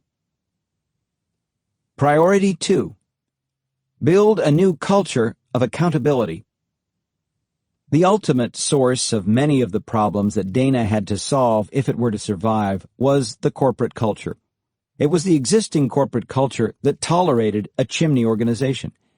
It was the existing corporate culture that valued autonomy over accountability. It was the existing corporate culture that led people to extend loyalty only to those in their own chimney and to distrust other parts of the organization. It's impossible to impose a new culture on an organization by fiat. A new mode of operating takes years to really sink in and become second nature. Many leaders have learned this the hard way during mergers and acquisitions or in turnaround situations. An entrenched culture can easily defeat a charismatic, visionary leader. But even patient efforts to build a new culture will be defeated if the leaders and the metrics that the organization employs are not aligned with the desired new culture. This was the second priority for Gary and John, building a new culture at Dana by ensuring that the right leaders and the right metrics were in place. Of course, figuring out who the right leaders were and what the right metrics should be was the hard part. Gary, of course, relied on his decades of experience at Toyota. The right leaders were ones who could self-develop and develop others, who could learn to lead daily Kaizen and major change, and who could keep their teams pointed at true north. The right metrics were those that allowed for self-development and daily Kaizen, and that exposed progress toward true north. In other words, Gary pursued a quick and dirty version of the leadership development model, making a speedy first pass through all 4 phases in months instead of decades. We will describe the things that Dana did to achieve this, recognizing that it is not neatly sequential and that a great many things were all happening in parallel. New matrix organizational structure. It may seem odd, but one of the keys to developing accountability was a shift to a matrix structure. A matrix means that leaders have multiple bosses, which sometimes can confuse accountability. But at Dana, it actually helped streamline the lines of responsibility and accountability. If you look closely, you will see matrix organizations throughout Toyota, whether in manufacturing or in product development. A key factor in making the matrix structure work, however, was combining and greatly simplifying the siloed business units that had been in place. Dana had become a complex business with many product families, many plants, and many global regions. The organization had 6 presidents running 7 product line businesses with no single leader for manufacturing, nobody responsible for R&D globally, and no regional leaders. There was no way the 6 presidents could keep track of what was going on in the plants.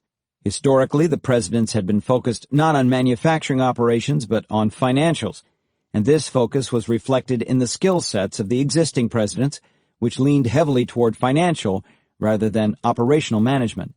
Making rapid progress required that Dana have one person accountable for the profitability of each business unit, one person responsible for each major function, such as manufacturing and R&D, and regional leaders, each of whom could drive operational excellence at all the plants within a given region, reporting to a global vice president of operational excellence. These 3 different needs led to a 3-sided matrix organization. In the initial reorganization, the 6 presidents were reduced to 3, running 6 different business units. Manufacturing plants began reporting to one global operational excellence president, as well as to regional leaders for Asia-Pacific, South America, and Europe. A chief technical officer was appointed to run R&D globally. Similarly, one senior vice president for strategy and business development was given responsibility for all of global marketing.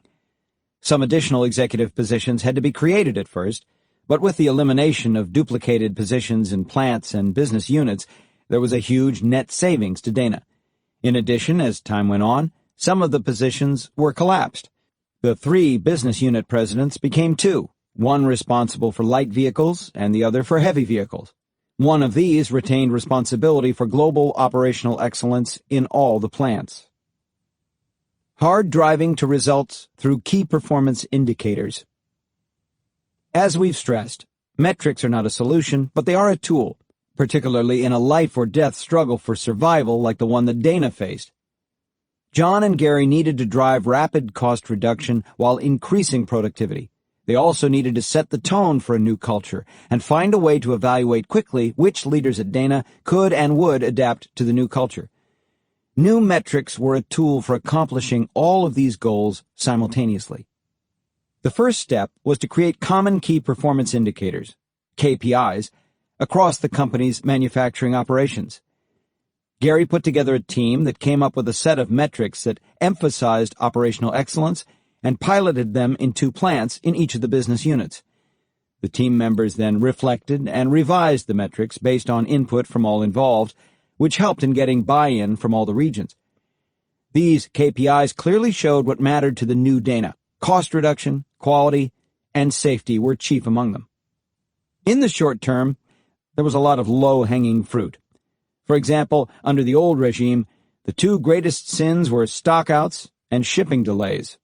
Conversely, there were no inventory metrics. Obviously, this led to building large inventory stocks. Dana had lots of rented warehouses loaded with finished goods, even for very low-volume products where inventory would sit for months and sometimes more than a year. One of the new KPIs was limiting inventory. Within 1 year of taking over, Dana's new leaders were able to drive $200 million in inventory savings, all money that immediately became available working capital for Dana. Of course, a set of inventory metrics didn't transform Dana into a model of just-in-time production, but it did indicate the need to scrutinize inventory-related decisions and reduce inventory whenever possible. The single most powerful metric for Dana's short-term needs was plant conversion cost, which included all of the controllable costs in the plant. This led to a broad view of costs beyond labor. Other short-term improvements focused on safety, reduction of quality defects, overhead ratios, and product complexity. The KPIs are summarized in Figure 6-2. More important than the specific new metrics were new ways of reporting on and using the metrics. Gary and the Operational Excellence team set out to put a standard visual management system in place in every plant. Each plant implemented daily reviews of the KPIs relative to targets for the entire plant management team. The plant managers had to report on the metrics weekly to Gary and his team. With that structure in place, there was no question but that the new Dana would take these metrics and accountability for them seriously. During plant visits, it became apparent that there was very little sharing of information about performance, even within an individual plant. Occasionally, someone would print out a set of charts, but it was obvious that the data were updated infrequently and used for decision-making even less frequently. Installing a visual management system was crucial for driving change at the speed that Dana's survival required. The rollout of visual management was first piloted in 2 plants in each of the business units, and after reflection and modification, the company began the global implementation. The goal was to emulate the visual management systems that were commonly used at Toyota. The plant-level metrics area was dubbed the Diamond Area, named after the Dana diamond-shaped logo, where progress on the KPIs was posted for all to see. This was a top-down directive, and every plant in the world developed a diamond area with the same design and the same metrics.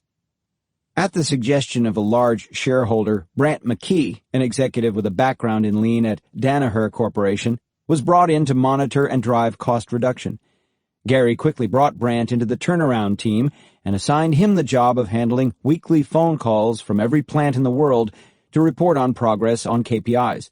As Brant described it, "We deployed common KPIs throughout the business. Then we started reporting of KPIs on a weekly basis through the regional operations leaders. On a weekly basis, I would have phone calls from all over the world for 16 hours for 2 days and 8 hours for the 3rd day, talking with the individual plants and with the regional operations leaders." The goal of these efforts was to drive the accountability required for and reinforced by the Toyota approach to leadership. At Dana, many leaders had become unaccountable. As long as they didn't rock the boat with exceptionally bad performance, they were left to their own devices. A culture of mediocrity had developed. Missing deadlines, people coming late to meetings, and people not finishing what they started were all tolerated. To lead global operational excellence, Gary brought in Marty Bryant, who had worked for Gary earlier in his career at TMMK and then moved on to become an executive for a Toyota supplier. Marty had had experience outside Toyota, but he was still shocked by the lack of discipline and accountability at Dana. Visual management illustrates accountability in its purest form in Toyota. I cannot recall a single incident in Toyota when someone would come to a KPI progress meeting late or without a well-thought-out plan to meet their targets. If your name is on an action item, you own it and take responsibility. The system forces clear expectations. Everyone knows the line should not stop, and you should meet all your targets on KPIs. The basic concept is simple. Here is your target. Green is good, and red is no good. Over a 1-year period, a sophisticated visual management system evolved that connected common KPIs from the senior executive level to each department of each plant. At first, the metrics were collected and posted manually, but this eventually evolved into a computer system to track the metrics so that they could be aggregated at the regional level and up to the company level, although the metrics were still posted on visual boards in the Dana Diamond area and in each major department. Gary could view all the metrics at any level from his computer. This established a rigorous and standardized process for identifying and solving problems with a clear structure. See Figure 6-3. New leaders who could self-develop and develop others. The KPIs and their visibility were important for driving the rapid change that Dana needed if it was to survive, but they also played another important role. They helped identify the leaders who were willing to take on a challenge, accept responsibility, and develop themselves. As Brant McKee succinctly and a bit starkly put it, the leaders who got you in trouble are rarely the leaders who bring you out. Building a new culture of operational excellence required a new approach to leadership.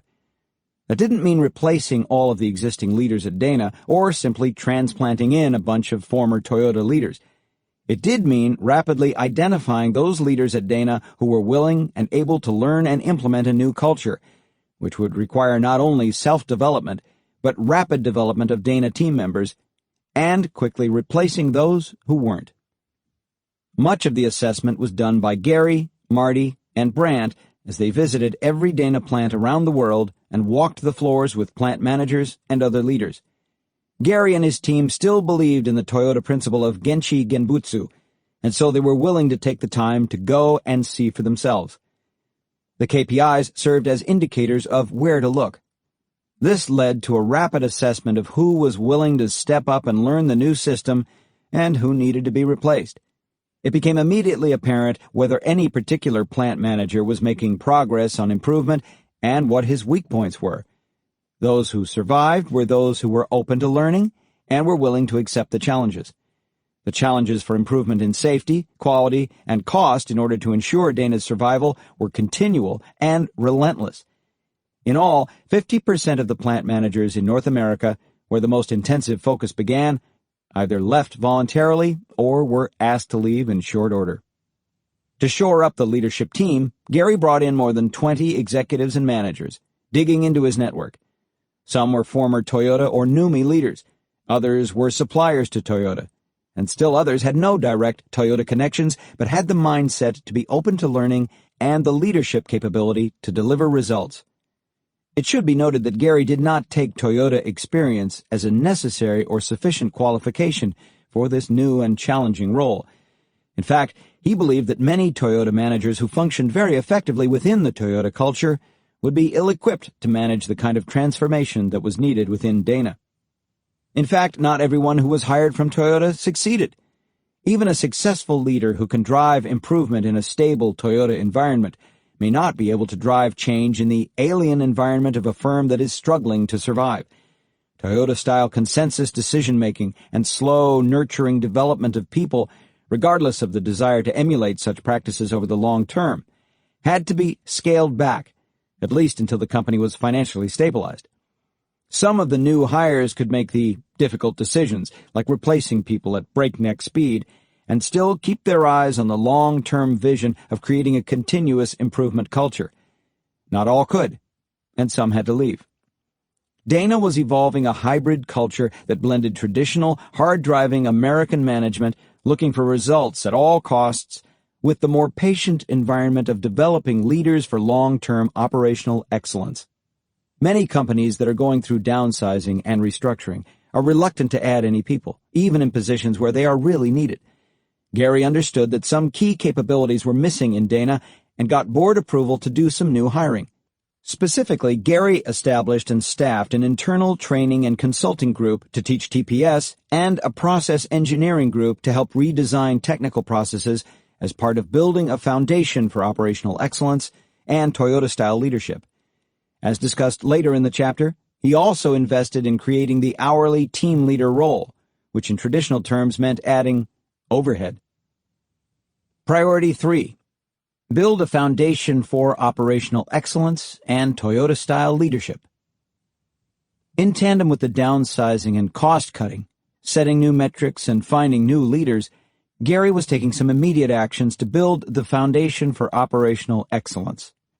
Restructuring and standard KPIs that were visible at every level of the business, from the CEO level to an individual department on the shop floor, focused people's attention, but more was needed.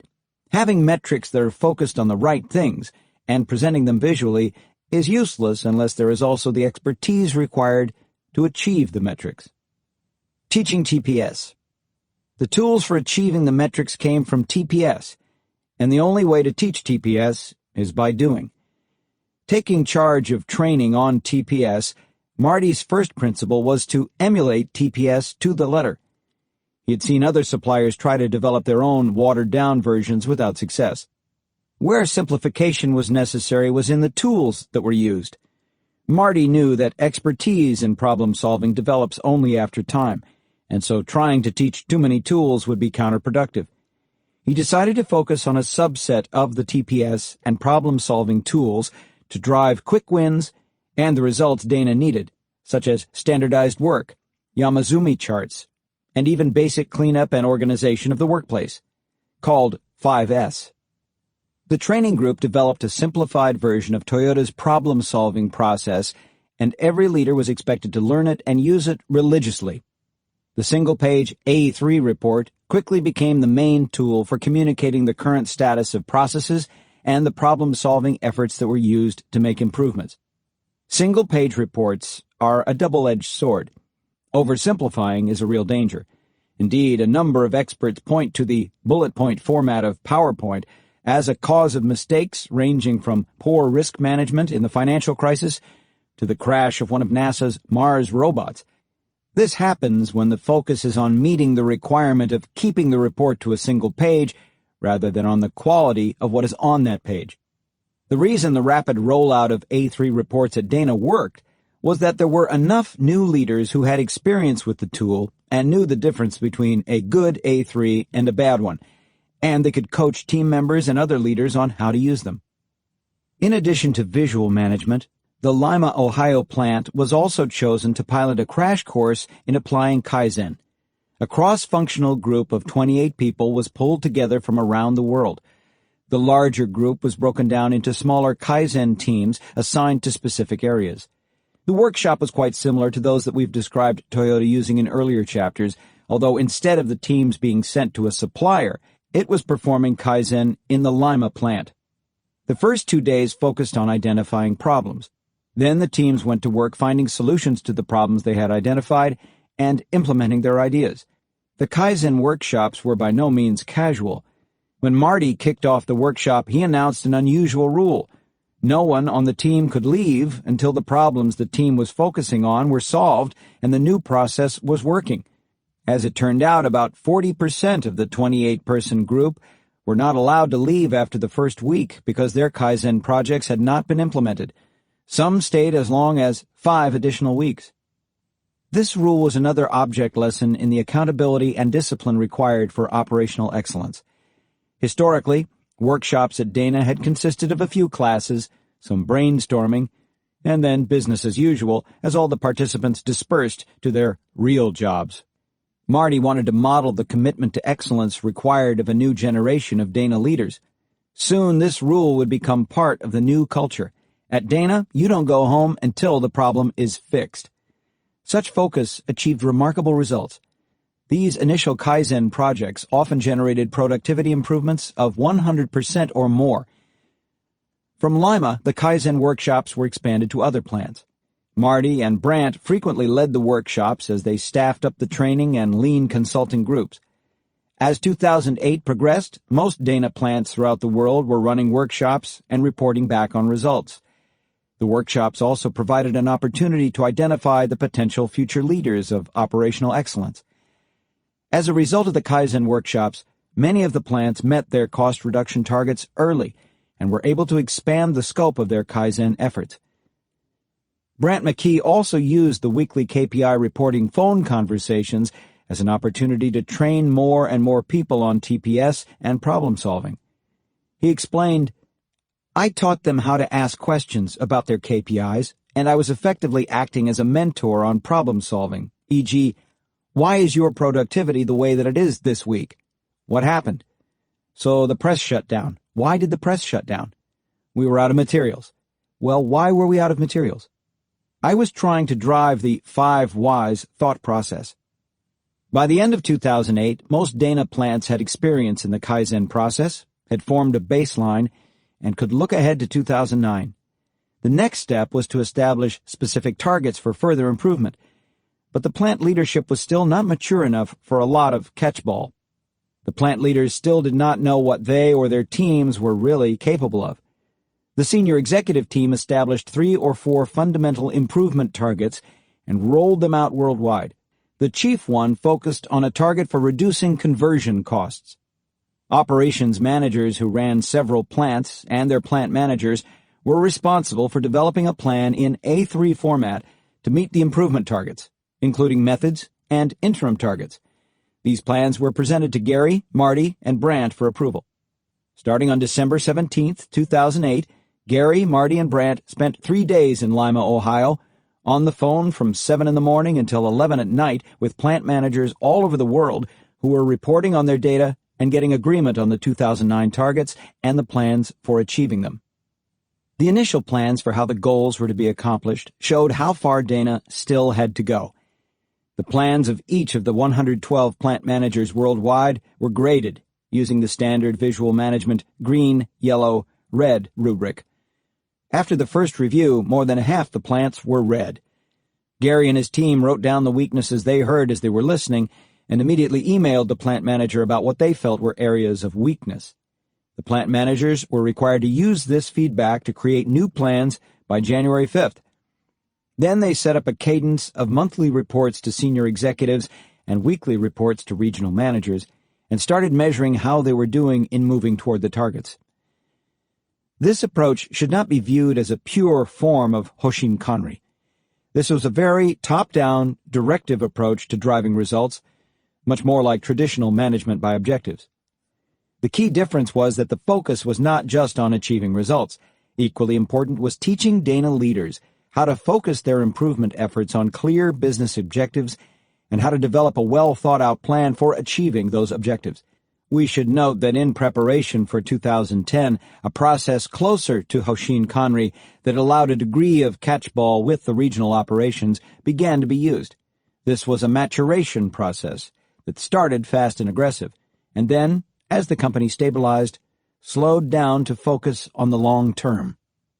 Building trust.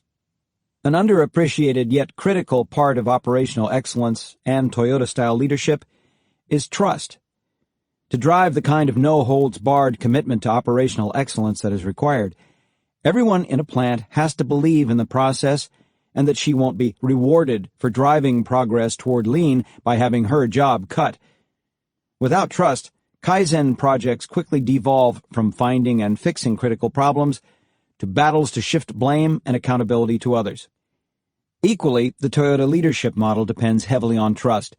If a potential leader or leader in training doesn't trust that self-development will be rewarded, he won't take the necessary steps to master his current tasks and seek new challenges. Trust is built into the Toyota system, and it grew during the 3 successive crises, the global recession, the U.S. recalls, and the Japan earthquake, as team members experienced firsthand that Toyota treats people as assets, not as costs to be slashed. No regular employee was laid off in manufacturing, even when plants were shut down because of oversupply during the recession or because they were missing key parts as a result of the 2011 earthquake. But Dana was in a different situation. How do you reduce costs by at least 1/3 using aggressive top-down management and build trust at the same time? It takes a great deal of effort and communication, but if you do the best you can under the circumstances to treat people with respect, the seeds for future trust can be sown. Part of trust building was making sure that Kaizen did not get confused with headcount reduction. In the Kaizen workshops, one of Marty's rules, in addition to stay until the job is done, was that there had to be hourly workers on every team. Additionally, before a Kaizen team could present an idea to the Operations Excellence team for approval, it had to get the approval of the relevant group of hourly workers. In unionized plants, the union leaders also had to give their approval. Engaging the entire organization in Kaizen was a key step in building not only capability, but trust as well. Marty also insisted that the workshops focus on waste elimination, not headcount reduction. There is a subtle but critical difference. Often lean consultants will sell their services as a means of headcount reduction. To protect against falling into the trap of seeing Kaizen as a headcount reduction exercise, Marty would not accept any headcount reductions from the first 2 workshops that were held at a plant. Instead, he wanted the teams to focus on identifying the most efficient, waste-free process and put that in place. Of course, eliminating waste often leads to reducing the number of people needed on the line. In the initial rounds of Kaizen, hourly workers who were displaced by reducing waste and rebalancing lines were redeployed to other parts of the plant or used on Kaizen teams.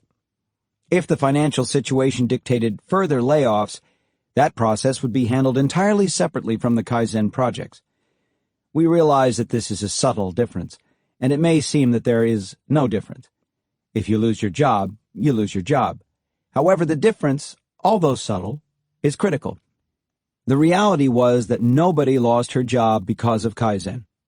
The individual lost her job because the company determined that it needed to cut costs if it was to stay alive, and that could be clearly explained and understood.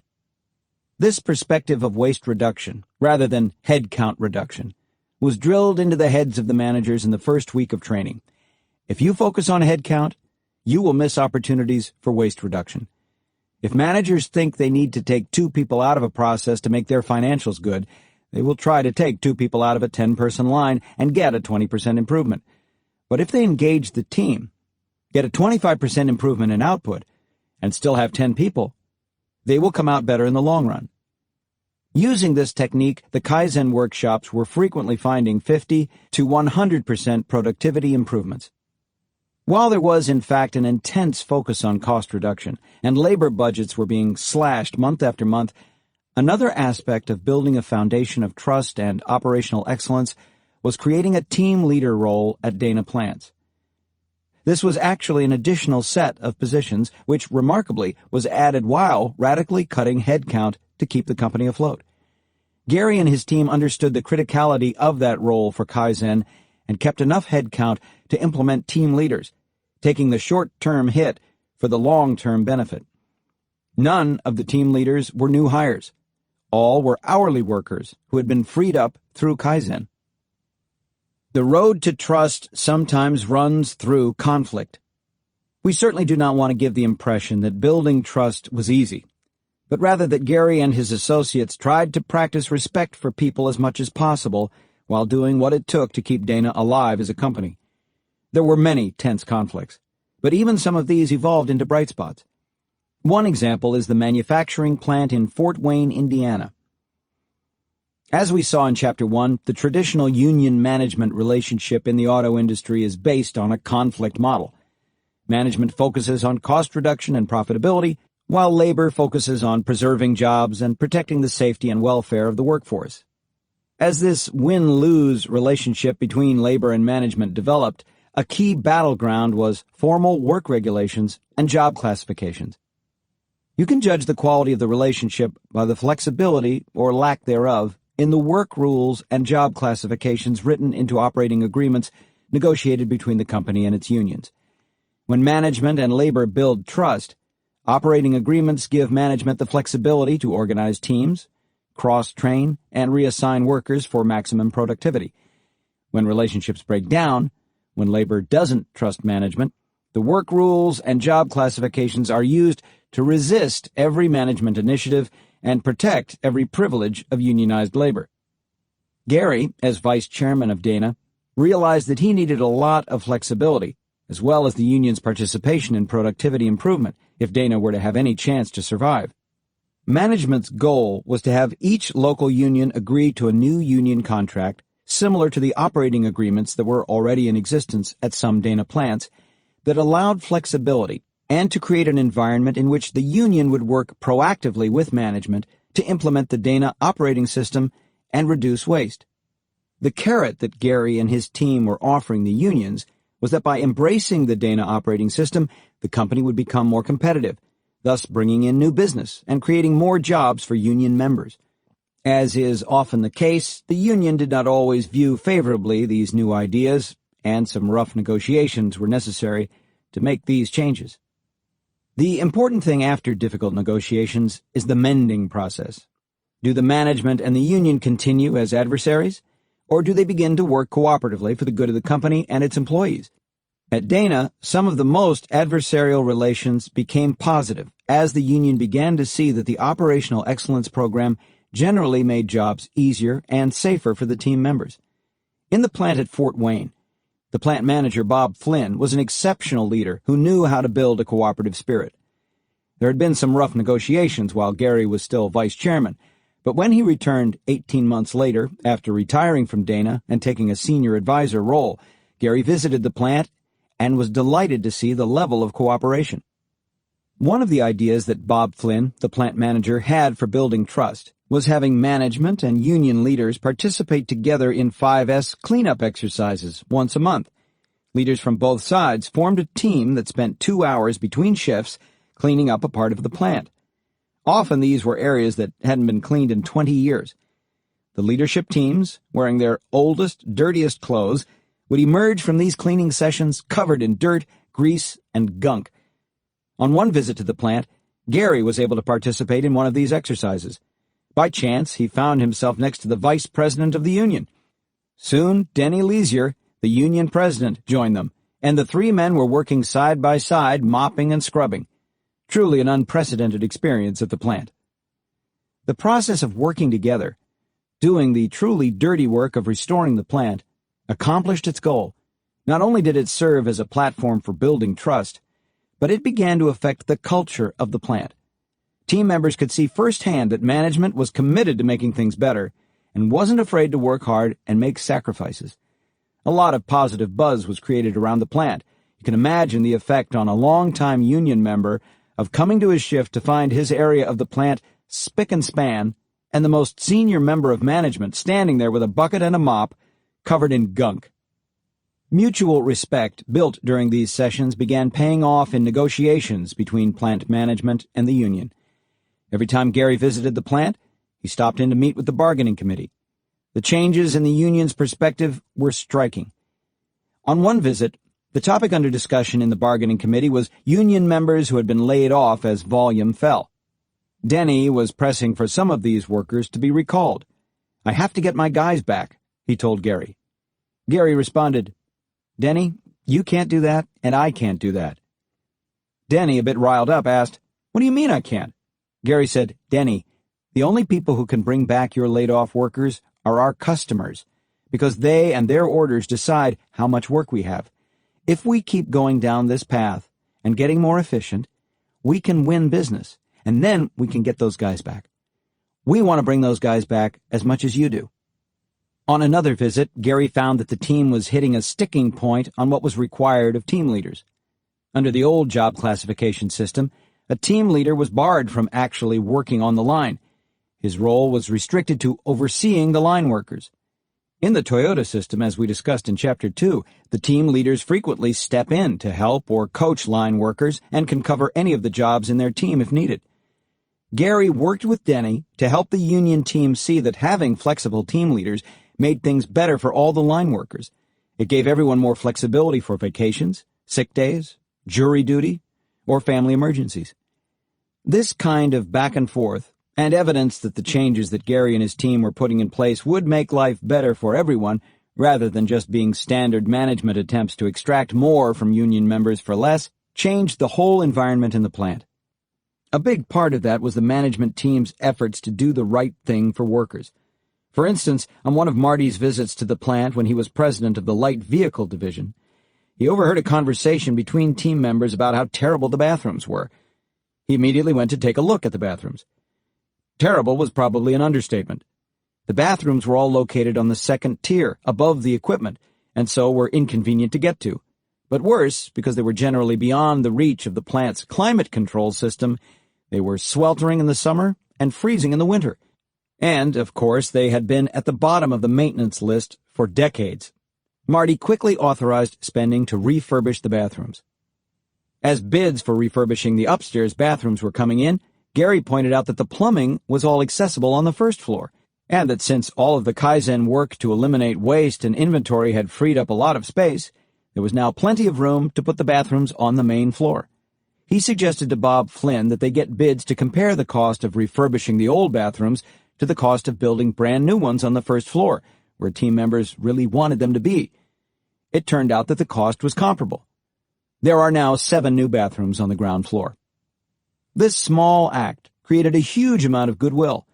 Workers had tangible proof that management wasn't trying to cut costs at the expense of workers. As the union contract was coming up for renewal, the union and management were working more cooperatively, the workforce was happier, and the work environment was becoming much more positive and productive. Denny Leasier was now a leader in helping to implement the Dana operating system. Gary got a Christmas card that year from Denny and the bargaining team. It was the first time in his life that Gary had ever gotten any kind of holiday card from a union organization, an indication of how far the relationship had come. Because of the success of plant management and the union working together, Dana began reinvesting in the plant, buying new equipment, and increasing production and employment. Formalizing implementation of the Dana operating system. The initial wave of Kaizen and intensive leadership development was successful at helping to save the company from ruin. The traditional restructuring, that is, layoffs, plant closings, and eliminating benefits for salaried workers, definitely had the greatest short-term effects. But in addition to this, DOS and other operational excellence efforts enabled Dana plants to reduce conversion costs by $200 million in 2009 alone. Much of these early operational improvements that led to greatly reduced manufacturing costs can be credited to the executive leadership of Marty and an associate whom he recommended, Mark Wallace. Marty was hired by Gary as the Vice President of Global Operational Excellence. Marty's success led to a quick series of promotions. He recommended his former boss, Mark, to fill his old position. Eventually, as the presidential positions were consolidated to two, Marty became president of the light truck division, which served the automotive truck market, and Mark Wallace became president of heavy commercial trucks.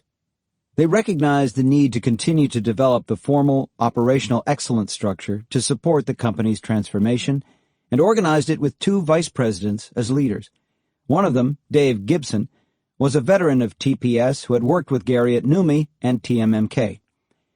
Dave took responsibility for all the hands-on Kaizen support teams.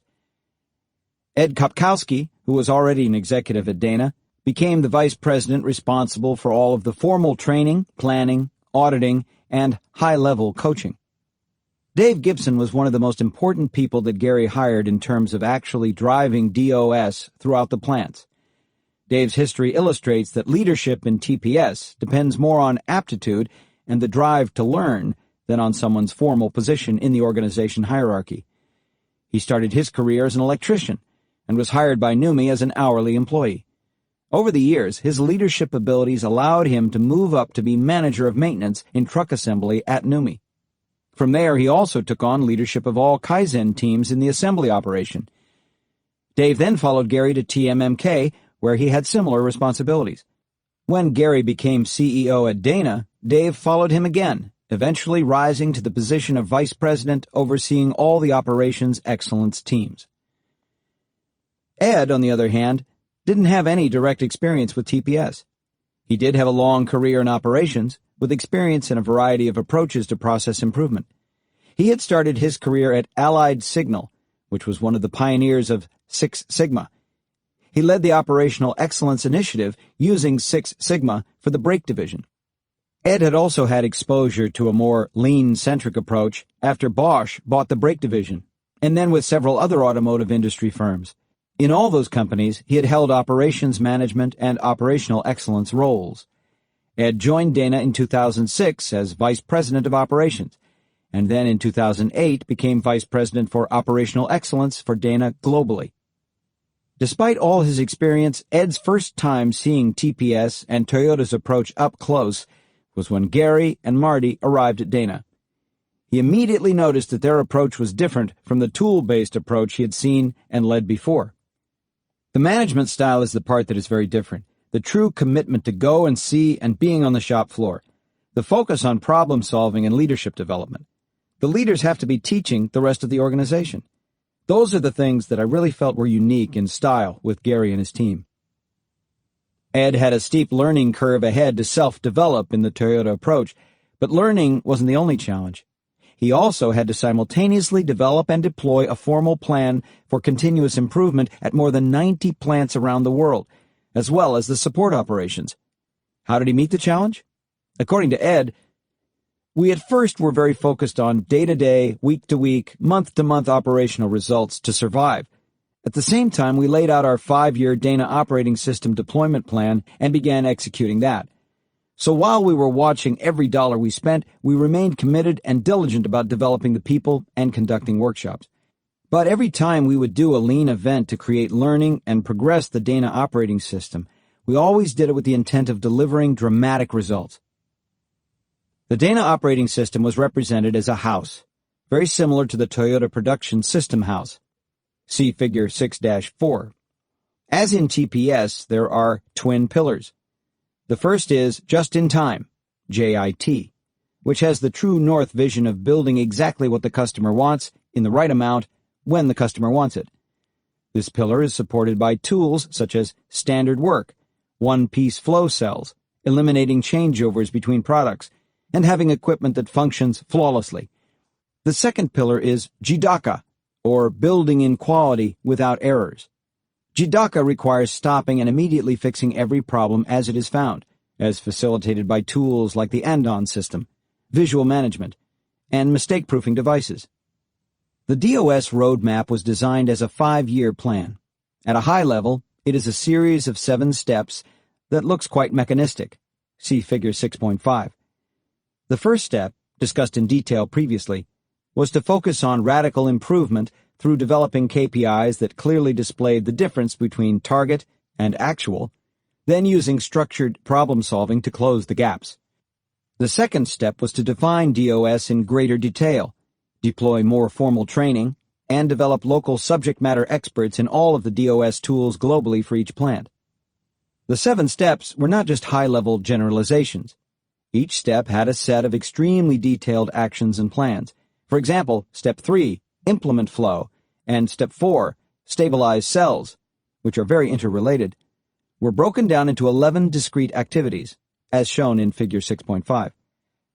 The earlier steps were somewhat destabilizing, as they were necessarily a rapid push to fix the big problems quickly. A lot was changed in the plants all at once to achieve the cost reduction and productivity targets needed to keep the company solvent. The 11 steps were focused on going back over all the processes at a more refined and detailed level to find additional waste, remove it, standardize the improved processes, and implement monitoring to track progress and implement continuous improvement. Of course, daily audits at the Gemba mean that management has further opportunities for self-development and for developing others. A detailed roadmap like this will look familiar to many readers and could appear to be a highly structured, tool-driven approach to change. But there are several important aspects built in that ensure the proper balance between deploying tools, getting results, and developing people.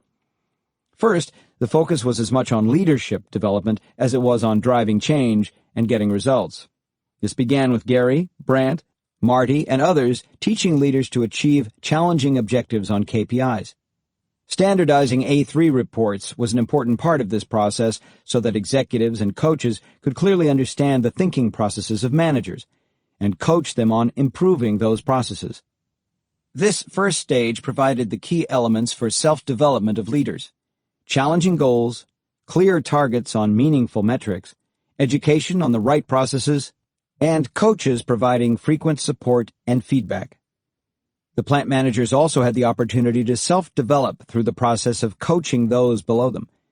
Each plant manager was expected to raise the level of his teams. The important point here is that the tools were a means to an end, not the end in and of themselves. They provided a very tangible framework for getting feedback and for seeing strengths, weaknesses, and opportunities to improve for the new leaders as much as for the processes they were trying to improve. An approach focused on the tools rather than on the leaders might have reaped some short-term gains, but it could not have achieved the sustained improvement that Dana needed if it was to survive. Second, even though the roadmap appears sequential, in reality, you can see by the ranges of dates in Figure 6-5 that there was considerable overlap in the stages. Ed and his team didn't have rigid rules on the sequence of implementation of the tools.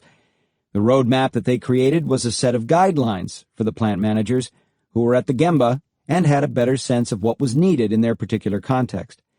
Different plants applied different tools in different sequences, although all needed the foundation of the first phase. Third, in the first 3 years, there was a very conscious effort to keep everything, especially the tools, simple. In Gary's view, the most critical tools needed for achieving the early results that were essential to Dana's survival were basic problem-solving driven by the KPIs, Yamazumi charts to visualize the balance of value-added work and waste across processes, and value stream mapping to visualize waste in the current state and develop the future state for the process. Implementing more refined pull systems and leveling of the schedule were pushed out to later years, but all along the team's eyes were on the long term. For instance, even in the early phase, Gary brought in TSSC, Toyota's externally focused not-for-profit TPS training arm, to begin a pilot of a complete pull system. TSSC sent one of its top experts to work side by side with the Dana team to implement a pull system using Kanban in Dana's Gordonsville, Tennessee plant. Gordonsville later became the model for teaching and supporting expanding pull systems in the rest of the Dana plants globally. Fourth, every plant was required to have a model line so that there was an opportunity to experiment and to learn tools and supporting approaches before they were expanded across the plant. For instance, the new team leaders needed training to understand their role, and this was carried out on the model line. This approach allowed everyone involved to iron out the kinks and gain trust in the approach and the tools before the changes were expanded to the whole plant. The alternative, going broad without this deep learning, often leads to superficial tool deployment, as there are no strong champions, and even the advocates are not well practiced in the tools. Fifth, subject matter experts were developed along with the tools. Ed and his team knew that there was a lot to learn about each of the many tools that they were trying to deploy. Local experts had to be in place in each plant so that they could provide the rapid response and immediate coaching needed to keep the momentum going. So the Operations Excellence team focused on developing these local experts for each tool. They reported to operations managers in every plant. The commitment to local expertise was evident in the fact that local resources were committed, even though plant managers had to meet aggressive cost KPI targets. Ed described how the training of local experts was done in Europe, as an example. We would do the workshops focusing on different tools. In the first one we did, we brought in people from about half of the plants in Europe, and we asked them to identify a subject matter expert, someone who had technical capability and was good on the shop floor and good working with people. We set an expectation that they would participate actively in 3 full workshops, first as a participant, second on a different value stream taking more responsibility, and third, co-facilitating. At that point, our intent was that the 4th time they could do it on their own. The results of the DOS efforts speak for themselves. We have already noted an example of the conversion cost savings in 2009, but the overall cost reductions, productivity improvements, quality improvements, and inventory reductions were stunning. Much of this was achieved through daily Kaizen activities, but formal workshops also generated tremendous returns on all the KPIs, from before to after each workshop, as summarized in Table 6-1 for 2009 and 2010. The much larger number of workshops completed in 2010 was because DOS implementation, which had initially focused mainly on North America, continued to spread globally in 2010 with even broader impact.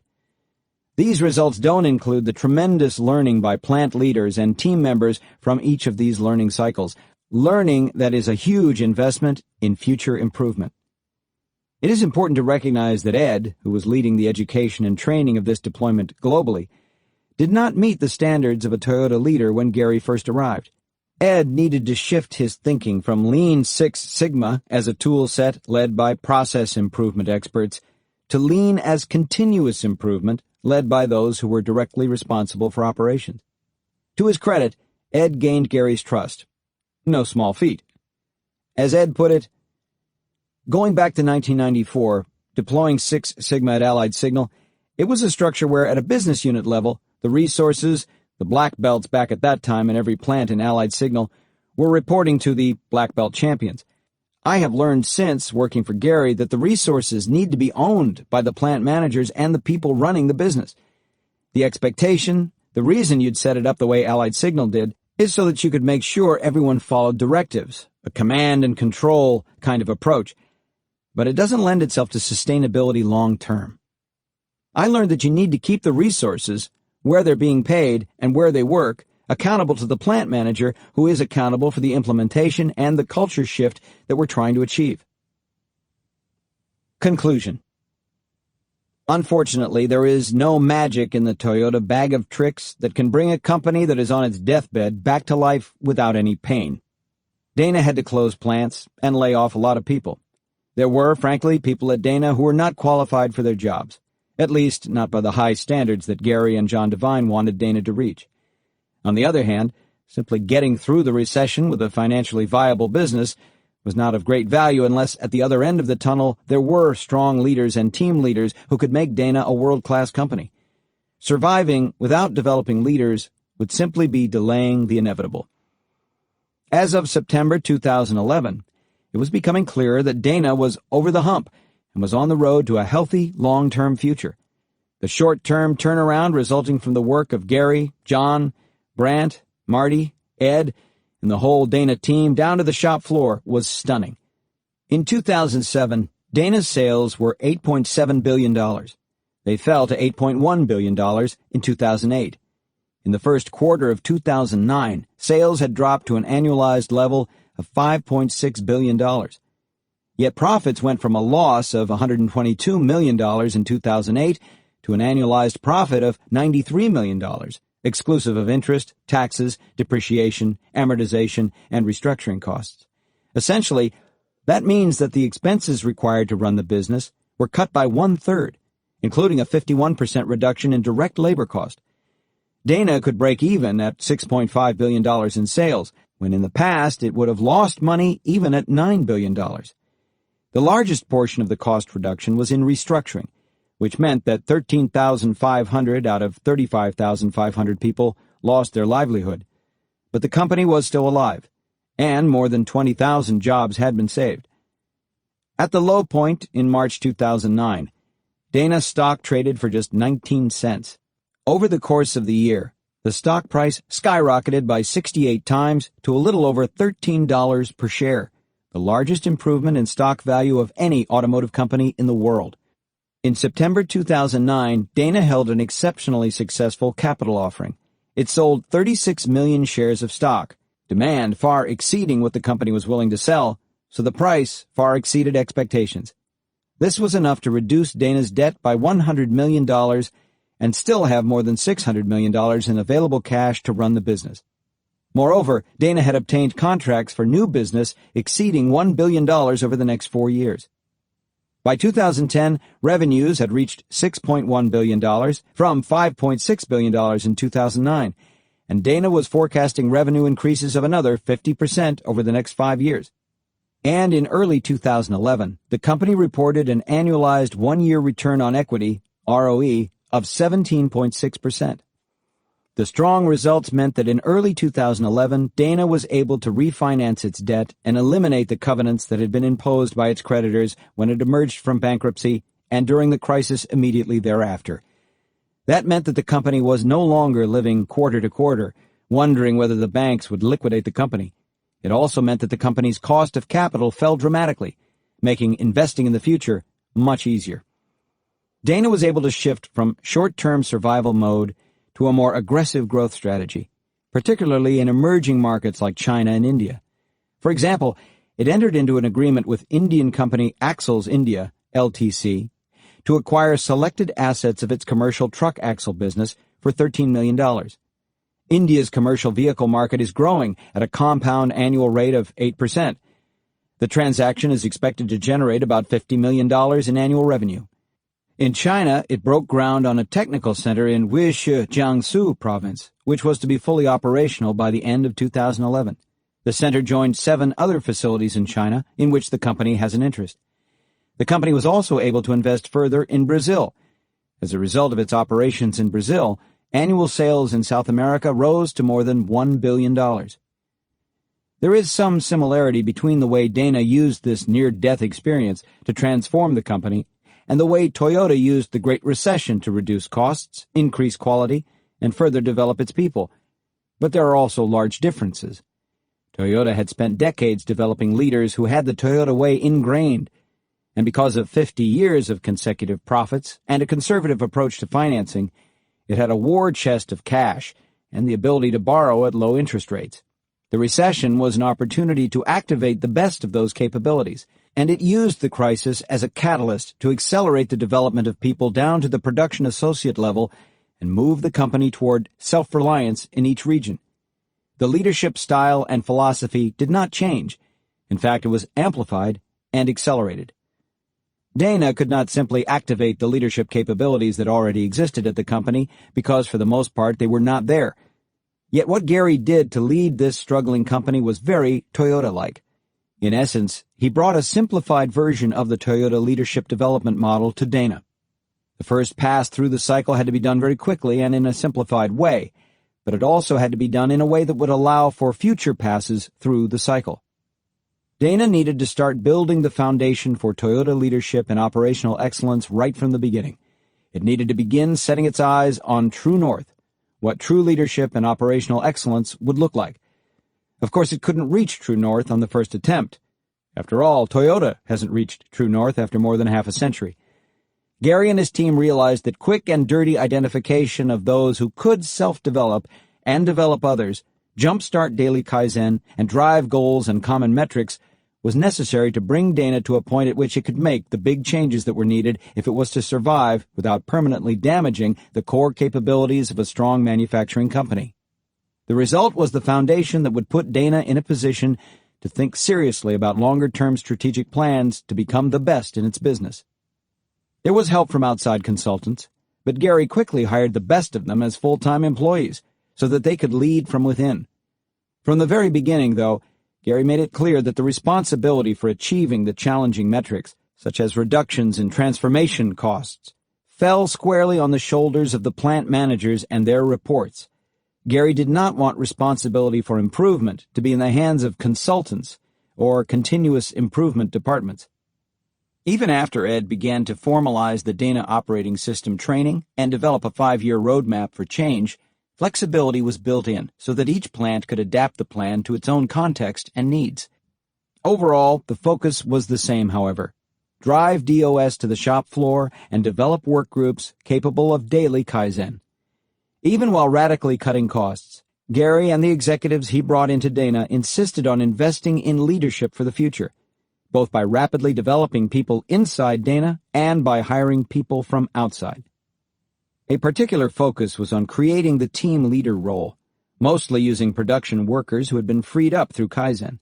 The executive team also insisted that plant managers, even though they were struggling to meet the challenging cost reduction targets with reduced staff, free up people to take on the role of subject matter experts to learn the lean tools. While the effort was extremely results-oriented, the executive team had a very strong vision of the future organization and its culture, and made investments to put the building blocks for that organization in place. The culture was being steadily changed from the ground up. Improvement was becoming an accepted part of the daily work instead of a sporadic response to a crisis. We have focused on the efforts to improve the plants, but similar efforts were taking place throughout the company, including in R&D, back-office operations, and strategic planning. In all cases, lead times were slashed, cross-functional teamwork was greatly enhanced, problem-solving became much more transparent and systematic using A3 formats, visual management became commonplace, KPIs were identified, and processes began operating at levels of efficiency that had never before been seen at Dana. George Constand, whom Gary selected from within Dana for the new position of Chief Technical Officer, began to develop lean leaders and use lean methods in product development to generate new technologies more quickly in order to keep ahead of the competition, while still driving down cost. He also took on the job of combining and right-sizing all global engineering, combining light and heavy axles into one unit and light and heavy drive shafts into a second unit.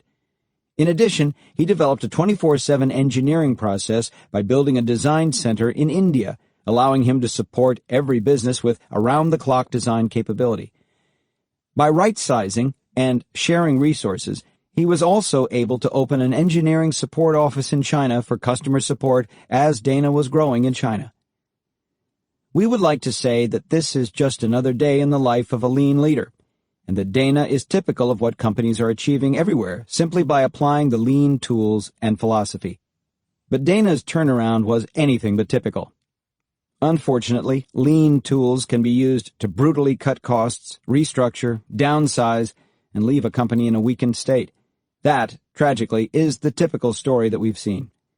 Rather than creating strong companies with the capability to build in quality, carry out daily Kaizen, respond to increasing challenges from customers and the environment, and create a continual flow of innovative new products, many lean consultants hollow out companies and declare victory based on a set of very short-term metrics. It's probably appropriate that the general term for this approach is leaning out a company, because it truly does leave a company weakened and often leaning over the precipice. The key difference at Dana was the investment in hiring and developing leaders, an investment of both time and extremely scarce capital, even during the darkest days when survival was very much in question. While the short-term metrics had to be hit, Gary and the team made sure that the long-term metrics for leadership development were also being hit. That's why the Dana story is positive today. In the final chapter, we will reflect on lean leadership and the challenges for organizations that wish to truly make the journey toward a culture of continuous improvement. Chapter 7. Learning from Toyoda Leadership. Lao Tzu, founder of Taoism. Go to the people. Live with them. Learn from them. Start with what they know. Build with what they have. But with the best leaders, when the work is done, the task accomplished, the people will say, "We have done this ourselves." Our purpose in this book has been to present and explore a model of lean leadership based on the Toyoda way in order to teach others how they too can become leaders in operational excellence in their business segment. We have argued that for long-term operational excellence, this or a similar leadership approach is essential. This is illustrated by Toyota's long-term success, despite dramatic environmental change. Of course, Toyota stumbled between 2008 and 2011, taking severe blows from the Great Recession, the recall crisis in the United States, and the earthquake and tsunami in Japan. But in each case, it used the downtime for training and Kaizen, and through deep reflection and countermeasures, recovered quickly and came out stronger. Dana's dramatic turnaround after bankruptcy illustrates that lean leadership that adheres to the Toyota way can help companies outside Toyota build a path to true operational excellence, even in the worst of circumstances. The Toyota way is both a technical and a social system. It requires leaders who are capable in both areas, able to use tools expertly, and to engage and develop people in order to make continuous improvement a daily reality. With an effective leader as a teacher and a daily coach, process improvement and people development go hand in hand. No one doubts the importance of strong leadership. Ask practically anyone about exemplars of great leadership, and he will easily name 4, 5, or perhaps even 10 examples. Yet if you ask Westerners what it was about those leaders that made them great, the conversation will quickly devolve into abstractions. Abraham Lincoln had conviction. Dr. King's dream offered an inspiring vision. Jack Welch acted decisively. Michael Jordan had intensity. These statements, while true, offer a rather fuzzy template for anyone who is trying to cultivate leadership within an organization. Can a company really teach conviction or vision or decisiveness or intensity? Obviously, this does not happen in some course or off-site. But can a company create an environment in which people are empowered through concrete experiences to develop conviction, trust in a vision, face challenges and come out stronger, and act decisively in response to rapid change? Yes. It largely comes down to creating a culture and then constantly reinforcing consistent practices that enable true leadership to develop. Culture and leadership are two sides of the same coin, and both must be constantly, literally every day, recreated and reinforced through deliberate attention and action. Continuous improvement of processes requires continuous leadership. Westerners most often think of Japanese culture as being mild-mannered and averse to conflict. Yet while Toyota leaders are accountable for living the value of respect for people, a leader's engagement is not always mild-mannered, not when it comes to solving problems for customers. When Gary was asked to reduce warranty costs by 60%, this was both direct and challenging. It was not simply a pleasant suggestion. Rather, it was a startling challenge that would demand all the leadership skills he had developed to that point and more. Toyota shows that developing leaders within new cultures can be done, but it is not easy, and it does not come fast. Where should a company, or even an individual, begin? In this book, we have described the developmental path of Toyota leaders, derived from the experiences of Gary and others. The lean leadership development model that we designed based on our experiences at Numi and Toyota begins with the really tough job of self-development. Even proven leaders have to look themselves in the mirror and reflect, despite my success, I have many weaknesses and a great deal to learn.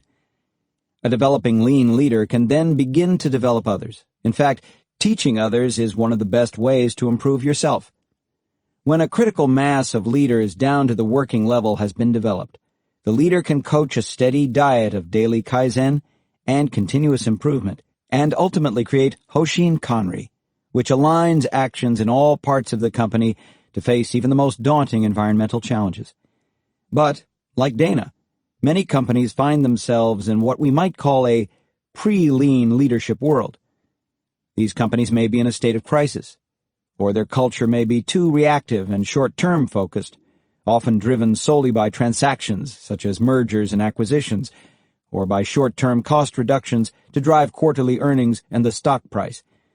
And having been promoted many times already and viewed as successful, some existing leaders are not committed to self-development and do not value developing others. Some perhaps see the environment as being more combative than cooperative, survival of the fittest. It can be difficult for aspiring leaders hoping to take their cue from Toyota's excellence to know where to even begin. Do you really want to be excellent? Gary's most vivid impression when he first went to Toyota was that it was like a fine symphony orchestra of skilled musicians making beautiful music. How could hourly employees doing short, repetitive jobs on an assembly line be anything like skilled musicians? This is what Toyota calls monozukuri, an all-encompassing passion for innovating and doing things well. Toyota is a manufacturing company, first and foremost. Its value resides in the products that it engineers and produces, so it must be able to build and sell its products with pride. Whether you are a hospital servicing patients, a law firm representing clients, or a utility powering the city, you need to have a passion for delivering value. Only from a place of committed passion can a leader or a company create a vision that actually fosters and inspires leadership, whether it is a long-term Global Vision 2020 type plan or a shorter-term compass for recovery, like the one that Dana needed if it was to survive. If you want to start on the path to true lean leadership, the most important question to ask yourself is, do I really want to be excellent? If getting by is good enough for you, you do not need Toyota as a model. There are many ways to get the job done, get enough results to make money, and survive long enough to retire. We hope you desire more than that. We hope you are willing to pursue mastery. Martial arts offer a strong metaphor for the role of mastery at Toyota. Author Mike Rother uses the Japanese term kata to explain how to master the skills of process improvement and coaching improvement at a deep level. Kata literally means form, but more broadly, it refers to the precisely choreographed patterns of movement that are seen in kabuki theater, karate, and the tea ceremony. In all of these disciplines, there is a logic and a sequence that is followed in pursuit of mastery under the watchful eye of a sensei. Perfection, of course, is elusive and is not really attainable. Nonetheless, it should be the goal. Compromising the pursuit of perfection leads to a downward spiral. As modern multinational companies and formal business disciplines have evolved, it seems as if we've lost the challenge and thrill of personal mastery. While there are plenty of books and consultants that advise companies on competitive advantage and differentiation as a concept, we seem to have lost the goal of encouraging people to be the best they can be. George Leonard, a skilled practitioner of Aikido, writes critically of Americans' war against mastery, citing the television age in which consumerism has achieved unprecedented dominance over our value system, with life being portrayed as an endless series of climactic moments, with no work or disciplined practice in between being required to achieve these outcomes. Robert Thomas conducted research on what makes highly effective leaders and found that such leaders uniformly went through defining moments that challenged them to their core. It is how they personally processed these crucible events and learn from them that differentiates them from less effective leaders. Like accomplished athletes or artists, they practice as strenuously as they perform. They have developed personal learning strategies that provide a disciplined practice regimen to enable them to achieve their aspirations. Thomas finds that the most essential capability of successful leaders is adaptive capacity, your ability to observe and be open to learning. And it is an ongoing process of challenge, adaptation, and learning that prepares leaders for the next crucible where the process is repeated. Toyota has developed deliberate methods for providing those key learning opportunities and the coaching necessary to help leaders and hourly team members to achieve mastery. Yet the enabling environment is not enough. It still depends on self-development, a passion to learn and grow in pursuit of mastery that is woefully lacking in many people who aspire to leadership. Is lean leadership in the Toyota way really that different? There is a fundamental difference between the way of developing leaders that is deeply rooted in Toyota's DNA and that practiced by traditional Western companies.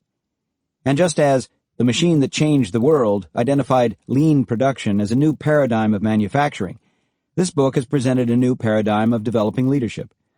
We summarize the main differences in Table 7-1. We sort the differences that we have observed into two categories. 1. Those related to how leaders make business decisions and solve problems, and 2. Those related to leadership style and motives. Toyota starts with a clear understanding of true north and works to perfect processes. A good process will repeatedly produce good results, but a leader who forces a bad process to get the results that she wants is relying on luck or temporary measures, like trying to inspect in quality, neither of which can be sustained in the long term. While many people we speak with easily understand the conceptual difference between a good process and a bad process that produces results in the short term, we find that few really grasp the Toyota concept of a good process.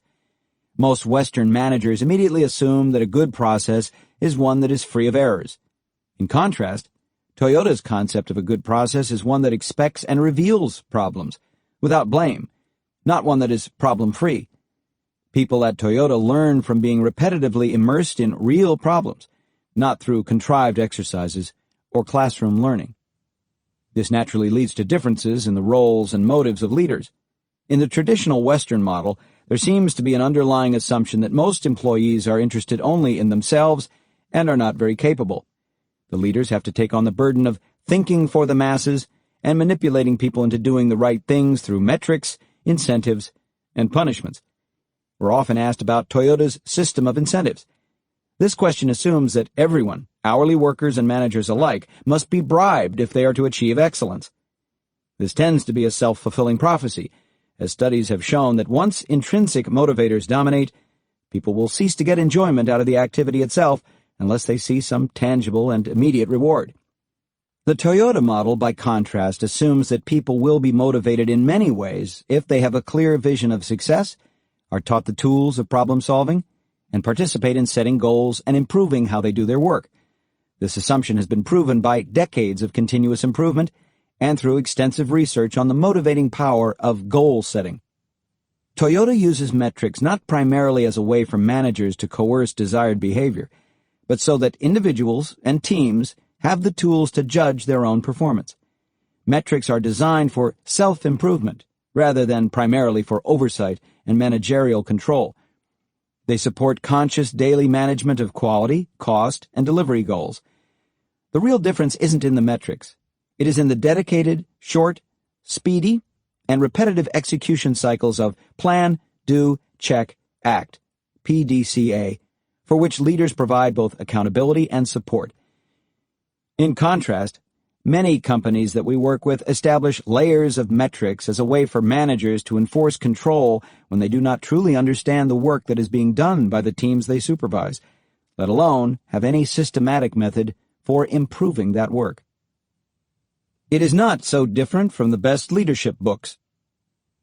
We have emphasized the differences between Toyota leadership and what we commonly see in Western companies, but we also see many similarities between Toyota and the prescriptions of the best Western leadership literature. In Chapter 3, we noted how Barry was referred to contemporary books on servant leadership to help him understand what Toyota leadership is really about. You may have found yourself thinking about Level 5 leadership from Jim Collins' Good to Great while you were reading about Toyota leadership. There are plenty of places where the concepts overlap, from humility to passion to having the right people on the bus. Other readers may have recalled Stephen Covey's 7 Habits of Highly Effective People. If you show Covey's 7 Habits to any Toyota leader, you are likely to hear, "Those habits all make sense, and I agree that this is what we at Toyota strive for." Among the Toyota-like habits that Covey identifies are setting long-term goals based on a vision of true north, using visualization, empathetically listening to others before giving advice, and applying effective problem-solving to cooperate with others. We could go on and on. Ken Blanchard's situational leadership, which emphasizes using the right way of leading in the right situation, is frequently taught within Toyota in North America to emphasize that people need the right level of support and structure, one that fits their current development stage. Toyota strives to be a learning organization of system thinkers that fits Peter Singa's model in his seminal work, The Fifth Discipline, well. Singa's learning organization has 5 parts: personal mastery, developing clear mental models of success, shared vision, team learning, and system thinking. These are very similar to what Toyota strives to develop at every level of the company. The difference is in the cultural value placed on capability versus charisma. Toyota is not so much unique in its leadership formula as in its execution of that formula. 2 things stand out to us. The first is the remarkable consistency with which, year by year, level by level, the company develops leaders who live the Toyota way. We could randomly select a group of Toyota leaders from different levels and different countries, and we would see a set of strong common values in action, though there would certainly be some variation in level of competency in the Toyota way. Second, and partly as a result of this, Toyota leadership has been evolving and developing as a system.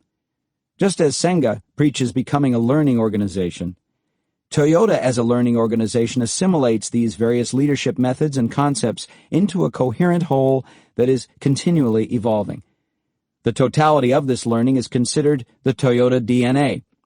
This, of course, begs the question, how has Toyota succeeded at getting its DNA ingrained so consistently across so many different leaders for so long?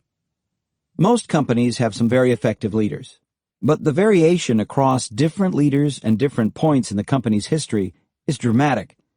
The norm is not for great companies to stay great, but rather for them to revert to ordinary. In statistics, this is called regression toward the mean. And without true north leadership, a degree of snapback from lean changes is a given. For instance, the S&P 500 is incredibly dynamic. Only 86 companies maintained a place in the index over its first 50 years, an anniversary that was reached in 2007.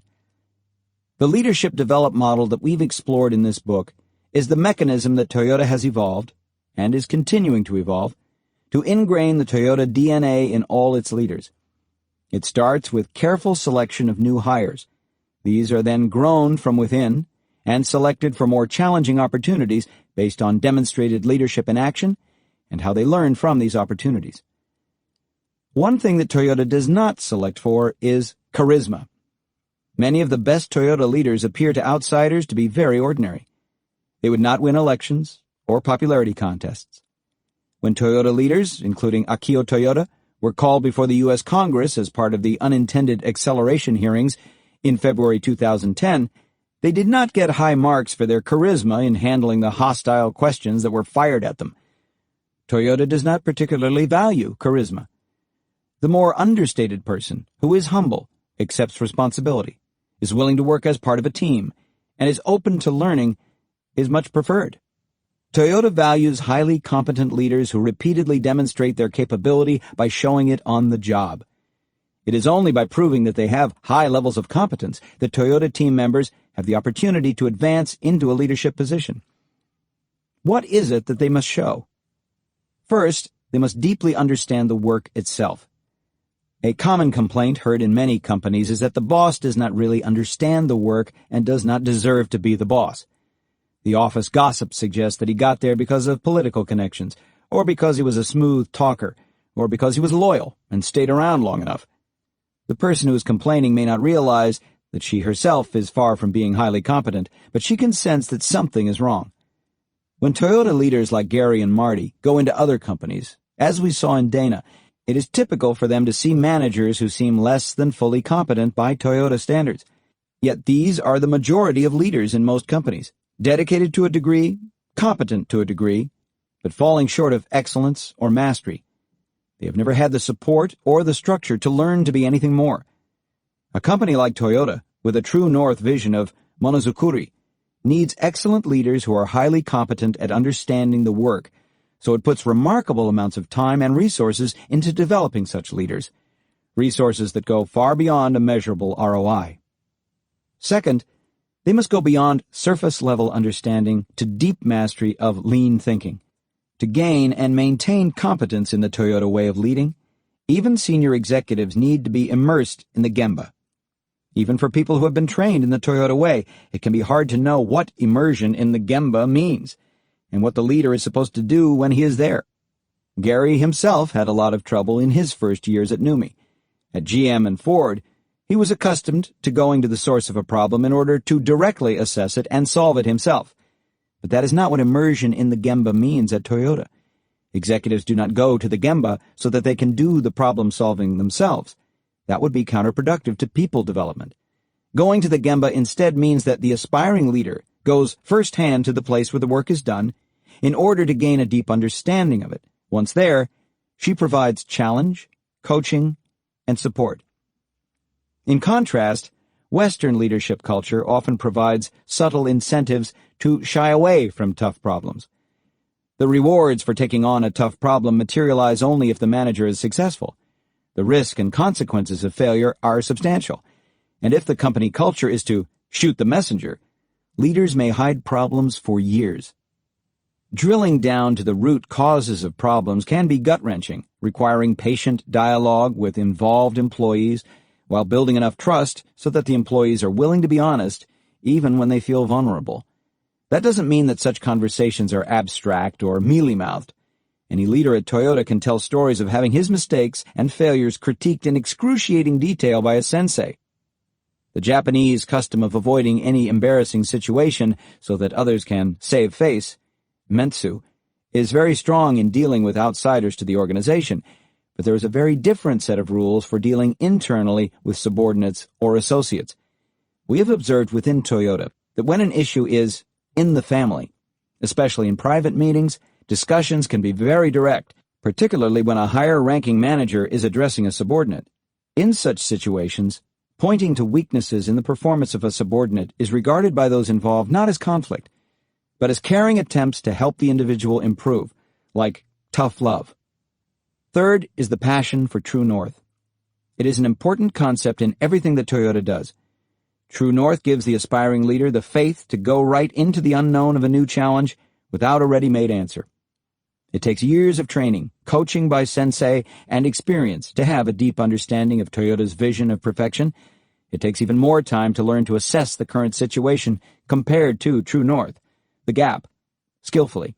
The gap is always there because perfection is unattainable. But a well-coached and well-led team, using an effective problem-solving process, can get closer and closer to this vision. Toyota leadership is management by means and results. Another key aspect of Toyota leadership that we explored in Chapter 5 is the Hoshin Kanri system.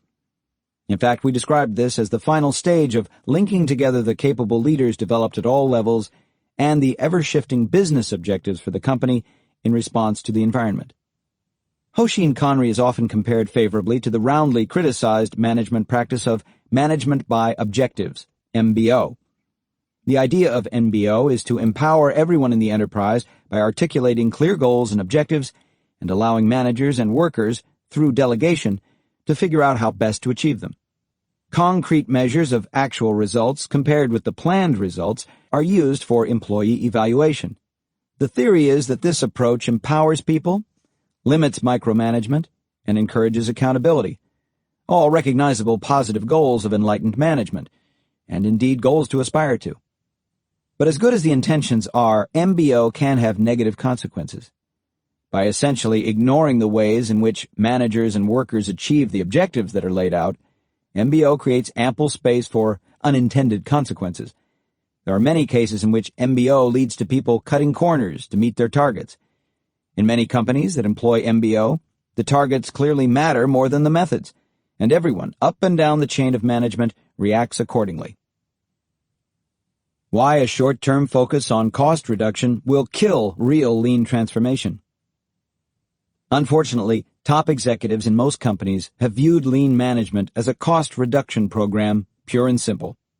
At first, those who are assigned to the lean effort are given some latitude to develop a vision, develop training modules, think about what operational excellence looks like for the long term, and even perhaps begin with a model line project. Then comes the shift. Where are the dollars? We have seen this shift happen as early as a few months into the effort, after the first Kaizen event is run or the first training program is held. The CEO makes it clear that he expects a dollar return on the lean effort by the end of the year. As we have mentioned, doing lean the right way and saving money are not antithetical. They can be achieved simultaneously. The operative word is can. Too often when the orders to save money come down from the top, the lean leaders panic. They fire the sensei and stop focusing on the long-term development of people. It's all hands on deck to find cost savings. And cost savings means hard dollars, which almost always focuses on head count. Do lean events to take out heads. Throughout this book, we have emphasized the challenge and resources required to create a true culture of continuous improvement. Commands from the top for quick cost savings generally kill this investment in the culture for the future and ruin employee trust, and lean becomes a tool-based program to cut costs. Many in the lean community have noted that MBO ignores the ways in which objectives are achieved. As a counterbalance to this unbalanced focus on results only, this has led to the development of a new trend called management by means, MBM, built on the theory that if managers pursue their jobs in the right way, positive outcomes will necessarily follow. Some of the advocates of MBM go so far as to develop management standardized work, a set of prescribed practices for managers, such as daily walks to the Gemba on a standard path through jobs to ask a prescribed list of questions and provide coaching, in order to ensure that the proper means of management are being employed. MBM is a noble idea, and it correctly recognizes that most executives are far too focused on results without having a real understanding of the means to get there. But in practice, its limitations are as serious as those of MBO. Why? Because quite simply, if you don't have targets for results, there is no way to know whether you're pursuing those targets in the right way. MBM seeks to redress the imbalance caused by focusing on results only, but it goes too far to the other extreme. We are not trying to justify a results-at-any-cost mentality, but rather arguing that objectives and means are inextricably linked. Not hitting his metrics is a source of deep shame for a Toyota leader. You'll never hear a Toyota leader say, "It's okay that we didn't hit our results target, because we worked on them in the right way." One Toyota general manager who had been given the task of cutting the time to develop a stamping die in half was asked by Jeff how he would feel if he achieved 49% lead time reduction. His response? "I would lose a lot of sleep at night." It's not about means versus objectives, but about both. A true Toyota Way leader pursues his objectives for results with every ounce of his energy, but he does so in ways that are consistent with the Toyota Way. It's obviously true that you could have the wrong targets, or that circumstances could change, leading to an inability to meet the targets the right way. But that reflects on the target-setting process. True lean management recognizes that the target-setting process and the pursuit of targets cannot be independent. If you don't set targets in the right way, and if people do not have the skills or motivation to develop a good plan, it's irrelevant whether your management approach is by means or by objectives. As we saw in Chapter 5, Global Vision 2010 had an aspirational goal based on its values, to be the most admired auto company in the world. That's a hard goal to measure, and so it was translated into specific targets, including, among others, 15% global market share. The targets in Toyota's Hoshin Kanri system always start with results and break these down level by level to specific plans, means, with metrics to track progress on the means, thus integrating objectives and means. The translation of Global Vision 2010 in North America was to set targets in 4 areas: supplier development, cost reduction, people development, and customer satisfaction. We went into detail about how Gary approached one key objective of the customer satisfaction goal, to reduce warranty claims by 60%. That goal was achieved by the end of the decade. There was nothing wrong with any of these goals, and they were pursued in a way that was consistent with the values of the company. We do believe that management by means is in some ways a useful counterbalance to the decades of focusing only on results, and that management standardized work has some value, but it is not sufficient. It is only the first very small step toward being a lean leader. We argued in Chapter 2 that every Toyota team member goes through a basic set of development steps at each stage of her development, following the process of basic learning by copying exactly, shu, mastering the basics so that they become second nature, ha, and becoming so masterful at the basics that she can go beyond these and improvise, ri. Management standardized work is only the shu stage of learning. Management by means is only a small part of the ha stage. You don't get to the ri stage as a leader until you can consistently use the right means and achieve the results that you signed up for. In Chapter 2, we use the analogy of management standardized work as the functional equivalent of using training wheels to learn to ride a bicycle. Management by means, which focuses on monitoring people to see that they follow the right process, and management standardized work fit this metaphor. They are the very basics that you need if you are to get started. Getting started is, of course, necessary, and therefore these tools can be helpful and perhaps can start to shift the balance away from pure management for results. Unfortunately, too many managers do not realize that they are still in the early shu stage of learning, and they too quickly stop developing their skills. Then they wonder why they aren't seeing the transformative and breakthrough results that are achieved by Toyota and other companies that have spent years developing true lean leaders. Lean leadership is the force that allows Toyota to adapt to major environmental change. Leiker and Ogden analyzed Toyota's response to the recent crises in detail in Toyota Under Fire, and we summarized Toyota's response to the recall crisis in the prologue to this book. But Toyota Under Fire also talks about the Great Recession, and it is worth summarizing Toyota's unusual and almost unique approach to dealing with economic cycles like the financial collapse. During the 2 most recent economic booms, stories in the news media about companies providing their employees with lavish perks became commonplace. Whether those perks were cash bonuses, stock grants, or free gourmet food, the pattern was consistent.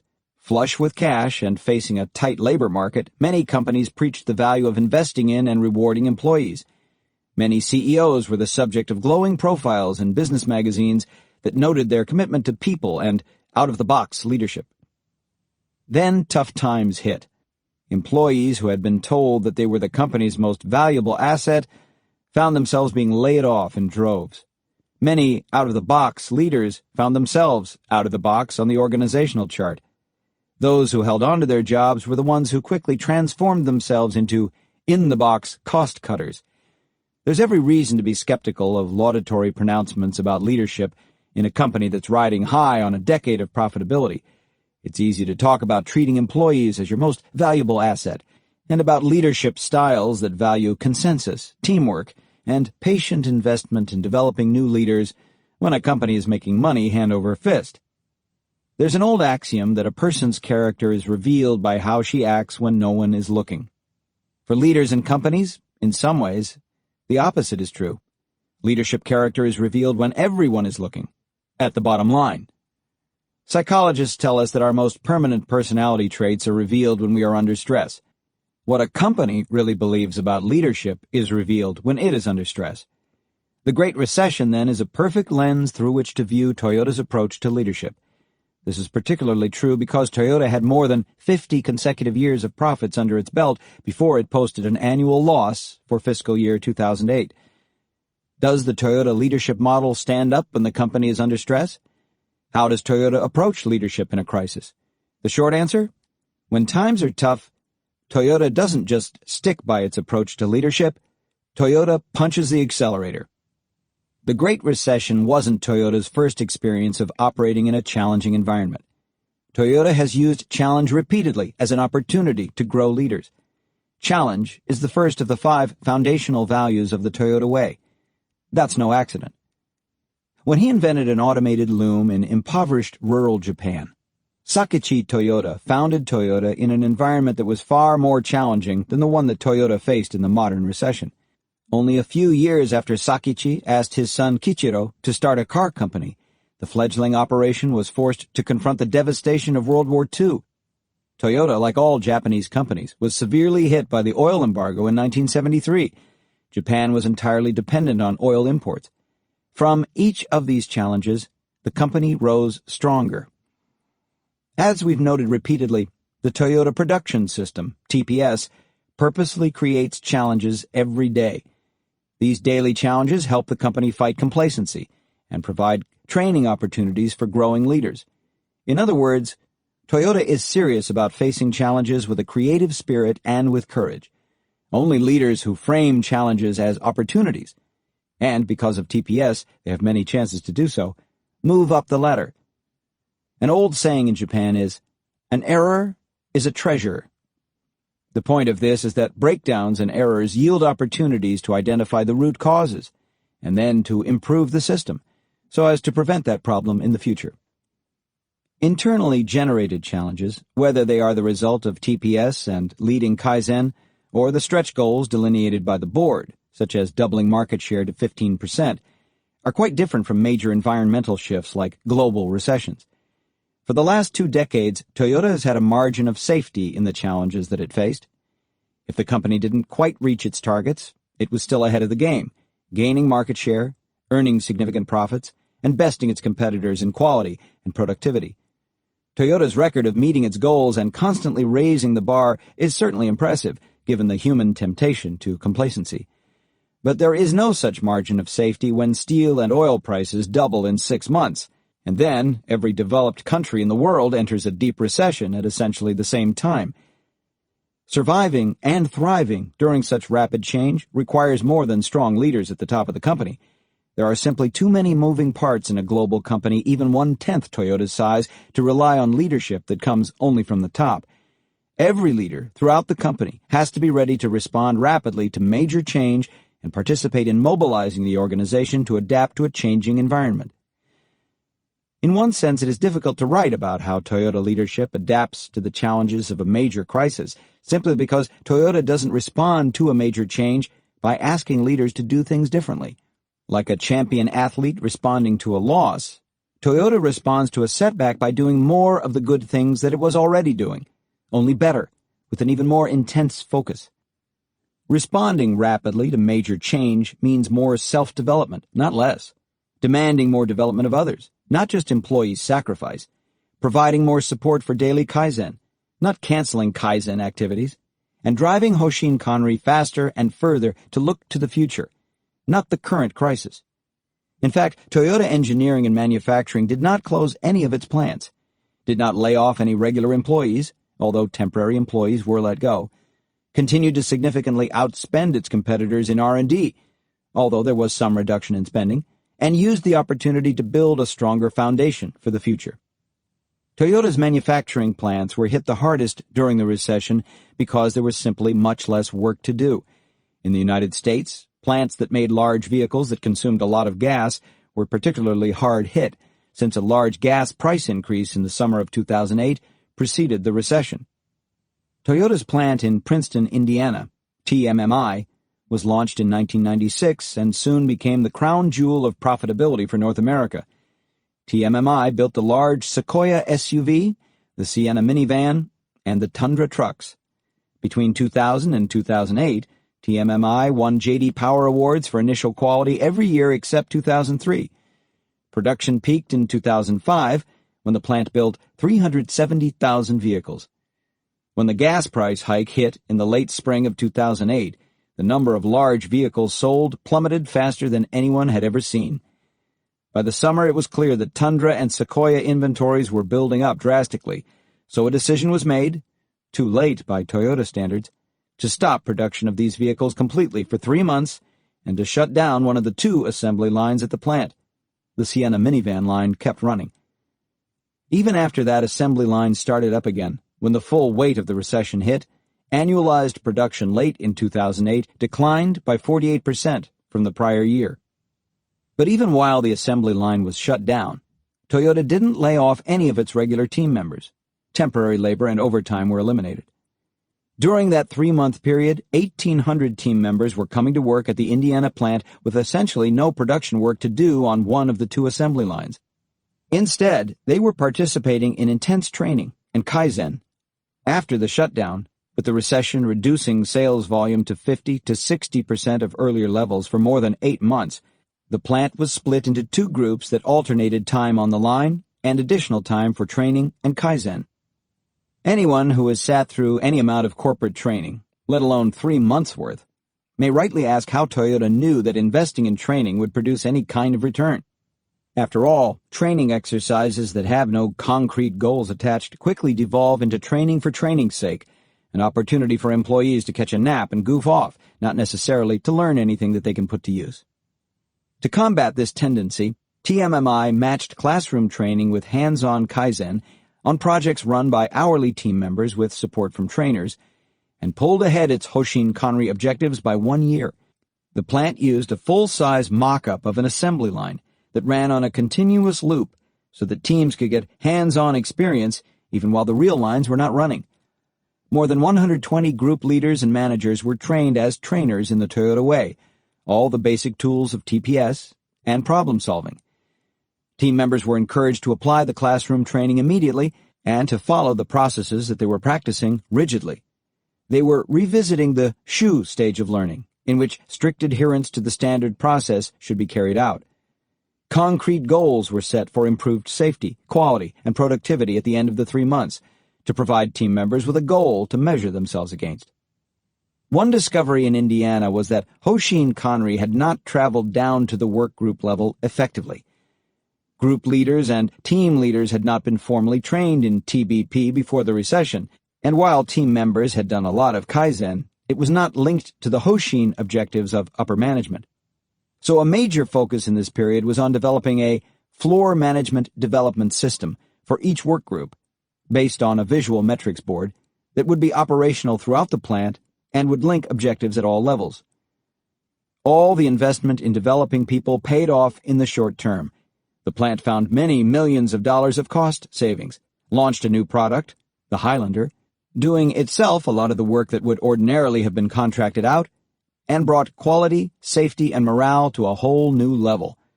TMMI set a new standard for fewest defects per 100 vehicles built in a North American plant.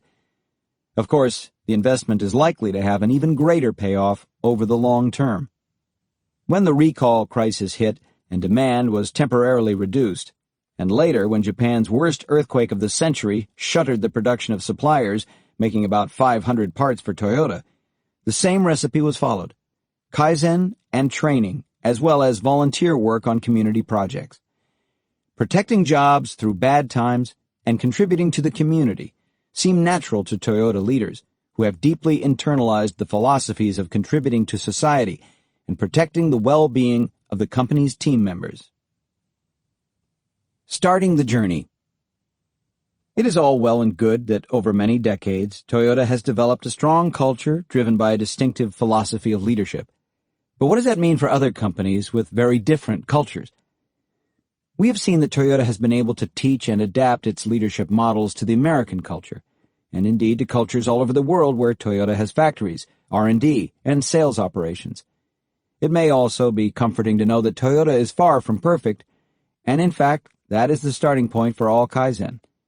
We have given examples of weaknesses throughout this book, including at TMMK, where Gary had to begin to rebuild the leadership and culture at a time when the plant externally had the reputation of being a benchmark facility.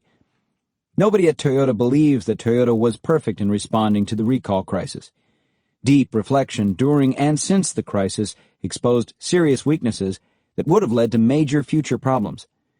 Toyota has set out to solve these weaknesses and their root causes through many countermeasures. If Toyota, which we have argued has an exceptional system for developing leaders and a strong culture of continuous improvement, has had serious weaknesses at various times and locations, then it's likely that every company will encounter similar, if not greater, challenges. Toyota's ability to overcome weaknesses when they surface is why we believe its leadership is a model worth learning from. So how can someone not at Toyota start on the road to a systematic approach to becoming a true leader and developing others? In many ways, you have already started. The fact that you've read this book indicates a penchant for self-development and for identifying gaps between where you are and where you want to be. Now you need to determine what challenge to take on next. Identifying the right challenges can start only when you have a vision of uncompromising excellence and a brutally honest assessment of your firm's current condition.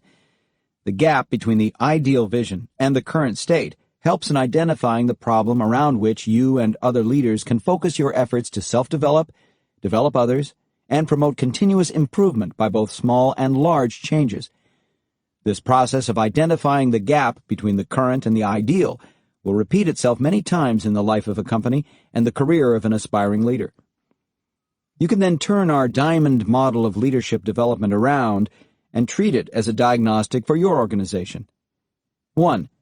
Is there a shared vision of true north in your organization? We believe that in most companies the answer is no.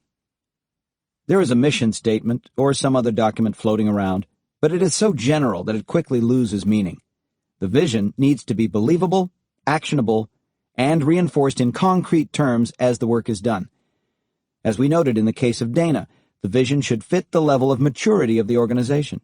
When the organization does not have the leadership maturity to handle bold 10-year visions, a shorter-term set of operating principles with clear targets for key performance indicators may be a good starting point.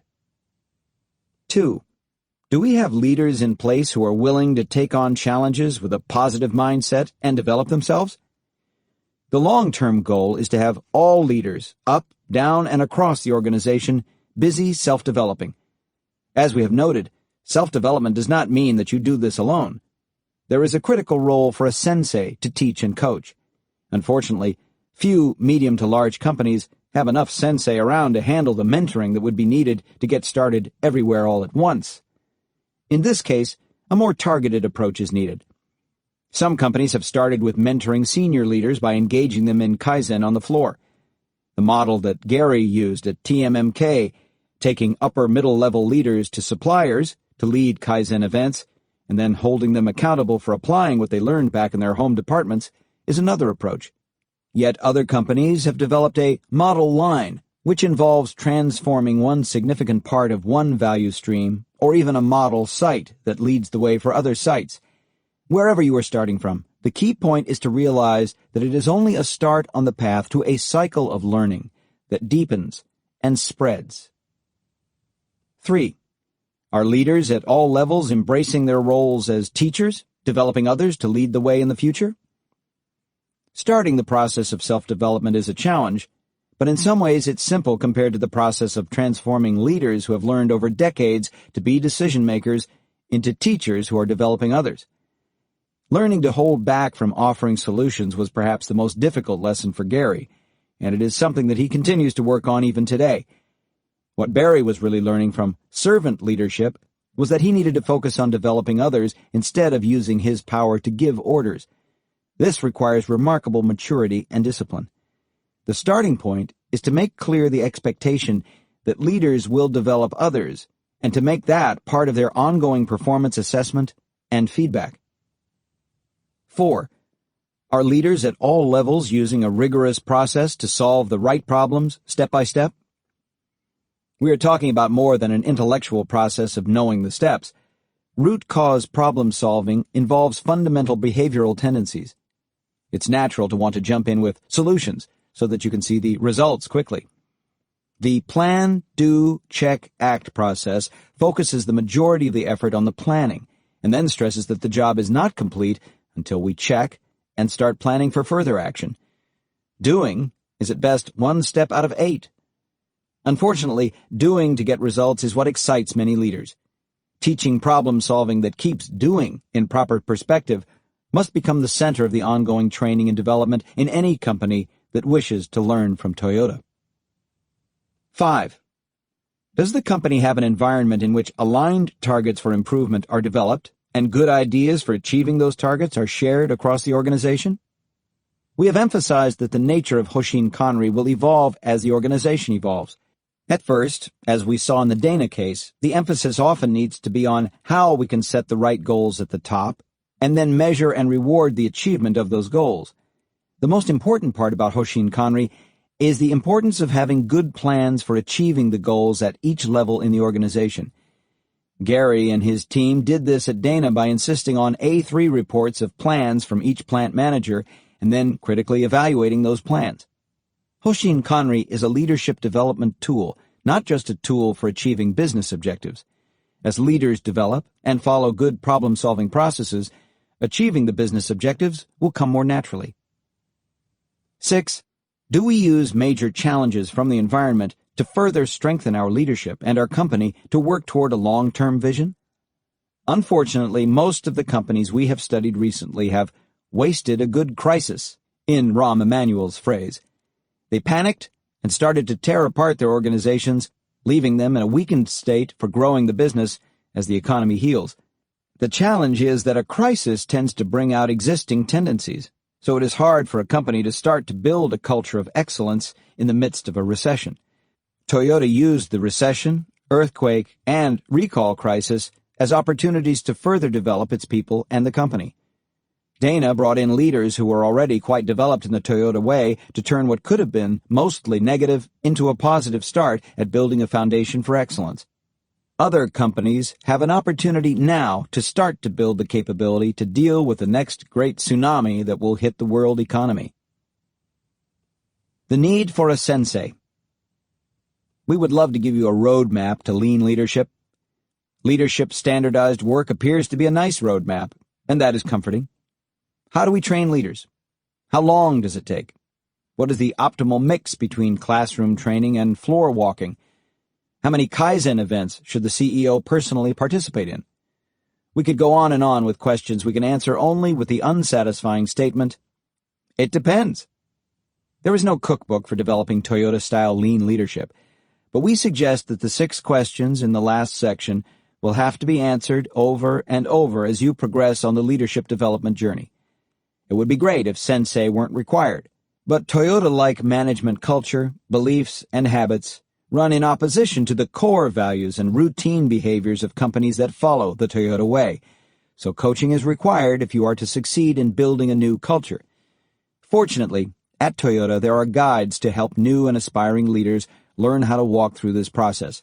They are veterans who have been living Toyota leadership principles for 20 to 30 years. At Dana, the ranks of people who were capable of this level of thinking was thin at best, so Gary had to recruit from outside and play a strong sensei role himself. For many companies, getting senior leadership trained in this style of leading will require contracting with an advisor as a sensei, or even with more than one. This may sound like self-serving advice to hire lean consultants. We are not suggesting that at all. At Dana, Gary deliberately limited the number of consultants as much as possible and focused on bringing experts in as managers and executives. Using consultants was mainly a way of testing their capability before they were hired. Traditionally, the role of consultants is to run a project and deliver an action plan. In essence, the consultant is doing the thinking for the client. Many lean consultants follow this practice. They claim to have expertise in lean methods and guarantee that they can eliminate waste. They can deliver quick financial benefits and even a degree of learning with this approach. But invariably, the majority of the learning stays with the consultants, and what they leave behind is fragile at best. Beware of slick consultants with cool confidence that they can deliver on an aggressive value proposition. Delivering on the value proposition in a short period of time usually means that the consultants have to act fast, the antithesis of good lean practice, which is based on finding the root causes and the best solutions and sharing lessons for continued improvement. The quick-fix consultant doesn't have time to let internal staff members struggle with a challenge and learn good practices. We have been in many companies that have had external consultants lead blitzes that delivered great short-term results, but the processes that they put in place were not sustained. When the emphasis is on do, the plan, do, check, act cycle will always break down. A good sensei, in contrast, will function much as the internal coaches in Toyota do. She will challenge, walk through the process with the leaders, question them, make suggestions, and let them struggle. She will refuse to take over and do the thinking for the company. She will seed the internal leadership development process to find enough people who can self-develop, encourage them to learn from one another, and then expect them to develop others, who in turn will keep the cycle going. The sensei's measure of value is how much your organization is learning and how it is developing internal leaders who can become teachers. If senior executives hire the sensei and stand back, waiting for the organization to change, the process will surely fail. It is impossible to delegate self-improvement. We are often asked how a company can sustain the gains from lean. A good sensei knows that it is not the gains that you want to sustain. It is the interconnected processes of people development and process improvement that need to be sustained. You do not need to wait for the perfect CEO. So what if you are in the middle of the company? Or what if your CEO believes that the key to motivating employees is to cultivate a culture of survival of the fittest, not mutual development? This is in fact the situation in many large organizations. Our answer is that you can still get started. We mean that. We've seen many directors and managers become passionate about the Toyota Way and apply its values within their purview. In the Toyota Way to continuous improvement, there are examples of 2 leaders at the executive vice president level who delivered successful cultural transformations of their own portions of the business without strong support from the CEO or the rest of the business. Remember that good problem-solving always recognizes the current constraints, and there are many, many countermeasures that are possible within your purview, whatever your situation. We suggest that you work on what you control and become a role model for others. Try. Then reflect. Then try some more. If you have an opportunity to engage a sensei, seize it. There's always more to learn. And success generally leads to positive attention and interest. Even if you eventually leave your current company for a place that is more compatible with your values, as Gary did when he left Ford for Toyota, you will be better equipped because you have worked on yourself as a leader. Using Toyota as a model requires a leadership commitment beyond what most companies have experienced. It is not a program with a defined starting point and finish line. Self-development and developing others is a lifelong journey, and it never ends. Are you up for the challenge?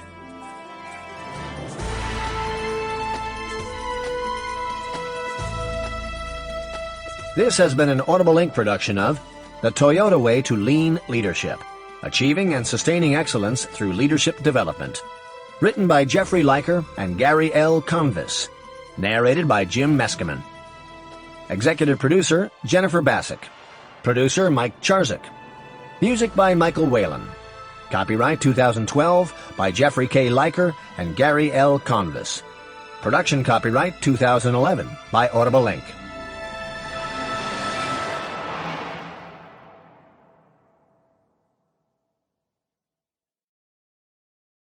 Audible hopes you have enjoyed this program.